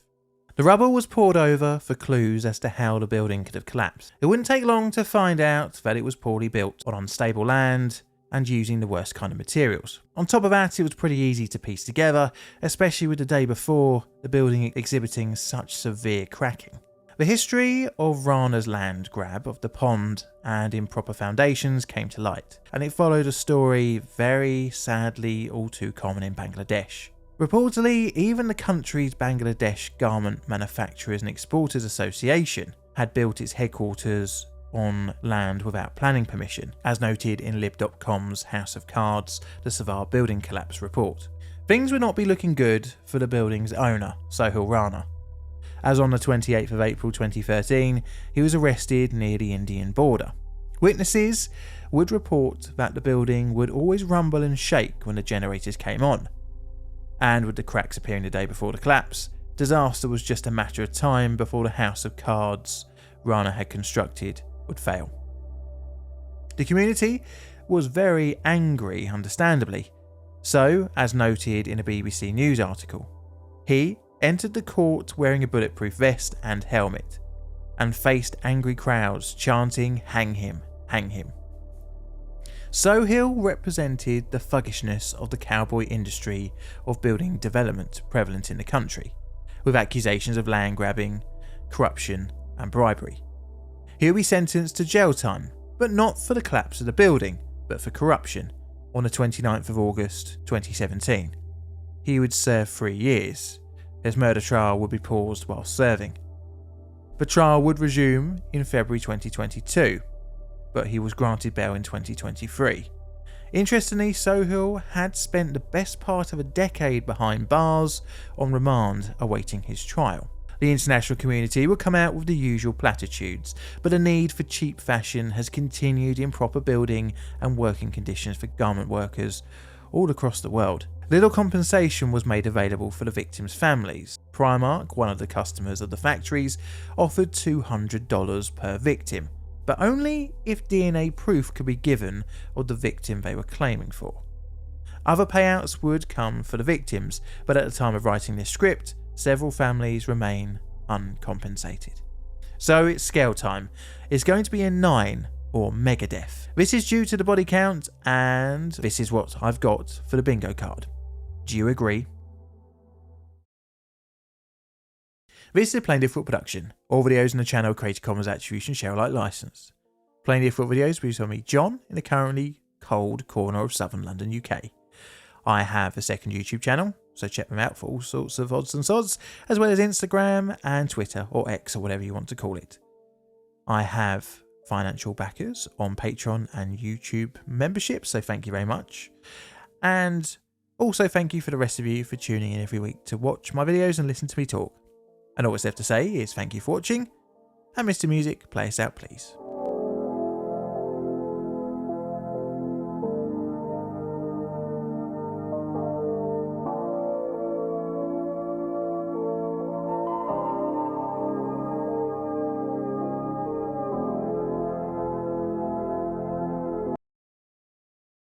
I know what you're thinking. This is a Thursday, why is there a Plain Difficult video out? Well, I found this video on my computer. I actually made it last year and completely forgot about it. So this is why this video won't have a bingo card or disaster scale at the end. Whilst I've got you here, I want to say a very warm thank you to all of you for your likes, comments, subscribes, and the essential hitting the bell icon. We're so close to 1 million subscribers and we can almost taste it.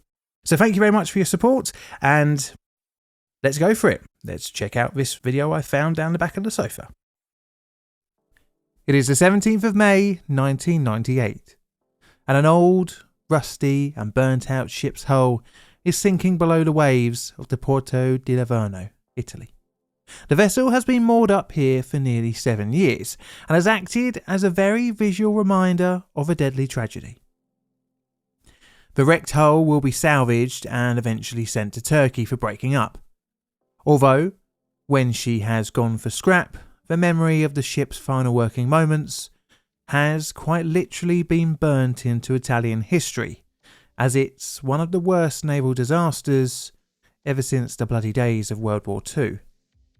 You probably know the name of the ship, but for those who don't, she is called the Moby Prince, and during a fatal day in April 1991, all aboard but one will be lost. Welcome to Playing Difficult. My name is John.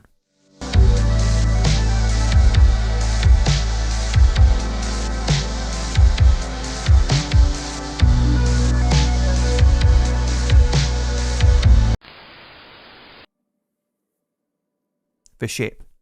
So you might be thinking this is a little bit of deja vu, right? Well, funnily not. Our story is kind of if the MT Haven and the MS Herald of Free Enterprise disasters had a god-awful baby.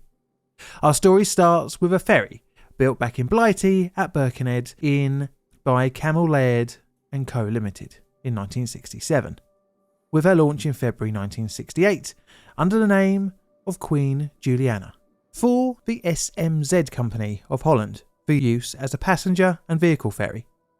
She was 131.2 metres long, with a width of 20.48 metres and a weight of 6,682 gross, 3,475 net, or 1,290 deadweight tonnes, and had a capacity of 1,200 passengers at maximum, but usually for normal service no more than 750 were allowed aboard, and this also had on top of that 220 cars.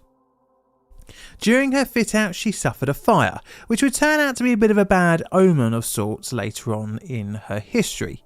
She was pressed into service for the Harwich and Hook of Holland route, which she worked until 1984. During this time she was branded under British Rail's Sea-Link colours.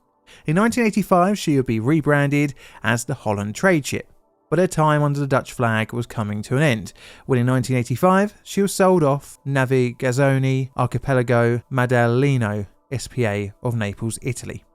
There she would be run under the Navarma Lines brand, with a new name, the Moby Prince, running between Cagliari and Naples, but eventually changing to the Livorno to Albina in Sardinia route. All would be normal for the ship, well, until it wasn't on a fateful day in April 1991.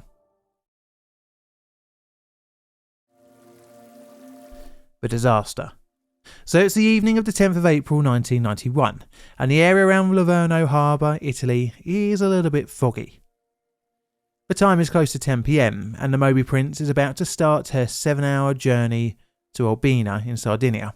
Tonight she's under the command of Captain Hugo Chassa. Aboard is 141 people. As she departs the port, the Moby Prince collides with the Aegip Abruzzo, a 330.7 metre long, 51.81 metre wide oil tanker. The ferry's bow struck the area of the number 7 tank, which was full in total of 80,000 tonnes of Iranian light crude oil. The collision sprayed oil onto the deck of the Moby Prince and into the sea surrounding both vessels, which quickly resulted in a raging inferno. Flames spread across the Moby Prince's deck. Captain Superina of the Aegip Abruzzo ordered full power in an attempt to separate both ships. It was successful, but in doing so, several tons of oil was sprayed onto the burning ferry, literally adding fuel to the fire. At 25 minutes past 10, the ferry's radio operator broadcast its first Mayday message from a portable VHF transmitter. At 10:36, the Aegip Abruzzo also reported the collision, but wrongly thought that they had collided with another small fuel ship. This meant that the presence of the 141 aboard the Moby Prince was not known to rescue workers. The crew aboard the Aegip Abruzzo were swiftly rescued as firefighters focused on the burning oil tanker. Aboard the Moby Prince, members of the crew abandoned their posts, leaving the engines running and the air circulation systems in operation, resulting in the smoke being pumped into the interior of the vessel. This made escape almost impossible for many stuck aboard. As the flames spread, the crew took passengers to the fireproof deluxe lounge. This could hold off the flames, but it could be susceptible to the deadly smoke. The crew thought that they would be rescued rather quickly due to the Moby Prince being so close to the harbour, But sadly, the mayday calls fell on deaf ears due to the weak signal of the portable radio. The ship disappeared behind the smoke and fog, leaving her discovery until over an hour after the fire had begun. Rescue workers had been looking for a completely different ship. Due to rescue not arriving, those stuck in the lounge became trapped by the flames. Those aboard the Moby Prince slowly suffocated from the smoke in the lounge and the heat on deck. At 11:35, the Moby Prince was finally found by 2 tugboats. When she was found, only 1 survivor was rescued. In all, 140 people had lost their lives aboard the Moby Prince.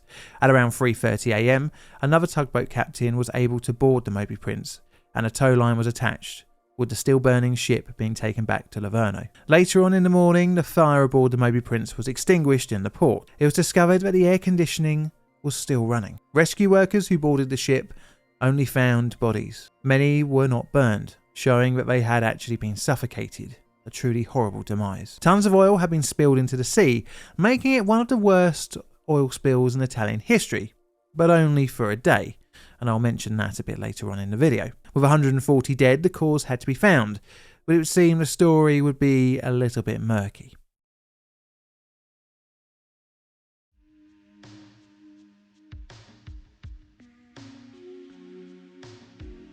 The investigation.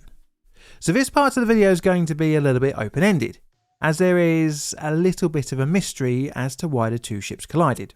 You see, there's still a lot of speculation as to whether the Moby Prince was off course, the Aegip Abruzzo had dropped anchor in the wrong place, or even the presence of a third unknown ship. In the immediate aftermath, the investigation highlighted several possible courses.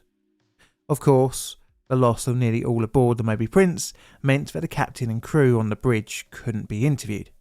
And clearly the night was confusing, as the presence of the ferry wasn't even realised until an hour post-crash.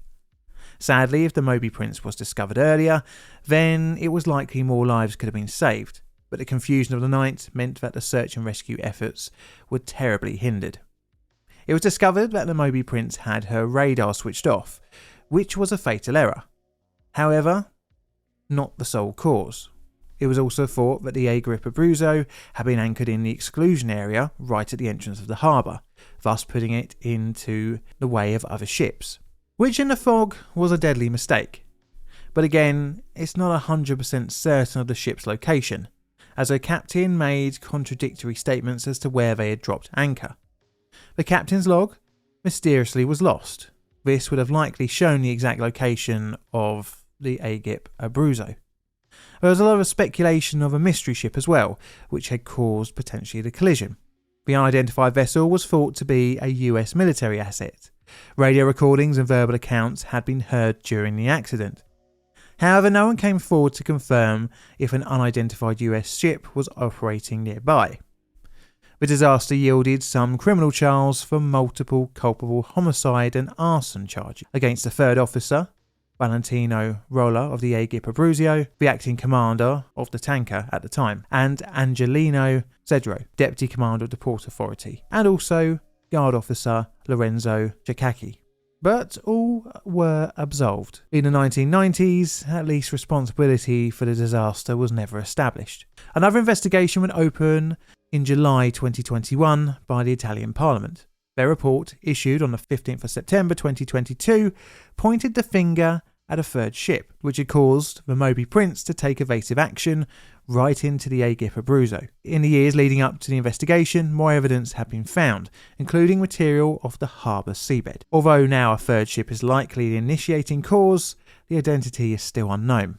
The Aegip Abruzzo would be scrapped in 1992. And the Moby Prince would follow after another brief sinking in 1998. Now, I did mention that the disaster was one of Italy's worst oil spills. It was actually its worst, albeit just for one day, because the MV Haven disaster would take that title just a day later, making April 1991 a terrible month for Italian shipping. Luckily for you, I've already covered this story, so please feel free to check it out after this video. This is a Plain Difficult production. All videos on the channel are Creative Commons Attribution Share Alike licensed. Plain Difficult videos are produced by me, John, in a currently mild corner of southern London, UK. I have Instagram and a second YouTube channel, so check them out if you want to see other random stuff I make. And also I'd like to have a very warm welcome to thank you to my Patreon and YouTube members who support this channel financially, as well as the rest of you for tuning in every week. All that's left to say is thank you for watching, and Mr. Music, play us out please.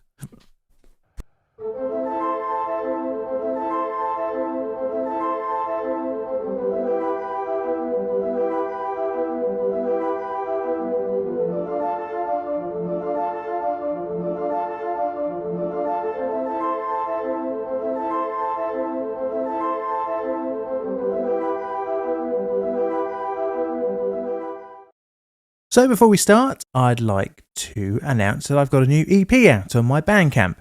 It's kind of a mixture between some easy listening, jazz, vaporwavy, mall softy type music. It's also out on cassette tape, and I think there might be a couple left in stock. So I'd really appreciate it if you checked it out. And as always, thank you for checking it out and for your financial support. Right, without any further ado, let's get on to the video. It is the morning of the 30th of July 2016, and a hot air balloon is being prepared for a passenger sightseeing flight in Texas, USA. The morning hopes to yield stunning views aboard the check-made envelope and basket. Little did the 15 passengers and pilot know that the morning would end in tragedy. Today we're looking at the heart of Texas hot air balloon disaster. My name is John, and welcome to Plainly Difficult.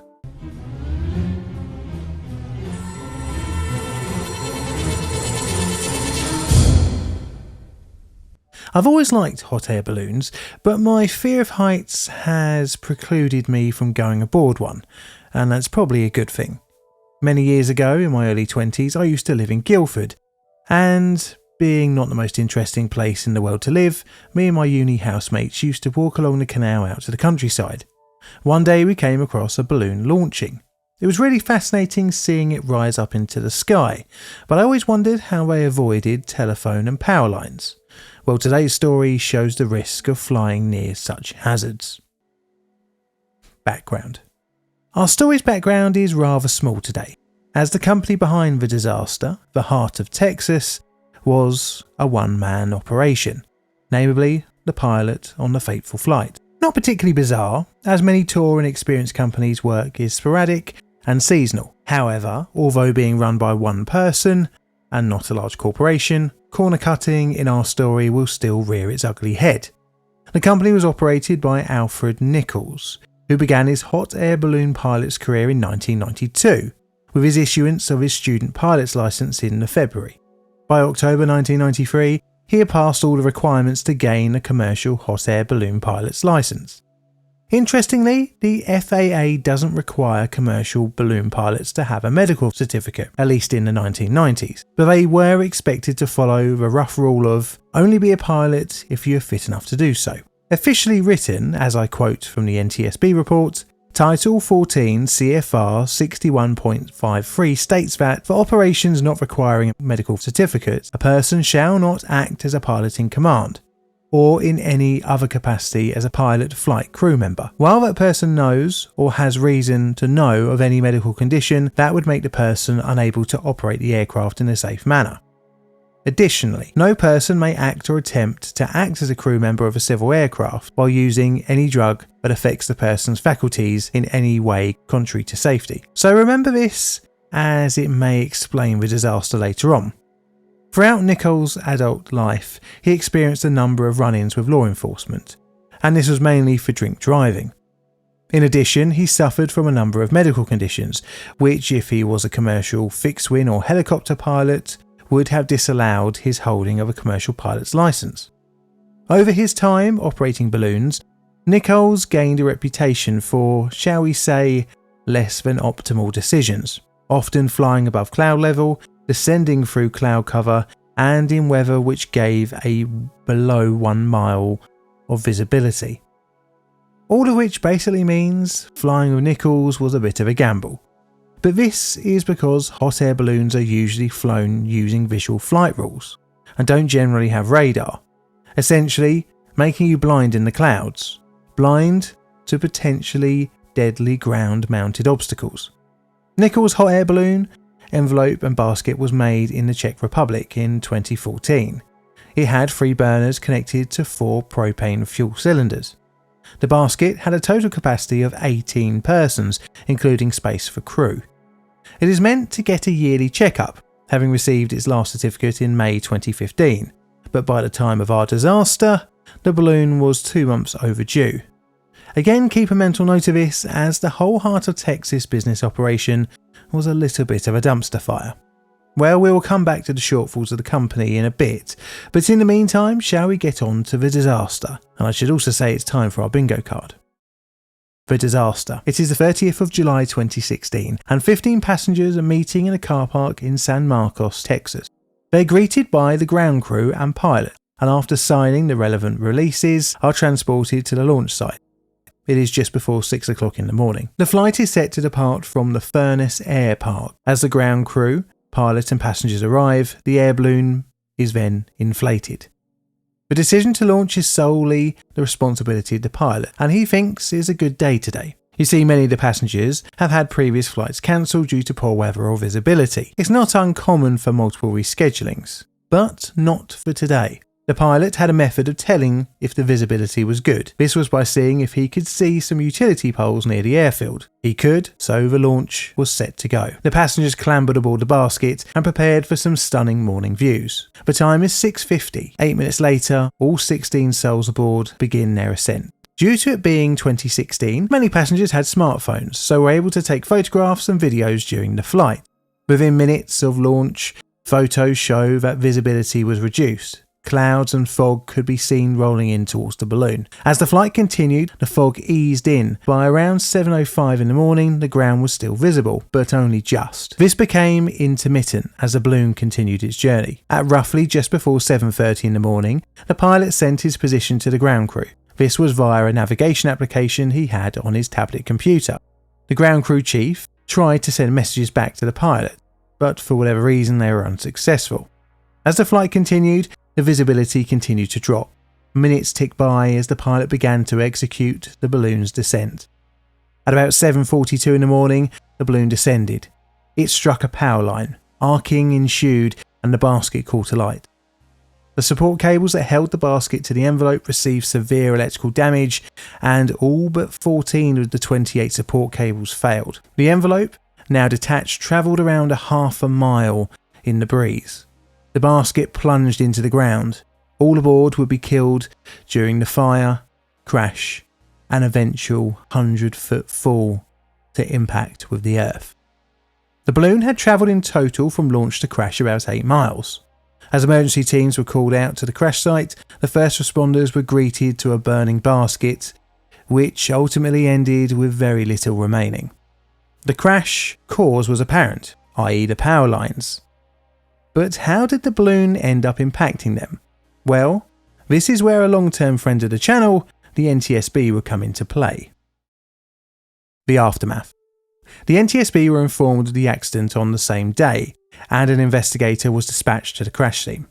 The following investigation would look at the meteorological conditions on the day, the aircraft's condition, and the pilot's ability to fly. Pretty much all of these lines of investigation would bring blame to the feet of the pilot. Clearly, the cloud cover and fog on the day were not safe to fly in, and although the balloon was overdue, its annual inspection was found to have no pre-crash defects. Weather reports for the day were showing a high likelihood of reduced visibility. These reports were not obtained by the pilot. If he had, as he should have, then flight for the day should have been cancelled. The disaster was looking like the pilot had very questionable decision-making abilities. The decision to fly and descent through clouds were not the actions of the most conscientious pilot. But why? Well, the NTSB looked into Nicole's medical history, and it was discovered that he had in his bloodstream both prescription and over-the-counter medications. This is not always the end of the world, but some of those medications will be considered as impairing, such as bupropion, an antidepressant, cyclobenzaprine, a sedative, diazepam, also a sedative, methylphenidate, a stimulant used to help with those with ADHD, and oxycodone, a painkiller. This mixture, with addition of some cold and allergy medications, were determined by the NTSB to affect the pilot's decision-making skills.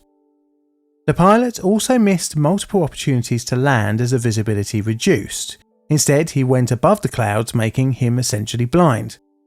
The NTSB also criticised the FAA's exemption for balloon pilots' requirements to hold a medical certificate.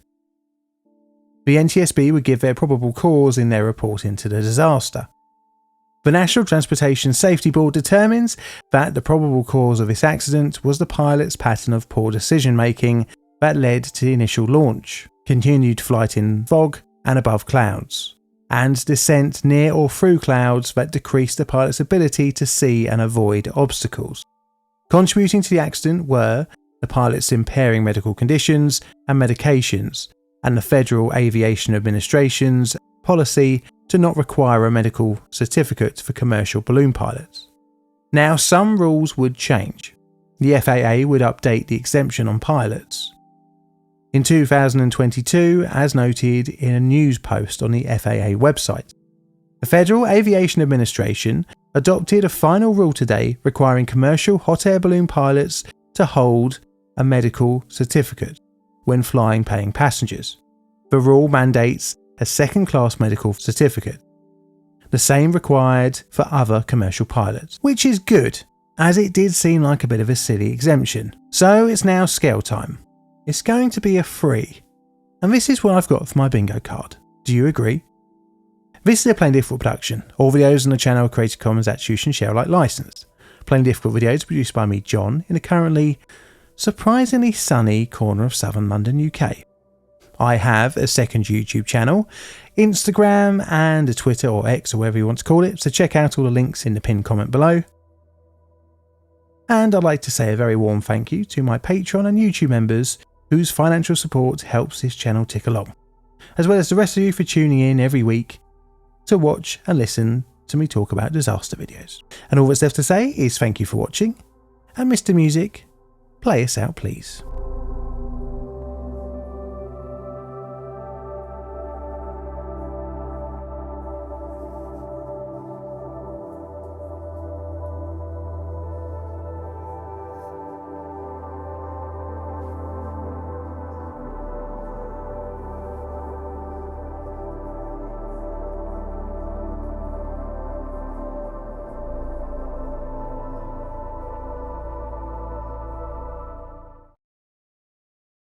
Smoking kills. Not particularly the most controversial statement, I know. The effects of the habit normally come after some years after taking it up, but every once in a while, smoking has immediate repercussions. Today's story is just that, except rather than heart disease and cancer being the killer, burning alive and or smoke inhalation at a football match are the fatal outcome. Our subject today bridges the nightmare-fueled gap between two British horrors of the 1980s, mass casualties at a football game and sudden fires on board a wooden structure.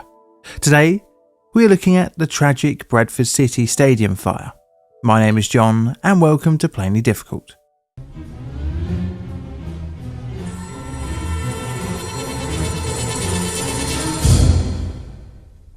Background. I'm not going to lie to you, I'm not really a massive football fan.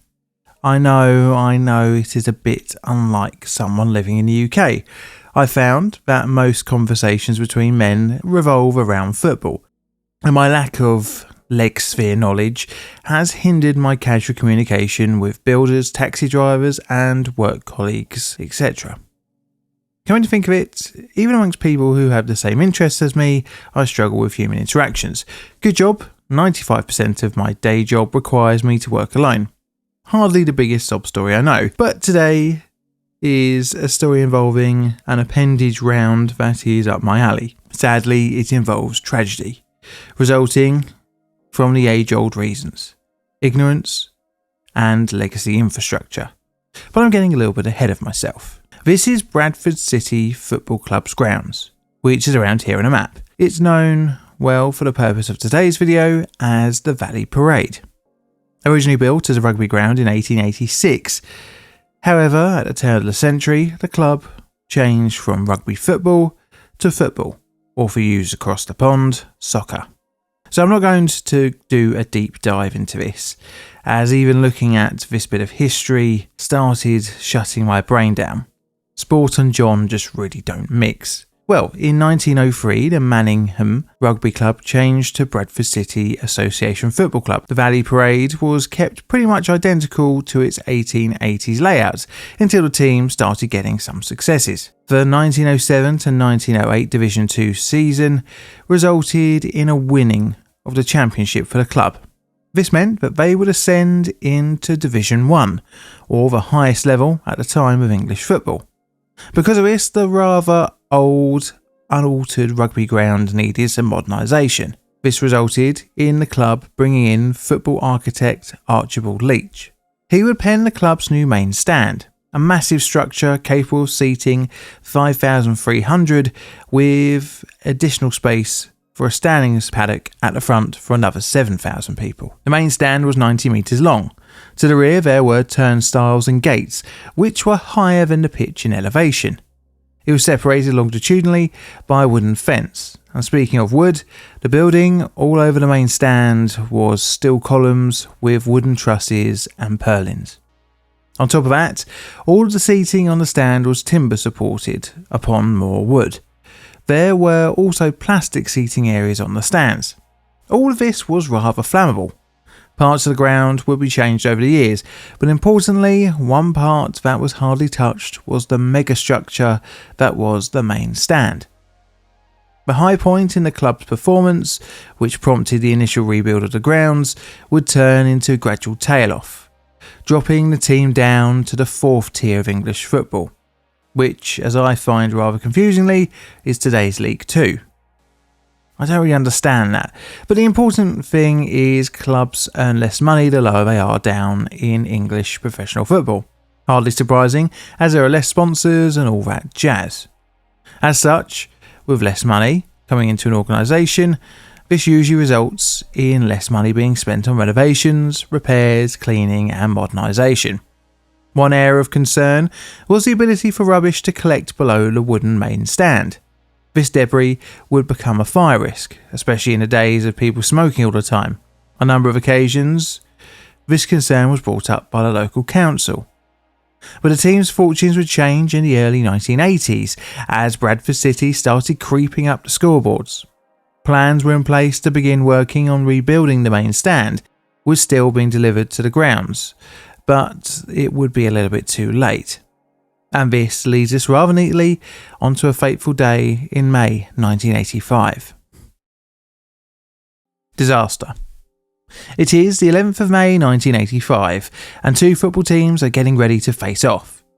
The game was between Bradford City and Lincoln City and was the final match of the 1984 to 1985 Football League season. Bradford City had gone into the match in good spirits. They had gained enough points to be promoted up to the next league above. Kickoff occurred at 4 minutes past 3 p.m, and for the first half of the game, everything was pretty boring. No one scored. But around 3:40 p.m, when the first half was just in its last few minutes, fire could be seen from the back of Block G of the main stand. Supporters noticing the smoke began to try to escape the stand. The heat, smoke and flames were coming out between the gaps in the floorboards. Some fans jumped the wall onto the pitch. Within moments, the whole of the main stand was engulfed in flames. Thick black smoke bellowed out, spilling into the areas behind the stand, obscuring many people's exit. Debris from the now burning roof fell onto trapped spectators still stuck on the stand. Now, there were no fire extinguishers available to the crowd. This was because the 1980s was rife with football hooliganism, in which anything and everything could and would be used as a weapon and thus were kept out of the reach of punters. The exits to the main stand had been padlocked during the game. This became an area where fans couldn't escape. Within a few minutes of the fire beginning, fire brigade crews attended the scene and began battling the flames. It would take several hours before the numbers of victims could be ascertained. As firemen worked through the stand, all that remained was charred seating and a number of burnt bodies, of which some were reportedly still sitting upright in their seats. This just shows how quickly the fire had spread. Victims of the fire, who were still alive, were whisked off to hospital, but many would succumb to their wounds, which was the effects of smoke inhalation, while still receiving medical care. Police, ambulance and fire crews would scour through the fire-damaged wreckage. The final victim's body wouldn't be removed from the stand until 4 a.m. the next day. The game was being filmed at the time, and later that day, clips of the footage would be shown on the news. The disaster caused 56 people to lose their lives. The highest number, some 27, were killed by Exit K, near the closed gates. Some victims were found to have even been trampled to death. In addition to the death toll, around 265 supporters were also injured to varying degrees. The disaster was looking like one of the deadliest in British sporting history since the Crusher Ibrox Stadium. Link to my video on the subject will be around here. As such, an inquiry was required to find the cause of the fire and to see if and how tragedy could have been avoided. Thus, we will now go on to the next section of our video. Aftermath and investigation. The investigation could be considered to be split into 3 different portions. The first being how the fire started. This would manifest itself into the chaired by Sir Oliver Popplewell inquiry. The next would be the way in which victims died. This would be led by Coroner James Turnbull. And the third was a High Court case against Bradford City, West Yorkshire County Council and the Health and Safety Executive for the liability of the injuries and deaths incurred by the victims of the fire. So first, let's look at the Popplewell inquiry.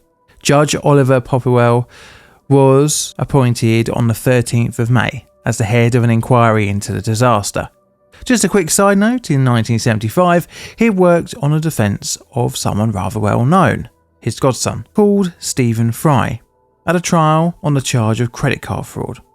Anywho, there were 2 hearings for the inquiry, in which the best part of 100 witnesses were called, where the final inquiry occurred in June 1985, after which a report would be released in July the same year. During the inquiry's interviews, multiple reports of punters seeing a build-up of debris below the floorboards of the stand, where one of the cases of a gap being so large that a scarf was lost and unretrievable. Other witnesses stated about the amount of paper rubbish and empty cigarette packs that had built up, and due to its location, it was very difficult to clear out. Importantly, during the inquiry, malicious intent was ruled out, as stated in the report. Superintendent Kaprun found no evidence of paint or accelerant or gas cylinders or anything of that nature which could have caused or contributed to the fire. I conclude that the fire was not started by any malicious means. Popplewell would give his following verdict. I am quite satisfied that the cause of the fire was the dropping of a lighted match or a cigarette or tobacco onto debris beneath the floorboards in rows I or J, in between the seats 141 and 143. It is quite impossible to determine who caused the fire to start. Indeed, it would be grossly unfair to point the finger at any one person. Bizarrely, the inquiry would also include another football disaster that occurred on the same day, which would lead to accusations of the Bradford City fire being kind of downplayed. On top of that, the inquiry would only last 7 days, and reading it kind of makes you feel like there's a bit missed out. But although the ignition was accidental, clearly there was negligence on the part of the grounds, as the club knew the stand had issues. They were planning on refurbishing it after all, ironically just a few days after the fateful day. Popplewell would recommend the banning of wooden stands, as well as better fire marshalling, improved evacuation training for staff and police, as well as adequate exits provided in all sports grounds, and the banning of smoking on combustible stands. Although in the face of criticism, Popplewell would defend his work decades later. Next came the cause of death in the form of the coroner inquiry. This was headed up by James Turnbull, and the coroner's inquest brought the verdict of death by misadventure. Next would be the test case. Fletcher and others versus Bradford City Football Club and others. Evidence was brought showing the club's negligence. This was based on a number of letters between the Health and Safety Executive and club members, which highlighted that they knew the stand was unsafe, including the following quote from a 10th of September 1980 letter. In the main stand, the void area between the concrete supporting structure and the wood floor should, after removal of rubbish, be completely blocked off. Deputy High Court Judge Sir Joseph Cantley noted blame on the 23rd of February 1987 in court. In my view, the continuing negligence of the club and the continued inaction or indifference of the County Council through its various departments and in both of its capacities, after it had been alerted to the existence of the danger, were concurrent causes of the disaster, and I hold both of them liable to damages to the plaintiff. This would result in a compensation claim for 154 claimants, reportedly totalling as high as £20 million. The club grounds would be rebuilt. However, Bradford City's fortunes would never really get much further out of the lower leagues of professional British football. So it's scale time. It's going to be a 5. And this is what I've got for the bingo card. Do you agree? This is a Plaintiff Thought production. All videos on the channel are Creative Commons Attribution Share Alike licensed. Plaintiff videos are produced by me, John, in a currently not too bad corner of southern London, UK. I have Twitter, second YouTube channel, and Instagram, so check them all out if you want to see all odds and sods of bits and pieces I get up to outside of making videos. And I'd like to say a very warm thank you to all of my Patreon and YouTube members for your financial support, as well as the rest of you for tuning in every week. And all that's left to say is thank you for watching, and Mr. Music, play us out please.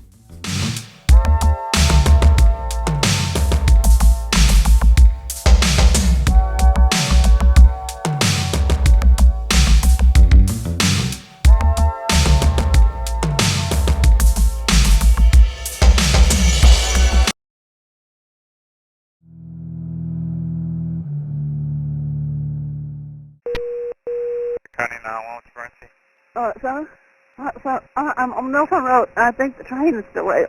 I'm sorry? I'm on Nelson Road. You're on Nelson Road? What's your emergency? I think the train is derailed out there. There is white smoke all over the place. I'm sorry, ma'am. You're stuttering too much. What's going on out there? I'm on Nelson Road at the McDonald's crossing. I can't breathe. Well, what's going on, ma'am? There's a white smoke all over out there. White smoke in your house? Yes, sir.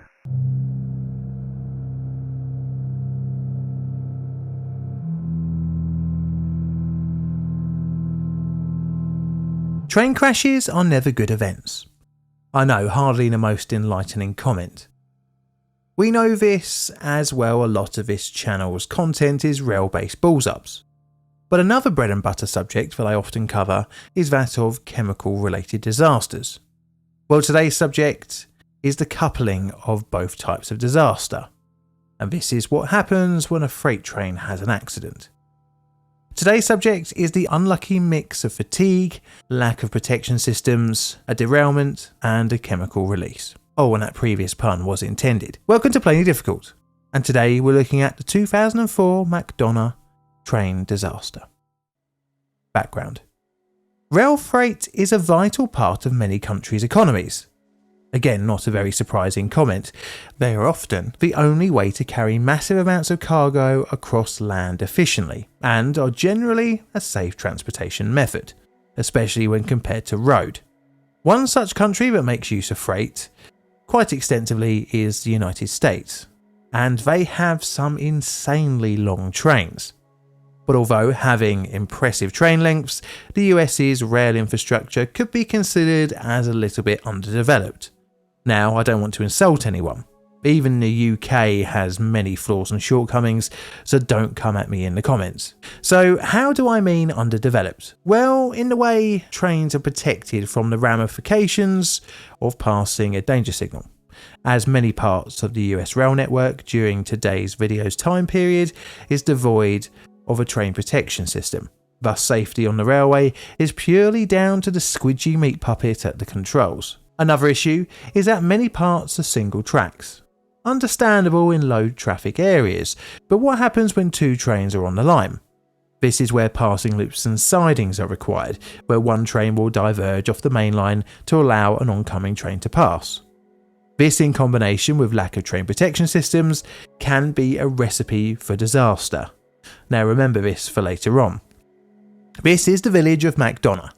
It's 17 miles from San Antonio, Texas. Just a short drive out of the village along the Nelson Road and over the Medina River is the 8,490 foot long McDonough siding.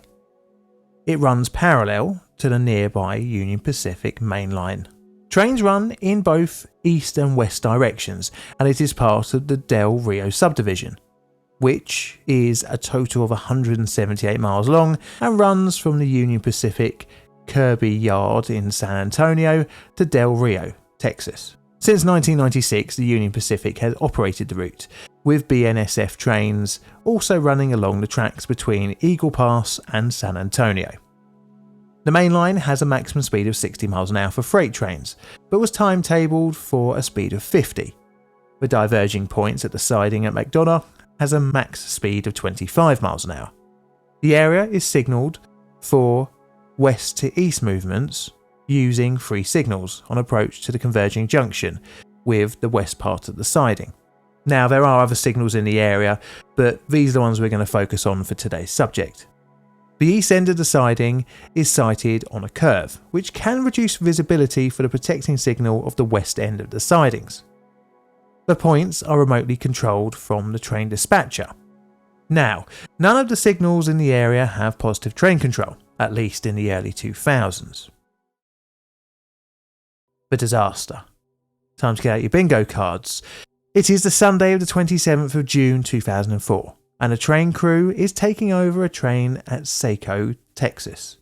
It is a 123 wagon long train consisting of an empty load. It is just over 7,000 feet long and weighs in at 4,065 tonnes. This is BNSF MEAP-TUL 126D. But for the ease of telling this story, I'll just call it the BNSF train. The crew are informed of a change of final destination. Instead of running to San Antonio, they are to run to the siding at McDonough, where they will secure their train for another crew to take it over later on. The journey will run into the 28th of June. Meanwhile, at around 3 AM on the 28th of June at the Union Pacific Kirby Yard in San Antonio, another train crew are booking on to work Union Pacific MHOTU-23, a 74 wagon loaded 5,646 foot long train consist. Again, for shortness, I'll just call this the Union Pacific train. They are running to Del Rio, 154 miles away, and part of the train's freight is liquefied chlorine in standard tank wagons. The Union Pacific crew is made up of an engineer, or driver, and a conductor, aged 37 and 23 years respectively.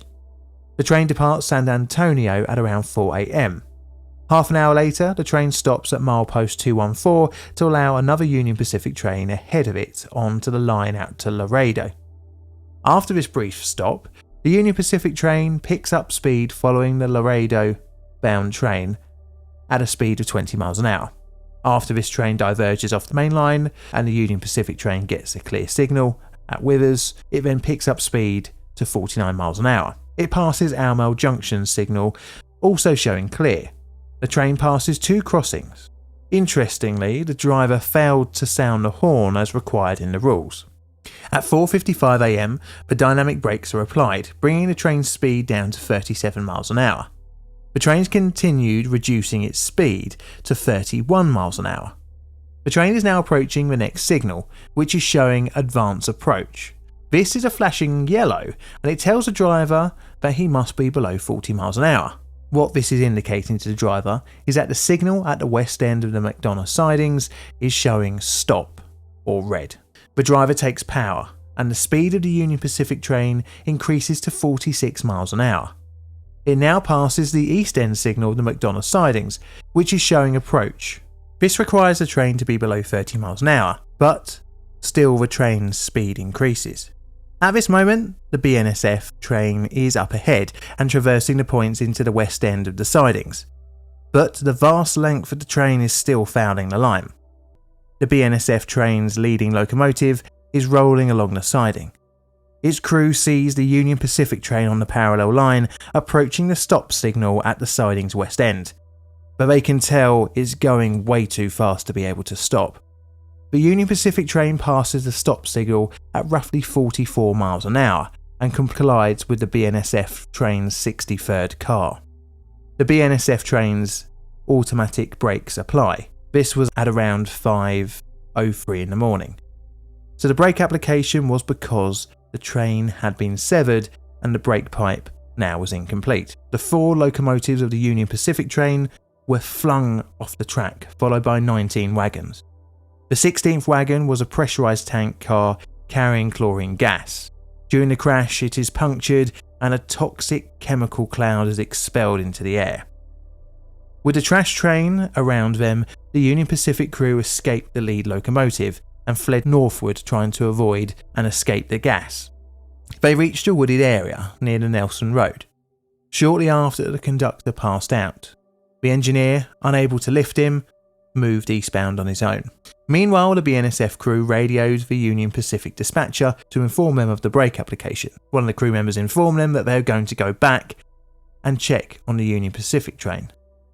The dispatcher had been trying to get in contact with the Union Pacific train previously, and after losing point control, put 2 and 2 together and made the first emergency call for first responders. Upon returning, the BNSF crew member then makes an emergency call himself to the dispatcher, informing them that he could see smoke emanating from the Union Pacific train. The BNSF crew were told to leave their train and make their way eastbound away from the collision, where they were picked up by the trainmaster and taken for debrief and drug testing. Pretty much as soon as the collision occurred, multiple 911 calls came in. One was from a residence that was adjacent to the railway tracks, trapped inside their building by chlorine gas. The first to be dispatched were the local volunteer firefighters. However, the extent of the disaster wasn't completely clear. Because of this, they were underprepared. Understandably, they held back and called in extra support. Not long after, they returned in protective clothing and breathing apparatus. A little while after 6:15 in the morning, the first responders discovered a body near the Nelson Road. It was the Union Pacific conductor. The grade crossing in the Nelson Road was obstructed by the trains, thus stopping assistance reaching the 2 residential properties engulfed by the chlorine cloud. At 6:33 in the morning, a specialist hazard team arrived and created a 2-mile exclusion zone, restricting entry to the crash site. 3 residents inside one of the houses were still stuck inside by the chlorine gas. After a few hours of bungled debate about who was in charge and what to do, at 9:45 am firefighters attempted their first rescue mission. This was cut short due to the team becoming disorientated in the smoke and gas. A second entry team was called in to assist in evacuation of the first. Finally, a third attempt reached the 3 trapped individuals and began evacuating them at 10:45 am. Over an hour later, the second residence was entered and 2 bodies were discovered. They had been fatally injured by the chlorine. Their names were Louis Kerber, aged 59, and her mother, Jean Hell, aged 85. In total, 23 would be injured and 3 would die from the crash and resulting chemical release. The engineer of the Union Pacific train was later found and sent to hospital for treatment. The total cost of railway rolling stock and infrastructure damage was estimated to be around $5.7 million, with an additional cost of an estimated $150,000 for chemical cleanup. The cleanup would require 70 truckloads of soil to be removed from the crash site. Diesel contaminated soil was also scraped from the site, and this was roughly a depth of 6 inches. Once cleaned up and the rolling stock salvaged, the line was reopened. But the burning question, as always, is why did the crash happen? Well, as always, this is where our regular friends the NTSB come into play. The investigation. Soon after the site was made safe to enter, the NTSB investigators began trawling through the wrecked trains and conducted interviews with the BNSF crew and the surviving Union Pacific crew member. A download was taken of the Union Pacific train, and it would show the train was being operated way above the required speed on approach to an approach signal, and ultimately the stop signal at the McDonald's sidings. Although the conductor was killed in the disaster, he also was responsible for the safe operation of the train. You see, the engineer is the one that is operating the train's controls. However, it is both the conductor and the engineer that observes the signal indications, and if the engineer isn't following the signals correctly, it's up to the conductor to stop the train. It would seem the engineer, albeit driving correctly at the start of the journey, began to not follow the rules at the at-grade crossings, where he failed to blow the train's horn. The conductor should have stepped in here. But this doesn't answer why the train's operation became sloppy, as both crew members apparently had fairly good records on the whole. A little look into the Union Pacific crew's working schedule and rest times showed that fatigue could have been a major culprit. Both the conductor and the engineer of the Union Pacific Railroad train failed to make effective use of their rest time that was available to them. The engineer, in his previous 12 hours, only got a few hours rest, and the conductor had been drinking the night before and did not get enough rest in that time. Likely, the cause was something that is very dangerous to shift workers, and if you're driving in a monotonous environment in the middle of the night, it can be your worst nightmare. Hell, this may have even happened to you without you even knowing it when driving on the motorway. This is, of course, the horror of a microsleep. WebMD describes this as: microsleep refers to episodes of sleep lasting less than 30 seconds. Often you aren't aware of them. You may have multiple episodes of microsleep close together as you try and fail to stay awake. This would explain the failure to blow the horn and obey the signal indications. The driver said during the interview that usually when approaching McDonald's sidings with restrictive signals, he would reduce his speed to 10 miles an hour to account for the reduced visibility around the eastern end's tight curve. The NTSB posited that the conductor was most likely asleep during the journey, although against the rules, it was known to be a common thing among train crews. This meant that when the driver had his microsleep, no one was conscious at the controls. It was found that the engineer had clocked up around 60 hours of work in the previous week, including working long and erratic shifts. The limit for railway workers at this time was 432 hours a month, massive in contrast to the 100 hours maximum flight time that pilots could undertake. So people falling asleep is a risk that can happen at any time. So how could have the disaster been prevented using infrastructure? Well, this is where train control comes into play. Union Pacific did have a plan for this in the 1990s, and they had called it precision train control. It was a type of moving block system in which a safe zone was formed around a train. The system wasn't rolled out by 2004, and Union Pacific would install instead positive train control over its network during the 2010s. It's likely that such a system would have prevented the disaster, but I can't say much, as our closest version of a train protection system in the UK was being installed around the same time, which still hasn't fully rolled out to every signal even today. In the aftermath of the disaster, driver and conductor rest times were looked into by Union Pacific. The company were also hit with a lawsuit resulting in $581,000 to the Environmental Protection Agency for the cost to clean up the 60 tons of chlorine gas. Sadly, freight train crashes would continue to be an issue in the US, which no doubt will be future plainly difficult videos. Now it's scale time. I've got it down as a 3, and this is what I've got for my bingo card. Do you agree? This is a Plain Difficult production. All videos on the channel are Creative Commons Attribution Share Alike license. Plain Difficult videos are produced by me, John, in a currently very wet and windy corner of southern London, UK. I have Instagram, a second YouTube channel, and Twitter, or X, whatever you want to call it, so check them out for all my other odds and sods. I also have music for sale on Bandcamp, which the link will be in the pinned comment. I'd like to say a very warm thank you to my Patreon and YouTube members who help keep the lights on with their financial support. And finally, I'd like to say the thank you to the rest of you who like to watch and listen to me talk every week. And all that's left to say is thank you for watching, and Mr. Music, play us out please.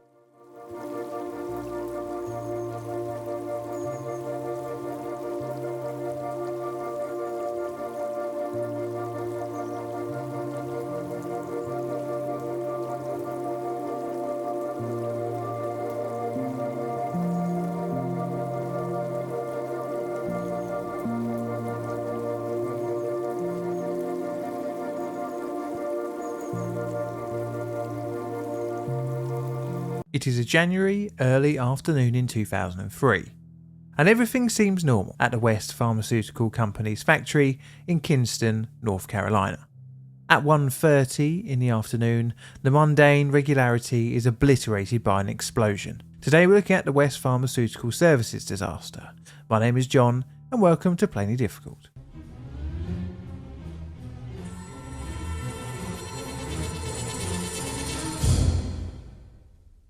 Background.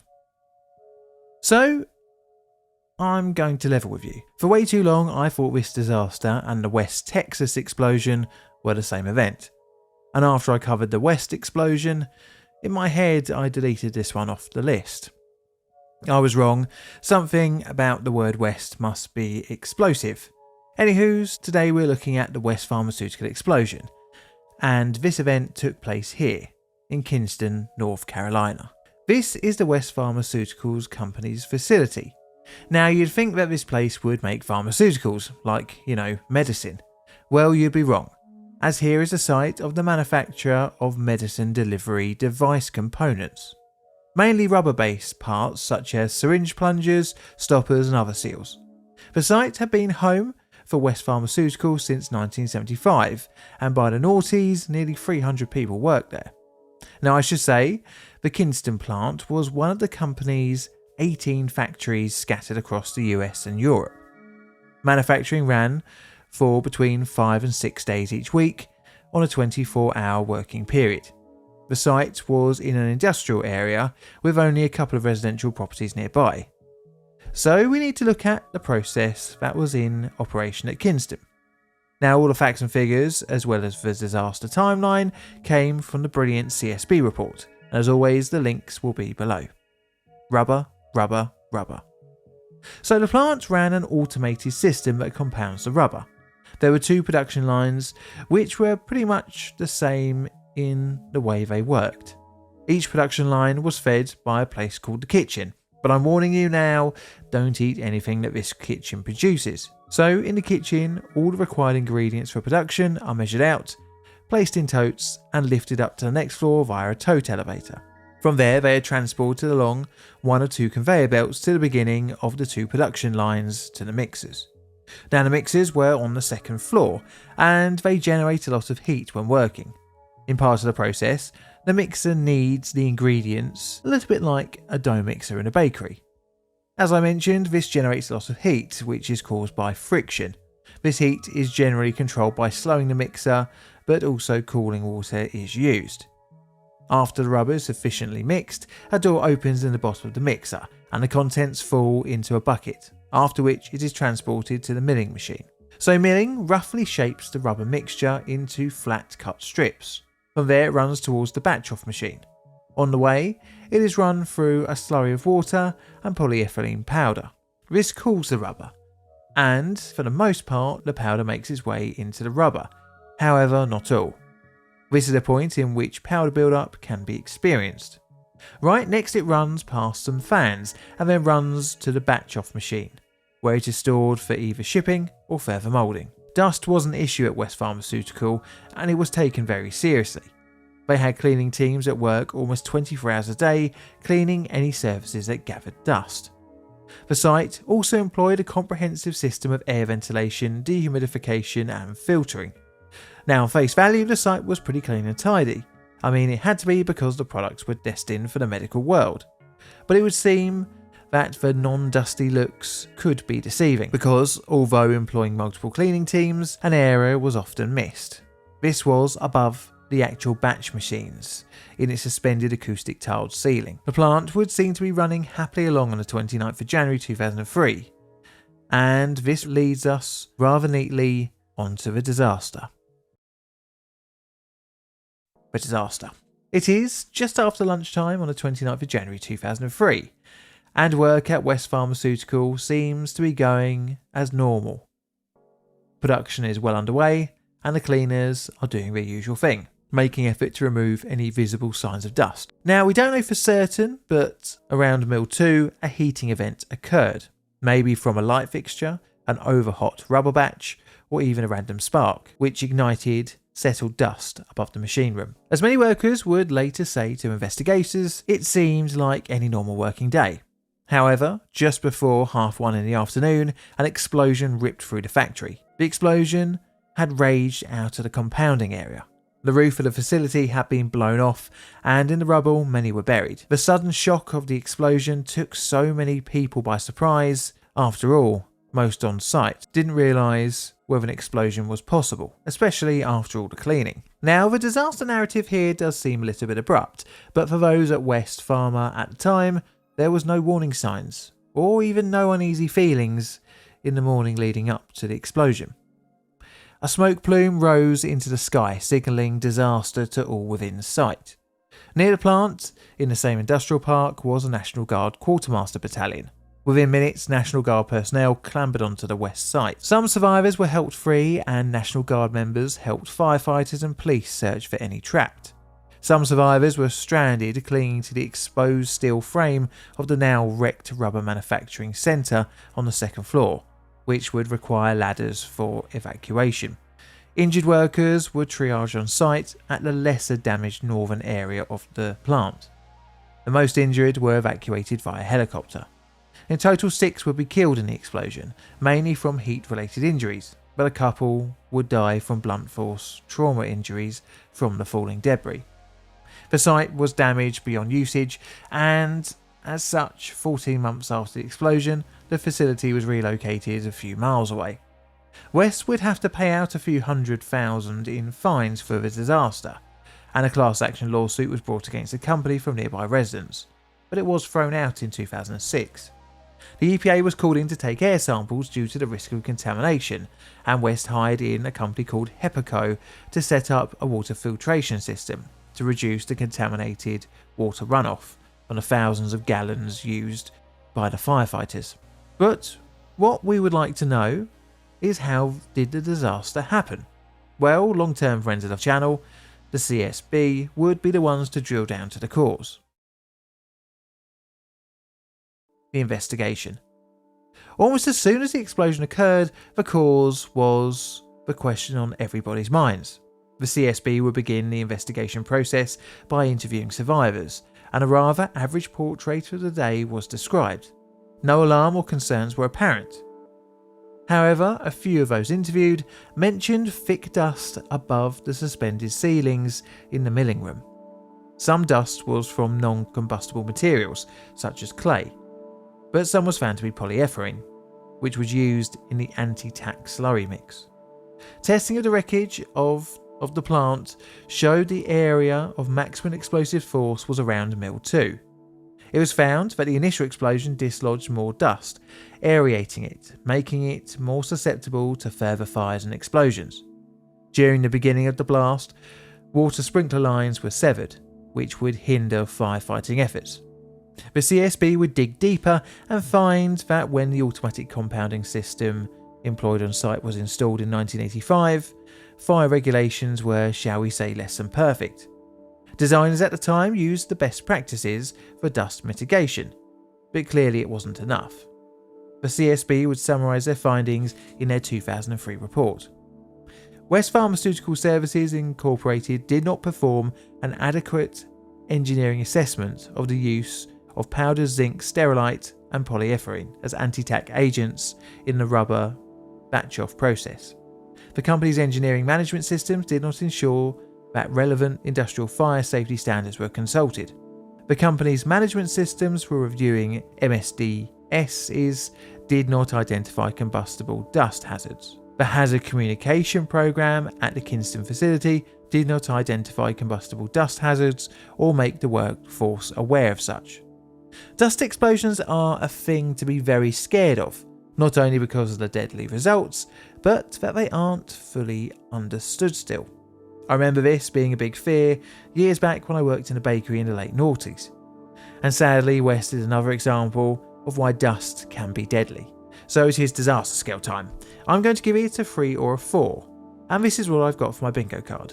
Do you agree? Let me know below.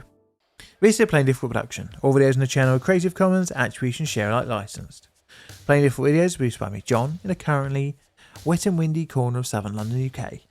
I have Instagram and Twitter, or X, whatever you like to call it, as well as a second YouTube channel, so check them out for other bits and pieces of what I get up to.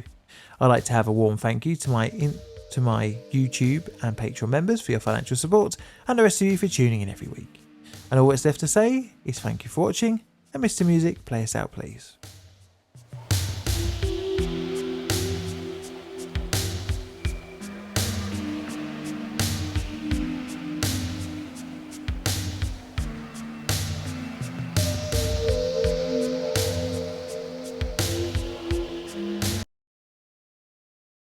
These apartment blocks are slowly being reclaimed by nature. It looks like they are the scenes from a post-apocalyptic TV show. Human life here has been interrupted. What was once the home for hundreds of people is now left to ruin. But what is the cause? War? Famine? Or even contamination maybe? Well, no. Within eyesight there are plenty of other thriving homes, with more springing up. Our story today goes all the way back to the early 90s and a tower collapsed that would claim the lives of 48 people. Today we'll be looking at the Highland Towers collapse. My name is John and welcome to Plainly Difficult.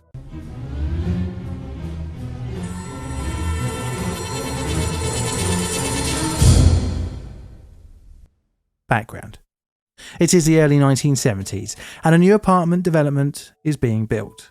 It is to be a free 12-storey tower complex. The area is Taman Hillview, Ulu Klang, Selangor, Malaysia, and I apologise for my pronunciation there. During the period, the town has a larger than average percentage of expatriates in its population, and as such the developers are aiming the complex to the middle and upper class residents of the area. The name given to the development is Highland Towers.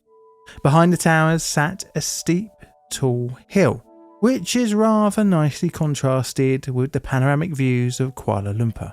The groundwork for the three towers involved a cut and fill method, where the area for the building's footings are cut away and held back by strong retaining walls, with the hill behind terraced. This is a common method for building into a hill, but it is vitally reliant on the strength of the wall and the condition of the ground. Part of the clearance of the site involved diverting a local stream via pipework. The buildings had concrete pile foundations sprouting out from the building's support columns. In 1978, the first tower, rather aptly named 1, was completed, followed by towers 2 and 3 in 1980 and 1982 respectively. The drainage on site would turn out to be inadequate, requiring regular maintenance, although this wasn't regularly done, resulting in infrequent flooding. The area, Ulu Klang, was known for landslides, with multiple events occurring in the area during the 1980s. Regardless, it would continue to see development throughout the 1980s and, importantly, even into the early 1990s, when a new development would break ground on the hillside behind the towers. The development was called the Bukit Antarabangsa Development Project. It was also aimed at the wealthier side of society. This would require the removal of trees and other foliage, and it may surprise you if I told you that this can be a deadly thing. You see, the roots of the trees and plants kind of acts like a natural rebar, holding the soil and the like together. If you remove it, the soil can become very susceptible to erosion from rainfall. Part of the building project, additional pipework to divert water away, was plumbed into the existing system. Anyways, at some point during the early 1990s, the stream pipework became overloaded due to the additional plumbing and building materials clogging up the waterway, creating a burst causing water to run off along the hill. What no one realised was that the lack of proper drainage and no roots strengthening the soil was creating the scenario of a landslide. In December 1992, water was running off the hill and it was now seeping into the ground, weakening it. The area around Tower Block 1 had also become sodden with water, in doing so, beginning to undermine the building's foundations. But it wouldn't be for another year until disaster would strike. The disaster. It is late November 1993, and a large crack has appeared along the road up to the Highland Towers. Things would get worse by early December when the area started receiving a prolonged bout of rain. Around this time, the foundations had already been eroded around Tower Number 1. Water was still running down the hillside. Eventually, this undermined the retaining wall behind the towers, and cracks started to appear, followed by its eventual failure. Over 100,000 cubic metres of mud slid down around the sides of Tower Block 1 over the following days. The excessive weight of the mud started cracking the block. Some residents took this as a sign to leave, but sadly not everyone. No efforts to save the building were made, and many of the block's residents just went about their daily business. The foundations of Block 1 were by now only hanging on by a thread until it couldn't take any more of the horizontal load of the mudslide. At around 1:30 p.m. on the 12th of December, Block 1 collapsed, crashing down sideways. The collapse was seen by bystanders, and almost immediately calls to emergency services were sent out. Many people attempted to search through the rubble for any survivors. 3 people were pulled out from the building in the initial search, and this was around 4:30 p.m. although one of them would die later on in hospital. Over the following days, international rescue teams helped sift through the rubble. Cranes helped remove large pieces of debris as sniffer dogs sought out any signs of life. 24 Japanese rescue workers painstakingly searched the building. They were using the fairly intact elevator shaft to access all of the crushed levels. During the search, a note was found saying, "Help, we're still alive," but as reported in the New Sunday Times, no one was found. Over the following week, more and more bodies were pulled from the rubble. Quickly, the death toll was increasing, which after the search efforts ceased on the 23rd of December, the number was now at 48. But what of the 2 remaining towers? Well, authorities quickly evacuated blocks 2 and 3, forbidding any return in fear they would be next. But they did not follow the same path of their collapsed sibling. A subsequent structural investigation would condemn the remaining towers, leaving them victims to crime and vandalism over the coming years. The collapse had garnered worldwide attention, likely due to the numbers of foreign nationals who lived in the area. Of course, the cause had to be found out.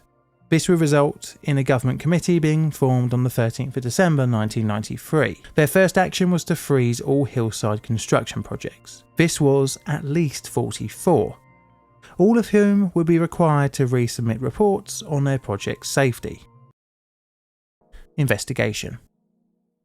The technical committee looked over the disaster site, reviewed photographs of the collapse, the building's plans and witness statements, and it wouldn't be surprising to find out that the landslide had something to do with the collapse. The investigators found that the landslide had occurred over 4 successive retrogressive slides. The horizontal load of the weight of the mud actually snapped the building's connection to its foundations, causing it to fall over. The history of the poorly sited and maintained pipework came to light.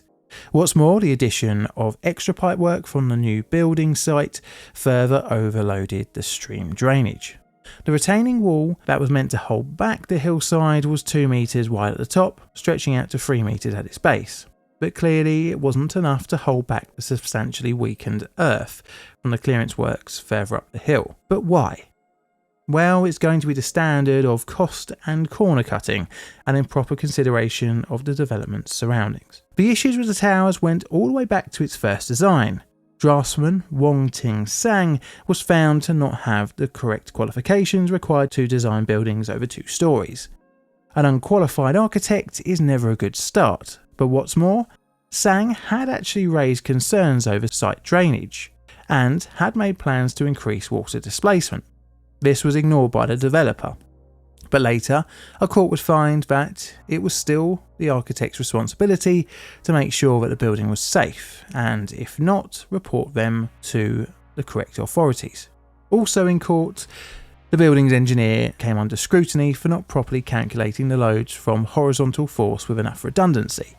It was also found that the engineer skirted the requirements for adequate drainage. The local authority was found at fault for not enforcing the correct rules.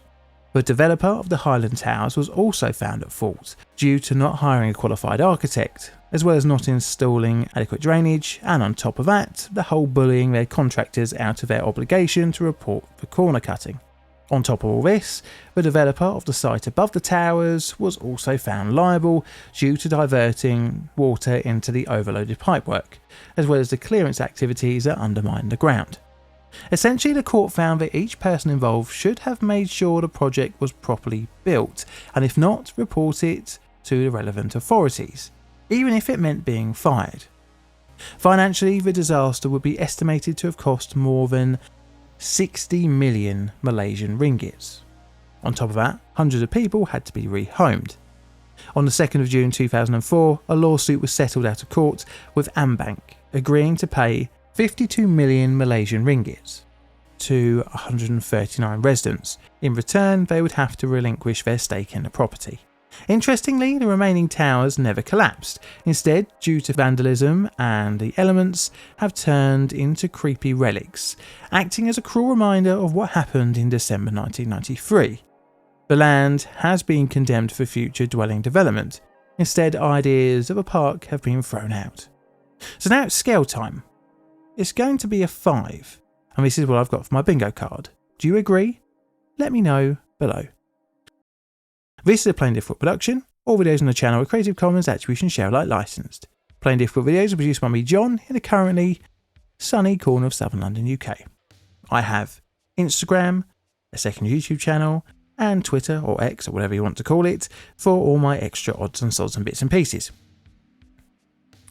I'd like to say a very warm thank you to my Patreon and YouTube members for your financial support, and for the rest of you for tuning in every week to my videos. And all that's left to say is thank you for watching, and Mr. Music, play us out.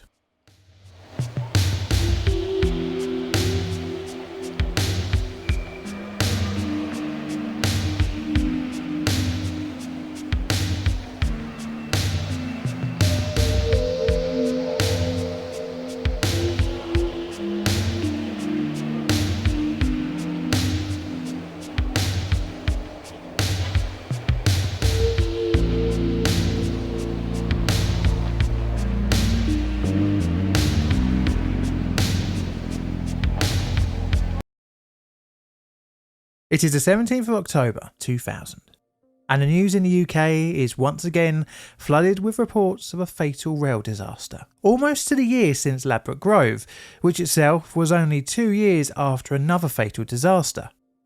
The 17th largest and reportedly 5th most used railway network in the world is dealing with yet another crash in a very bloody few years. Once again, emergency workers are picking over wrecked train carriages. Today only one train involved. At least that offers some relief as they search for casualties, as the tangled mess is somewhat lessened. The site is Hatfield, and the line they are working on is the East Coast Main Line, a vital artery in the country's rail network. My name is John, and welcome to Plainly Difficult.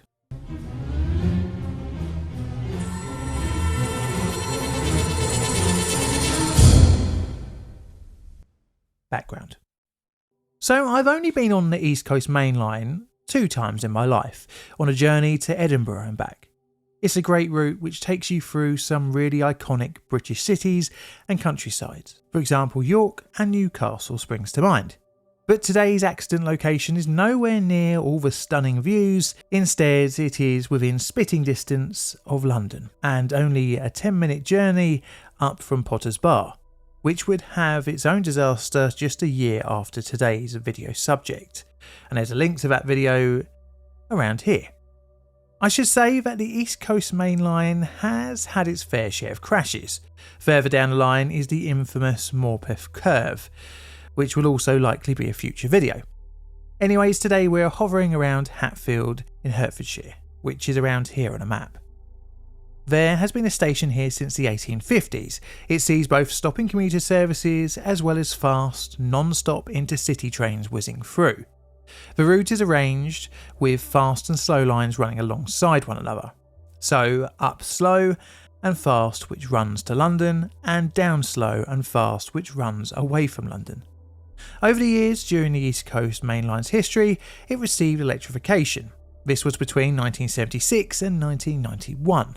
The upgrade increased train efficiency, as the previously steam and later diesel loco-hauled services had slower acceleration and required all the usual gubbins that went along with it. It was electrified to the UK overhead line standard voltage of 25 kilovolts of AC.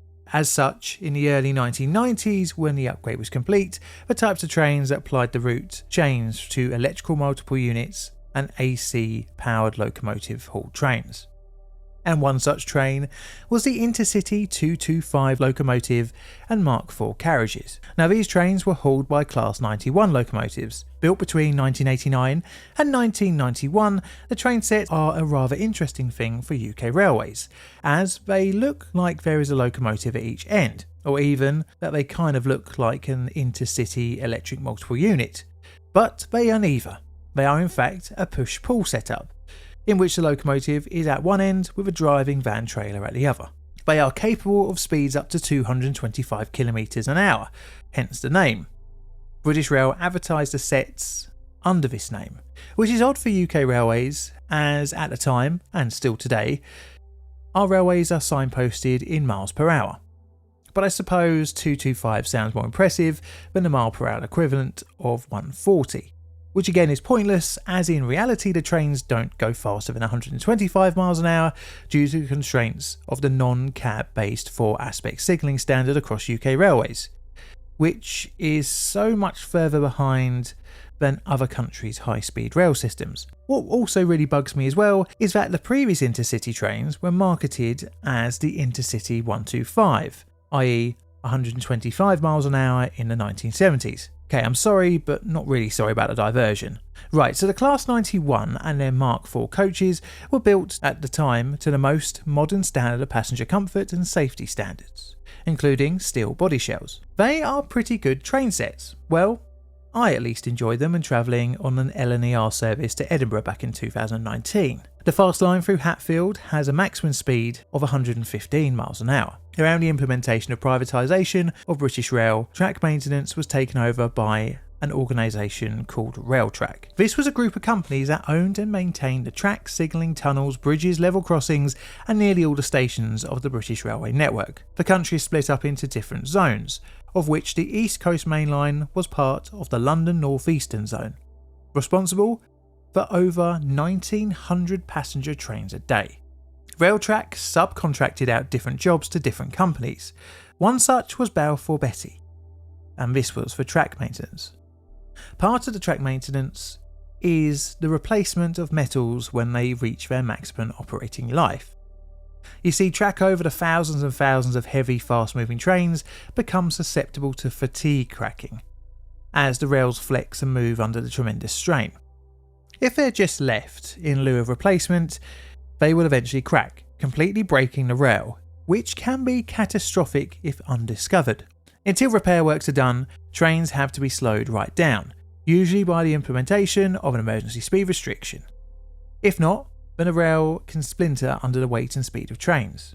But nothing can be done if it is not discovered. This is where ultrasonic testing, test trains and visual inspections come into play, all of which rely on the experience of the operators. Issues of broken rail was well known by Railtrack in the late 1990s, when they would even say during a London North Eastern Zone Committee meeting, this would require a high level of physical activity, planning, management and monitoring, and would be critical in the event of a fatality caused by a broken rail. It would seem that the infrastructure was breaking down, and broken rails on very fast lines were becoming even more common. In May 1999, Railtrack triggered a broken rail plan for the East Coast Main Line. This would hope to incentivise repair and replacement of rail, but by November it wasn't going so good, again as noted in a committee meeting. I'm particularly concerned about the number of broken rails, and the condition of track in some locations is proving an intolerable risk. Anecdotally, I've chatted with train drivers who worked during the Railtrack period, and most say the numbers of emergency, blanket and temporary speed restrictions were frustratingly high. It seems like there was a game of broken rail whack-a-mole. Luckily, no serious accidents had happened, but not for too much longer. The disaster. It is around lunchtime on the 17th of October 2000, and a trainee driver and their instructor are boarding their train for the afternoon. It is an Intercity 225. Although no longer in the Intercity colours, the train is now operated by the private operator Great North Eastern Railway. It's made up of a Class 91 locomotive, 8 Mark IV passenger carriages, a buffet car and a driving van trailer. Today, they're scheduled to travel to Leeds, along that stubby diverging route off the East Coast Main Line. The train's head code is 1 Delta 38. Just as a geeky side note, the one at the beginning of the head code means express train or fast train, just so you know. Anyways, train 1 Delta 38 departs King's Cross at roughly 10 minutes past 12. It makes steady progress, making its way onto the down fast line. On board there are 10 GNER staff and around 100 passengers. The train speed is steady, around the line speed of 115 miles an hour. At around 12:22 p.m, the train is around 16 miles from King's Cross. It is approaching a piece of curved track between Welham Green and Hatfield. At 12:23 p.m, the left-hand running line of the down fast begins to shatter. The locomotive and first 2 carriages pass over the cracked track. The train continues to thunder over the broken rail. Next, coaches C, D, E and F then run over the damaged section and became derailed, increasing the rail fragmentation. The 8th vehicle in the train set was a restaurant coach. It overturned and struck an overhead line gantry, crushing its roof. The first 8 carriages continued to move forward, in doing so dragging the buffet car into another overhead line mast. The train has split, with the last 3 carriages coming to a rest 200 metres to the rear. Once all the vehicles had come to stop, the driver made the necessary calls to the signaller, and the guard made use of his mobile phone to call GNER control. The overhead lines were switched off, however power can still run through the lines for quite a while after. The guard helped evacuate passengers safely from the train, and within 10 minutes the first emergency workers had arrived on scene. There were a lot of injured passengers, but sadly 4 would die in the crash, all of whom were aboard the destroyed buffet car. Their names were Robert James Alkin, Stephen Arthur, Leslie Gray and Peter Monkhouse. In addition to this, there will be 70 officially wounded people. The aftermath. Investigators from the BTP, HSC and HMRI were dispatched to the crash site, and they would find some very concerning hints at what had caused the disaster. Initially, during the first search, it was found, as said in the HSC Interim 48 Hours report, there is obvious signs of significant evidence of rail failure. There is evidence of significant metal fatigue damage to the rails in the vicinity of the derailment. The only evidence to date of wheel damage is consistent with wheels hitting defective track. This pointed the finger away from a train-borne defect towards the track. Quickly, the way the train was operated was ruled out as a contributory factor, as well as signalling or point work issues. During the initial observations of the crash site, a theory of rolling contact fatigue was posited, where multiple small cracks along a rail eventually manifest into a full-blown failure. The damaged parts of the suspect rail were reassembled by investigators, and as you can see here, there were multiple areas where the track had essentially disintegrated. The section of rail had fractured into over 300 pieces over a distance of 35 metres. In addition to this, another section of rail 44 metres along the line was fragmented for a length of 54 metres. It was pretty obvious from the get-go that the rail had fragmented and it was the cause of the crash. But why? Well, it came down to high stress fatigue of heavy fast-moving trains. You see, when a train's wheels rolls over rails, the huge benefit of railways become its Achilles heel. This is due to this small amount of contact that a train actually makes with the rail, which is great for reducing friction, but it focuses a lot of pressure on just a small point of metal. Eventually, over time, the repeated passing of trains, and thus their wheels, the high contact pressures will cause the formation of crack-like flaws, which, if undetected, become small cracks, which will then eventually end up in fracturing. This phenomenon is very well known in the rail industry, which is why it's vital that life-expired track is removed and, in use, track is regularly inspected. This leads us on to the true cause, and is sadly down to the culprits: cost saving. Railtrack, as we saw earlier on in the video, knew there were issues on the East Coast Main Line. They had, after all, put in motion their broken rail plan. This, along with the internal memos, all came to light. Post-privatisation, Railtrack had subbed out a lot of its work, of which one was Balfour Beatty. It was discovered that the company had not been fulfilling its responsibilities. Reports of damaged track were not followed up upon.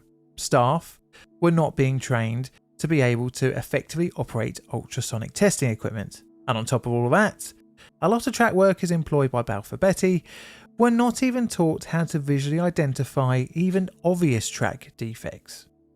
Even if they did, though, reports were not passed up through management, and even then, when non-compliance of track standards were found, the company didn't do anything to improve staff performance. In the end, the whole event would be one of the nails in the Railtrack coffin in the eyes of the government and the public. Legal and civil proceedings would be brought against Railtrack and Balfour Beatty. In 2003, the two companies, Railtrack's successor, Network Rail, were charged with breach of health and safety rules and manslaughter. In addition, 5 managers were also charged with the same charges. However, in court, the jury were instructed to not find guilty on any of the manslaughter charges. This resulted in Balfour Beatty changing its plea from not guilty to guilty. The 5 managers would later be acquitted of all charges. But Network Rail was found guilty of health and safety rule violations in September 2005. Balfour Beatty and Network Rail were fined £10 million and £3.5 million respectively, although the former was reduced on appeal down to £7.5 million. Interestingly, these were the highest health and safety related fines since the Paddington crash in 1999. In the aftermath, thousands of temporary speed restrictions would blight commuters' journeys, as Railtrack frantically tried to stop a repeat of Hatfield. But we know it wouldn't be the last rail-based disaster in the area, and check out my video on Potter's Bar for that one, which was just a few miles away. The locomotive would be repaired and put back into use, where just 4 months later it would be involved in another accident in which 10 people would die. So scale time. It's going to be a 4, but it could have been much worse if another train was nearby. And this is what I've got for my bingo card. This is a Plain Difficult production. All videos on the channel are Creative Commons Attribution Share Alike licensed. Plain Difficult videos are produced by me, John, in a currently sunny corner of southern London, UK. I have a second YouTube channel, Instagram and Twitter or X or whatever the hell you want to call it, so check out all that stuff for extra odds and sods of bits and pieces I'm getting up to. I'd like to say a very big thank you to my Patreon and YouTube members, as well as the rest of you who tune in every week to watch my videos. And all that's left to say is thank you for watching, and Mr. Music, play us out please.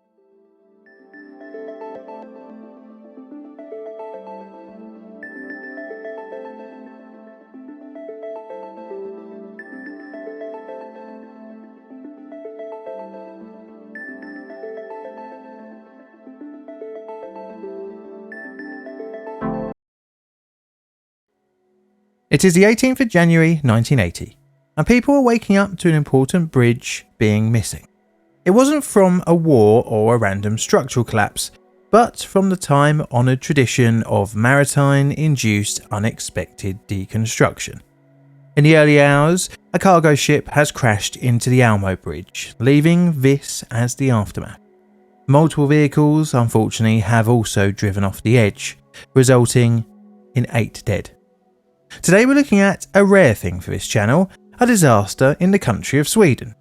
Of course, it's the MS Star Clipper disaster, also known as the Almo or Tjorn Bridge disaster.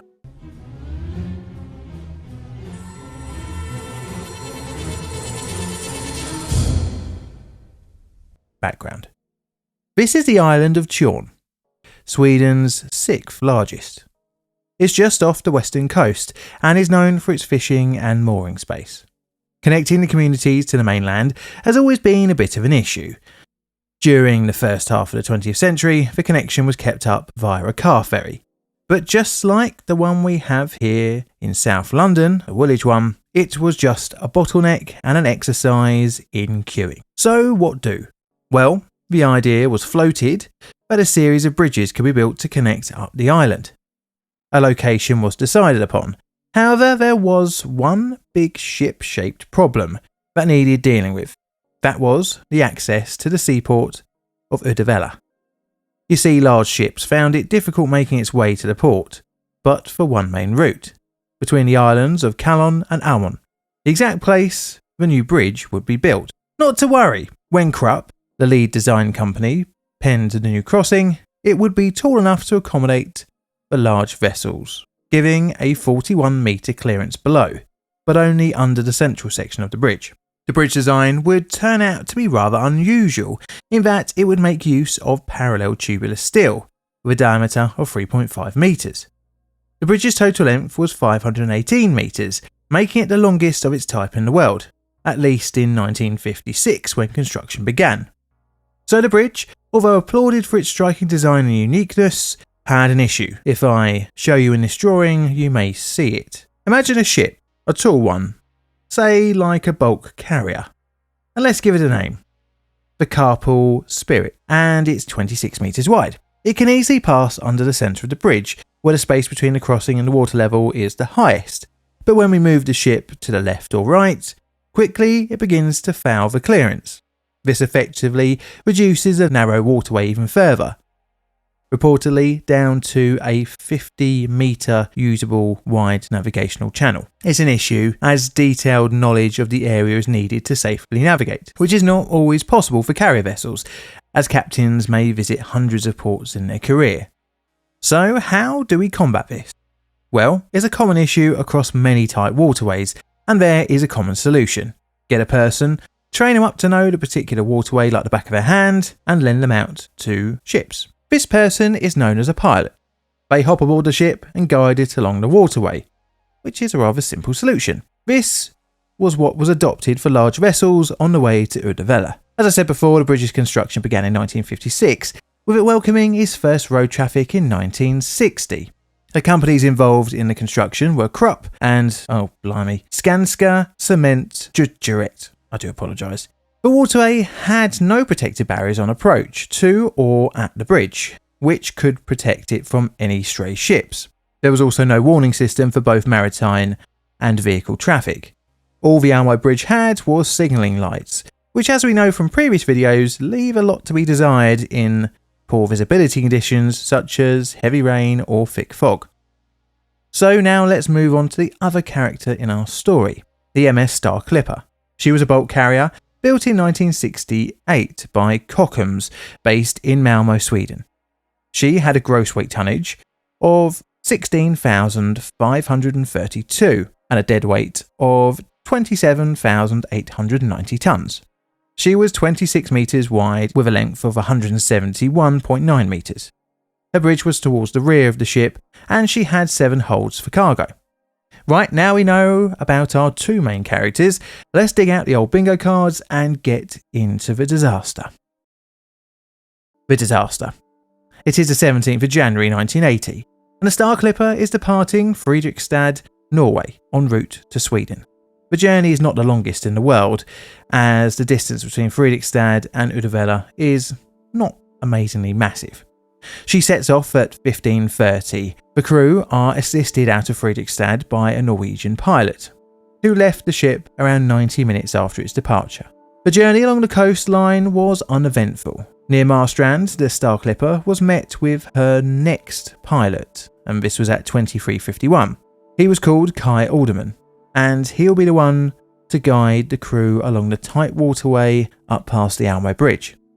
On board the ship's bridge is Alderman, the ship's master, the helmsman, the mate of the watch, and a lookout. The pilot will be giving steering and speed commands to the helmsman, and these are checked by the mate. They passed the Vinterholm lighthouse at full speed. They're roughly 1.7 nautical miles, or 3,000 metres, from the Almo Bridge, from 11 knots to 6 shortly after. Then they next passed Batobeden, further reducing their speed, now down to the lowest that the vessel can do whilst still being able to be steered. At this time, visibility was around 1 nautical mile. Gradually in the darkness, at least one of the Almo Bridge's lights can be seen. I say at least one because the master said he could only see one, but Alderman said he could see both lights. The ship is now making its approach to the Almo Bridge. A turn to port is made, followed by a turn to starboard in order to line up to the approach. This is a tricky S-turn, which relies on the ship's manoeuvrability and leaves little room for error. The turn to starboard increased the ship's speed. Another turn to starboard was ordered. However, the ship is positioned far too west. Whatever the crew tried to do, the ship just wasn't responding properly. To increase the turning speed, Alderman ordered full speed forward. However, the ship didn't seem to turn at all. In reality, it had, albeit barely, and by now collision with the bridge was seeming pretty inevitable. A reversing order was sent in a final last-ditch effort to try and save the ship from crashing into the bridge, but it was not enough. At roughly 1:30 in the morning, the MS Star Clipper's overhead gantry hit the left side supporting arch of the Almo Bridge. As the ship continued, it dislodged the structure, causing the bridge to progressively collapse across its central span. Now, luckily, no one was on the bridge at the point of impact. However, parts of the roadway had now fallen on top of the Star Clipper, disabling its ability to make radio communications to warn of the state of the bridge. Pilot Kai Alderman did have a portable radio with his equipment, but the signal was insufficient to reach anyone who could help. A lifeboat was launched and flares were shot up at the bridge from the damaged Star Clipper. The debris from the bridge completely took out the ship's bridge assembly, cutting it off from the outside world. Misty weather and a collapsed bridge do not mix. Although at the moment of impact the bridge was empty, to the horror of the Star Clipper's crew, 6 cars and a lorry drove off the bridge into the void. Around 15 minutes after the collision, another lorry is approaching the crossing from the mainland. Due to the poor visibility, he is rather rightly crawling along. Suddenly, in his headlights, the road disappears. Slamming on the brakes, he narrowly avoids the drop. His lorry is now blocking the roadway to traffic from the west, but it wouldn't be for another 40 minutes post-disaster until the police would block off the eastbound approach. Each of the 7 vehicles' occupants, totaling 8 people, would all pass away from either the impact or drowning in the icy water. The island was now pretty much cut off from the mainland, requiring the return of a crossing ferry. A lot of the islanders had jobs and families they needed to commute to. Amazingly, commissioning a new bridge would be a rather quick turnaround, and was much more crash resistant due to none of its span fouling any of the waterway. But like with all disasters, we need to ask, why did the Star Clipper become so unresponsive? The aftermath. So needless to say, an investigation would happen, which would involve interviews of all aboard the Star Clipper's bridge on the fateful night. It would become apparent that the ship was having some sort of control issue, but one main issue that pushed forward criticism was that the pilot did not wait until daylight to guide the cargo ship through the tight waterway, as well as not having requested a tugboat at the time. The report that was released in April 1981 also mentioned that the ship could possibly have avoided hitting the bridge by manoeuvring the rudder to port and instead ran aground south of the bridge anchorage. This could have saved the disaster, but although making some disastrous decisions, Alderman was cleared of any wrongdoing. Instead, the main blame fell on the fact that the ship had lost proper rudder control on the final approach to the Almo Bridge. It was found, but in the cold night, ice had accumulated along the starboard side, and due to this, and due to the darkness, it couldn't be seen by the ship's crew, thus dooming its manoeuvrability at the most critical point in the journey. So basically, bad decisions led to a bad situation. The emergency response came under scrutiny as well, for its apparent lack of speed, which was the actual cause of the deaths. As I mentioned before, a replacement bridge would be built and opened in November 1981. It was better in the fact that it was less crashable, which is the bridge that is still there today. The only thing apart from the memories of those that night that remains is the concrete stumps of the Almo Bridge's arches support. Now it's scale time. I reckon it's going to be a 3 or a 4, and this is what I've got on my bingo card. Do you agree? This is a Plainly Difficult production. All videos on the channel are Creative Commons Attribution Share Alike licensed. Plenty of videos are produced by me, John, in the currently very warm corner of southern London, UK. I have a second YouTube channel, a Bandcamp, an Instagram and Twitter or X, so check all those things out and the links will be down in the comments section below for all the other bits and pieces I get up to. I'd like to have a very, very warm thank you to my financial supporters on both Patreon and YouTube memberships. And also for the rest of you for tuning in every week to listen to me talk and watch my dodgy cartoons. And all that's left to say is thank you for watching, and Mr. Music, play us out please.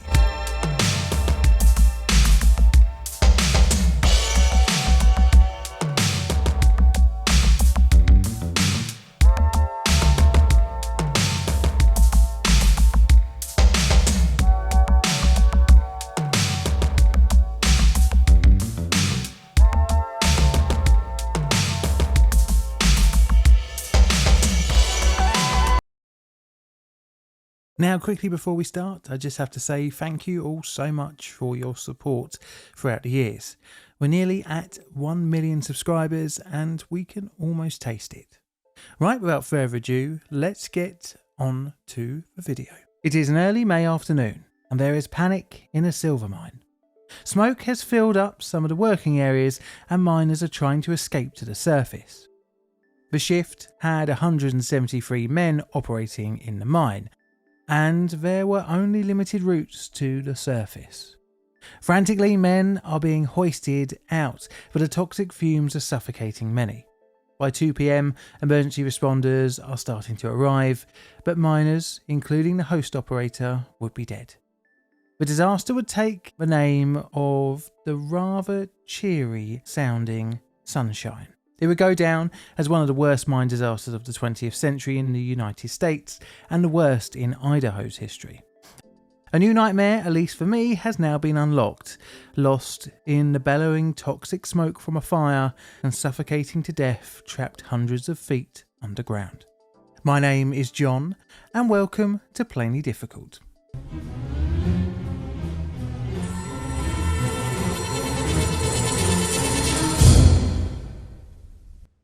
Background. Our story begins with this stuff, silver. I don't need to tell you the obvious, but I will, that it's valuable. And just to illustrate this, I spent £15 on this silver ingot like a mug. The story of the Sunshine Mine goes all the way back to the 1880s, with a claim of ore deposits being filed in Kaohsiung County, Idaho. And I'm sure I completely balls up that pronunciation. Operations on the site stayed fairly small until a number of acquisitions resulted in the formation of the Sunshine Mining Company. The exact year is not really known due to it being formed from multiple existing operations. A note on the Archives West website even says this, which has copies of the company's accounts history. It says, "It's unclear exactly when the Sunshine Mining Company was founded, since it grew out of already existing companies. They seem to estimate it was between 1908 and 1918. Regardless, the company was set on trying to exploit the mine, which was 8 miles east of Kellogg, Idaho. And just as a side note here, why whenever the name Kellogg is involved, the story always ends up in tragedy? In 1922, the company built a 25-ton per day mill. Over the years, as the mine was better exploited and production increased, the mill would be modified and upgraded to processing over 500 tons per day. But the mine did not only produce shiny silver, but also lead, copper and zinc, with work focusing around the Sunshine and Chester veins. Over the years, the mine would grow, adding additional levels and shafts. By the early 1970s, the mine bottomed out at 6,000 feet, with a level at roughly intervals of 200 feet. The company had a staff complement of around 522 people, of which 429 were underground workers, and this was split over 3 shifts over 5 days a week. The main entrance to the mine was through a thing called the Jewel Shaft, which began along a 200-foot-long horizontal section. Mining on site was done via a horizontal cut and sand fill method. Ventilation was created via underground fans which sucked air down the dual shaft, then pushed it into the mine, and after travelling around the number 12 borehole and back up via multiple joints between the levels, it was then exhausted out of the big hole shaft. In addition to this, aircon was also installed at the lower levels to keep the working temperature a bit more habitable. As I mentioned before, the main entry and exit to the mine was via the dual shaft. This had a chippy hoist for transporting materials and staff from the surface down to the 3,700 foot level, with another hoist in shaft number 10 to reach the lower levels. This was a bit of a bottleneck, as men had to wait their turn to be hauled to the surface. This wasn't an issue during normal working, as start and end times of shifts can be planned around the passage of personnel, but in an emergency, it could be a big issue. Understandably, smoking was prohibited in certain areas of the mine, especially around electrical equipment and the obvious not smoking around explosive stores.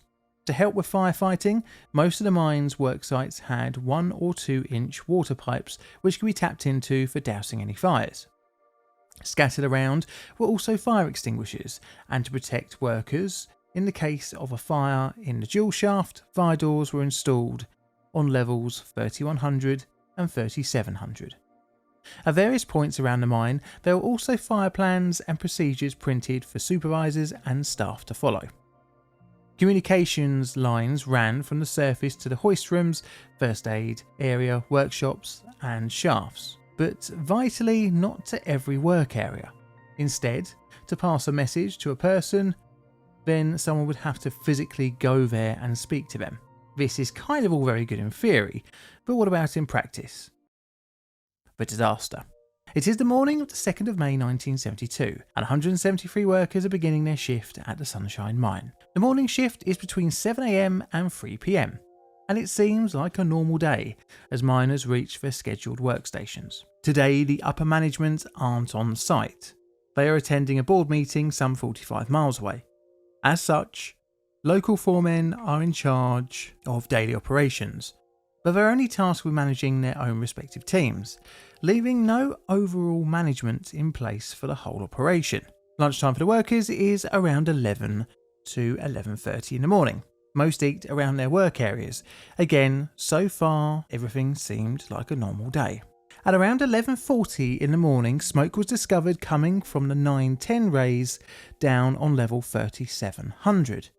An alert was sent out. Smoke was rapidly filling up the mine. The foreman on the number 10 shaft ordered an evacuation, and this was around 12 PM. Rapidly, men started being hauled from the lower levels up to the 3100 level, but that didn't mean that they were safe. In order to reach the surface, they had to make their way down the long 3100 level to reach the bottleneck of the dual shaft. The first many workers knew of the fire was when smoke entered their work areas, as the evacuation order was slow to reach each part of the mine. This was because for most areas, someone had to physically go to the workstations to verbally inform them of the emergency. Not the most effective way, I must say. The hoist on the 10 shaft for the best part of the next hour went up and down, picking up workers and taking them to the 3100 foot level. However, at 1 minute past 1 in the afternoon, the number 10 shaft hoistman was overcome by smoke. Many workers were still trapped on the low levels. The bottleneck on the 3100 level would begin to take its victims. Multiple men had passed out from the carbon monoxide fumes. A makeshift rescue team descended down the dual shaft to help any men trying to reach safety. Interestingly, many men's self-rescue packs had failed, leaving them helpless to the fumes. The last surviving miner from the 3100 level would reach the surface at 1:30 in the afternoon. Rescue and recovery operations would end up involving over 100 personnel from multiple mines in the region. By around 4:30 in the afternoon, the first bodies were recovered from the 3700 level. Even at this stage, the location of the fire wasn't exactly known, leaving rescue crews fumbling around in the darkness of the smoke, but they knew the rough area was around the 910 raise. Multiple attempts to reach the number 10 shaft failed when responders met heat and thick smoke. Over the following days, bulkheads would be built inside the mine in order to redirect in fresh air and exhaust smoke. Workers would approach the number 10 shaft from two directions. The first was from the Jewel shaft, and the other was from the Silver Summit mine, which connected to the Sunshine mine. On the 7th of May at around 8 PM, both rescue crews reached each other on the 3,100 foot level. During this time, multiple bodies have been found and recovered. Parts of the 910 raise was discovered to have caved in. Amazingly, 2 men had actually survived in a lower section of the mine, in an area not overcome with smoke, and they had endured over 175 hours in the darkness. So by the 13th of May, all of the dead had been recovered. The number had totaled 91. And they were spread over 8 levels. All during this time, the fire was still smouldering away. The area that the fire was thought to be in was backfilled with sand and sealed off, starving it of fuel and air. During the tail end of the recovery operation, the investigation into the fire began, which neatly leads us onto the next part of this video. The investigation. The Federal Bureau of Mines set up an investigation committee almost immediately after the last body was recovered.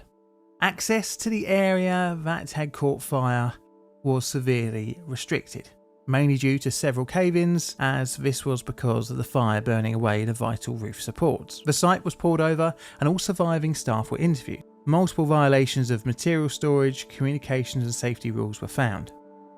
Although the exact cause was very difficult to find due to all of the evidence being burnt away and buried. It was discovered around the time of the disaster that ventilation leaks had been filled in.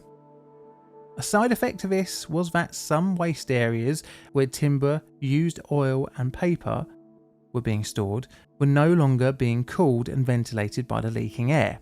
Potentially, this allowed the waste to become very hot due to oxidization of some of the material, which after enough time and heat could lead to spontaneous combustion. The location of the fire near the air intake side of the mine allowed the deadly smoke to circulate the mine as quickly as it did. The Federal Bureau of Mines released their report in July of 1972 and listed 9 main contributing factors to the severe loss of life. The emergency escapeway system from the mine was not adequate for a rapid evacuation. Top mine officials were not at the mine on the day of the fire, and no person had been designated as being in charge of the entire operation.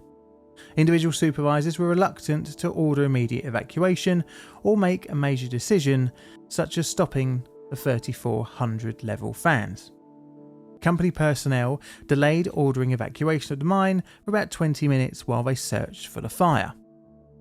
The series of ventilation system used in the mine caused all persons in by the fire, which contaminated the main intake airways to be exposed to smoke and carbon monoxide. Most of the underground employees had not been trained in the use of the provided self-rescuers and had difficulty in using them.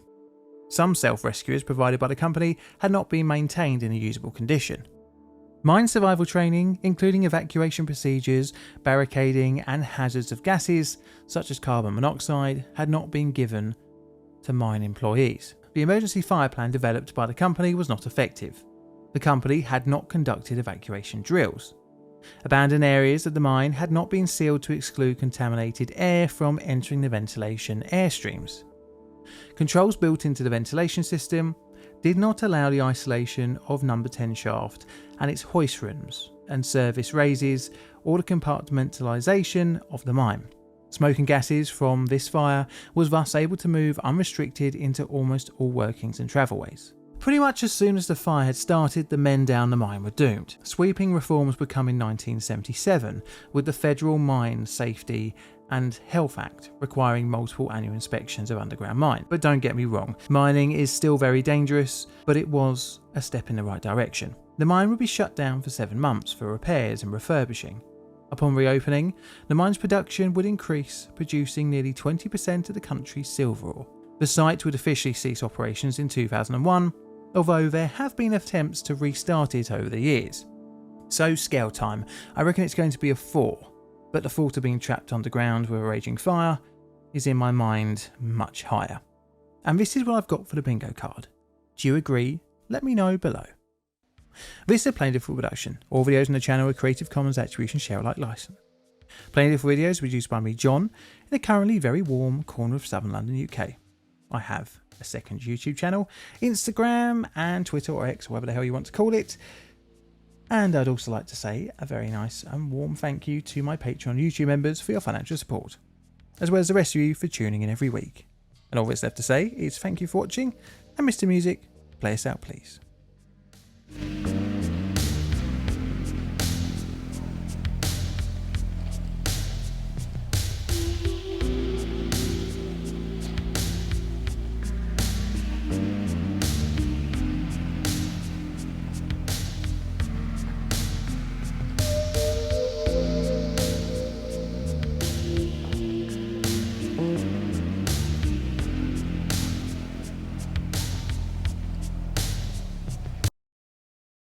It is the 19th of January 2017, and TV news crews are filming a building on fire. It is an iconic landmark of the Tehran skyline, once the tallest building in Iran. But firefighters are battling the flames, and the building has been evacuated. Normally, steel frame buildings are fairly resistant to fires, thus, although it's going to be a costly event, tragedy might be preventable. However, one of the floors near the top of the building collapses, followed by a total building collapse just half an hour later, all of which was caught on News TV. Today we're looking at the Plasco Building disaster. My name is John, and welcome to Plainly Difficult.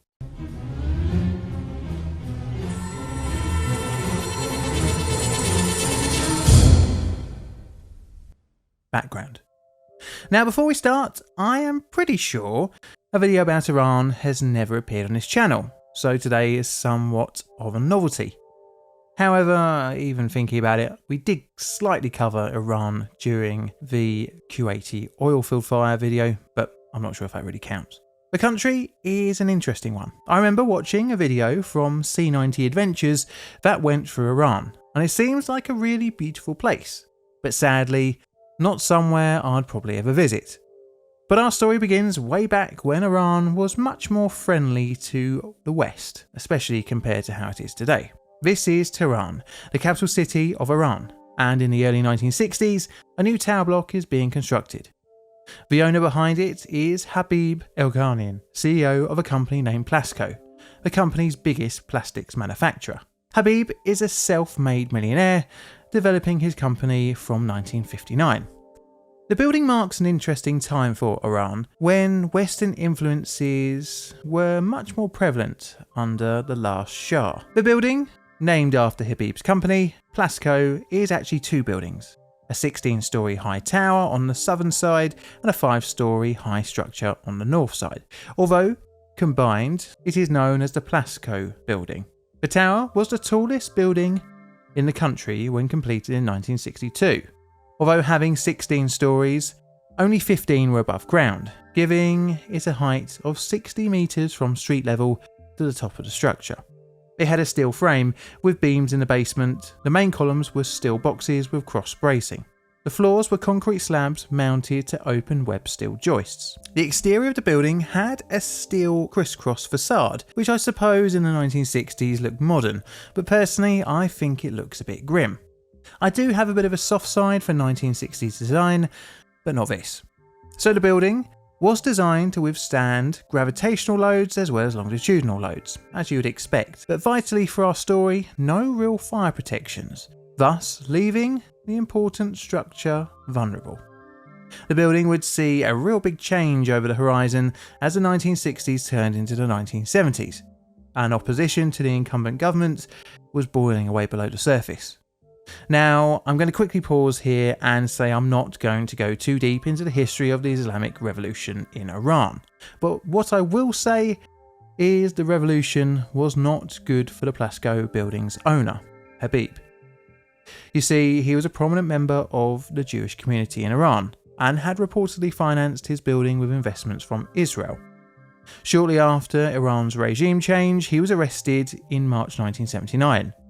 Faced trial under the charge of corruption, contacts with Israel and Zionism, as well as economic imperialism.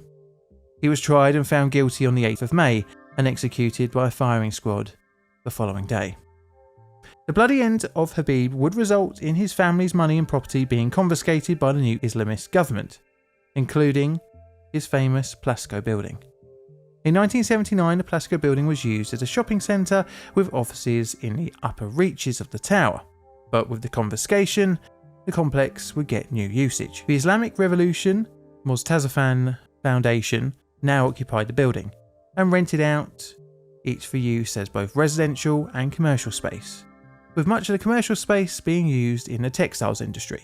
As the years went on, a number of attempts to modernise the building's fire-resistant qualities were tried, but resistance came not from fire, but the tenants, who refused to allow the costly retrofitting work to be undertaken. On top of this, the building's owners didn't really have the money available to do the work, and thus the building stood with virtually no centralised way to stop and contain a fire. And now the stage is set for a deadly day in 2017. The disaster. It is the morning of the 19th of January 2017.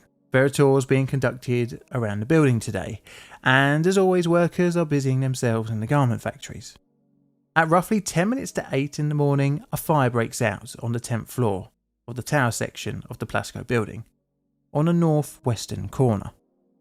I know other reports have said it was the 9th floor, but bizarrely the building's actual floor numbers were different to how they were labelled in the building, because for some reason level 4 was omitted. It had reportedly been caused by a short circuit in a workshop. Workers in the area attempted to put out the fire themselves, but it didn't work. Eventually, firefighters were called to the tower, and upon arrival, they quickly began evacuating the building. There were no fire extinguishers or sprinklers in the tower, and by the time the firefighting works could begin, 20 minutes after the initial call, the 10th floor had already been enveloped with smoke and flames. The fire was fierce, with it spreading up to the floors above, by the stairway shaft. Nearly 2 hours after the fire began, the 10th and 11th stories had been relatively controlled, but the flames reignited. The fire was exposed to the building's 11th floor unprotected webs and bottom cords of the truss-type members, severely weakening them, and reportedly causing the concrete floors to show signs of deformation and deflection. Roughly 3 hours after the fire had begun, the first of 3 collapses of the tower happened. This was floor 11, internally failing on the northwest corner onto the floor below. The second of the 3 parts of the collapse was in the same northwestern corner of the tower. This was floors 12 and 13 falling down onto floor 10. Needless to say, this was putting excessive strain on that 10th floor. At 11:02 am, an order was sent to the firefighters to evacuate the building and continue firefighting operations from the outside. However, the only escape route was via the main staircase, which during the fire, in some locations had experienced localised collapses. Thus, some firefighters and civilians were trapped inside the blazing building. The building was still standing, but not for much longer. Understandably, the collapse and fire had attracted a lot of attention from locals and news teams. At 11:33 am, the southeastern section of the building experienced a progressive collapse, and within a matter of seconds the building had fallen, crashing down into the streets below. As soon as the dust settled, firefighters who were outside the building frantically started searching through the rubble, trying to find their colleagues who were still inside. Thankfully, the building was largely empty at the time of the collapse. At least 70 people were injured and taken to hospital, but sadly at least 20 would die in the building, and the majority of which were firefighters.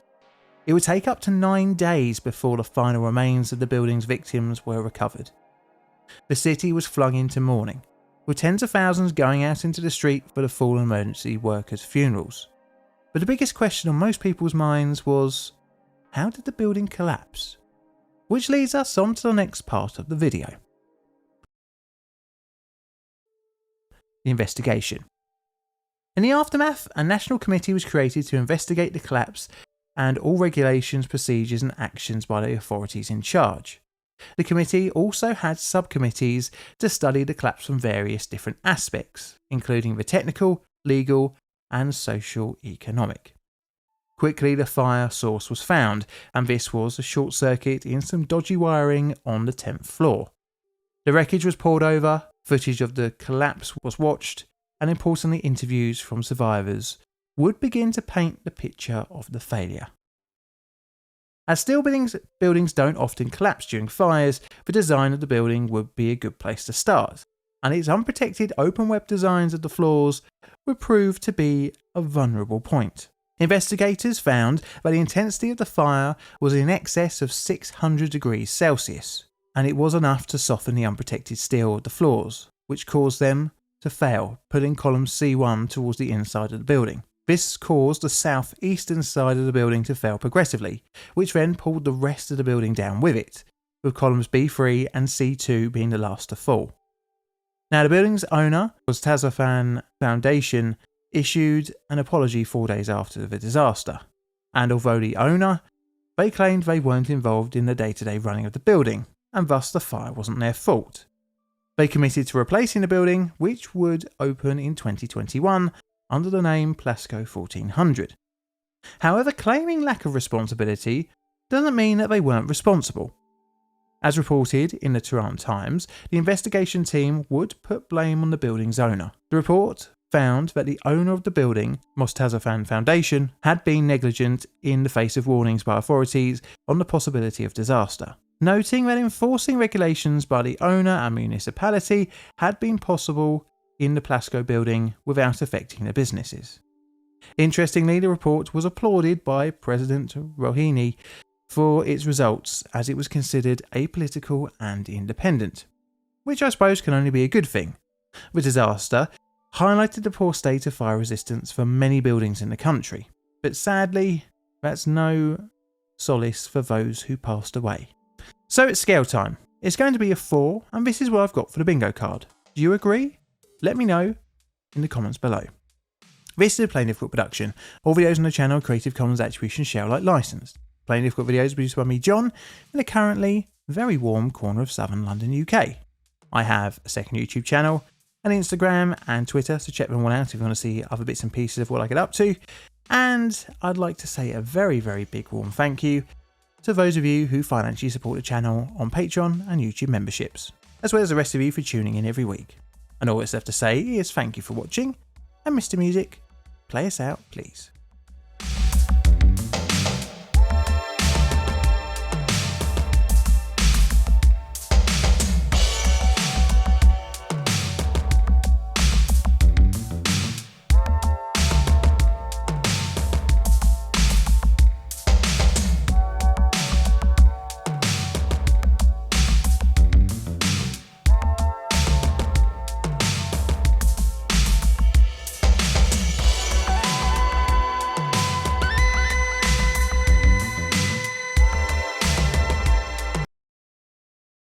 It is the evening of the 30th of October 2022, and locals and first responders on boats are fishing people out of a river in Gujarat, India. Earlier on in the day, there had been an air of happiness and excitement as the fun of Diwali celebrations was still fresh in everyone's minds, with hundreds making their way across a newly refurbished and reopened footbridge. Many have come to the area on holiday and were enjoying the view over the river. Without warning, it had plunged all of its occupants into the river below, taking the best part of 150 lives with it. Today we're looking at the Moby Bridge disaster. My name is John, and welcome to Plainly Difficult.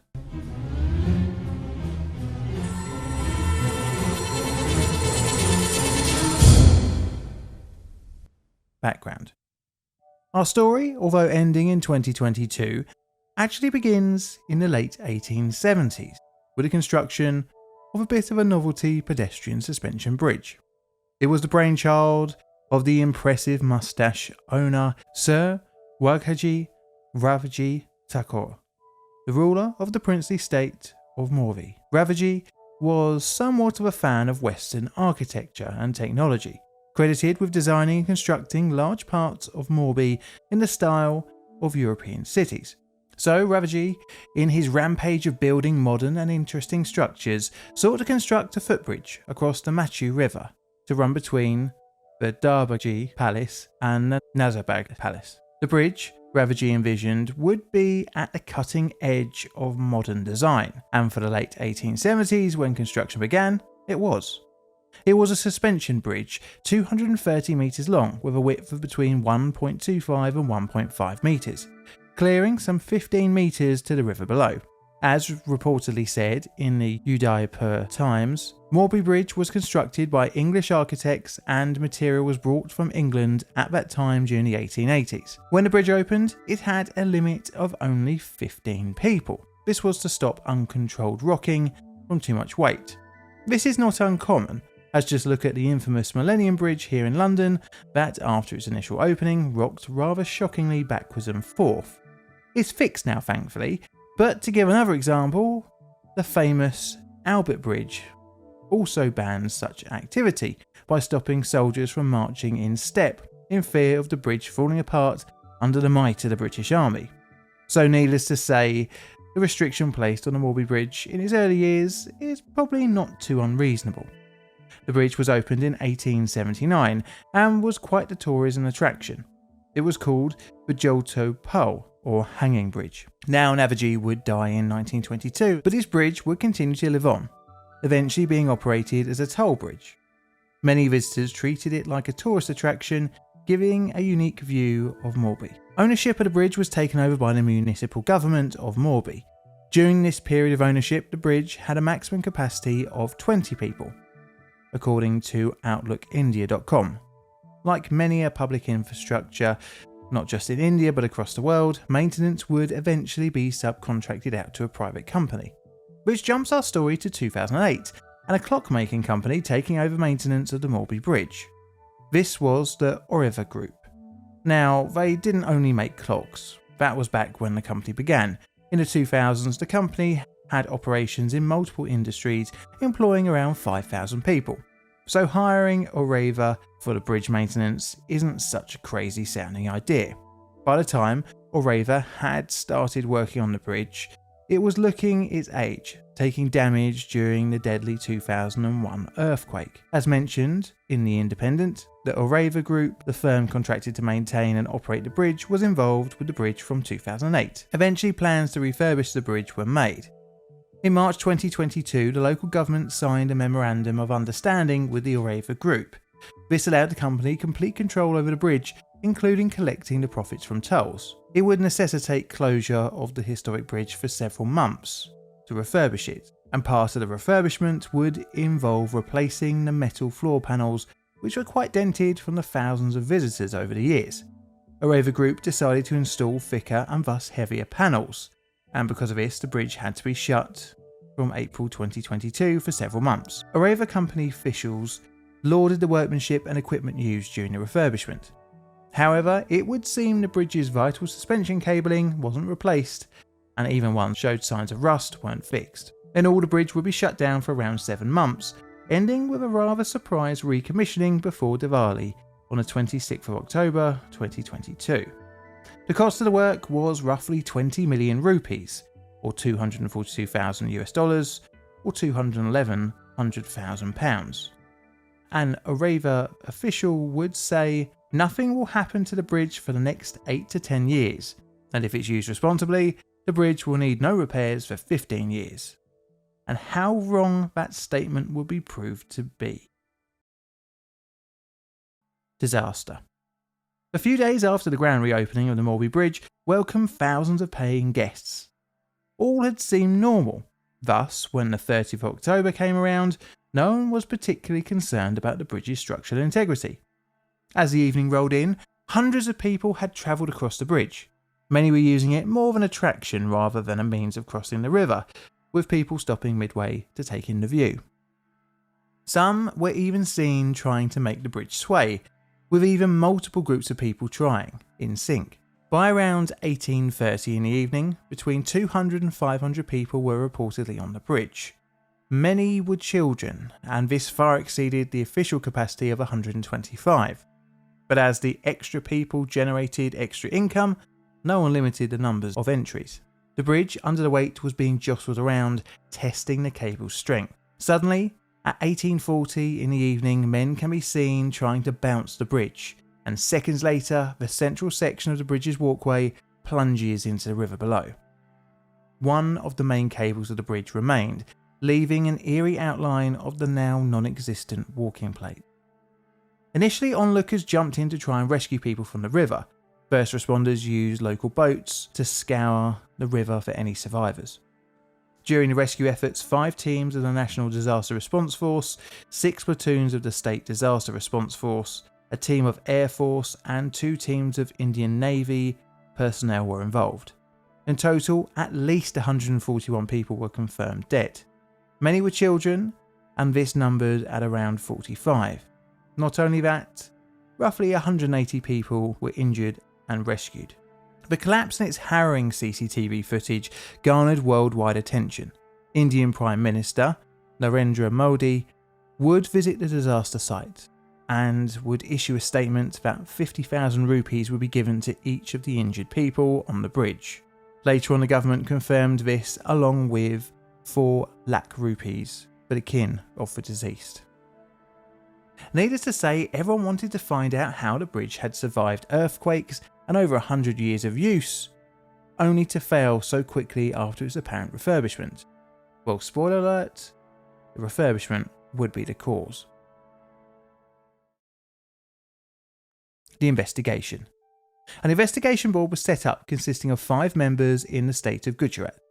Almost instantly, Areva came under the spotlight. Well, the hasty opening of the bridge.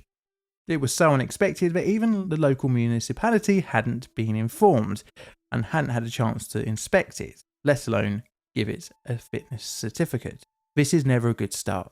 Inspections of the bridge's remains found significant rusting on many of the suspender cables that held the bridge's walkway to the main cables. On top of this, one of the 2 main cables had snapped during the failure. It was found that the new flooring installed on the bridge was significantly heavier than what it had replaced, adding extra strain to the bridge's structure. A report was released by the investigating committee, stating, as reported on thewire.com, it was observed that out of 49 wires of that cable, 22 were corroded, which indicates that those wires may have already broken before the incident. The remaining 27 wires recently broke. It was also found that the suspenders that connect the suspension wires to the walkway had been incorrectly repaired, by welding new ones to the old ones, rather than just replacing them completely. In the aftermath, multiple Areva employees were arrested. This was 2 managers, 2 ticket clerks, 2 contractors, and 3 hired security guards. But it seems that they are still on bail awaiting trial. The High Court of Gujarat in 2023 directed Areva Group to pay 10 lakh to the victim's kin and 2 lakh to the injured, and ordered the company to deposit some of the money within 4 weeks of the judgment. The PR hit didn't really seem to affect the company, as they are still in business and still work in multiple industries. So it's now scale time. It's going to be a 5, and this is what I've got for the bingo card. Do you agree? Let me know below. This is a Plain Difficult production. All videos on the channel are Creative Commons Attribution Share Alike licensed. Plain Difficult videos are produced by me, John, in the currently very warm and sunny corner of southern London, UK. I have a second YouTube channel, an Instagram and a Twitter or X, so check them out if you want to see other bits and pieces of things I get up to. I'd like to say a very, very warm thank you to my YouTube members and Patreon members for your financial support, as well as the rest of you for tuning in every week to watch my videos. And all that's left to say is thank you for watching, and Mr. Music, play us out please.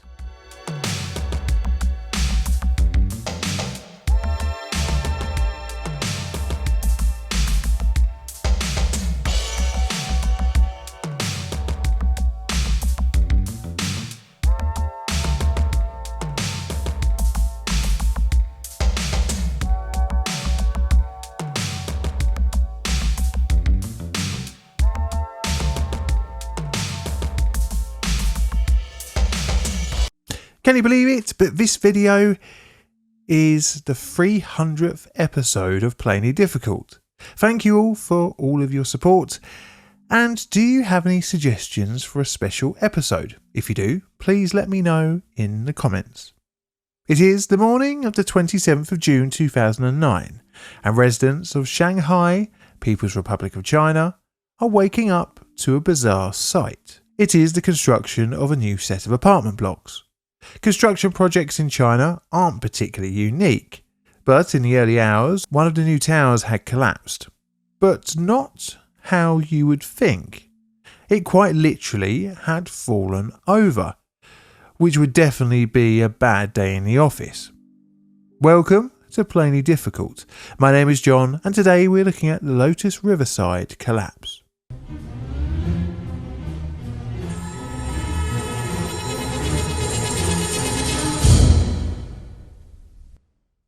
Background. This is the Dingpu River in Minhang District, Shanghai, China. It, like many parts of the city, is experiencing a housing boom. Being the world's third largest city, the demand for living space breeds a market of quickly built developments. A new project is planned to overlook the river, and it is going to be called the Riverside Apartments. This is 11 13-storey high identical towers. Planning and site surveys for the area were undertaken during 2005 and 2006. Construction works began in 2007 and, in the very Chinese standard of speediness, are expected to be completed and open for residents just 2 years later. The apartments are sold, as per mentioned in the Associated Press, at a cost of $2,100 per square metre. Each block has a mixture of 2 and 3 bedroom dwellings, aiming to offer nice views of the city for residents and a healthy profit for the developers. The company at the centre of the construction project is Shanghai Zhongjin Construction. The soil on the land which has been chosen for the construction was a mixture of silt and clay for around 30 or so metres, sat atop a fine sand. The Lotus Apartments had hollow pre-stressed steel and cast concrete foundation piles with a diameter of roughly 2 feet. Each building had 114 piles which ran through the layers of silt and clay into the fine sand with a length of 33 metres. The building's height was just under 40 metres at 13 stories tall, and it was constructed using reinforced concrete. In the project, there were 11 of these towers, but for the rest of our story, we'll mainly be talking about Tower 7. By 2009, the tower blocks had largely been completed, at least externally. Internally, first and second fits were being undertaken. There was one pretty important part of the project left to be completed, however, and that was the underground parking areas. Strangely, the car parks were to be dug out after the towers had been constructed. Usually you tend to see with these types of projects the parking area is part of the main building's basement. However, instead here, the car park will be in front of Tower 7 by roughly 7 metres. This would require a depth dug out of 4.6 metres. This created a lot of earth that needed to be dumped somewhere. The location chosen was behind Tower 7 in front of the Dingpu River floodwall for use for landscaping later on. The area had been used earlier for the digging out of the basement of Tower 11 and had become the main dumping ground for loose dirt on site. Excavation began with the first 1.5 metres in January 2009. The excavated area's walls were strengthened with soil nails, but it was still exposed to the elements. Eventually, the waste soil would mount up to a height of over 10 metres to the north of Towers 6 and 7. More waste soil was eventually deposited at another stockpile site behind buildings 10 and 11, also near the temporary housing area for the project's workers. During the time the garage was being excavated and the pile mounted up, heavy rains soaked into the loose soil, weakening the ground around Tower 7. This created a reported lateral pressure of over 3,000 tonnes, which was far beyond what the concrete piles could withstand. The disaster. Time to get out your bingo cards. It is the 26th of June 2009 and the floodwall behind buildings 10 and 11 fails. The flooding threatens the two towers. In an effort to try and protect them, workers are dispatched to flatten out the dirt pile behind the buildings from 6 metres to 1 metre high. The flooding also put at risk the temporary workers' housing shed. As such, 4 of the occupants who were working on Tower 7 were told to set up home in the basement of the tower. As the workers settled in for the night in the basement of Tower 7, they must have felt safe in comparison to the failed floodwall area around buildings 10 and 11. During the night, the site was subjected to 5 hours of heavy rainfall. The next morning, at around 5:30, the 4 workers sleeping in the basement of Tower 7 are woken up by a strange noise. The building was beginning to move. 3 of the men escaped towards the north, but 1 ran towards the south. As the men escaped, Tower 7 fell almost whole towards the south, where the car parking garage had been dug out. The whole collapse had happened between 5 and 10 seconds. The tower landed in pretty much one piece, leaving just the snapped foundation piles sticking out of the sodden earth. Search of the structure found the body of migrant construction worker Zhao Ling, and he would be the only victim of the disaster. The Shanghai government appointed a 14-member strong investigation team, and the same day of the collapse, forensic investigation of the building began. Investigation. The site would be poured over by investigators, and pressure would come to the developers from the future owners of the apartment blocks. The development had around 620 apartments for sale, of which roughly 500 were sold. Understandably, the residents were concerned on the structural integrity of all the remaining towers. The Forensic Investigation Committee, after their initial check of the site, concluded that the floodwall near Building 7 was still secure. Tower 6 was found to have experienced some lateral movement, up to 2.5 centimetres, and due to this, the soil at Stockpile 1 was flattened and removed. The half-dugout garage was also removed by being backfilled to prevent any more lateral movement of Tower 6. 9 people in charge of the development were held for questioning, as said in a statement from the Minhang District Propaganda Bureau reported by the NPR. They're being held in one place, helping with our inquiries. There's no proof of criminal activity, so we can't arrest him. During the investigation, it was found that cost savings were what created the 10-metre tall mud pile, saving the developer an estimated 5 to 6 million yuan by not moving the mud to another location, as said in ChinaDaily.com. But how did the building topple over? So the common explanation at the time was that the 10-metre tall waste soil pile, combined with the excavation in front of Tower 7, caused a lateral load of over 3,000 tonnes, which was too much for the piles to handle. But interestingly, an American Society of Civil Engineers case study would posit a slightly different theory. This suggested that the ground below the dirt mound had an undrained general shear failure, i.e. the water that had seeped into the soil from the rainfall, and the subgrade soil had lost its strength with the dump soil above it. This caused the soil to slide, which caused enough of a force to overturn the tower, which in doing so snapped the building's piles. That if the previously accepted failure theory was right, then the building should have fallen towards the north, not to the south as it did. It's a very compelling argument. The report also uses the same argument for the failure of the floodwall behind Tower 11 the day before Tower 7's collapse. But I'm no geotechnical engineer, and I'm sure many of you will be screaming at your phones or iPad or laptop screens saying how wrong I am. If so, I do apologise. Now, I have put the link for this report in the pinned comment, so it's well worth checking out. But regardless of the mechanics of the failure, the collapse was a direct cause of corner cutting and cost saving. You know those 9 people held but not arrested? Well, 8 of them would be not arrested and charged. 2 of whom would be charged with embezzling company funds and negligence, as reported in China Daily.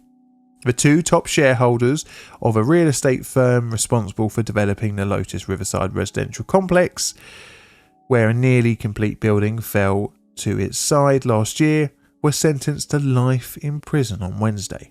Additionally, Zhang had allowed an unqualified contractor to build the underground car garage in November 2008. Ouch. On top of that, 6 others were sentenced to between 2 and 5 years for their part in the building's demise.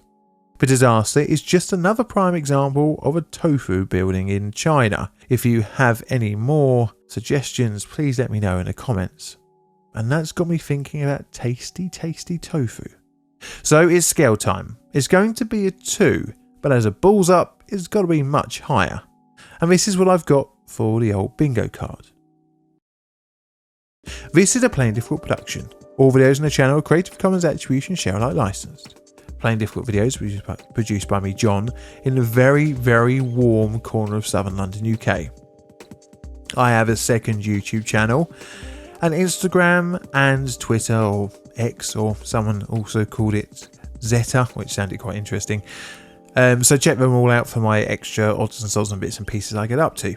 I'd like to say a very, very warm thank you to my Patreon and YouTube members for your financial support, as well as the rest of you every week for tuning in to watch my videos.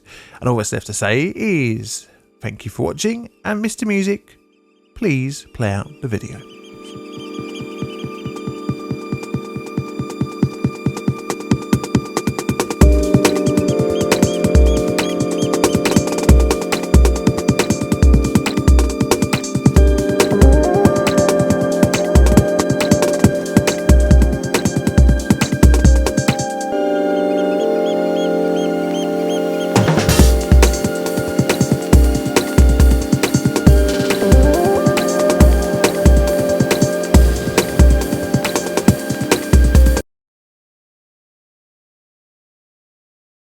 Can you believe it that we have finally reached 1 million subscribers?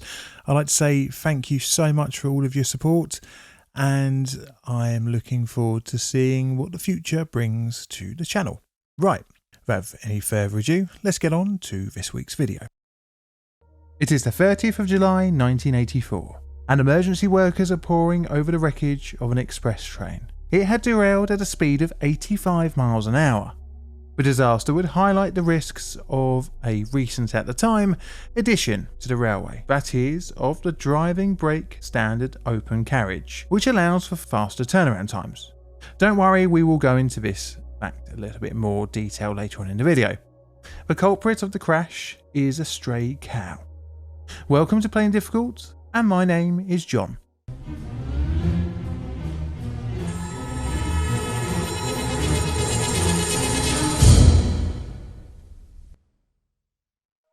Forward. Cows are bastards. Not only do they contribute methane to the atmosphere and have horrendously long tongues, but they, as I recently found out, once caused a train crash in the UK. Just one stray cow would be responsible for the loss of 13 lives. To put that into context, it's more than the Hatfield and Potters Bar rail crashes combined. Now, this disaster was somewhat not on my radar until it was suggested to me by some of you on here. Suggestions really do help me out, so please keep them coming. Right, let's get into the video proper. Background. I feel like a good place to start is not the location, but straight to the geeky stuff, i.e. the train in our disaster. You see, train services that use locomotives have always had an issue. This is at the end of the line. Imagine a locomotive-hauled train. Normally, when you think of one, you think of one locomotive only on one end, and that's how they have been traditionally arranged. Because, well, the driver needs to see, and you usually control the locomotive from, well, the locomotive. But this creates an issue. When a train gets to the end of the line, the locomotive needs to get back to the other end of the train for its return journey. This requires a section of track beyond where the train stops for the locomotive to go onto and then run around the formation. But how do you avoid this? One method is to have a locomotive at each end.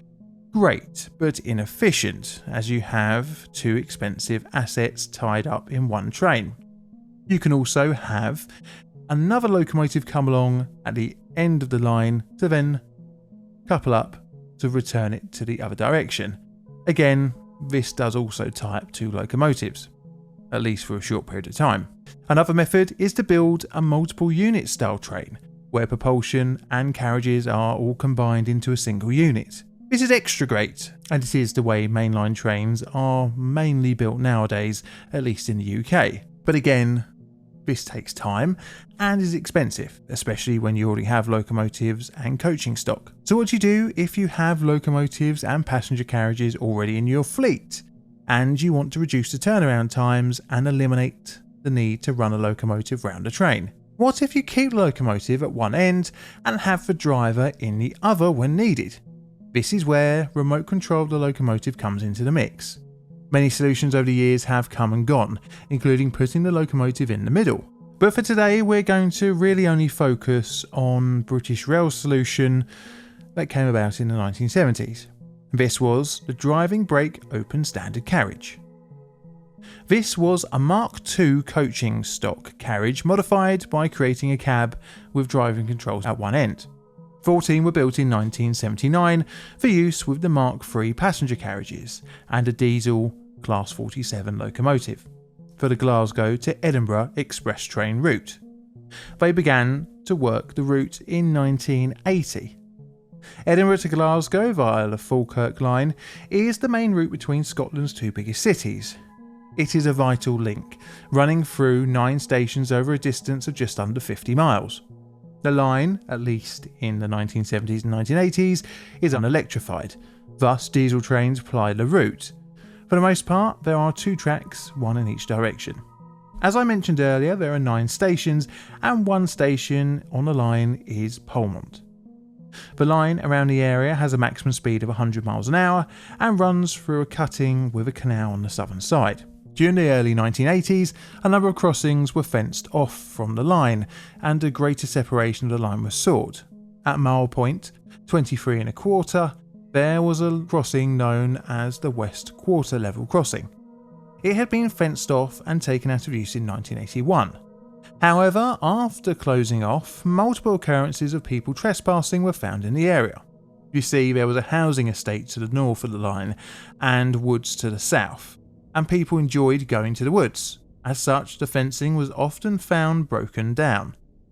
British Rail had repaired the fencing loads of times since its install, leading to a large risk of not just humans wandering onto the line, which is exactly what would happen on the 30th of July 1984. This week there is no sponsorship, so instead I thought I'd fill out the usual sponsorship space with a little bit of a plug for my own bits and pieces.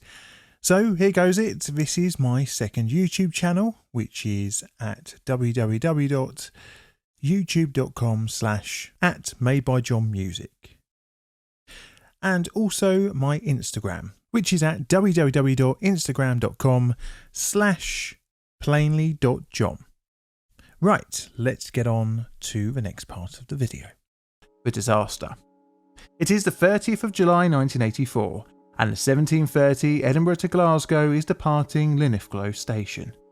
It is roughly 20 minutes after the start of its journey from Edinburgh, and so far has seemed pretty normal. The train consisted of a Class 47 locomotive at the Edinburgh end and 5 Mark III carriages with the driving brake open standard at the Glasgow end. The train's length was 155 metres and in total weighed 315.5 tonnes. Interestingly, a third of the total weight was at the rear in the locomotive. In the opposite direction, an Edinburgh-bound train left Falkirk. As it rolled along the line, the driver saw a single cow on the embankment. His next stop was Polmont. Upon reaching, he reported the cow to station staff. Around the same time, the 17:30 service to Glasgow passed through non-stop at roughly 85 miles an hour. There is a slight right-hand curve, and as the train navigates this, the driver sees the cow on the line, around 450 metres away. At the speed the train is travelling, the driver has only a maximum of 12 seconds to react. Although it won't save a crash, he applies emergency brakes, but impact with the animal is unavoidable. The leading carriage struck the cow, the majority of which exploded. However, the less fleshy parts of the animal were dragged down in front of the left-hand side of the leading bogie. The carcass was dragged around 5.5 metres until one of the animal's legs became caught between the wheel and the rail.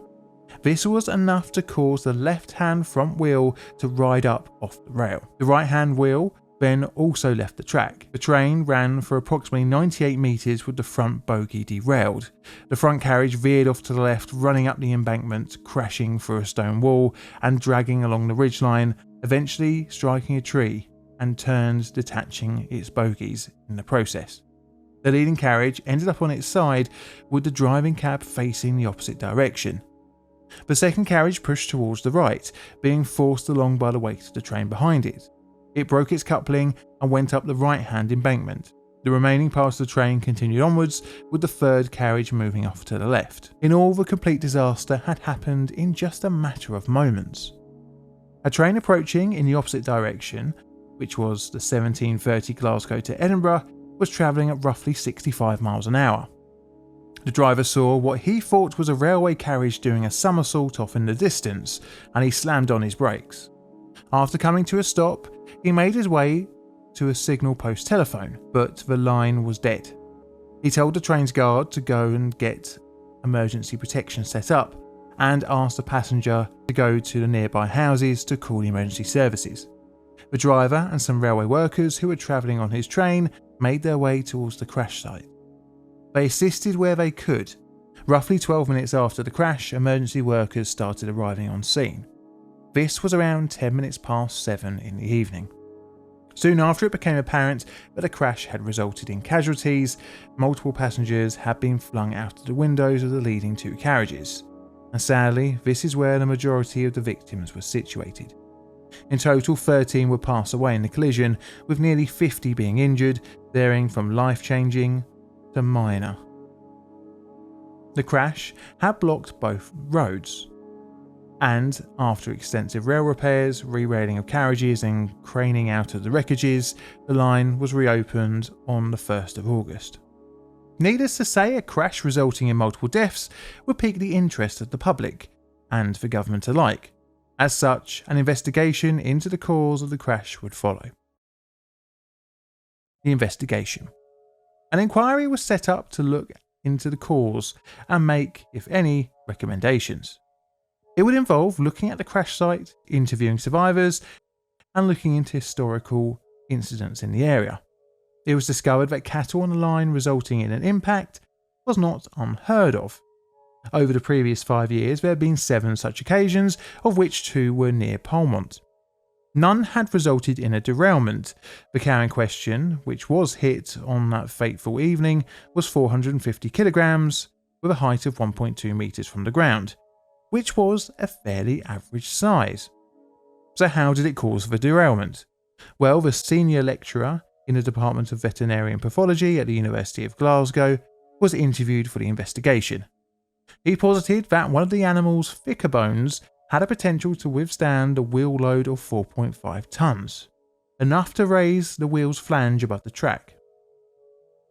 This was backed up by a large amount of animal remains along the left-hand side of the running line, hinting that the cow had been dragged along by the leading bogie.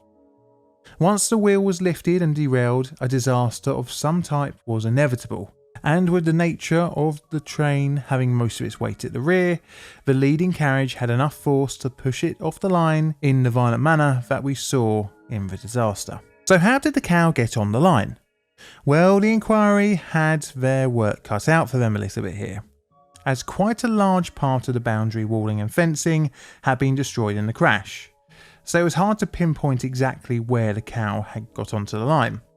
But it was likely that a gap in the fence was created by trespassers. But how did a gap not get noticed during track inspections? Well, you see, track workers, when they walk the line inspecting, they are meant to report any fence gaps. However, this is only a secondary task, being prioritised below track inspection. This meant that a gap could be missed. The report into the crash was published in 1985, summarising the cause of the disaster. The derailment was caused when, after a collision with a cow, some part of the animal passed beneath the leading wheels of the train, causing them to leave the rails. The outcome then was a matter of chance, coupled with the local topography and speed of the train. Because of the history of damage caused by vandals to fencing at the closed West Quarter level crossing, I believe the animal probably gained access to the line at this point through fencing damaged by trespassers. The report recommended cab radios, which could have sped up the reporting of the cow and of the crash. It also recommended better fencing and wheel guards, which are these things.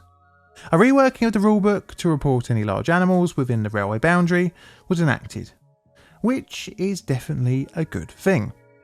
The leading carriage was written off in the crash, but the driving brake standard open would continue to see use, eventually being transferred to the Great Eastern Main Line and eventually off to use at Network Rail's track monitoring trains. So it's going to be scale time.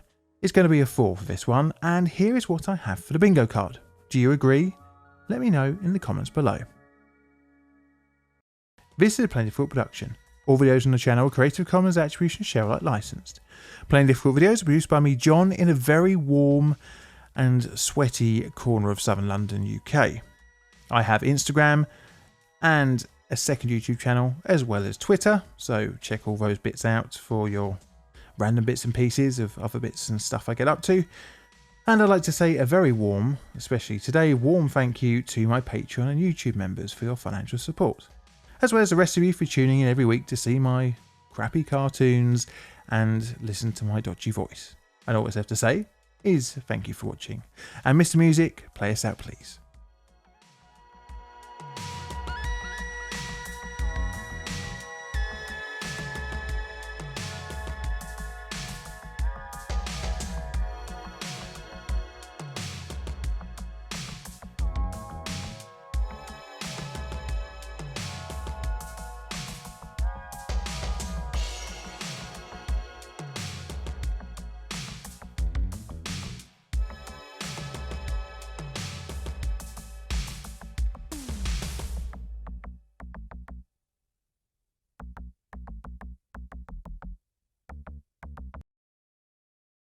It is the 6th of February 2016 and world news outlets are reporting on a devastating earthquake in Taiwan. The city of Tainan is the worst hit. Buildings are damaged and emergency responders are searching for the trapped amongst the rubble. However, nearly all the reported deaths associated with the disaster are coming from just one building, a tower block called the Weigan Jinglong Mixed Commercial and Residential Building. Loss of life and building collapses are sadly common with earthquakes.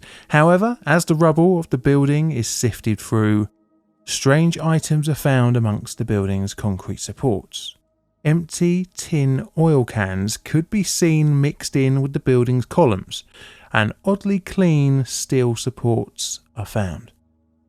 This is hinting at a cause of collapse beyond that of the earthquake. Today we're looking at the Weigan Jinlong residential building disaster. Welcome to Plainly Difficult, and my name is John.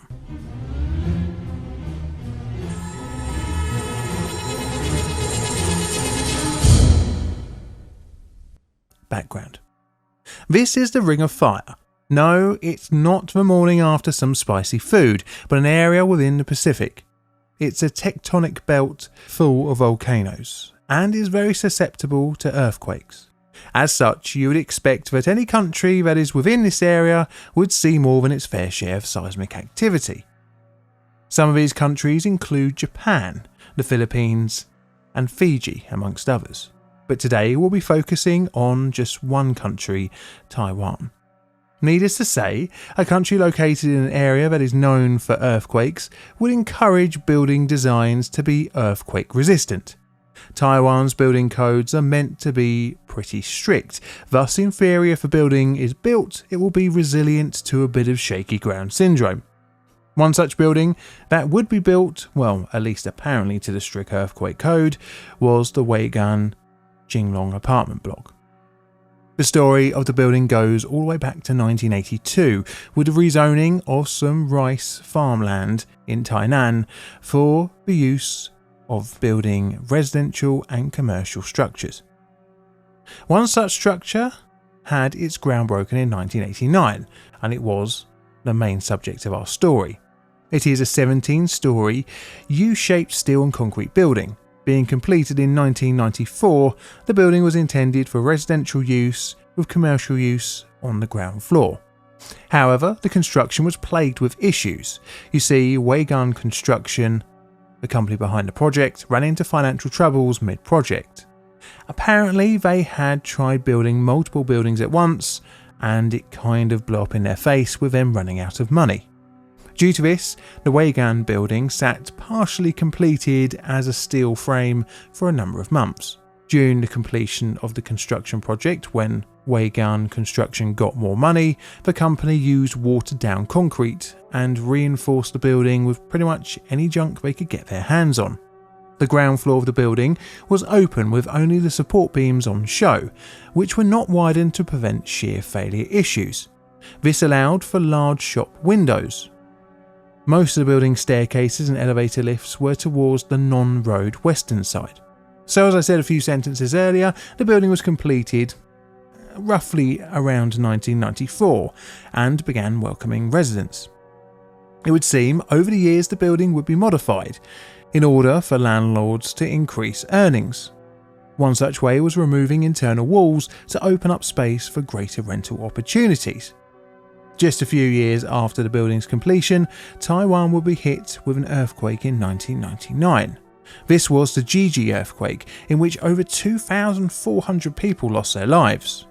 Multiple newer buildings collapsed in the quake, and Taiwan's construction industry came under scrutiny. Rules for new builds after 1999 were tightened up, but pre-existing buildings were not reviewed, including the Weigan building. The area would get another earthquake in 2010, and again the Weigan building survived. The developers probably thought that their building was fine, regardless of their cost cutting. After all, it had survived 2 disasters. But this confidence would prove to be not very well founded. The disaster. It is the early hours of the 6th of February 2016, and an earthquake is about to strike, and the epicenter is in the Mainong district in Kaohsiung City. At 3:57 in the morning, the ground begins to shake. It is a shallow earthquake at a depth of roughly 14 miles. What this means is that it has hit the softer soil along the Chainang Plain. As such, the seismic waves are amplified on the looser ground around Tainan. The quake measured at 6.4 magnitude. Buildings across Tainan shook, one of which was the Weigan building, and it violently started to move. The lower floors, which only had the supports and no structural walls due to more open shopping areas, collapsed in on themselves. The more substantially walled western part of the building stood firm. This caused the building to topple over towards the eastern side, which ran along Yongda Road. The building smashed across the roadway, with the upper floors looking almost intact, reminiscent of the Lotus Riverside collapse in Shanghai in 2009. Over 300 people were inside the tower when it collapsed, trapping many within the rubble. Officially, there were only 260 residents, however some rooms had been sublet out to students. Across Tainan, emergency workers were tied up in rescue efforts. Personnel were dispatched from Taiwan's defence forces to help. Hundreds would be pulled from damaged buildings across the city, which would result in hundreds of families being displaced. By the time rescue works across the city had ended, roughly 60 hours after the quake had struck, around 116 would be dead, all but 2 of which were inside the Weigan building. Shocking news footage came from the rubble of the building. Now, plenty of other buildings were damaged to a point of requiring demolition, but none so catastrophically. I mean, just look at this picture. There's only one building in complete ruins here. This hints that there was more to the building than just failing during an earthquake. Some more shocking photos were taken of oil cans in the building's walls and very powdery concrete. This all raised concerns about the structure's integrity and quality. This would end up in an investigation into how the Weigan building collapsed. The investigation. Investigators pouring through the rubble found a number of concerns. The most obvious was the oil cans in the wall, but more concerning, the narrower columns than specified in the plans. and oddly, polystyrene had appeared to have been mixed in with the concrete. During the earthquake, the building experienced compression on the eastern side and tension forces on the western side. Eventually, the weaker shop-fronted eastern side couldn't hold the weight of the building, and the collapse failure sequence started there. The collapse put an unwanted focus on the quality of construction projects across the country. Although on the face of it, building codes are strict, Taiwan's construction industry was rife with corruption and corner cutting. Interestingly, as reported in the paper, the major cause of earthquake disasters, shear buildings, by Shi Shan-hu, a burst water main had occurred some time before the earthquake. This weakened the ground around the front of the building. This could have been the reason why the building failed in 2016 and not 2010 or 1999. It would seem that the building's poor quality was known pre-collapse, as at least one purchaser of an apartment had their loan refused due to unspecified reasons, as reported in the Taipei Times when interviewing one of the survivors. We are simple people. We did not think the initial loan refusal might have been for some other reason. 5 people were charged with homicide through criminal negligence. In court, they were found guilty and were each given a sentence of the maximum of 5 years and a fine of 90,000 Taiwan dollars. The 5 are Weigang Group owner Ling Minghu, architects Chang K Pao and Cheng Qing-Q, Weigang Design Departments Hung Xin Hang, and structural engineer Cheng Xing-Xu, as said in the Taipei Times, and I do apologise for my awful pronunciation there. During the court case, the prosecution revealed that the company owner, Lin, had pressured the design department to cut costs as much as possible. And on top of that, the architects had illegally obtained construction certificates without inspecting the work. So, it's now scale time. I've revamped it a little bit and shifted the death tolls, as a lot of the disasters were ending up between 3 and 5. So for today's disaster, I'm going to rate it a 6. And this is what I've got for my bingo card. So do you agree? Let me know below. This is a Plainly Difficult production. All videos on the channel are Creative Commons Attribution Share Alike licensed. Plainly Difficult videos were produced by me, John, in a currently quite warm corner of southern London, UK. I have Instagram and a second YouTube channel, so check them out if you want to see other bits and pieces I get up to, and I'd like to have a very warm thank you to my YouTube and Patreon members for your financial support, as well as the rest of you for tuning in every week to watch my videos. And all that's left to say is thank you very much for watching, and Mr. Music, play us out please.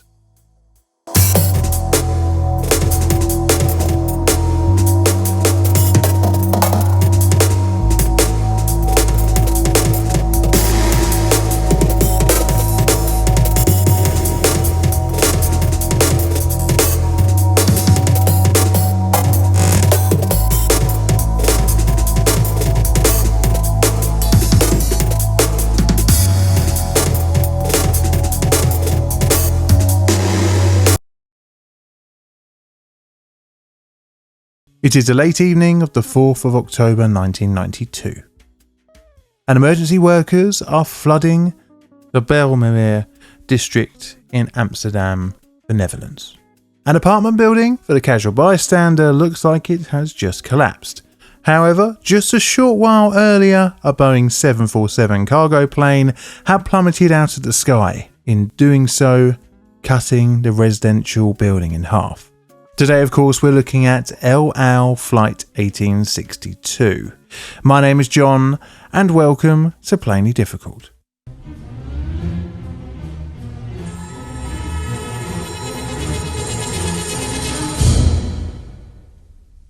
Today's subject popped up on my radar since I've been on a bit of a building collapse binge, and an image of a 1960s concrete building essentially being sliced in half has been rather hard for me to forget. Thrown into that, a Boeing aircraft was involved, and the failure cause made this video almost an inevitability on my channel. I do recommend watching Chloe from Disaster Breakdown's video on the subject as well. So, let's get into the video. This is a Boeing 747-200F. It's, in its most simplest description, a freighter variant of one of the world's most iconic airliners. The 747-200 was an improved range model from the original 747-100 with improved Pratt & Whitney JT9D7 engines. The freighter version had a hinged nose cargo door and could carry reportedly loads up to 100 tons. Construction of the 747-200 began in the early 1970s, and the extended upper deck and increased range pleased many of Boeing's customers, one of which was El Al Airlines. El Al is Israel's flag carrier airline. It operates a mixed fleet of predominantly Boeing aircraft for both cargo and passenger operations. The company began its cargo operations just a few years after its original formation in the late 1940s. They took delivery of their first 747 in 1971, adding many more to their roster. One such was a 747F, constructed and delivered in 1979, with the registration for X-Ray Alpha X-Ray Golf. Which leads me rather quickly on to the disaster. It is the 4th of October 1992, and 4 X-Ray Alpha X-Ray Golf is landing in Amsterdam Schiphol Airport on a stopover on a flight from JFK Kennedy Airport to Ben Gurion International. Whilst at Amsterdam, the flight's crew is planned to be changed over. The fresh crew for the final leg of the flight are Captain Yitzhak Fuk, First Officer Arnon Ohad, and Flight Engineer Gedalia Sofa. Additionally on board 1862 this evening is an employee of El Al called Anat Solomon. The crew are very experienced with a combined 25,000 flight hours in the 747. The flight hours are mainly split between Sofa and Fuchs, with Ohad being the youngest of the three, having just 651 hours on the 747. Still though, he did have 10 years service with the airline. Fuchs was even rated as an instructor for the 747, so needless to say, the three men at the controls were very well experienced for the flight. Flight 1862 is scheduled to depart at 16:30.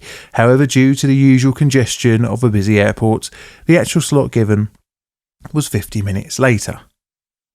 By the time 1862 had requested pushback at 17:05, the aircraft had just over 74,000 litres of jet fuel aboard, as well as a full cargo load. Taxiing began at 17:14. At the controls for the takeoff was the co-pilot, and at 17:21, roll-off began along runway 01 Lima. Initial takeoff and climb seemed pretty normal, reaching over 6,000 feet. At roughly 17:27 and at 6,500 feet, the co-pilot transmitted a rather worrying Mayday radio call. Immediately, the crew began to dump fuel and made a turn towards the right. The Mayday call was acknowledged by ATC, and the crew confirmed they wanted to return back to the airport. The heading was given, and the pilots reported a fire on engines 3 and a loss of power on engine 4. What they didn't know was that both engines had actually fallen off of the aircraft. The crew requested runway 27 for their return. This is the longest at the airport. Due to the distance that the plane was, which was 7 miles out, and its altitude of 5,000 feet, a simple straight-in approach was rather unfeasible. Reportedly, Flight 1862 would require at least 12 miles for a correct approach. ATC requested the flight make a turn to the right and reach a lower altitude of 2,000 feet. However, the descent was too gradual and the speed was too high. The crew began reporting control issues. Sections of the plane's right wing flaps were unusable, and the airflow over the now unengined wing severely affected its performance. The lift generated on the intact left wing and the added power on the left side engines to counteract the high sink rate began to overpower the aircraft as it slowed down. Quickly, The aircraft was becoming completely uncontrollable. At 17:35 and 25 seconds, the first officer radioed to ATC.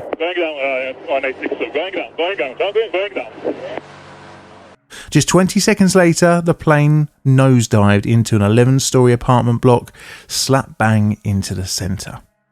The building was two connected structures set at an angle from one another. The estate the plane crashed into was roughly 8 miles from Amsterdam Schiphol. The 747 was completely destroyed in the crash, and the resulting fire killed all aboard. However, the tragedy didn't end there. 43 more would die from within the building. So the crash occurred in an Amsterdam suburb. But rather quickly, emergency services arrived on the scene and began assisting the injured. The crash would mean the apartment block would have to be torn down, and work to decontaminate the ground from jet fuel and combustion products would take a while to be completed. The crash was and still is the most deadly aviation disaster in Netherlands history. Understandably, the crash of El Al 1862 would have to be investigated. Being Israel's flag carrier, some thought the downed plane could have been linked to a terror plot, but it would unfold that a simple design oversight would be the culprit. The investigation. In charge of the investigation would be the Netherlands Aviation Safety Board. They were informed of the accident on the same day as the crash. On the recommendation of the board, the Minister of Transport, Public Works and Water Management nominated a preliminary investigator, Mr. H.N. Wollerswinkel. Investigators scoured the crash site, but something was missing. Well, two things. The right wing's engines. They would later be recovered out in the waters around Naarden Harbour. The debris that was found on land was spread over an area of 400 metres wide by 600 metres long. The flight data recorder was found, and although very damaged, the plane's final moments could be recovered. Although strangely, the cockpit voice recorder was never found. What investigators discovered when looking at the remains of the right side wing, the damage showed as if engines 3 and 4 had detached and struck the wing. A sequence of events was planned out, where the engine 3 detached and then struck engine number 4. The theory is backed up by witness marks on both the wings and both engines. But how did engine 3 just fall off and hit the other engine? Well, we need to talk about how the engines were attached to the 747. You see, each engine was attached to the aircraft via 5 struts. They carry engine vertical, side torsional and thrust loads to the wing. These were, as noted on the FAA website, an upper link that connects the strut front spar to the underwing front spar fitting, a diagonal brace that connects the strut lower spar fitting to the underwing lower spar fitting, 2 mid-spar fittings that connect the strut mid-spar to the underwing mid-spar fittings, and a single side link that connects one of the strut mid-spar fittings to the underwing side brace fitting. All very good. And on top of that, these connections have a safety trick up their sleeve. You see, if you overload the wing by hitting the ground, or a bizarre engine failure, or extreme out of design spec flying, then you don't want the big heavy engines ripping off your wing unexpectedly. So what is that trick then? Well, it is a thing called a fuse pin. It's designed to be structurally weaker than the point it's used to attach to. And the intentionally weaker fuse pin fails first if the wing is subjected to high loads, thus in theory protecting the wing structure and the fuel tank within. It's made weaker by being hollow, and as a whole the 747 was designed to meet 14 CFR Part 25571 Amendment 0. I'm quoting the FAA again here.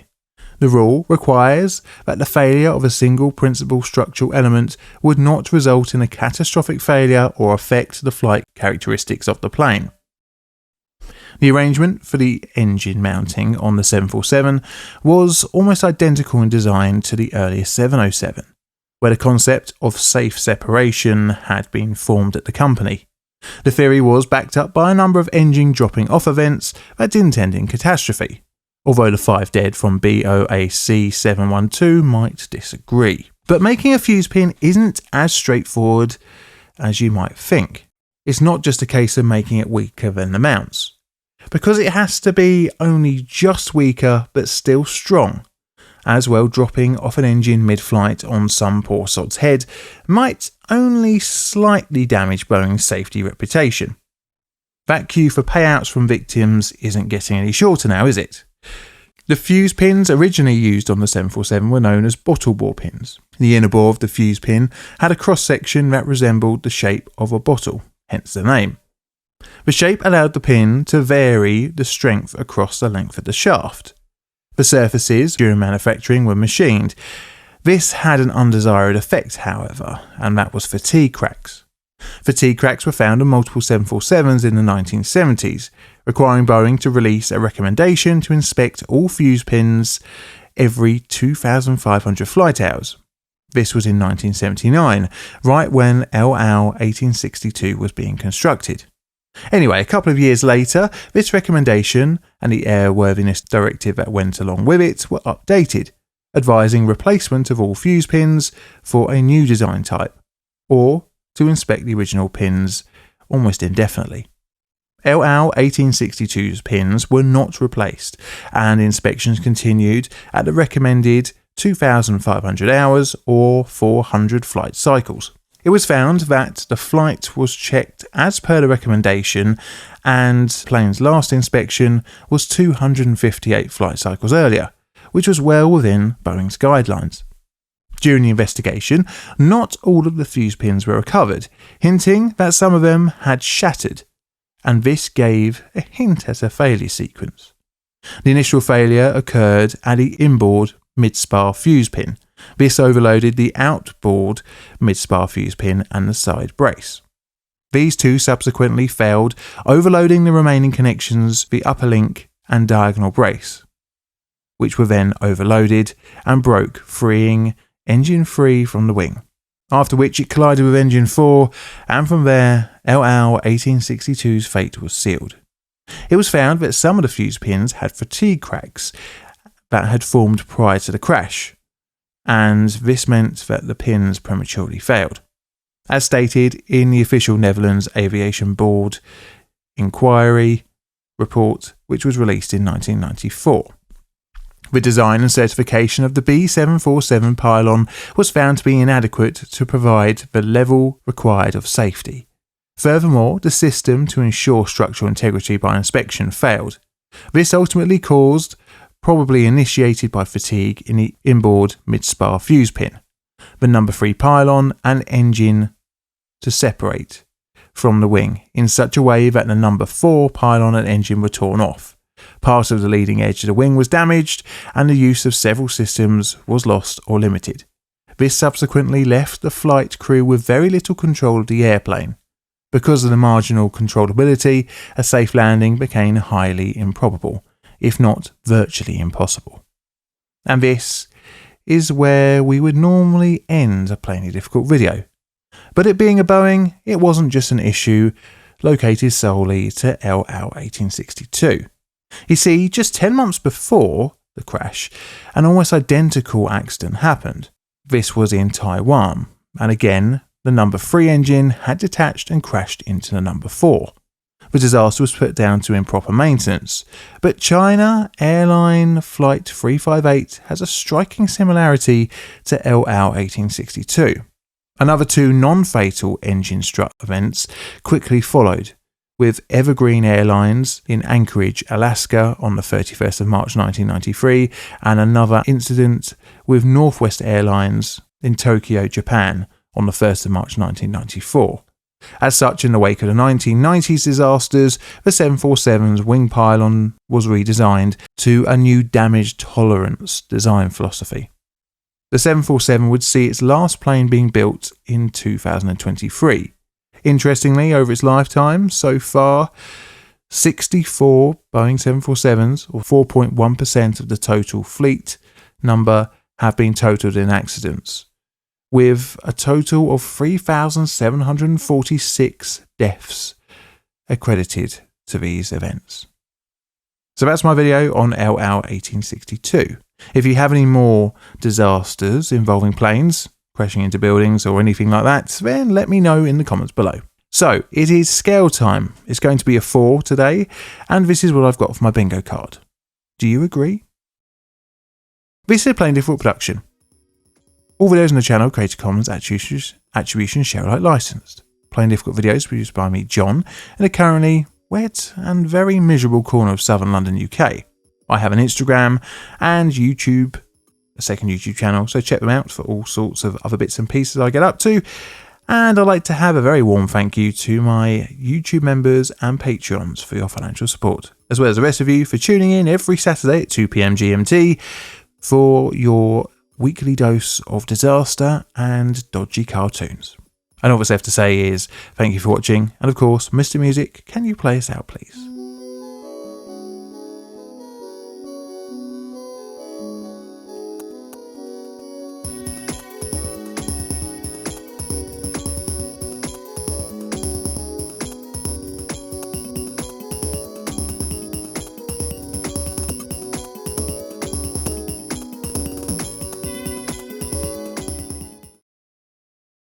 It is the early hours of the 2nd of May 2018, and emergency workers are sifting through the rubble of a high-rise tower.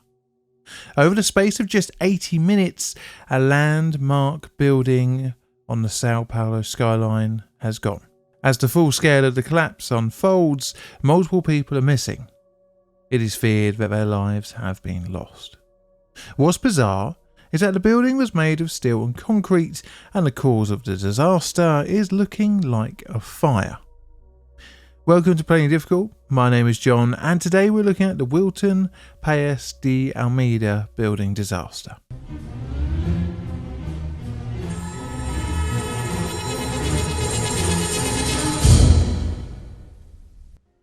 Background. This is the Wilton Paes de Almeida building. It was somewhat of a trailblazer in Brazilian skyscraper design. Originally penned and planned in the early 1960s, the building had a stunning glass facade, hiding its steel and concrete structure. A first somewhat for Brazil. The building had a steel and concrete core section, which housed the lift shafts and central staircase. In addition to the central core, the building had just 4 supporting columns made of steel and concrete.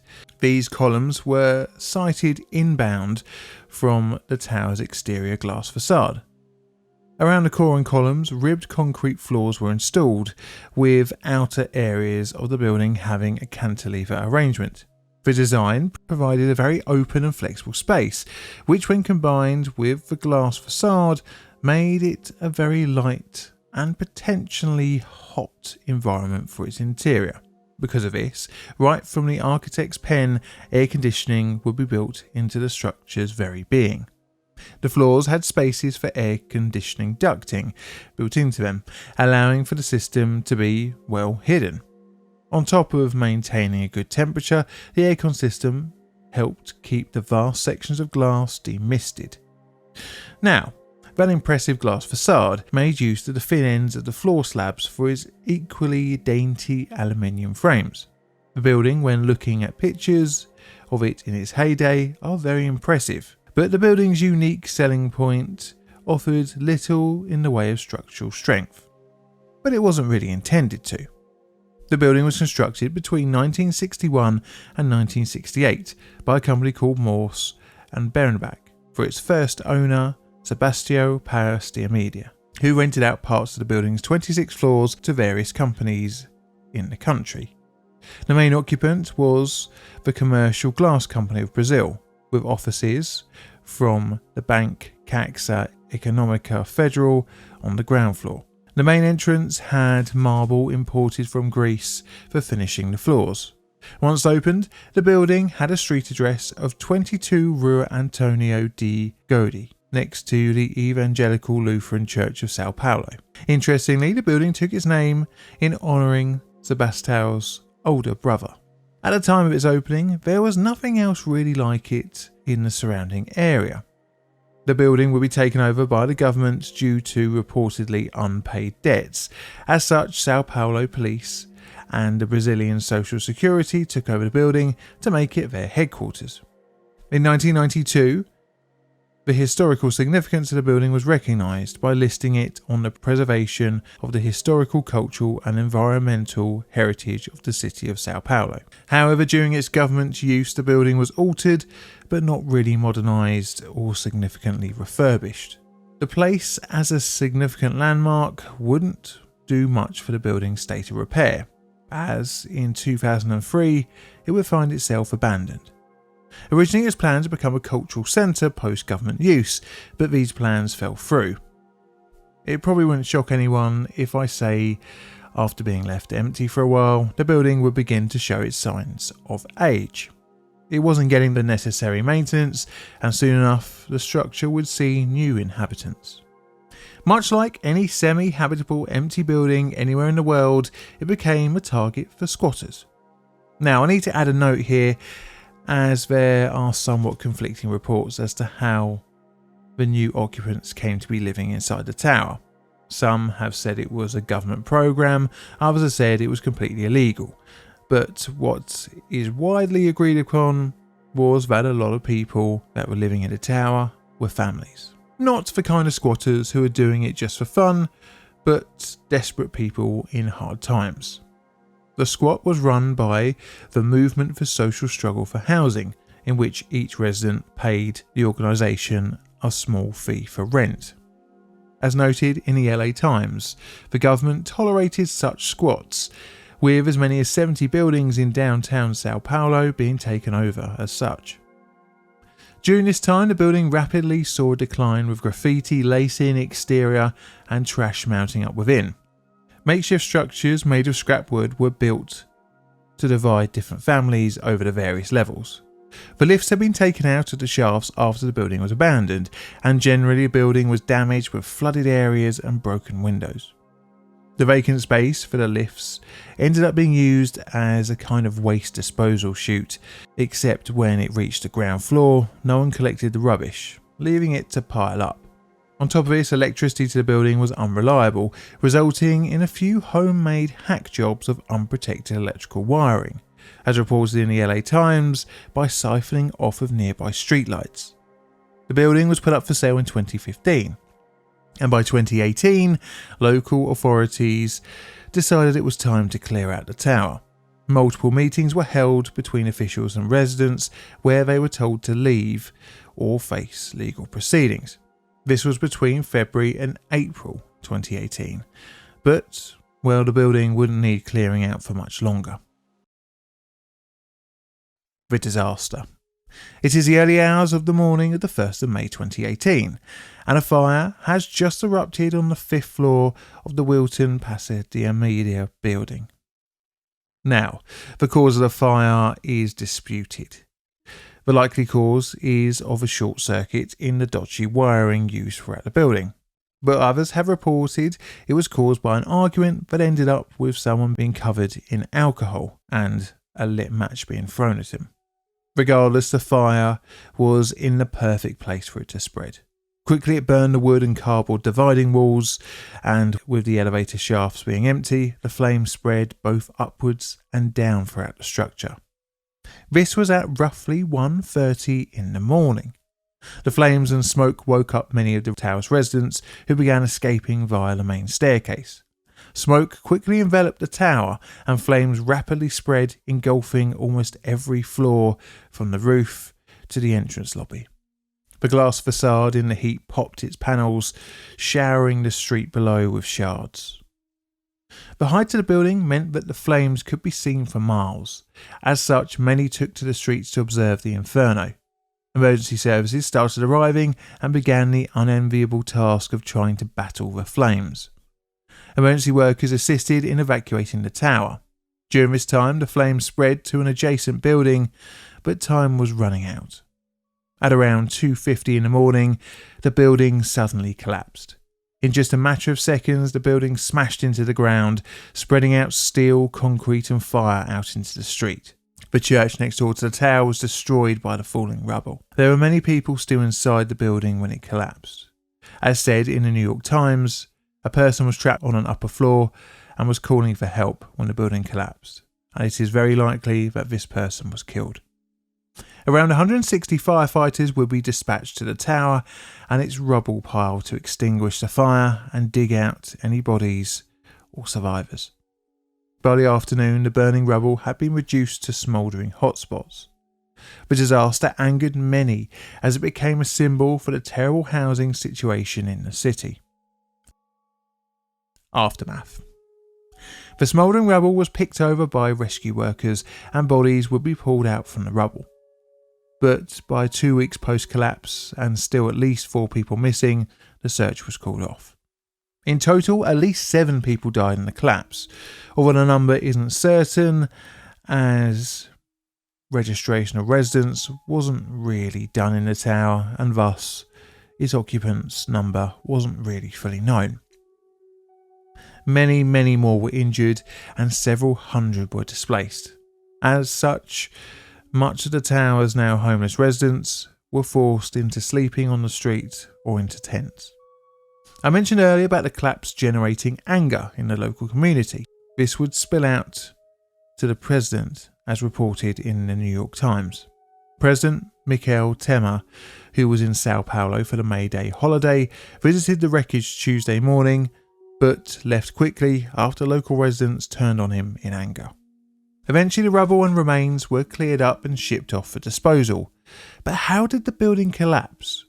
As steel and concrete traditionally have been thought to be pretty impervious to fire. Well, this isn't a case of just black and white, and it's more of a maybe. You see, like any building, for it to perform as safely as possible, it requires maintenance, regular inspections and remedial work as soon as an issue arises. Something very unlikely in an abandoned building. The biggest issue for the Wilton Pasadena Media building was the type of fire. You see, burning wood can get up to temperatures in excess of 600 degrees Celsius. The fire burned out of control for just over an hour, with a chimney effect due to the empty lift shafts. This, although not melting the steel, was enough to make it expand. In the aftermath, an investigation was conducted by Paolo Heleni, as well as others in their paper. It went into testing the rebar and the concrete. Interestingly, the materials used in the building were deemed to be of good quality and rebar spacing within the columns were seen to be acceptable, at least in the samples collected. It all seemed pretty good for a building built in the 1960s. So how did it collapse then? Well, the design of the building would ultimately be the cause. The central core and the 4 columns arrangement created an asymmetric structure, and although well designed for gravitational loads, the building could be susceptible to lateral movement. However, the building was strong enough to resist stresses from wind, but not the extra stress from expansion of the building's components due to the fire, as noted in Paolo Heleni's paper. The structural model associated with the calculation thermal loads effects for the temperature gradient of 250 degrees C showed that torsional movements due to thermal expansions of the structural elements are about 20 times higher than those due to wind loads and vertical loads. This ended up making the building twist, which after enough force ended up in the progressive structural collapse that we saw. Basically, the building just twisted itself to pieces, and thus the world experienced yet another steel and concrete building failure due to fire, which will lead me on to a future video, the Windsor Tower collapse in Madrid. So that's my video on the subject. I'm going to give it a 3 on the scale, and this is what I've got for my bingo card. Do you agree? Let me know in the comments below. This is a Plain Difficult production. All videos on the channel are Creative Commons Attribution Share Alike licensed. Plain Difficult videos are produced by me, John, in a currently sunburningly hot corner of southern London, UK. I have Instagram and a second YouTube channel, so check them out if you fancy watching other bits and pieces. And I'd like to say a very warm thank you to my YouTube and Patreon members for your financial support, as well as the rest of you for tuning in every week to watch my dodgy cartoons. And all that's left to say is thank you so much for watching, and Mr. Music, play us out please.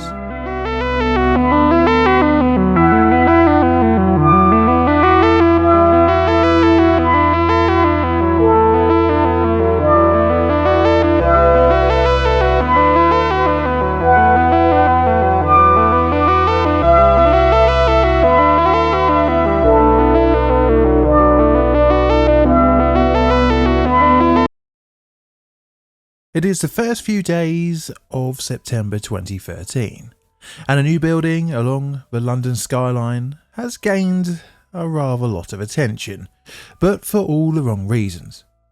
It's not for its different than normal skyscraper silhouette or the loss of the 1960s building it replaced, but for its unique quirk, its ability to melt things around it. News reporters have lined the streets reporting on the building's defect. One has even managed to fry an egg just by placing it on the street alongside the tower. Today we're looking at 20 Fenchurch Street, nicknamed the Walkie-Talkie, or more humorously, the Fry Scraper. But how did such a potentially dangerous building appear on one of the most iconic skylines in the world? Well, watch to the end to find out. My name is John, and welcome to Plainly Difficult.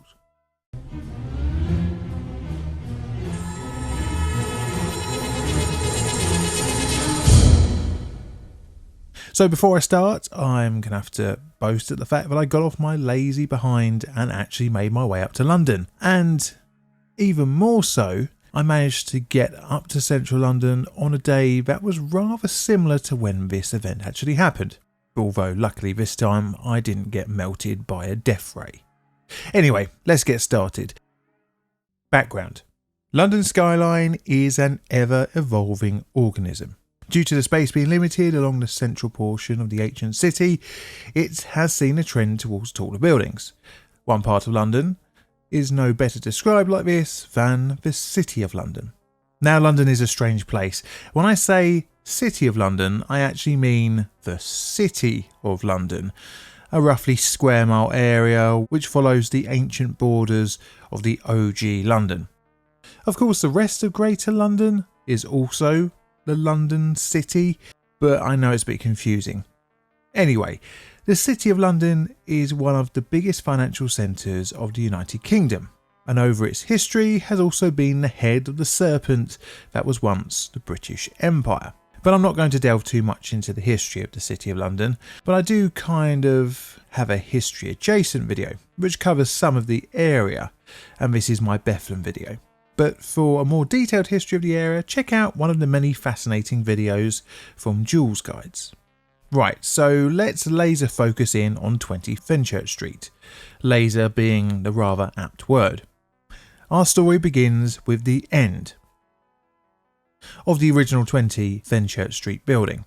This was the 1960s glass, steel and concrete building penned by William H. Rogers and occupied by investment banking company Kleinworth Benson. The building was pretty typical for a 60s office block.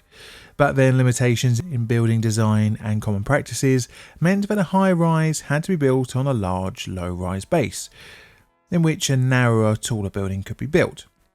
This makes sense in order to ensure you have a building with a stable base. But as architectural methodology advanced and construction methods evolved, more efficient use of a plot of land could be achieved. This, coupled with the very expensive nature of land within the square mile, meant that a new, more efficient space use building could be envisioned for 20 Fenchurch Street.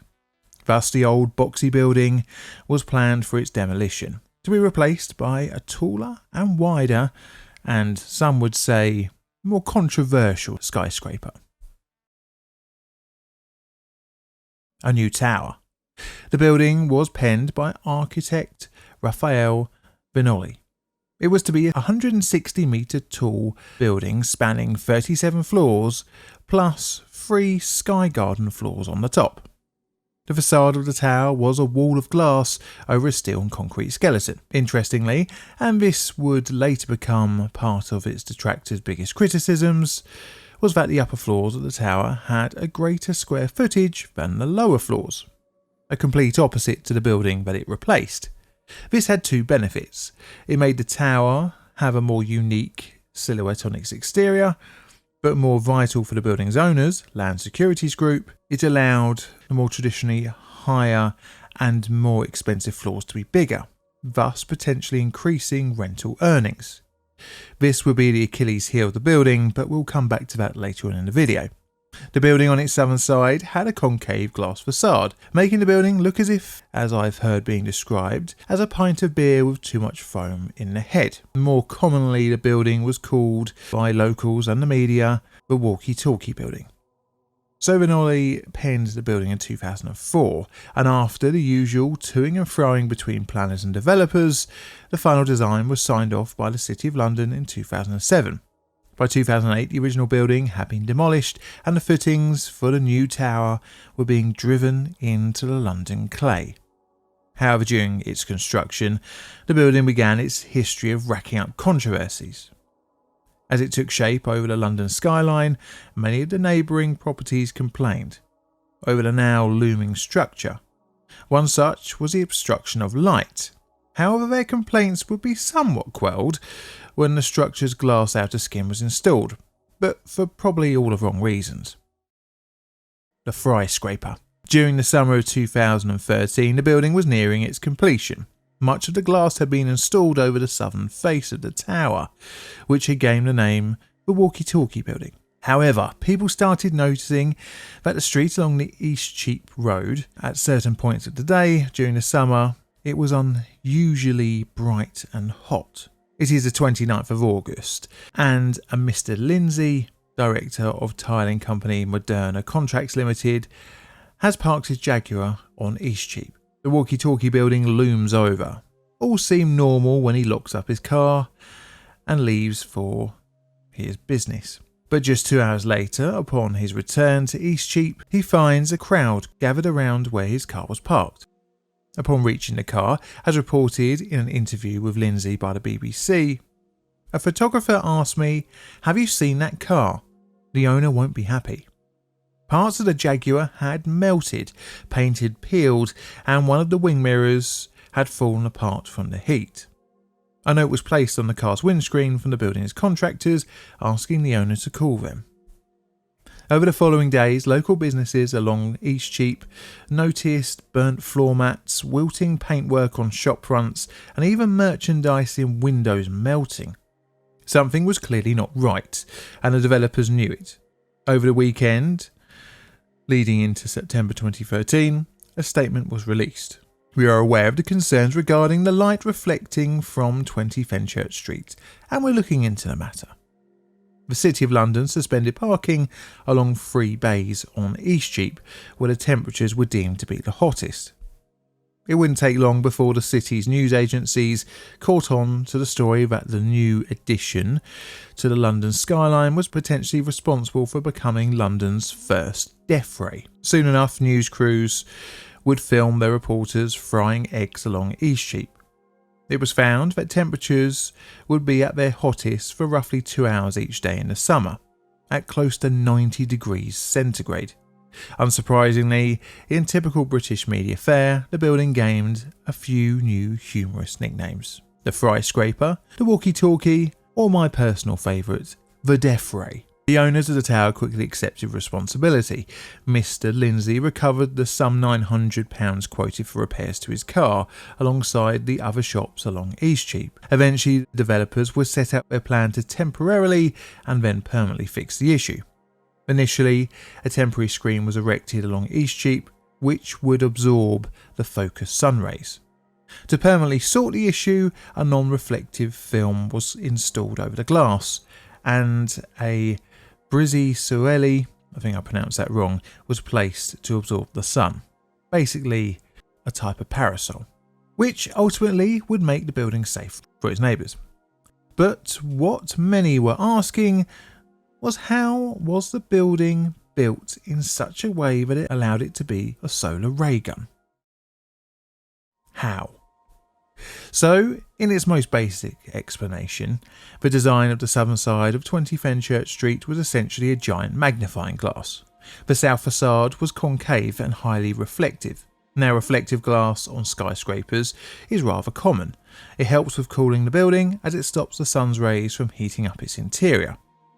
But when combined with the walkie-talkie shape, the reflected sunlight was then focused down to the ground on the southern side of Eastcheap, and it created a kind of parabolic mirror.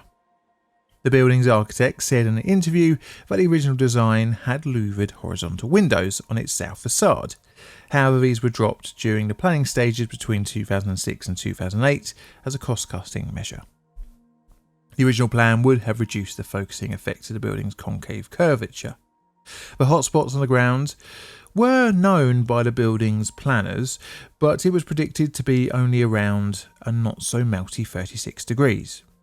Clearly, these predictions were wrong, as in reality the temperature was estimated to be between 70 and 90 degrees. Although Vanoli would admit in an interview that the project had its issues, he would also put some of the blame on global warming. When I first came to London years ago, it wasn't like this. Now, you have all these sunny days, so you should blame this thing on global warming too, right? A rather interesting way to blame things, I suppose. Funnily enough, architect Raphael Benoli had actually done this before in his Vdara Hotel in Las Vegas, which had reportedly melted poolside furniture. Curved glass was also used here, and this must have been a kind of thing for the architect. Now, by 2014, the building's laser issues were solved, but that wasn't the end to the south facade's issues. So the same concave shape that caused the focus light could also focus wind, which also made a sometimes very annoying wind tunnel effect along East Street and the pedestrian section by the south face of the tower. Now, although a rather humorous part of London's history, it was actually rather lucky that no one was killed, as the problem could have been worse if it wasn't for the generally overcast conditions London had during that summer. So that's my story on the fry scraper. It's going to be a low number on the disaster scale at a 1 or a 2. And this is what I've got for my bingo card. Do you agree? Let me know in the comments. Also, whilst you're there, subscribe, and if you enjoyed the video and what I get up to here on my channel, maybe also give me a like. This is a Plain Difficult production. All videos on the channel are Creative Commons Attribution Share Alike licensed. Plain Difficult videos are produced by me, John, in a currently quite dark southern corner of London, UK. This is because I'm recording this at 1 o'clock in the morning. Anyway, I have a second YouTube channel and an Instagram, as well as Twitter or X or whatever the hell you want to call it, so check them all out for my other bits and pieces.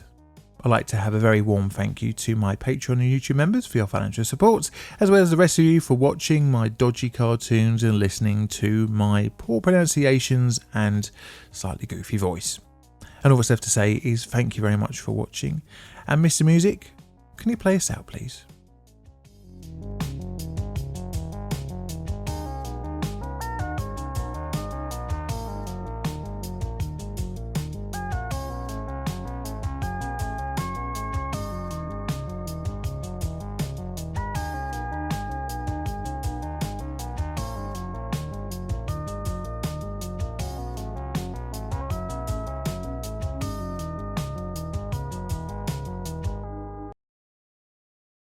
It is the year 2004, and a large dump site is being reorganised and closed off to the public.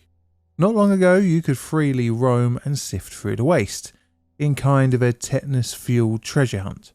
But jokes aside, the dump site, just 4 years ago, was the location of a tragedy with a loss of an unknown number of lives.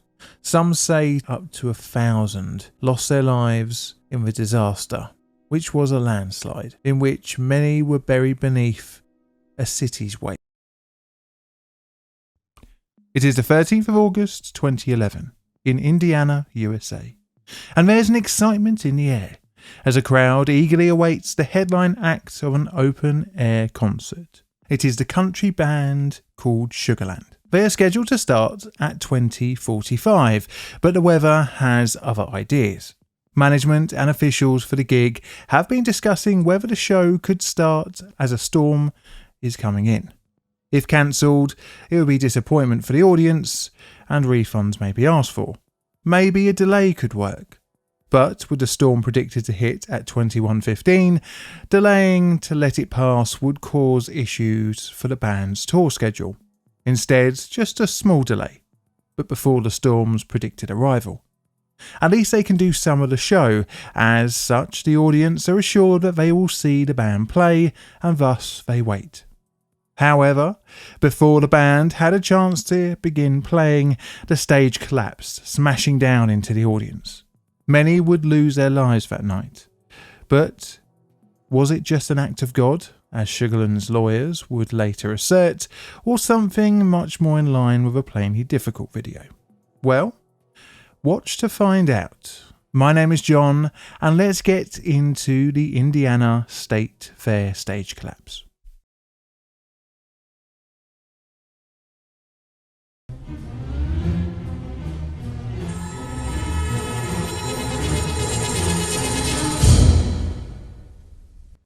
Background. Now, when I think of a fair, often over here spelt as F-A-Y-R-E, something like the Keston Village Fair comes to mind. Fairs like a raffle, chance to meet a hedgehog, some live music, and it's a rather small one-day affair. But that barely compares to something like the Indiana State Fair. Multiple days of fun and a permanent fairground. The Indiana State Fair is somewhat of an institution. It's ran in various forms since 1852, making it one of the oldest state fairs in the United States. The fair has been home to various venues over the years, but since 1892 it has been held here in Indianapolis, which is here on this map. The site sports the Indiana State Fairgrounds Coliseum, a 6,500-seat multi-use venue, as well as multiple pavilions for exhibitions and indoor events. The site over its long life has seen disaster. In 1963, an explosion ripped through the Coliseum, taking 81 lives. This has recently just been suggested to me as a future video, so let me know in the comments if you would like me to cover this disaster as well. Each year, the better part of 1 million people visit the fair during its 12 to 18 day length. As a side note, and for today's video, the length had increased over time, and in 2011, which is where our video will focus, it was a 17-day long event. Musical acts regularly play the festival. It's a mix of nationally well-known acts, local acts, and the odd international act. Even the Beatles played at the fair in the 1960s. But for today, we're going to focus on, as I mentioned before, the 2011 season. There was a permanent concrete stage across from the Hoosier Grandstand along the track straightaway. In between the two was an 85-foot wide raceway track. This, during concert season, made for a perfect music venue to accommodate a few thousand spectators. On top of the concrete stage, every year a temporary structure was constructed. This was known as the Indiana State Fair structure. It was an aluminium lattice superstructure comprising multiple prefabricated truss sections, manufactured and designed by James Thomas Engineering, which manufacturing took place over the years of 1995 to 2010. Which kind of makes sense, as it was a modular system that can be added to and taken away depending on your needs. The owners and erectors of the roof and rigging system were Mid-America Sound Corporation. They were contracted each year to build a temporary structure over the concrete stage area. The structure had multiple columns of various widths, with a height of around 46 feet. On top of this, the structure sat the main trusses. On top of that were the gable trusses in which the roof sat, made using sloped rafter trusses, which had a north-south running ridge truss. Over all this was a tarp roof which helped offer some protection from the rain. The sound system was permanently attached to the main structure during the festival season. However, an act could add some of their own lighting rigs to the stage. To prevent lateral load failure, 14 guy lines made of steel wire ropes were used. They were connected to the structure through 1-inch thick aluminium plates, which were then attached to 10 jersey barriers and are then tensioned with ratchet straps. These jersey barriers are pretty much large concrete blocks that look like something that would stop traffic, with attachment loops built in, and they weighed roughly 1.9 tonnes each. They weren't mechanically attached to the floor, instead relying on friction and their sheer weight not to move. They could withstand winds up to 25 to 43 miles an hour, although this wasn't known at the time and would be calculated after our disaster. But building codes required a structure like the one installed at the Indiana State Fair to be able to withstand of winds of a minimum of 68 miles an hour. The effects of wind are very important as they are the greatest lateral load a structure like this can endure. However, during installation of the stage, columns and roof, no licensed engineer undertook a survey of the completed structure, and the State Fair didn't ask for proof of one either. As such, the limitations on the stage's wind resistance were not really known by anyone, which would be concerning at the best of times, let alone when a storm is predicted to come in. The disaster. It is the 13th of August 2011, and the fair is roughly halfway through its 17-day run. The evening's entertainment headliner is the country band Sugarland. Personally, I've never heard of them, but hey, what do I know? The band are set to go on at 20:45, but I'm getting a little bit ahead of myself here. We need to wind back to 12 hours earlier, when the loading of the Sugarland equipment began, and this included the attachment of their lighting rig to the temporary structure. At around 3 p.m, the sound check began, and doors opened for ticket holders at 6:30 p.m. Support act Sarah Bareilles was scheduled to start at 19:30.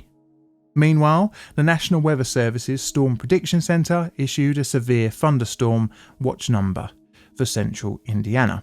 The warning informed that the storm was capable of producing wind gusts of up to 70 miles an hour. The storm moved across central Indiana towards the state fairground. By 7 p.m, more severe weather reports started coming in. Sarah Bareilles came on stage and began her set. Meanwhile, the event organisers were beginning to understand that the incoming storm was in fact going to hit the fair. Now, the next few parts of the story are disputed amongst the parties, and this was the decision to carry on or not with the show. A meeting was held between State Fair officials about delaying the 8:45 start time. Sugarland's managers, who had apparently not been told of the incoming winds but just of rain, relayed a message to the organisers that the show should carry on as normal but can be cut short if the weather gets worse. The storm was predicted to reach the site at 21:15. As such, the decision was made to go ahead with the show, at least starting with the potential to end it early, but the storm was going to hit much sooner than predicted. A State Fair official spoke to the State Police Captain Brad Weaver, who was seeing the incoming winds. He explained that the headliner act had to be delayed and the stands cleared. The official for the fair seemed to agree, but somehow this agreement wasn't actually acted upon.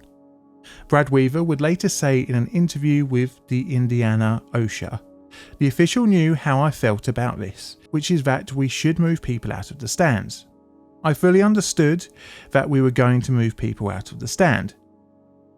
Bizarrely, rather than a full-blown evacuation, the announcer came onto the stage and said to the crowd this rather poorly aging announcement. As you can see to the west, there are some clouds. We are all hoping for the best, that the weather is going to bypass us, but there's a very good chance that it won't. So just a quick heads up before the show starts. If there is a point during the show where we have to stop the show on stage, what we'd like to have you do is calmly move towards the exits and then head across the street to either the Champions Pavilion, the Blue Ribbon Pavilion, or the Pepsi Coliseum. And then, once the storm passes and everything's safe, we're going to try our best to come back and resume the show, which we have every belief that that's going to happen. So please get ready, because in just a couple of minutes, we're going to try and get Sugarland on stage. Have a great show. This was at 8:45 p.m. Some of the crowd left the area, but most stayed, anticipating the headlining act to come on. This would be a fatal decision for several. Just a few seconds after the announcement, at 8:46 p.m, a large gust of wind hit the stand. Audience members were now trying to escape and started moving away from the grandstand. Looking facing the stand, it began to lean over towards the right. The jersey barriers began to slide under the lateral force and the structure began to collapse.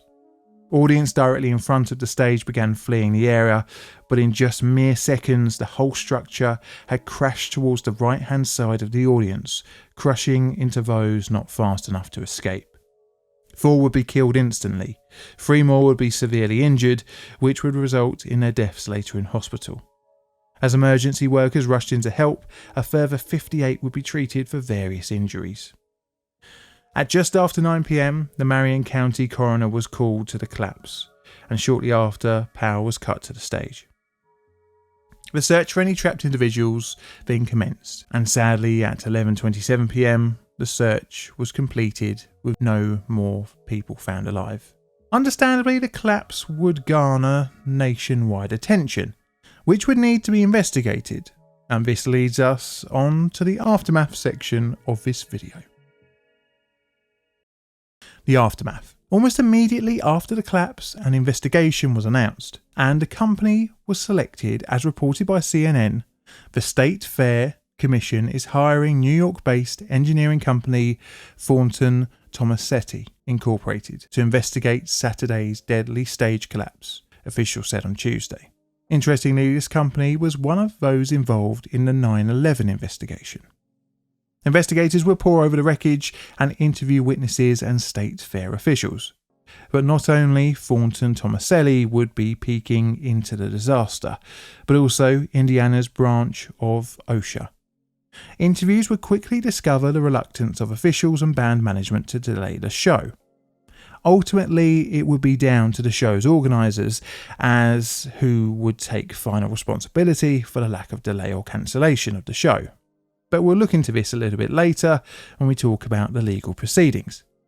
But how was it that the stage could have collapsed under winds in the first place?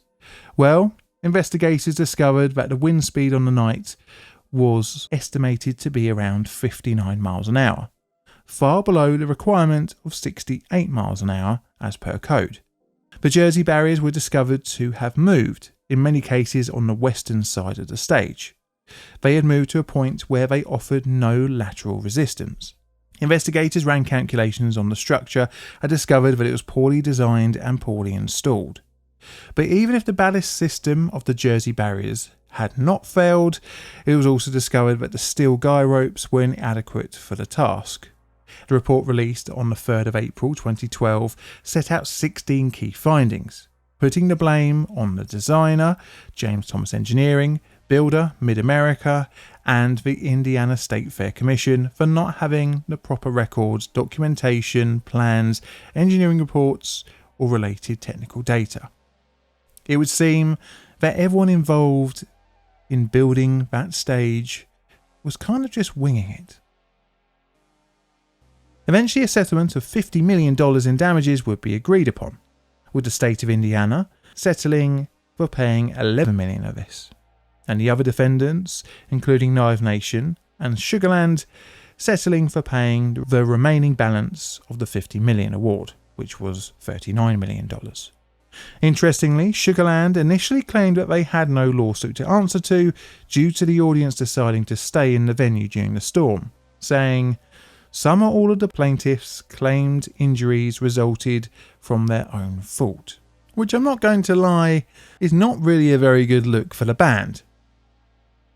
But a benefit for us, I suppose, is that I get to tick off the victim blaming portion of my bingo card.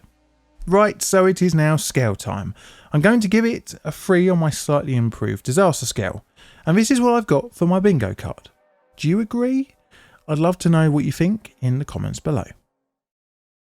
This is a Plain Difficult production. All videos on the channel are Creative Commons Attribution Share Alike licensed. Plain Difficult videos are produced by me, John, in a very warm South London 26 degrees. I have a second YouTube channel and Instagram, and the links of that will be in the pinned comment. As well as I'd like to say a very lovely warm thank you to my YouTube and Patreon members for your financial support. That really helps pay for things like image licenses and all the important stuff that's required for me to run this channel.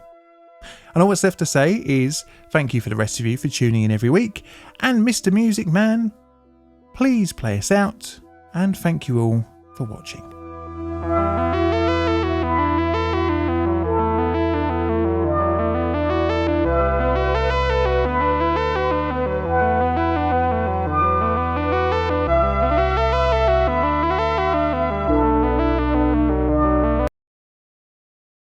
It is the 13th of February 2005, and a city is watching one of its iconic skyscrapers burn. The city being treated to the destructive inferno is Madrid. Over the course of several hours, parts of the building crashed down into the streets below. The fire would blaze for the best part of a day. Once eventually subdued, the true scale of the building's collapse becomes apparent. Ironically, the building at the time was undergoing a refurbishment to make it more protected from fire. Yet another building had succumbed to fire. Was it a design fault, manufacturing defect, or something else? Well, watch on to find out. My name is John. Today we're looking at the Windsor Tower fire and partial collapse. Welcome to Plainly Difficult. Today's video wouldn't have been possible if it wasn't for my Patreon and YouTube members. If you're interested, check it out. You get early access to videos, plus at the higher levels you get your name in the videos.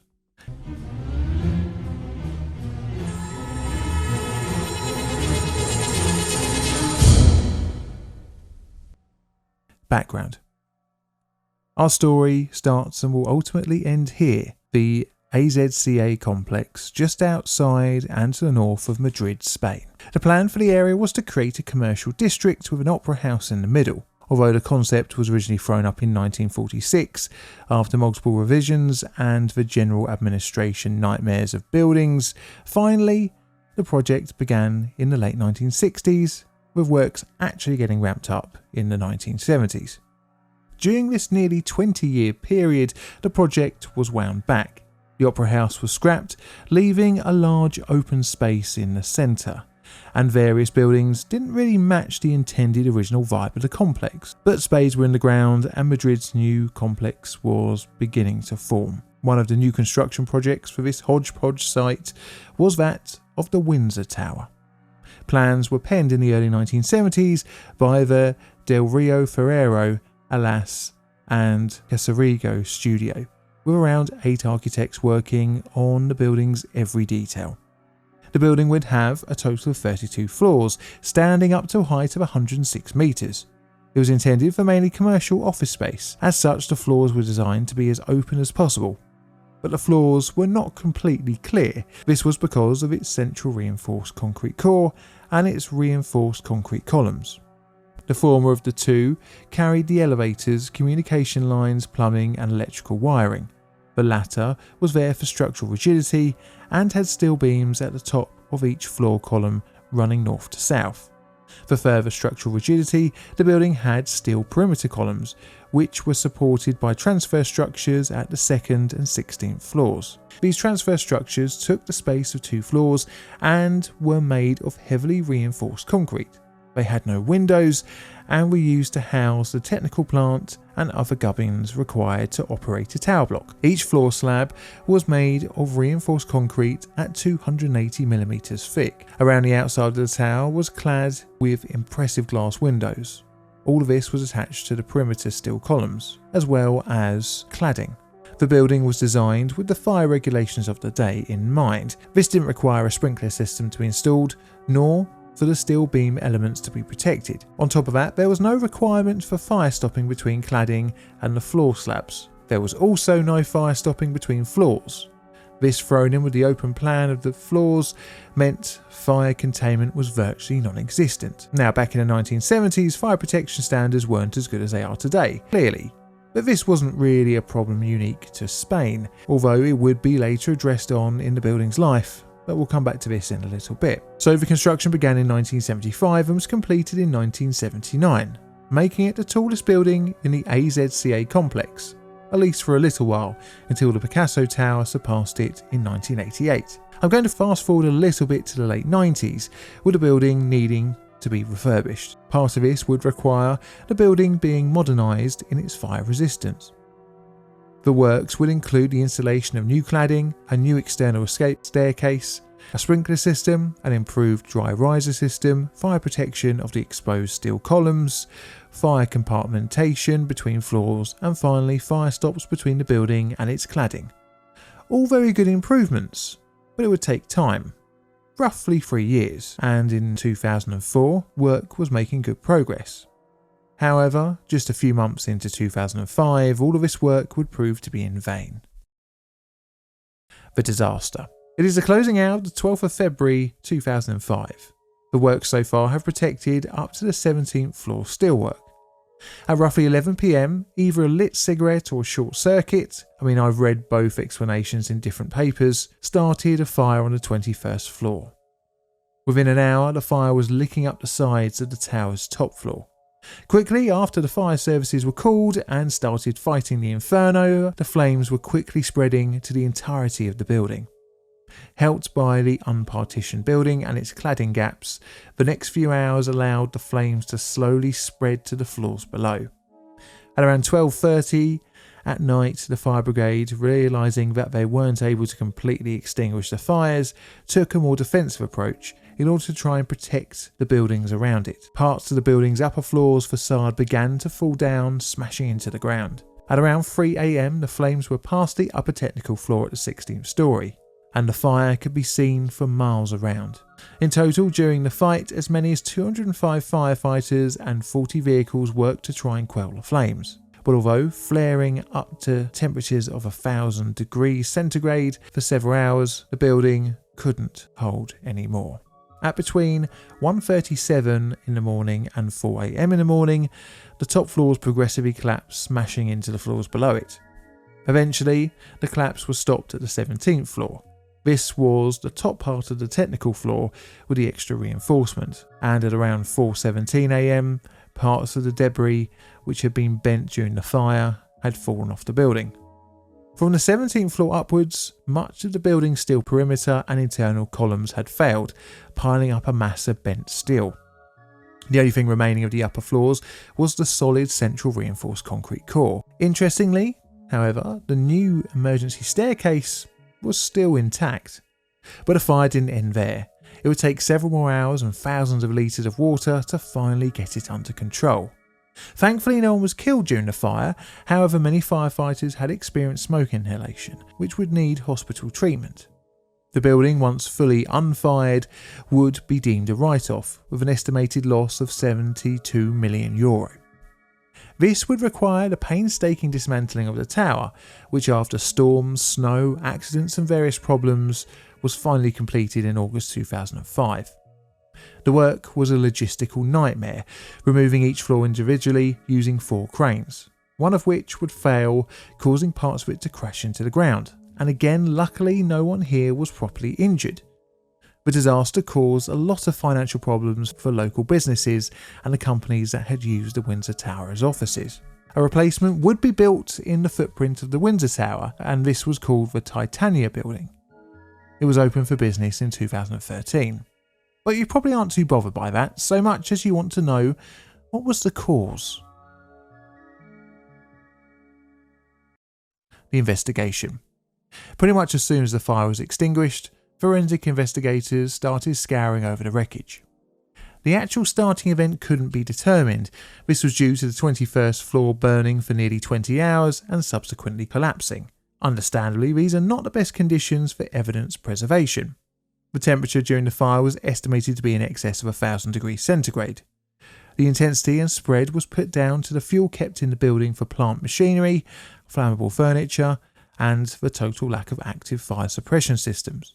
It probably didn't take much to notice the difference in outcome for the upper floors compared to the lower ones. The fire was able to spread via the chimney effect through both the central core and behind the building's cladding. When compared with the levels that had the steel columns fire protection before the fateful night, it is clear that the lack of protection on the upper floors was probably a major part of the collapse. You can see the effectiveness of the fire protection in comparison with the 9th floor, which was still being fireproofed. Just look at the buccal columns. Above it and below had been proofed. The warping and bending of the perimeter columns eventually led to a progressive collapse and failure of the slab concrete floors. Shashank Gupta summarised this in their paper. It was believed that the multiple floor fire, along with the simultaneous buckling of the unprotected steel perimeter columns at several floors, triggered the collapse of the floor slabs above the 17th floor. If the building had been fully fire protected, likely it would have fared much better, or even just put out the fire before it had taken a chance to take hold. The difference in damage between the upper and lower floors is like night and day. However, the central core still survived all the way up to the top. On the 31st of January 2006, the judge presiding over the collapse investigation concluded that the fire was accidental due to a lack of evidence of accelerants found during the forensic search. However, they also said the total destruction of the 21st floor makes it completely impossible from a technical point of view to accurately indicate the heat source. But there is some speculation that this may not be the case, as there may have been a benefit to the building's demise for one of its tenants. Auditing company, ValueJet, was about to be requested for the documentary evidence of their audit of FG Valores during their sale to Merrill Lynch in 1996. Their company paperwork, which was stored in the tower, happily for all involved, went up in flames on the 12th of February 2005, as noted in Moncloa.com's article. The Anti-Corruption Prosecutor's Office have requested these documents from the auditor, ValueJet, the day before the accident. There was a reported €4.5 million accounting gap during the sale to Merrill Lynch. ValueJet's offices were on the 21st floor, the one where the fire had started. The cause is still thought to be a toss-up between either a cigarette or short circuit. Still, no one was charged criminally for the fire. I won't go down any further on the conspiracy wormhole, but I would like you to let me know what you think. Tell me in the comments below.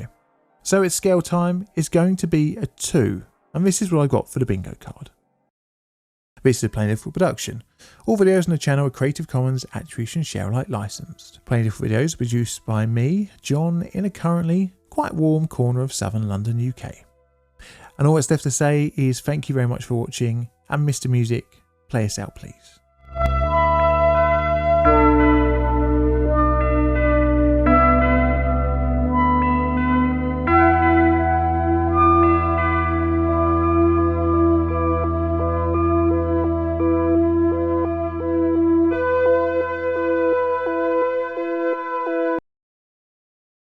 It is an October afternoon in the state of New York, and emergency workers are responding to a terrible car crash. 2 vehicles are wrecked. Seemingly one had crashed into the other at an alarmingly high speed. Car crashes are hardly an unknown event. However, today, one of these vehicles is a less common type of automotive. It's a stretch limo. The death toll of the crash would be 20, making it the worst limo crash in US history. What's more, the location may sound a little bit familiar to you. It's Schoharie. Welcome to Plainly Difficult, and my name is John. This video wouldn't have been possible without my Patreon and YouTube members.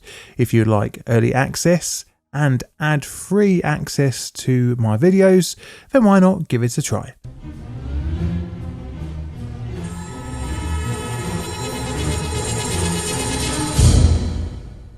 Background.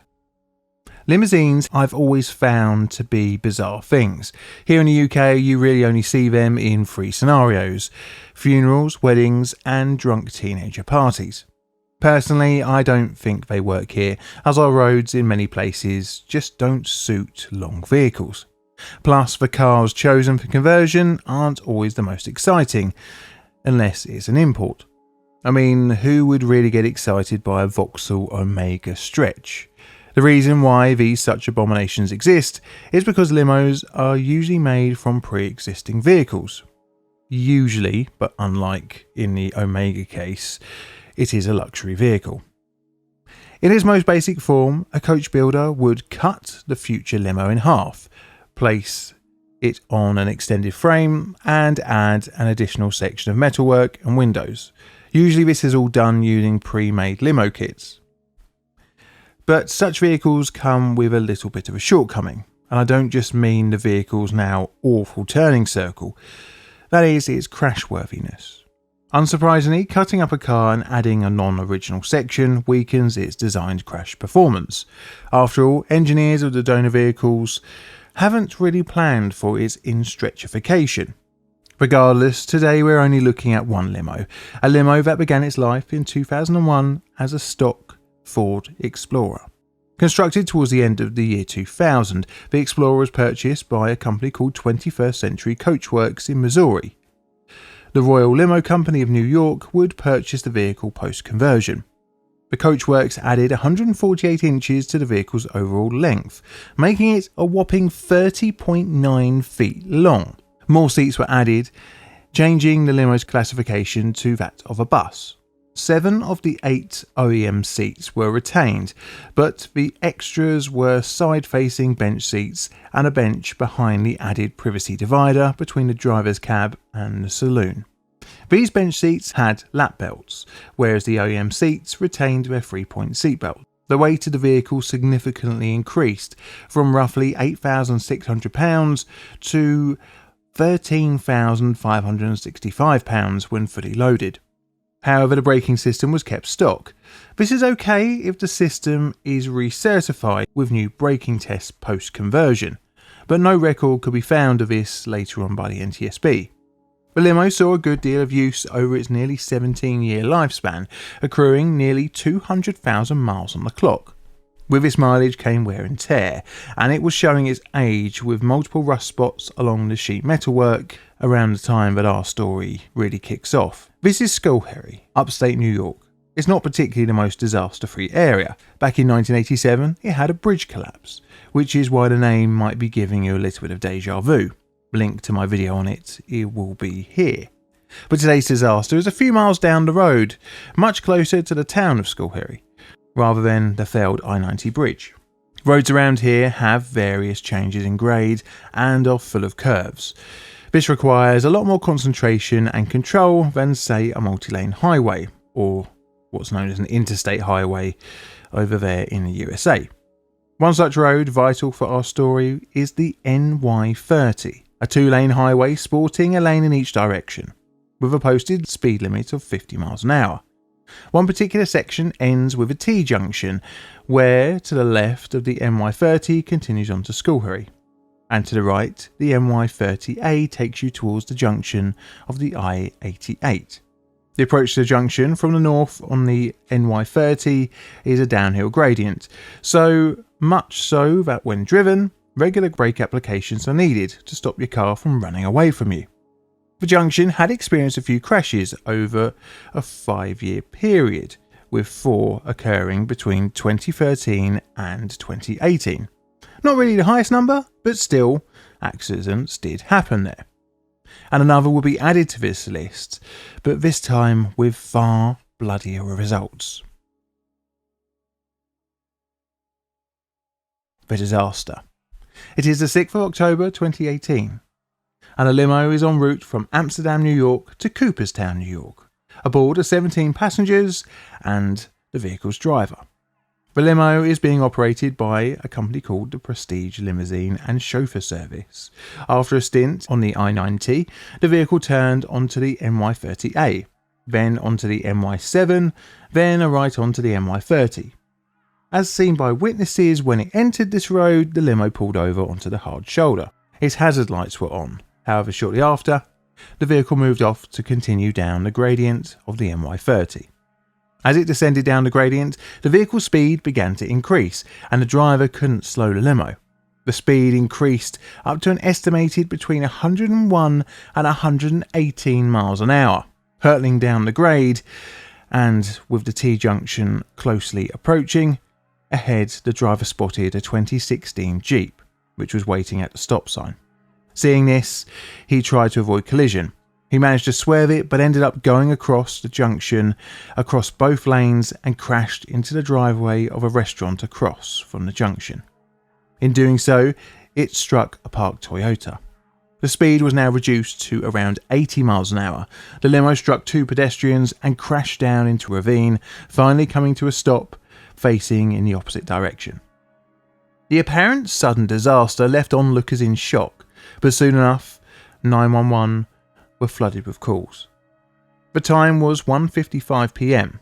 Emergency workers from the Schoharie Police, Ambulance and Fire Services would arrive starting from 1:59 p.m. Of the 20 involved in the crash, including the 2 pedestrians, only 2 survived the initial moments post-collision. They were whisked off to hospital, but would later die of their wounds. Prestige, the company that was operating the limousine, was ordered to cease its limousine operations until further notice, whilst an investigation would take place. The limo had been completely crushed in on its front. As such, the deaths of all within is not very surprising. The crash would result in the limo's carcass being sifted through for clues as to why it sped through a junction at over 100 miles an hour. Was it driver error or mechanical fault? Well, that's what the next part of this video will hope to discover. The investigation. So, being a US road disaster, long-term friends of the channel, the NTSB, would be the ones investigating. And unsurprisingly, the first port of call would be the person behind the wheel on that fateful day. He couldn't be interviewed on the account of him being dead, but a license check found he held a New York Class A commercial driver's license, CDL, with double and triple trailer and tank endorsements. But interestingly, no passenger endorsements, which was required for the type of vehicle he was driving on the day. It doesn't get any better. His driving history wasn't the greatest, with 2 traffic citations, 1 license suspension and 1 accident.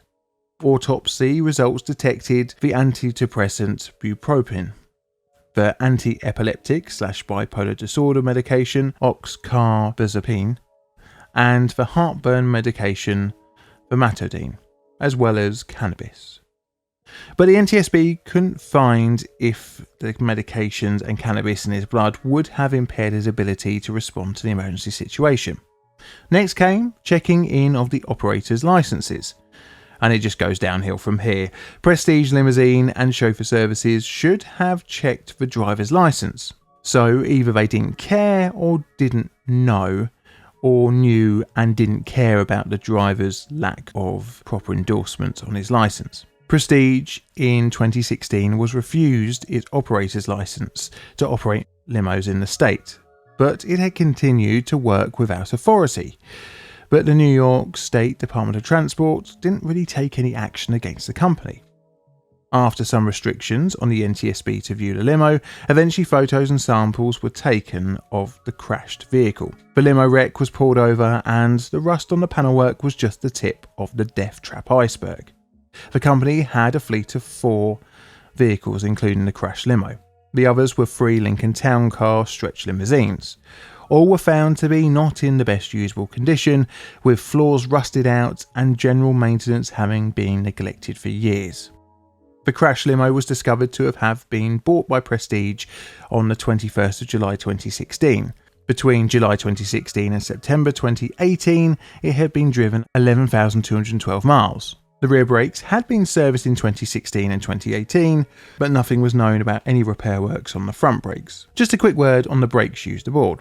They were pretty standard style disc and caliper arrangements, where the pads are pushed onto the surface of the disc via a hydraulically activated piston. If not maintained, they can seize. This is due to rust or brake fluid leaks, or just the pads wearing down to the point that they have no friction material left for them to work. One of the vehicle's rear brakes was found to be seized, and one of the brake lines had been crimped, which could reduce the flow of brake fluid, which was the case, would have reduced the hydraulic pressure required to effectively actuate the pistons in the calipers. This, in addition to the extra weight from it being a conversion and the brakes not being upgraded, left the limo with severely reduced braking capabilities. Pretty much the disaster was down to a rotten limo, but the rot came down from the head. Prestige, the company, at every level from regulatory body all the way down to the driver, had corners and regulations either ignored or cut. This culminated in the deaths of 19 innocent people. I don't count the driver here as he was complicit in the fact he didn't have the proper license. The NTSB would say in their findings, the National Transportation Safety Board determines that the probable cause of the Schoharie, New York crash was Prestige Limousines and Chauffeur Services' egregious disregard for safety in dispatching a stretch limousine with an out-of-service order for a passenger charter trip, resulting in the failure of its braking system while descending the steep grade of New York State Route 30. The company's owner, Shahid Hussain, fled the country to Pakistan, leaving his son, Nauman Hussain, holding the bag and in the sights for criminal charges. He will be charged with 20 counts of criminally negligent homicide and second-degree manslaughter. After a plea deal was accepted and then withdrawn, and delays due to COVID, Hussein would be found guilty of all 20 counts, finally on trial on the 31st of May 2023. He was sentenced to the maximum of 5 to 15 years in prison. The company went out of business, thankfully, as well it didn't have much in the way of assets. The disaster highlights how if you ever book any kind of charter service that you need to check their credentials, or if they even have any in the first place. As I'm sure there are hundreds of operations out there just like this. There's only a matter of time before an accident similar to the Schoharie crash is repeated. Now, time for scale time is going to be a 4. And this is what I've got for my bingo card. Do you agree? This is a Plain Difficult production. All videos on the channel are Creative Commons Attribution Share Alike licensed. Plain Difficult videos produced by me, John, in a currently very, very warm corner of southern London, UK. And all that's left to say is thank you very much for watching, and Mr. Music, can you play us out, please?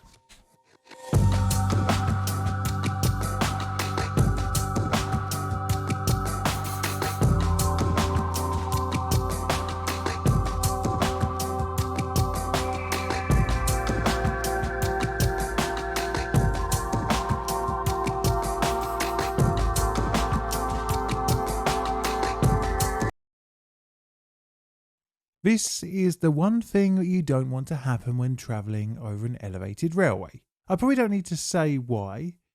You know, crashing is never a good day's occurrence.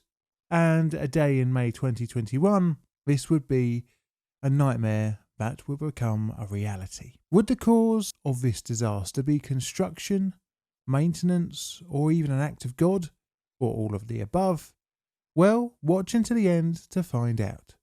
Today we're covering the Mexico City overpass collapse. My name is John and welcome to Plainly Difficult.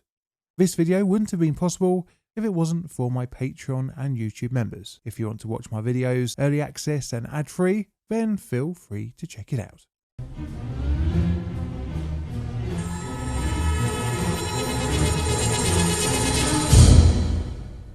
So today's subject I think really hits my Venn diagram of disaster geekery, trains and structural failures. To make the Plainly Difficult disaster trinity, we really needed some kind of reactive angle to our story. But alas, not today.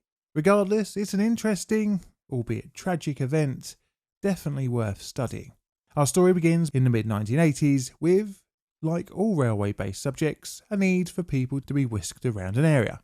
And in today's case, it is the bustling Mexico City. I should say that the city had a metro dating back to 1969 when Line 1 opened, and throughout the years, the network would be extended, modified and built upon. Part of the 1980s plan was to build a line serving the southern part of Mexico City. This was to be called Line 12. However, although being shown on the 1985 Programa Maestro de Metro, the route wouldn't be birthed until some 30 years later. Over the years, the 12-line plan sat on the burner, the route's topography changed, but although following the general course around the city, its elevation would be altered, from originally a largely underground affair to a mixed womble assortment of underground and overground alignments. Interestingly, the change came with a change in rolling stock, from the French-originated rubber-tired to the more conventional steel-tired shebang. The change in elevation from mostly underground was mainly a cost-saving measure, as tunnels are insanely expensive to construct. It ran subterranean through the central section still. However, it then ran in other parts outside of the central core on elevated sections. By the early 2000s, the line had finally entered the construction phase, with building starting on the 23rd of September 2008. The line welcomed the public for the first time in October 2012. However, a little bit before, test running had occurred on the weekends leading up to the opening day. Running over budget, the project cost 26 billion pesos, which is around 1.3 billion US dollars. Calling it 20 stations, the route was mainly double-tracked and powered by overhead lines. The line used FE10 metro trains built by CAF. These 7-car units had an estimated capacity of just shy of 1,500 people. But almost right from the start, the shiny new line had a few issues. Vibrations were reported along the elevated sections. Not good. So much was it not good that after just a few months, multiple sleepers had found to be failed, necessitating a severely reduced speed restriction of 5 km an hour across the affected sections. Not the best start for a brand new railway line. You see, the reason for the lower speed was that broken sleepers could mean that the running rails are not fully secure and thus can fall out of gauge, increasing the chance of a derailment. The problem would require the elevated section of the line to be shut down for some 20 months, commencing in 2014. During the closure, a report would find that the area needed some 1.2 billion pesos in remediation work, which included 12 issues, with improper track gauge, wheel profiling issues, and a general increased risk of derailment. And even it was found that the track ballast was inadequate for the job. Eventually the sections were reopened, but confidence wouldn't be restored, as in 2017, earthquake Puebla damaged much of the line's tracks and a number of the stations. Locals reported cracks around the elevated section's concrete columns. The cracks were repaired, but yet more complaints came in, especially around the Olivos station area. As trains passed above, the overpasses were reported to rumble and move under the weight of the rolling stock. On top of this, the steel girders which carried the line were noticeably sagging under the weight. In order to combat this, extra steel supports were installed and column bases were widened.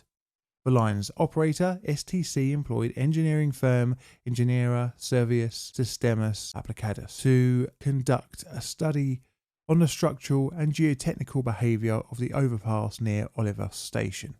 They found no risk to the line's operation, and it's now safe to say that a part of my disaster bingo card will safely be stamped off. Right, I almost forgot when we need to talk about the design and construction of those troublesome elevated sections. So the railway elevated sections were made up of reinforced concrete columns, upon which steel beams were laid. These were tied together using braces with diagonal beams. 2 steel beams ran parallel to one another, and each span was met in the middle by a join in which 2 sections are connected together. The track bed isn't directly laid on the beams, however. Instead, it is placed on concrete slabs, and to tie the slabs together, the steel beams had steel studs welded to them, and these went through the concrete. The studs tie the 2 materials together, which in theory should be solid as long as the welds are done properly. But remember this for later. So now we know about the structure, let's get on to the disaster. It is around 10:24 in the evening of the 3rd of May 2021, and an eastbound service is just departing Tezonco station en route for its next stop at Olivos. Train driver Rodrigo Garcia, after departing the station, notices a violent jolt as the train moves along the line. Just moments away from disaster, as the train is around 220 metres or 720 feet from Olivos station, it enters a span between 2 columns. The first 5 carriages pass with no issue, but as the 6th enters the span, it gives way. The span's steel girder split in 2 in the middle. This showered the road around 5 metres below with concrete debris. A passing car along the Tehak Avenue was hit by material. This impact killed the driver and severely injured the passenger. One of the train's carriages slammed into the ground, and the final carriage was left dangling. The train had quickly come to a halt. The combination of being derailed and the line's relative slow speed of around 20 miles an hour meant much of the train's momentum was lost almost instantly. Rodrigo Garcia applied the train's emergency brakes and went back to investigate. After informing his control, he reached the 5th still accessible carriage. There he found multiple injured passengers, debris and smoke. Dust had been thrown up during the collapse, masking the full scale of the disaster to passers-by, but it was clear something tragic was happening. Emergency services were dispatched to the crash site. Rather understandably, there was concern of further collapses. As such, a crane was used to stabilise the structure around the damaged train carriages. The injuries varied from minor cuts and bruises to life-altering. The train was thought to be between half and 3/4 full at the time of the crash. In total, after rescue operations had ceased, over 90 people would be treated for injuries, and sadly 26 lives would be lost. 15 of which had died at the scene of the crash. By the end of the 4th of May, both crash carriages were removed, and by the end of the month, the area was cleared of all debris. The section of the line would languish unused for a couple of years as it was re-evaluated and repaired.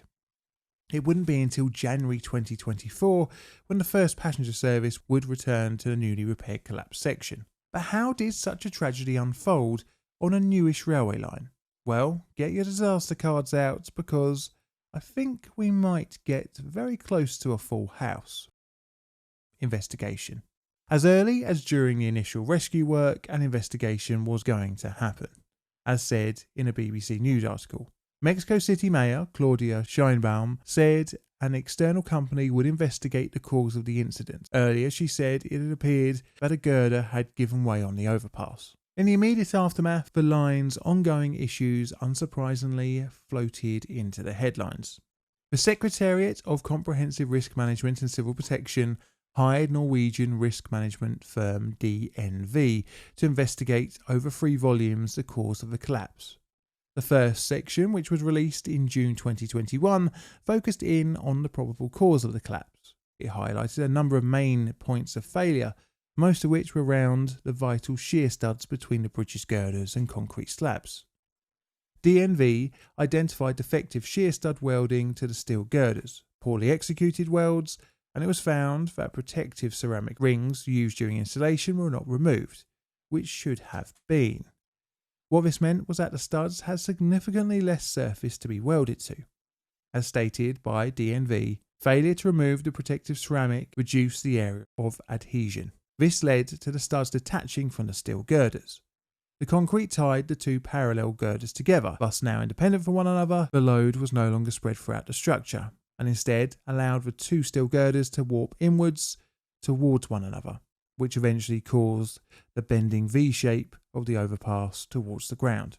And it reminds me of something that I always say to my eldest daughter after she has a trip or fall. Eventually, gravity always wins. The second DNV report came out in September 2021 and focused on the immediate cause, but this again brought the poorly welded studs back into focus. The third report was given to Mexico City's government on the 28th of February 2022. This focused on the root cause and for recommendations for the line's reopening, which wouldn't go down well with the powers that be, but we'll have to come back to this in a little bit. But the DNV wouldn't be the only ones poking into the crash. The New York Times released their own report called Why the Mexico City Metro Collapsed. In their report, they found a number of concerning political pressures embroiling one of the country's richest people, Carlos Slim, whose company, Carso Infrastructure and Construction, built the section of the line that collapsed, and this was their first railway project. During inspections after the 2017 earthquake, issues with the collapsed span's construction were found, as reported by the New York Times.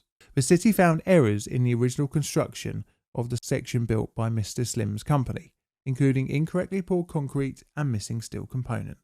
The NYT investigation found evidence the then head of the government of Mexico City, Marcelo Ebrard, who had announced Line 12 back in 2007, was trying to rush through the project to be completed under his premiership, as stated in the New York Times. In a rush to finish, the city demanded that construction companies open the subway well before Mr. Ebrard's term as mayor ended in 2012. The scramble led to a frenzied construction process that began before a master plan had been finalised and produced a metro line with defects from the start. So what is interesting is what happened to DNV's third and final report. This part of the DNV contract was tasked with finding the root cause. It pointed the blame at the line's builder, a lack of independent certification and lack of maintenance. However, the Mexico City government refused to accept the third instalment.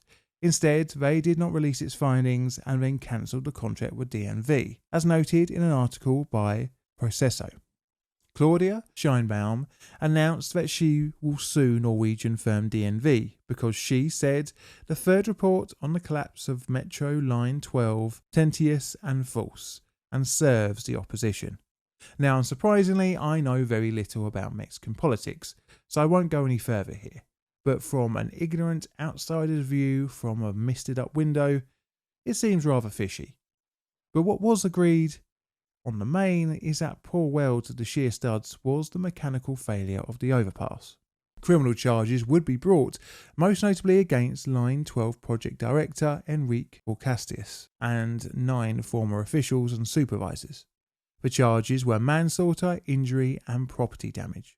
Victims of the crash received payouts between 450,000 pesos, which is around $21,000, to 6 million pesos, around $290,000, from Carso Infrastructure and Construction, although there are still a few individual lawsuits still remaining against the company. So it's scale time.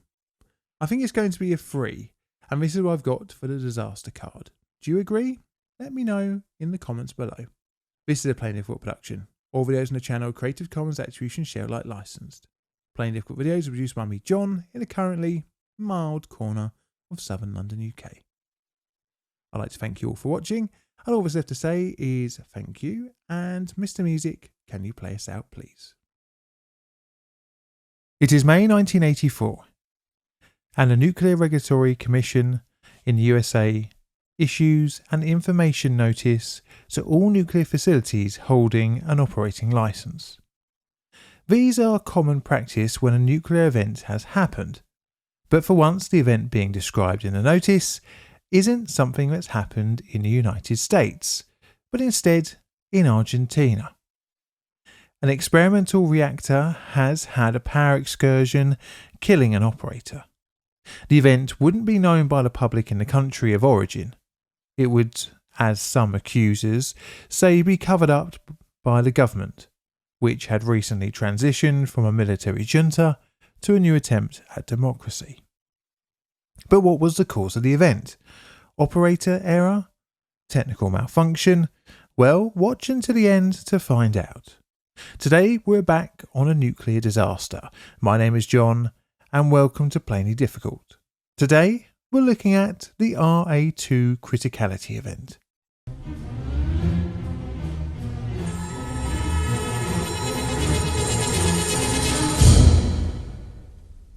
Forward. So this video has been on my list for a long ass time, and I've always found reasons not to dig into it, i.e. not much information available, or that I have to deal with poorly translated documents. But today is the day. Now, as we've seen from the early days of the nuclear history of the United States or the USSR, back in the day, in order to understand the ins and outs of the whole fission thingy-majiggy, you need to experiment, which is exactly what was the crack in Argentina in the late 1950s and early 1960s. Background. So our story has to have some bit of background to help contextualise Argentina and its nuclear history.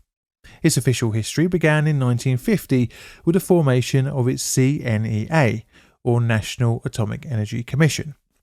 This, along with other intentions of starting up a nuclear industry, meant that Argentina was the first in South America with such ambitions. The country's first nuclear reactor was the RA1, which was originally an American design built in Argentina. It was constructed in 1957 and went critical in 1958. And rather interestingly, it is still in use today. But when developing a new industry, one reactor is never enough, because you need to try out different types of fuel arrangements and to train up operators without having to clog up your main research reactor. And this is where the RA2 comes into our story. The RA2, interestingly, on this IAEA document I'm just reading, is only really a bit of a side note. However, today it is the main part of our story. So the RA2 was built in 1966 and is intended as a zero-power unit, built at the Constituent Atomic Center, with the mission to test different core configurations. In reality, it did have a power rating at a blistering 1/10 of a watt. So basically it really was zero. It was designed to be an easily reconfigured arrangement, and it made use of 90% enriched uranium fuel elements, with cadmium elements added to some of the fuel elements for control. This level of enrichment is very, very high. All of this was properly controlled by 4 control rods, which were stainless steel clad cadmium control bars. The reactor core was surrounded by 75mm thick graphite for neutron reflection. All of the reactor fuel rods, control rods and graphite reflectors were placed within a tank, which was filled with demineralized water. The water acts as a moderator in the unit, as well as cooling, which is carried out by convection and natural circulation of the water within the reactor core. Moderators in reactors slow the fast neutrons that are emitted from the uranium as its atoms are split. Slowing down of the neutrons makes them more likely to hit another uranium atom, thus creating another fission reaction. Outside the core tank was shielding and a storage pool for spent fuel elements. On the opposite side of the building was the reactor control room. When it first reached criticality in 1966, it was used to test the RA3 fuel configuration. On the 17th of May 1967, it confirmed the arrangement for the RA3.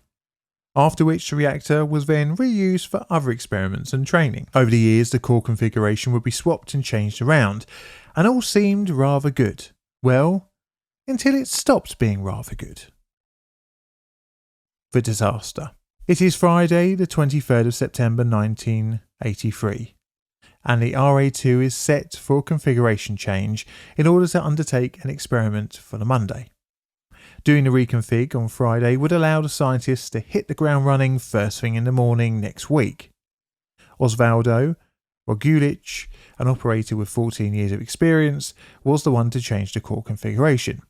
In order to do this, all of the moderating water had to be emptied from the tank. The operator was working alone in the reactor hall, standing over the water tank with other staff in the control room. However, right from the start, the operator would make a fatal mistake.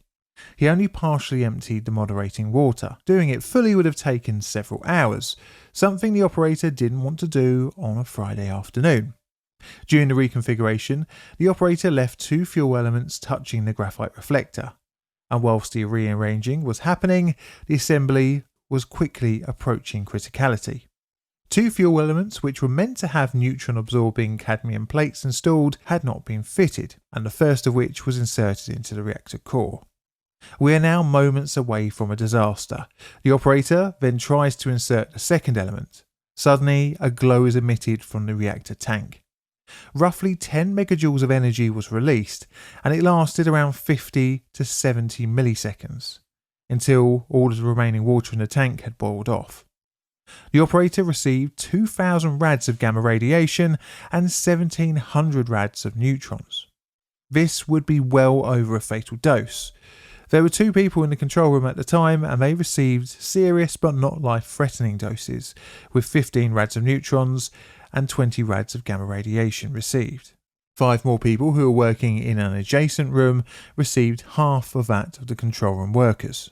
And on top of that, another 10 people received radiation doses of 1 rad or lower of neutrons, and under half a rad of gamma radiation. Shortly after his irradiation, Osvaldo Rogulich started to experience the horrific symptoms of acute radiation sickness. This was nausea, vomiting, dizziness, headaches, and diarrhea. By the end of the day, he was experiencing severe gastrointestinal discomfort. The next day, the 25th of September, he became confused as mental and neurological issues started to arise. Next came breathing difficulties and then an edema on his right hand and arm. His death occurred at 4:45 p.m. on the 25th of September. The aftermath. Argentina at the time was in the last days of a military junta, which ended in December 1983, after which the country was recovering from a bloody period of its history, and a nuclear accident was best unpublicised to the public. As such, the event went largely unknown. Because of this, and with Chernobyl happening shortly after, the RA2 criticality just went forgotten. Accusations have been thrown out that CNEA knowingly covered it up. Whether true or not, neither government would have wanted a bugger up to be made public. CNEA dismantled the reactor core and closed off the building for decontamination, which would take the best part of 2 decades to complete, with it finally being done in the early 2000s. The spent uranium was sent off to the USA as late as 2007. But what was the cause? Well, it's like most criticality incidents, was down to operator error. The keeping of some moderating water in the tank and the absence of the required cadmium control elements meant it was only going to go one way. Operationally, the operator failed to have a security officer with them nor any auxiliary personnel. It is likely that a case of overconfidence had hit the operators of the RA2, as no real issues had occurred before. This phenomenon was once described to me as imagining a square and its corners over time. These corners get rounded off until you have a circle. Does that kind of make any sense?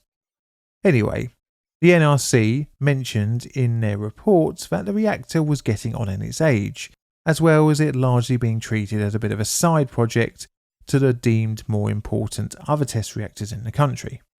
The side effect of this was that no real upgrading of the control room was ever done, thus its equipment was stuck in the 1960s.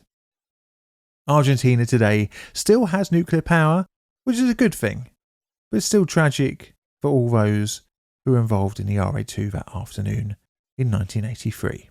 Right, so it's scale time. I think it's going to be free, and this is what I've got for my bingo card. Do you agree? So that's my RA2 video.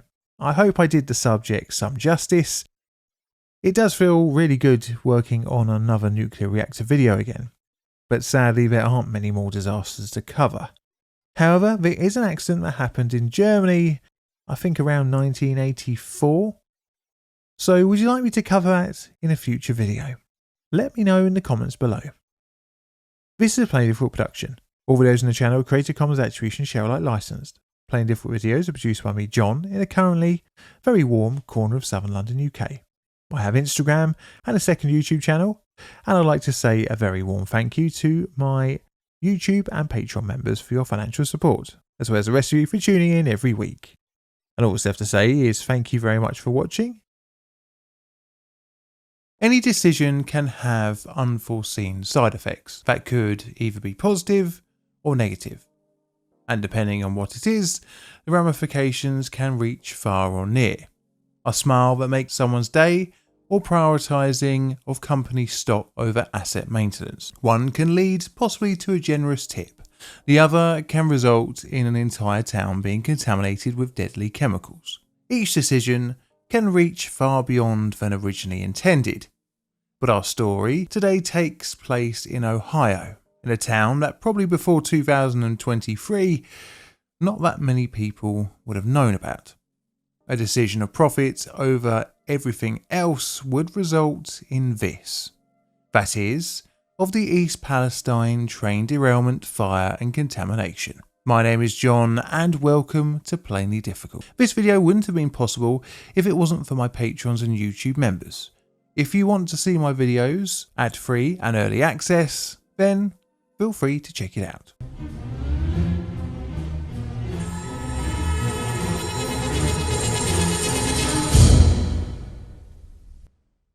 I've been waiting to cover this subject for quite a while, right from when it happened. It feels really in my niche, and with the NTSB final report out, we won't need to speculate too much. Just a quick warning though, there may be some train geekery involved in this week's video. A small town. East Palestine, the scene of our disaster, has a history stretching way back to 1828. However, the name came around in 1833, mirroring other towns in the region but had taken on the names of places in the Middle East.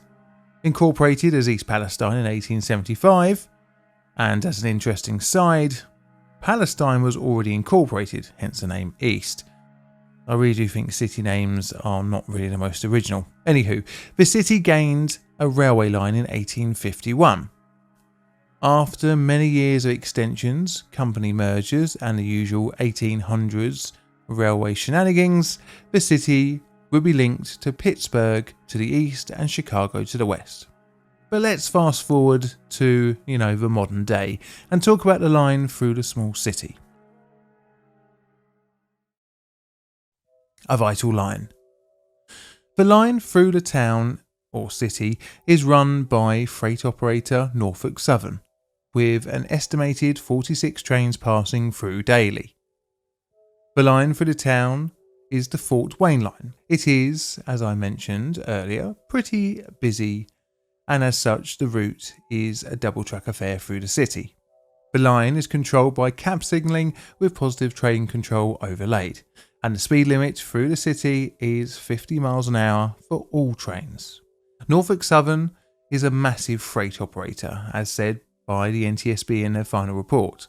NS is categorised as a Class 1 railroad under the Surface Transportation Board regulation. NS operates about 19,420 route miles of track in 22 states and has rights in Canada. So not a small-time operation by any stretch. As the operator works in freight, often trains are made up of mixed cargo in various different types of railcar. But although different in cargo use, they all work on the same principle as any train type, and that is steel wheel on steel rail. I know I've covered this before in previous videos, but for a refresher, let's quickly talk about train wheels. Train wheels, axles and track. So trains are an efficient way to transport things around. There are a few reasons, but the main one is the fact that they have reduced friction. You see, the actual surface each train wheel has on the track is pretty small. This means that you can have hundreds of tons focused on an area of just a few inches. Train wheels have a conical shape with a flange which stop the wheel from running off the rail. This means that trains don't need to be manually steered, as the wheels and ultimately the bogies attached to it follow the route of the track. So I know this is all very basic stuff, but context is always key in these things. Now, wheels are usually mounted on axles, which pair up with its opposite partner wheel. This is called a wheel set. This means each pair of wheels don't work independently. So how are these axles attached to their bogie or truck for those of you across the pond?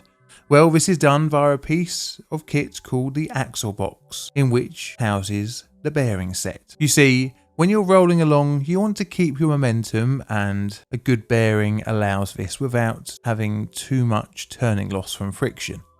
Bearings have changed over the years on the railway, from oiled packing to these bad boys, the roller bearing. This type of bearing carries the load via cylindrical rollers. Although greased and sealed from external contaminants, over time they can dry out, wear out, or just generally degrade. Like all machines, they need to be monitored, maintained, and, when required, replaced. To aid this, many railways have things called hot axle box detectors. These machines are installed trackside and monitor the temperature of passing trains' axles. If found to be hot, they are reported to the train's operator and the appropriate action can be taken. On Norfolk Southern routes, these hot axle box detectors are placed roughly 13 miles apart from one another. For Norfolk Southern, axle temperatures are reported to the ATC Wayside Help Desk, which will give two types of warning: an alert or alarm. An alert will trigger if the temperature is above 90 degrees Fahrenheit ambient temperature. These aren't normally passed on to train crews. However, if the temperature goes above 170 degrees Fahrenheit, then an alarm is triggered, which is then directly communicated to the train crew. Now remember all this for later. Right, I've held you up long enough, let's get on to the disaster. The disaster. It is the 1st of February 2023 and Norfolk Southern had just received a train at their Terminal Railroad Association of St. Louis yard in Madison, Illinois. The formation, called 32N, was inspected, and this included performing a brake test and a mechanical inspection. The train at that point had consisted of 3 locomotives and 163 freight carriages of various cargoes, one of which, for our story, is very important, was a hopper car with a number GPLX 75465. The inspection did not see any defects, thus no reports were put in. As such, the train was approved for departure. The train departed around 10 p.m. the same day en route for Conway Yard in Conway, Pennsylvania. There would be a few stops along the way, and when it reached Decatur, Illinois at 6:10 a.m. on the 2nd of February, 55 railcars were removed and 40 were added, along with a locomotive being located from the front of the consist. 32N departed Decatur rail yard at 4:15 p.m. the same day. At departure, the formation consisted of 3 locomotives and 149 mixed freight cars. The train carried on to Toledo, Ohio, where the crew was changed over. This was at 1 p.m. At around 6.5 hours later, the train passed a hot axle box detector. This was in Sebring, Ohio. A temperature of 38 degrees Fahrenheit above ambient was recorded at 7:35 p.m. on hopper car GPLX 75465. The train continued.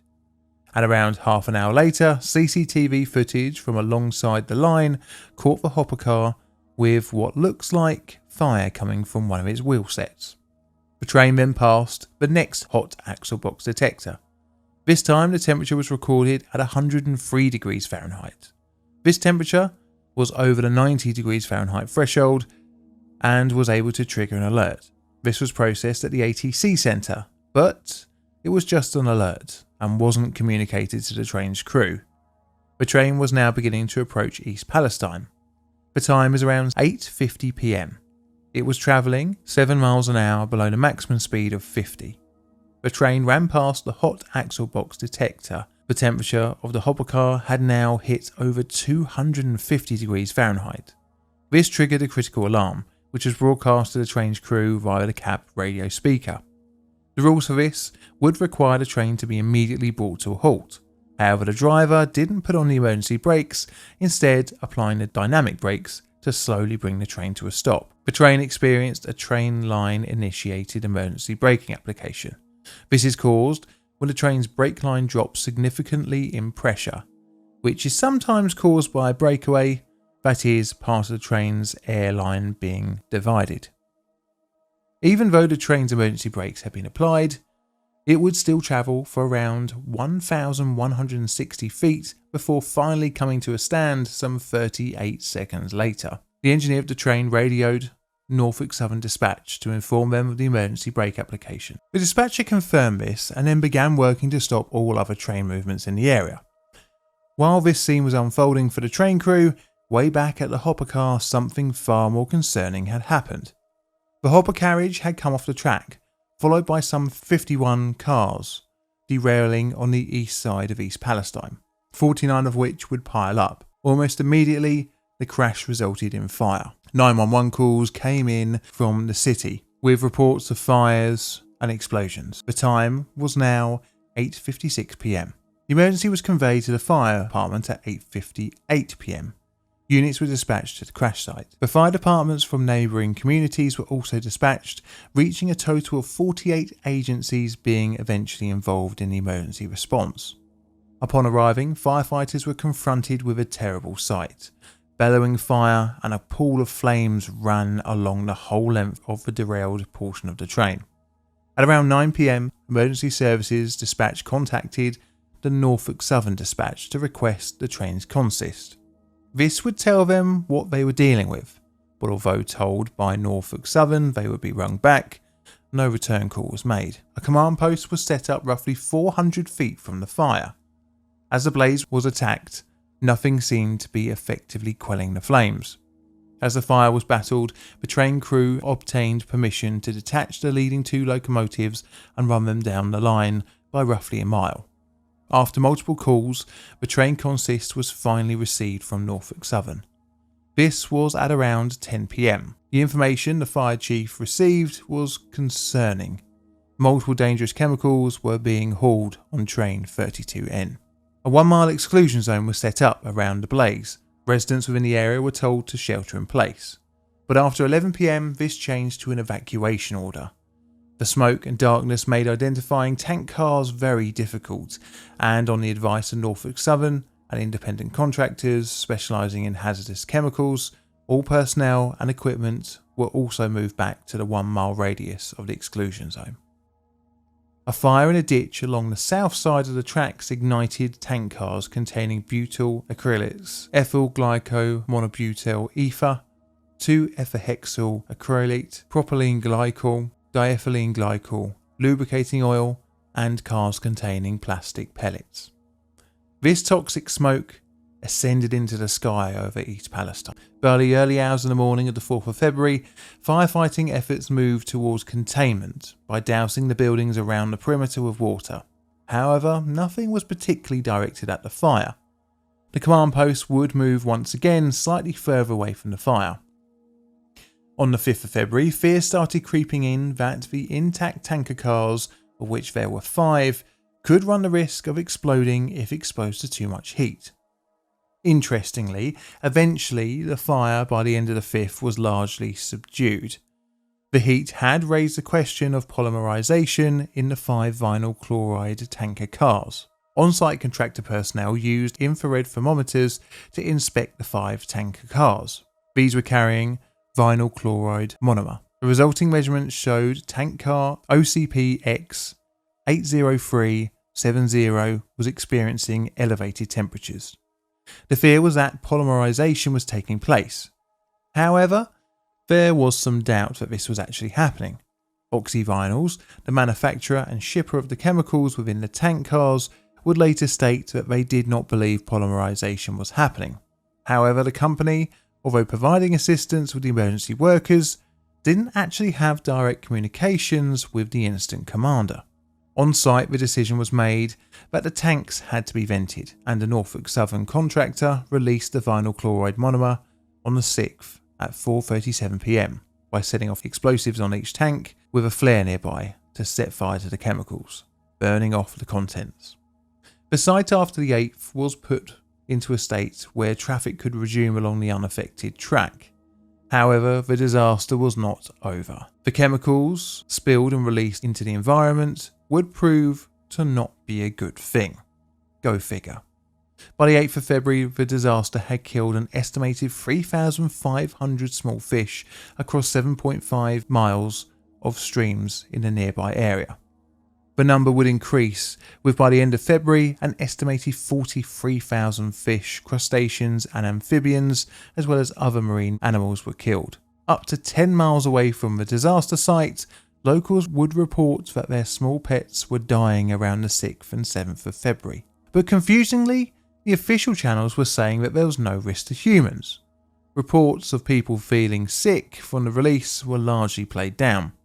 An extensive clean-up was undertaken, with riverbeds being aerated to release chemicals, as well as 167,000 tonnes of contaminated soil being removed, and millions of gallons of contaminated water first being stored inside these massive tanks, to then be transported off-site for disposal. By June 2024, the clean-up had largely been completed, with the EPA starting to wind down operations. Now, it's hardly a surprise that the disaster would yield a few lawsuits. This was 3 class action lawsuits against Norfolk Southern Railway. It would result in a $600 million settlement.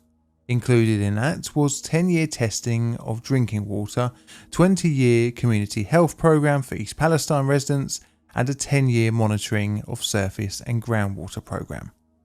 However, no money in the world would make you feel safe, I can assume, especially when a toxic gas cloud has descended upon your house. Plus, on top of that, I can imagine selling a house in East Palestine would be a bit of a tough ask.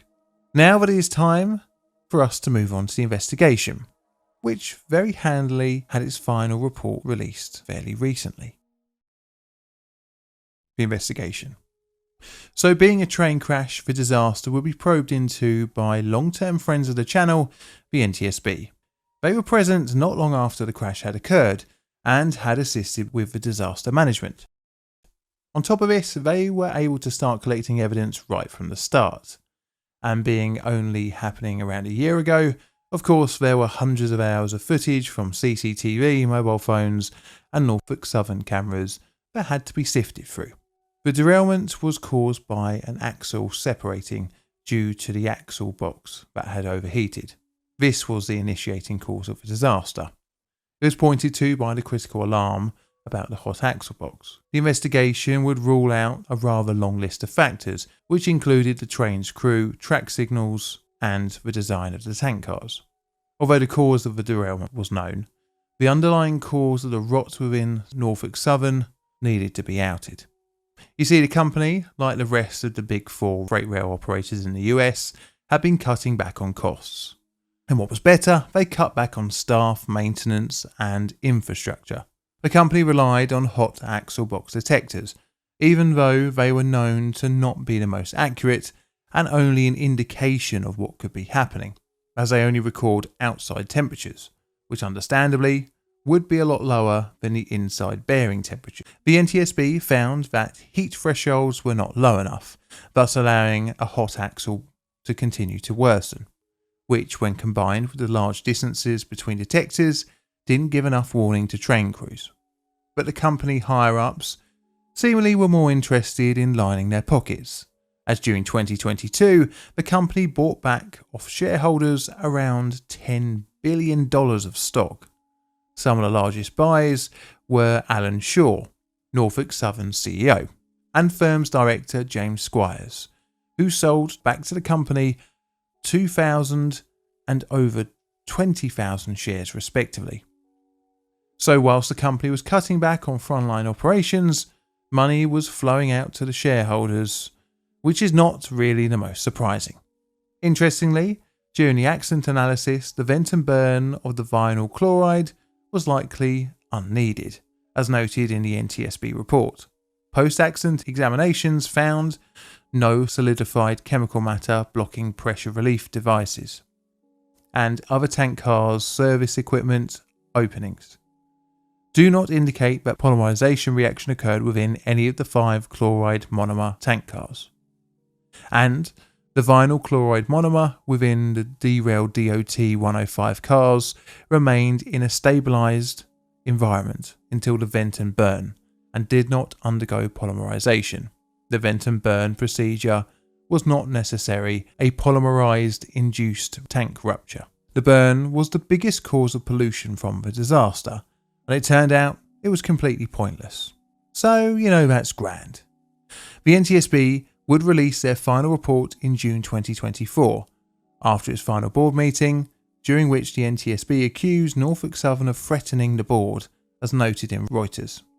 The chair of the National Transport Safety Board said Norfolk Southern threatened the board, sought to manufacture evidence, and failed to provide documents during its investigation of the 2023 Ohio derailment.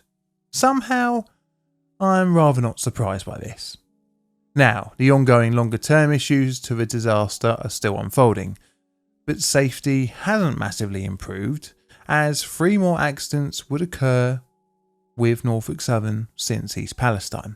Norfolk Southern have claimed, however, improvements with added hot axle box detectors, including improved acoustic hot axle box detectors and machine learning imaging portals. So let's hope that this does actually improve safety. Right, so it's scale time. No official human deaths make it a 2, but animal death makes it at least a 9. And this is what I've got for my bingo card. Do you agree? Please let me know in the comments below. This is a Plain Difficult production. All videos on the channel are Creative Commons Attribution Share Alike licensed. Plain Difficult videos produced by me, John, in the currently quite cold corner of southern London, UK. And all that's left to say is thank you very much for watching, and I'll catch you on the next video.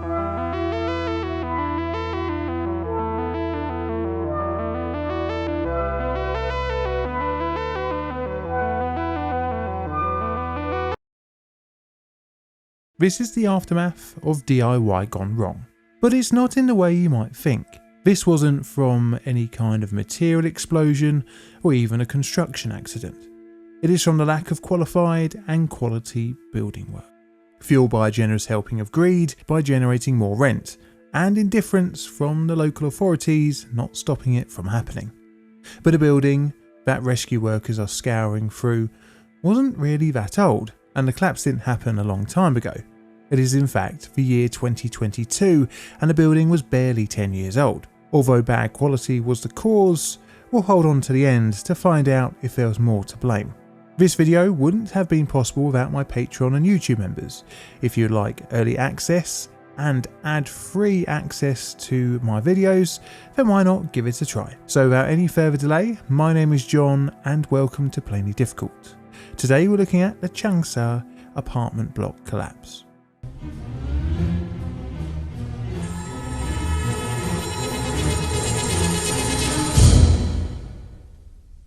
I am great at DIY. Everyone I know tells me this. My missus is all like, John, you're so great, please don't do any DIY, as it will show up all the other parts of the house that have been done by so-called professionals. So shoddy construction is not something I'd ever do. Well, if you believe that, I've got a London Bridge to sell you. The thing is, I know my limits. As such, it's best getting in someone who's good at the job, and paying for quality work in some cases is cheaper in the long run. But sometimes, why pay top price when you can do it yourself?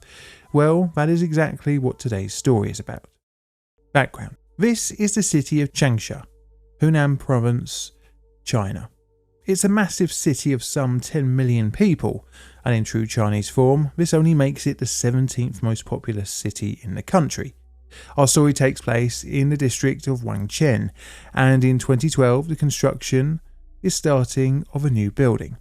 Now, I don't know what was there before this building, but I do know, as according to China Daily, was that the owners of the new building were Wu Kuisheng and his son Wu Xingyang. The building was originally made of brick and concrete, coming in at a whopping 5 stories in height. Plans, unsurprisingly, weren't made, at least any trace of them doesn't exist today.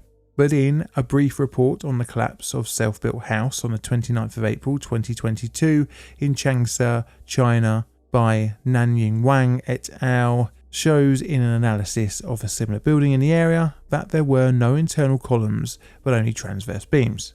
This meant that all the forces from each level were transferred into the brickwork around the perimeter of the building. For the original structure, this possibly would have been enough structural rigidity.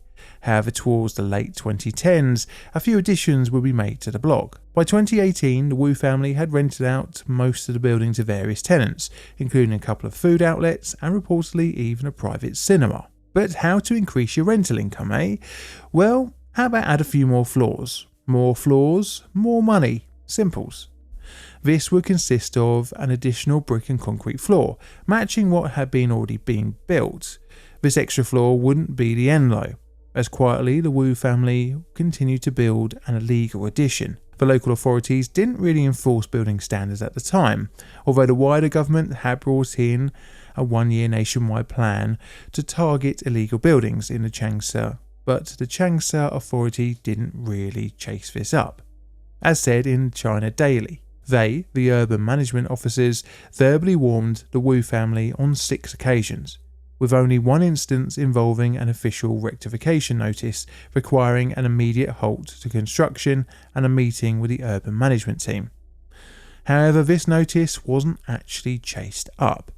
Eventually, between 2020 and 2022, the building was topped out at 8 floors. Another 2 floors have been added using a steel sheeting. This is a bit more temporary in nature. The thinking behind it is that if ordered to dismantle the illegal structure, it wouldn't cause much damage to the existing building. But regardless, it did add significant weight. One of the building's tenants wanted to operate a small hotel. To accomplish this, the Wu family got in Zhangde Engineering Testing Company, who said the building met safe usage conditions, as said in China Daily. But the company, although giving approval to the building, didn't actually use any equipment, or even have the ability to properly inspect buildings in the first place. It would later turn out that they were just paying off officials for the certificates. The extra floors increased the building's dead load. However, due to the floors being placed to the rear of the building, this unevenly put pressure on the structure's foundation. This was essentially a ticking time bomb, which would go off on the 29th of April 2022. The disaster. It's the morning of the 29th of April 2022, and a tenant of the self-built multi-use block has noticed something a little bit concerning. Some cracks had appeared. Concerned with this, the tenant reported to the Wu family, who promptly fobbed it off by saying some steel reinforcement would fix the issue.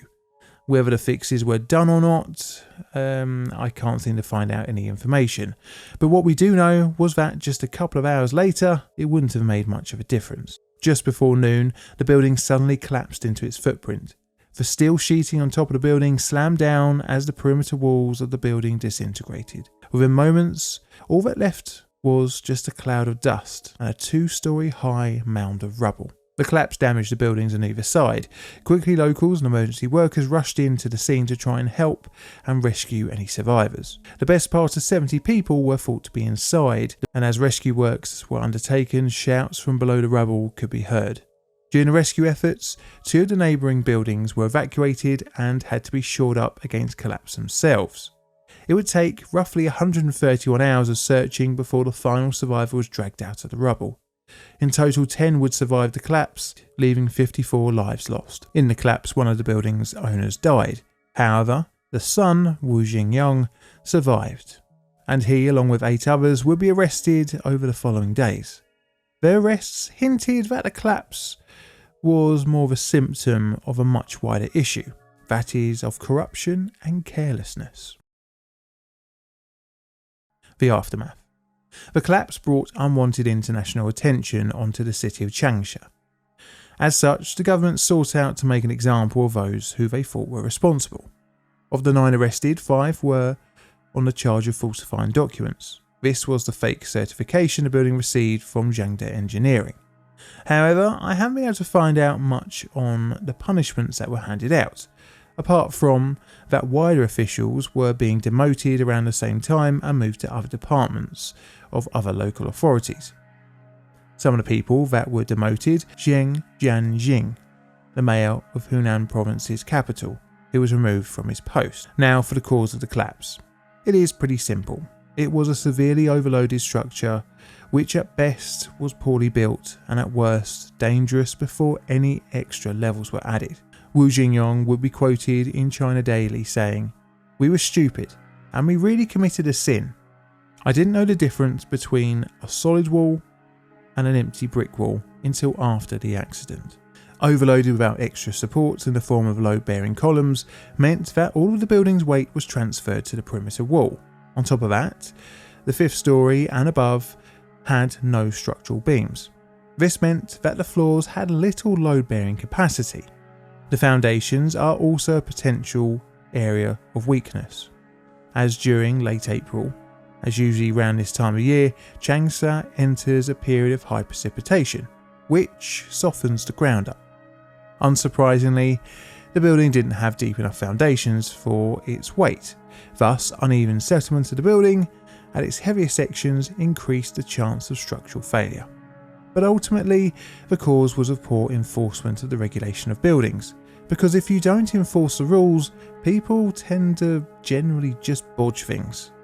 Not even intentionally, most of the time it's just purely through ignorance, but it's still just as deadly. This is why it takes years to study to be an architect or structural engineer. So it's scale time. It's going to be a 5, and this is what I've got for my disaster card. Do you agree? Let me know below. This is a Plain Difficult production. All videos on the channel are Creative Commons Attribution Share Alike licensed. Plain Difficult videos are produced by me, John, in a currently wet and mild corner of southern London, UK. And all that's left to say is thank you very much for watching, and Mr. Music, can you play us out please?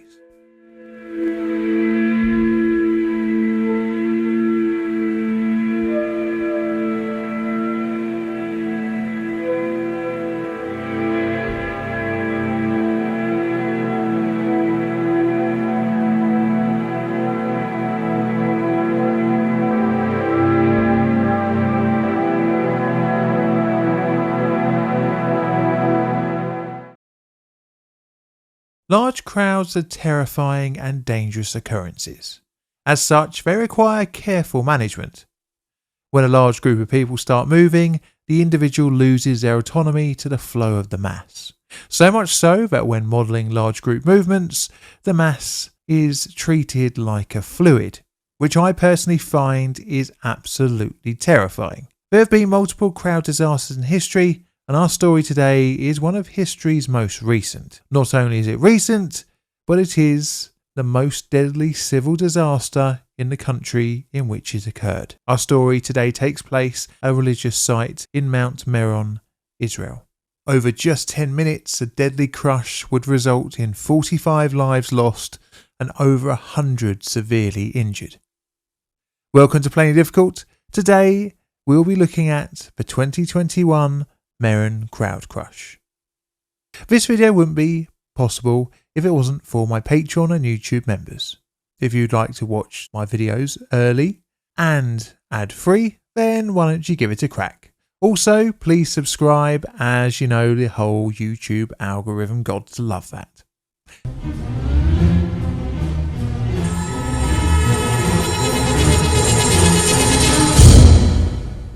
A holy site.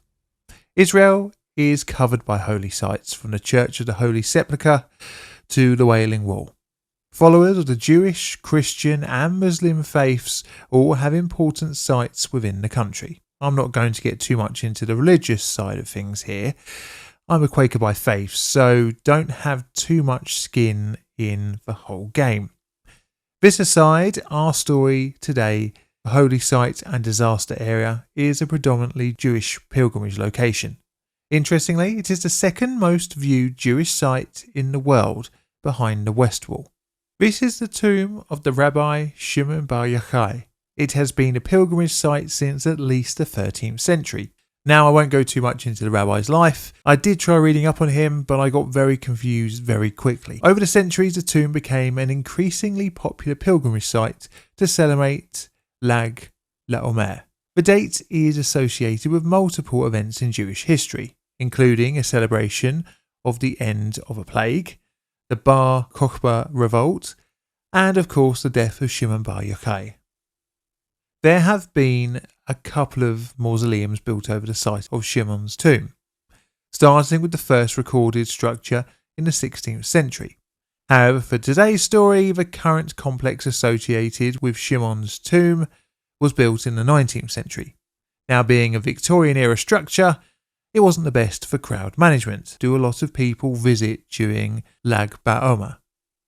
Tens of thousands of people, up to hundreds of thousands of people attend, in which bonfires are set on the roof of the mausoleum. Not only that, but celebrations include songs, dancing, feasting, and ceremonial first haircuts for boys. 4 different sects occupy different areas of the complex during Lag BaOmer. This leads to issues, as there's no real chain of command in managing the site during the celebration. Due to the vast numbers of attendees, the site has to be managed correctly. Just like any other mass gathering, accidents can happen. One such at the site was in 1911, where at least 7 people died from a collapsed balcony. The site had a pinch point when exiting and entering the Tao Arong compound. Pilgrims had to navigate a narrow passage paved with metal flooring, which ended in a concrete staircase. This was all on quite a steep angle, and there was a very sharp right angle turn just before the staircase. The passage was created, as stated in Harez.com. The Taudos Aron ultra-Orthodox sect illegally created the path some 20 years ago to enable entry to the Mount Moron compound without coming into contact with women. The site is a little bit lawless, in the sense that no renovation or control of infrastructure is allowed to the state. Instead, each religious sect pretty much does what they like in their area.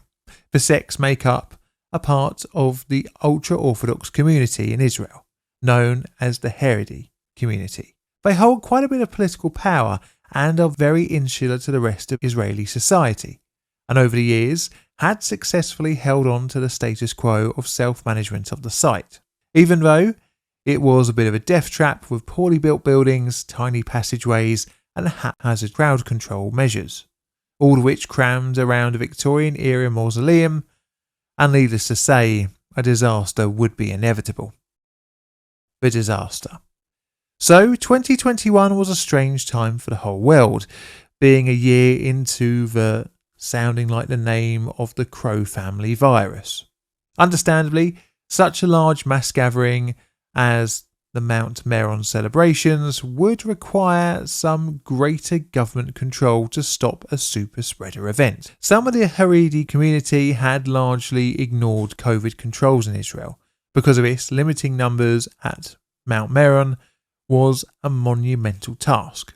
Any change to the celebrations, especially from the state, would often be met with a lot of resistance and complaints. The government proposed a plan to limit the total numbers allowed into the site to between 9,000 and 10,000 people. However, this plan wasn't implemented.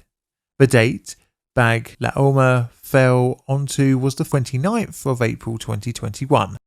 This was after some of Israel's COVID controls had been lifted. As such, much more than the proposed 10,000 would turn up. However, the site had been fenced off into sections. This would reduce the numbers of people that could gather. It is the evening of the 29th of April 2021, and the celebrations are in full swing. Up to 100,000 people are in the area near the Mount Meron complex. The Taudat Aran area has an estimated 20,000 people crammed into their fenced area. The event this year is over the Thursday into the Friday. Because of this, the celebrations would have to end before the Jewish Sabbath, which starts at sunset every Friday. The side effect of this was that the window for celebrations was limited in 2021 to around 14 hours. Because of this, the bonfires were lit in much closer succession than had been in previous years, thus not allowing adequate time for different areas to dissipate their participants. The passageway and staircase away from the area, the one with the metal flooring, had become slippery from spilled drinks from the thousands of pilgrims navigating through it throughout the evening. Shortly before 1 a.m. on the 30th, some pilgrims had begun to leave the Taudat Aran area, but by 12:44 a.m. the event had finished and the larger part of the participants started to exit. Within moments, hundreds of people were crowding the slippery and steep downhill gradient towards the stairway. As each second ticked past and more people entered the area, by 12:47 a.m. the crowd was now becoming a crush. A few people had slipped and were on the ground being trampled by the unstoppable mass of human bodies. All the way up until now, there had been no real police or security presence to help with the crowd. People on the edge of the stairway started ripping off the hoarding surrounding the passageways, trying to escape the crush. The weight of the people coming down the slope put pressure on the concrete wall at the 90-degree turn up to the staircase, and this suffocated some of those who were trapped. The police began tearing away more and more barriers, creating more makeshift exits. Loud hailer messages shouted out for the crowd to disperse, and eventually the police ordered a full evacuation of the site. Once the crowd was dispersed enough, emergency workers began to treat the victims. Rescue vehicles found access to the site very difficult, as some of the roads leading there had been blocked off. On top of that, many attendees refused to leave when asked to by local authorities. A makeshift field hospital was set up nearby, with Israeli police and IDF soldiers helping evacuate victims.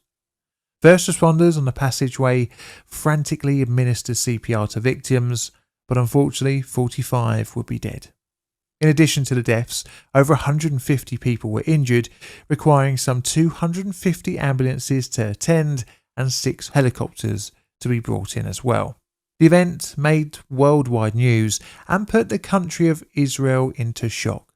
Having such a large number of deaths raised the important questions of how and why.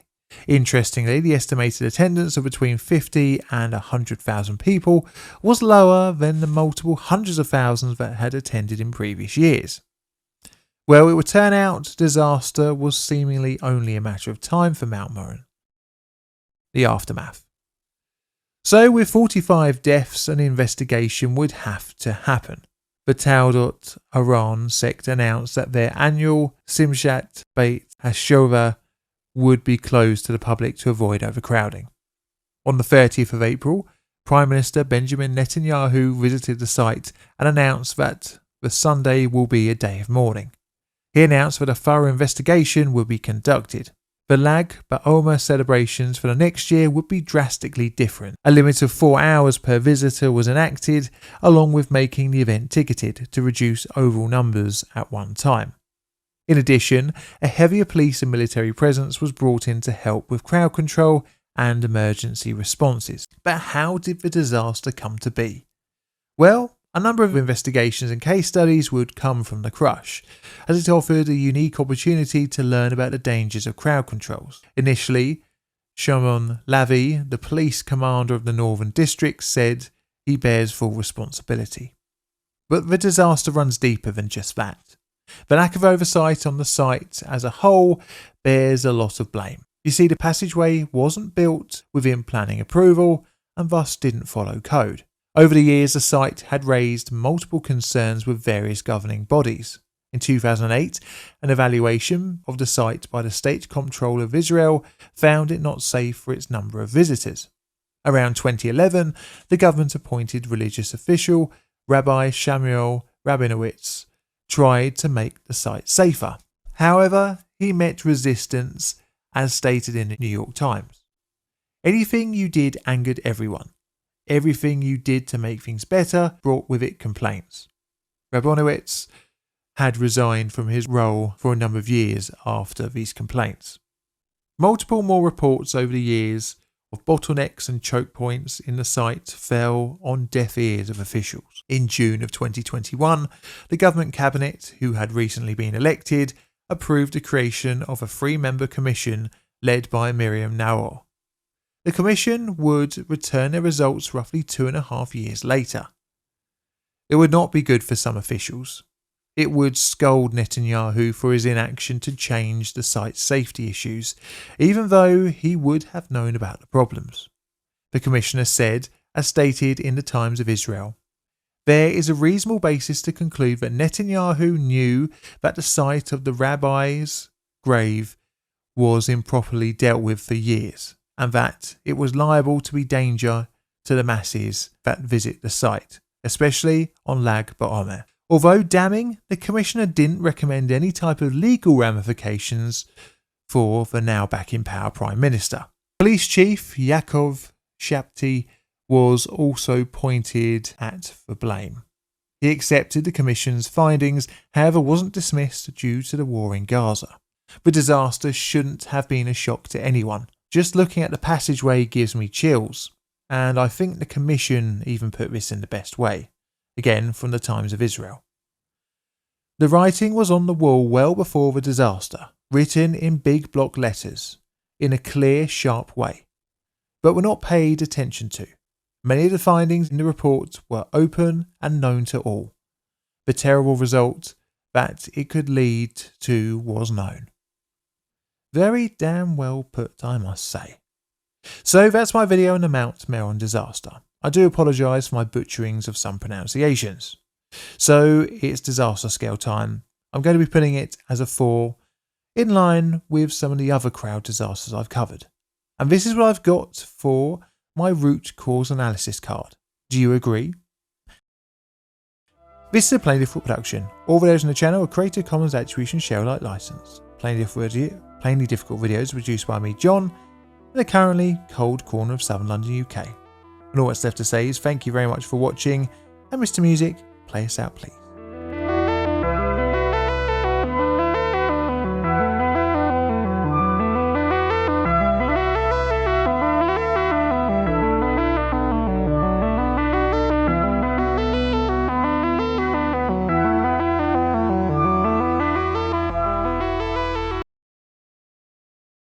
It is the 17th of May, 1979. And the government is deciding to close down a nuclear reactor. It's not particularly old, having only been in operation for little under a decade. It was certainly not cheap, so throwing away an insane amount of investment was not a decision made on a whim. But much like a car with a blown engine, sometimes it's better to just cut your losses. And this is exactly the case with Bohunice A1 in the Czechoslovak Socialist Republic. In just a few short years, the reactor had proven to be a disaster, with 2 operators losing their lives and 2 major reactor incidents within just 2 years. As such, closing the place down is not such an unreasonable reaction. The latter of the 2 events would be rated on the INES scale of a 4, putting it in line with such events as the Tokaimura nuclear accident, the Lushan's reactor meltdown, and the famous SL1 disaster. But unlike those, our ones today were just not mentioned to the public, thus got largely forgotten to time. Today we're looking at the 1976 and 1977 Yazlovsky-Bohunice nuclear power plant incidents. My name is John and welcome to Plainly Difficult. This video wouldn't have been possible if it wasn't for my Patreon and YouTube members. If you want to watch my videos early access and ad-free, then please do check it out.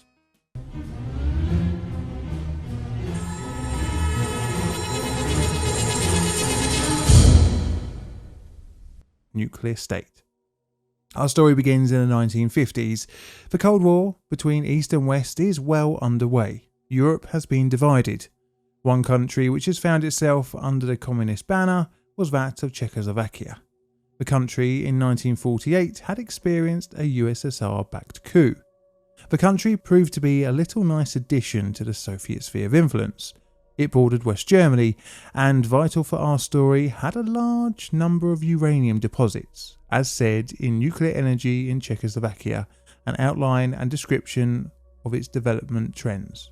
Czechoslovakia was well stocked with uranium, whose deposits were 6 to 20 times larger than the world average. Uranium had been regularly shipped to the USSR from the late 1940s, understandable as it would make a portion of the uranium used in the Soviet Union's first atomic bomb.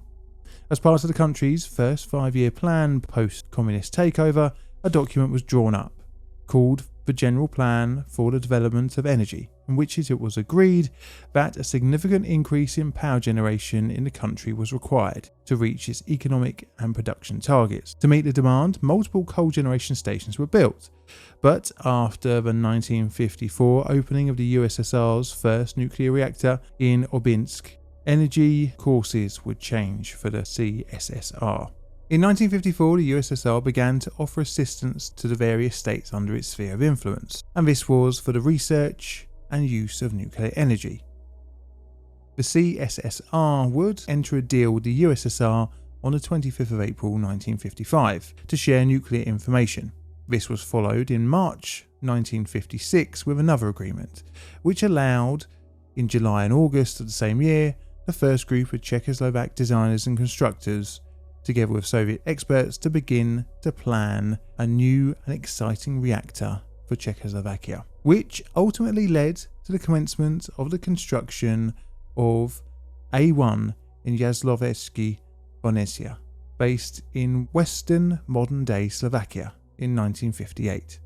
The new reactor, which would be built entirely in the country by Skoda Works, yes, that Skoda, albeit to Soviet plans. However, construction would be mired with economic and technical issues, which would drag out the completion of A1 until 1972, 16 years from start to finish. The reactor was designed to be fueled by unenriched uranium mined within the country, and when at full electricity production capacity, it had a nameplate of around 150 megawatts. This was from 3 turbine generators with a stated power of 50 megawatts each. The electricity was then squirted into the 220 kilovolt electric network. But let's have a look at how the reactor worked. The A1 reactor was a gaseous CO2 cooled heavy water moderated system. The reactor core was within a pressure vessel made up of 15 centimeter thick carbon steel in a cylindrical shape, with a diameter of 5.1 meters and a height of 20 meters. Surrounding this whole arrangement was a water tank forming the biological protection. The reactor produced power by heating up the coolant CO2 gas. It exited the pressure vessel via pipework at a temperature of around 420 degrees centigrade, aided by a turbo compressor, which then made its way to 6 steam generators, which then pushed the turbines, which created the tasty electricity. The core had technical channels in which the fuel rods could be inserted. The system's fuel rods were made up from 70 metal uranium wires, each clad in a compound of magnesium and beryllium bundled together. The reactor was placed within the reactor building, in which top the biological shield. This was the floor, with a large open building above it called the hall. The hall housed a refueling machine. This arrangement allowed operators to walk around in the hall without the fear of getting a little bit glowy. Fuel was delivered in the form of uranium rods via rail in special containers. After arriving, it was assembled inside a designated area workshop near the hall. The design of the reactor allowed fuel changes to be undertaken whilst it was still in operation. This is a great feature as it stops downtime, but the whole reusing crack would turn out to be a bit of a thorn in the reactor's side. for disasters. 1976.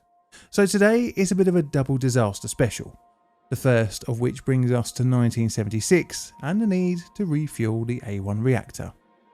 It is January the 5th, 1976, and the reactor is in cooling down mode after a fault has been discovered along the 220 kilovolt power network.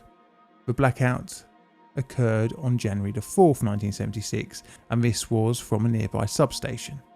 The reactor, during this incident, had been scrammed, that is, having the control rod shoved into the reactor core, shutting it down safely. A fuel rod in channel H05 was planned to be replaced. It had reached the end of its useful life. In order to replace the fuel, the refueling machine was moved across the reactor hull and placed over the technical channel. The refueling machine was then connected to the technical channel, in doing so matching the pressure within the reactor. The spent fuel rod was extracted from the core into the refueling machine, in which afterwards the tightness of the plug at the top of the reactor was checked. The spent fuel was then moved off to the spent fuel area, and this was at around 11:55 in the morning. The refueling machine then went to insert a new rod. After apparently being sealed, which was indicated to operators by an electrical indication, the refueling machine began to lift away as per the operating instructions. In an instant, at around 11:57 am, the fuel rod shot out of the reactor multiple meters into the air of the reactor hull. The shift engineer at 11:58 am raised the alarm and called the workers in the reactor room to leave. There was also a dosimetric signalling of exceeding the permitted values of air contamination. CO2 analyzers showed an increased concentration in the air, and the hissing of coolant alerted workers nearby to the deadly gas that was now spewing out into the hull. With the reactor now losing coolant at a rate of 70 kilograms a second, the unit was in a very real possibility of overheating, leading to a radiological disaster.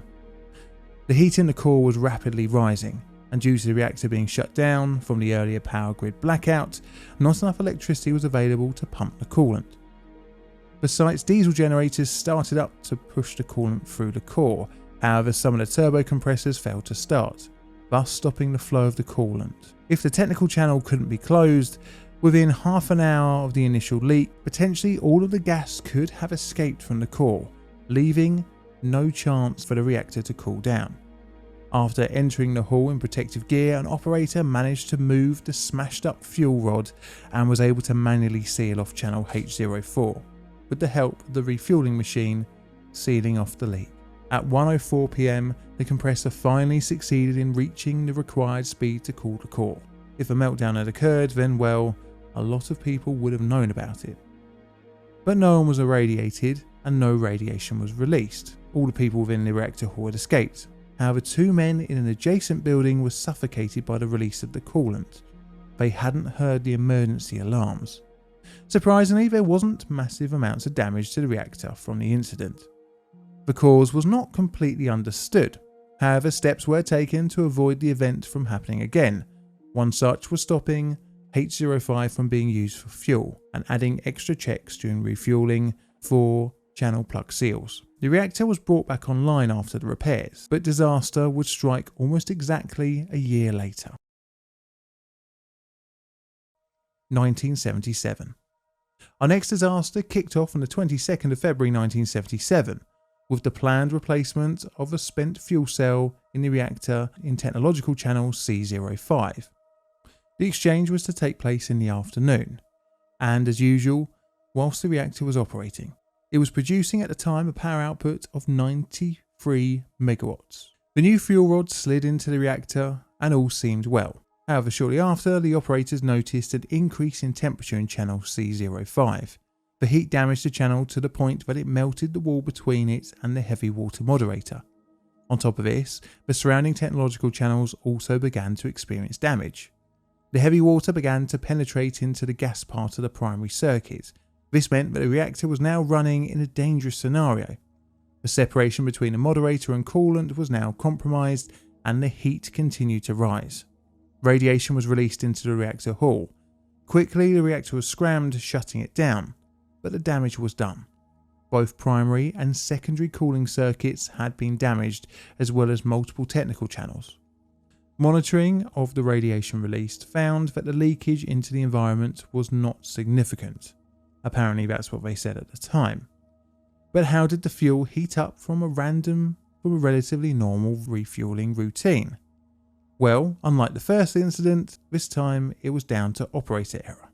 You see, during fuel transport, silica gel is placed amongst it to stop moisture building up, much like when you buy any electrical item. Workers, when unpacking the fuel ready to be put into the fuel rod, were meant to remove and discard the silica gel. However, during this, a bag was torn and the silica gel partially inside the fuel cell. The assembly workers managed to partially remove the grains of silica gel with tweezers and a vacuum cleaner, but not every part was collected. They did not record the incident, thus no one knew the potential risk of the mislaid gel. When the fuel cell was inserted into the reactor core, the gel reduced some of the flow of the coolant, thus allowing the core to overheat. Although the reactor was shut down, over the next 2 days the discharges from the ventilation stack were up to 3 times greater than the daily limits. Even worse, in the first week after the event, the activity of discharged wastewater exceeded the allowable amounts by up to 5,000 times into the Deva River.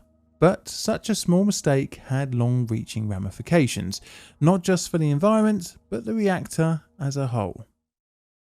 The aftermath. Faced with a massive bill for repair, the CSSR decided maybe it would be best to cut their losses and shut the whole job down and decommission the A1. The reactor had been nothing but trouble, and the 2 major events were the last 2 very big nails in the coffin. Plus, it would turn out to be easier to install Soviet VVER reactors. They boasted a power output much higher than the A1, and with the wealth of knowledge from the USSR, they would be cheaper to operate. Over its short life, it worked for 19,261 hours, generating 916 gigawatt hours of electricity. Decommissioning would take, well, it's still being undertaken right now, and during the 1990s, the fuel was exported to Russia for disposal. But although shut down, the plant has left its mark on the environment. As stated in Wild Plant Species in Bio, indication of radioactive contamination sites around the Jaslovsky-Bohunice nuclear power plant in the Slovak Republic. The 19-kilometre long banks of the NPP wastewater recipient have been identified as contaminated by cesium-137. In total, more than 67,000 cubic meters of riverbanks have been found to be contaminated at levels exceeding 1 becquerel of cesium-137. This was back in 2007, but as we know from other videos, cleanups are a long and arduous task. So it's time for my scale. It's going to be a 2. Although the 1977 event got the INES scale number of 4. And this is what I've got for my bingo card. Do you agree? Let me know below. This is a Plainly Foot production. All videos on the channel are Creative Commons Attribution Share Alike licensed. Plainly Foot videos are produced by me, John, in the currently mild corner of southern London, UK. And all that's left to say is thank you very much for watching, and Mr. Music, play us out please.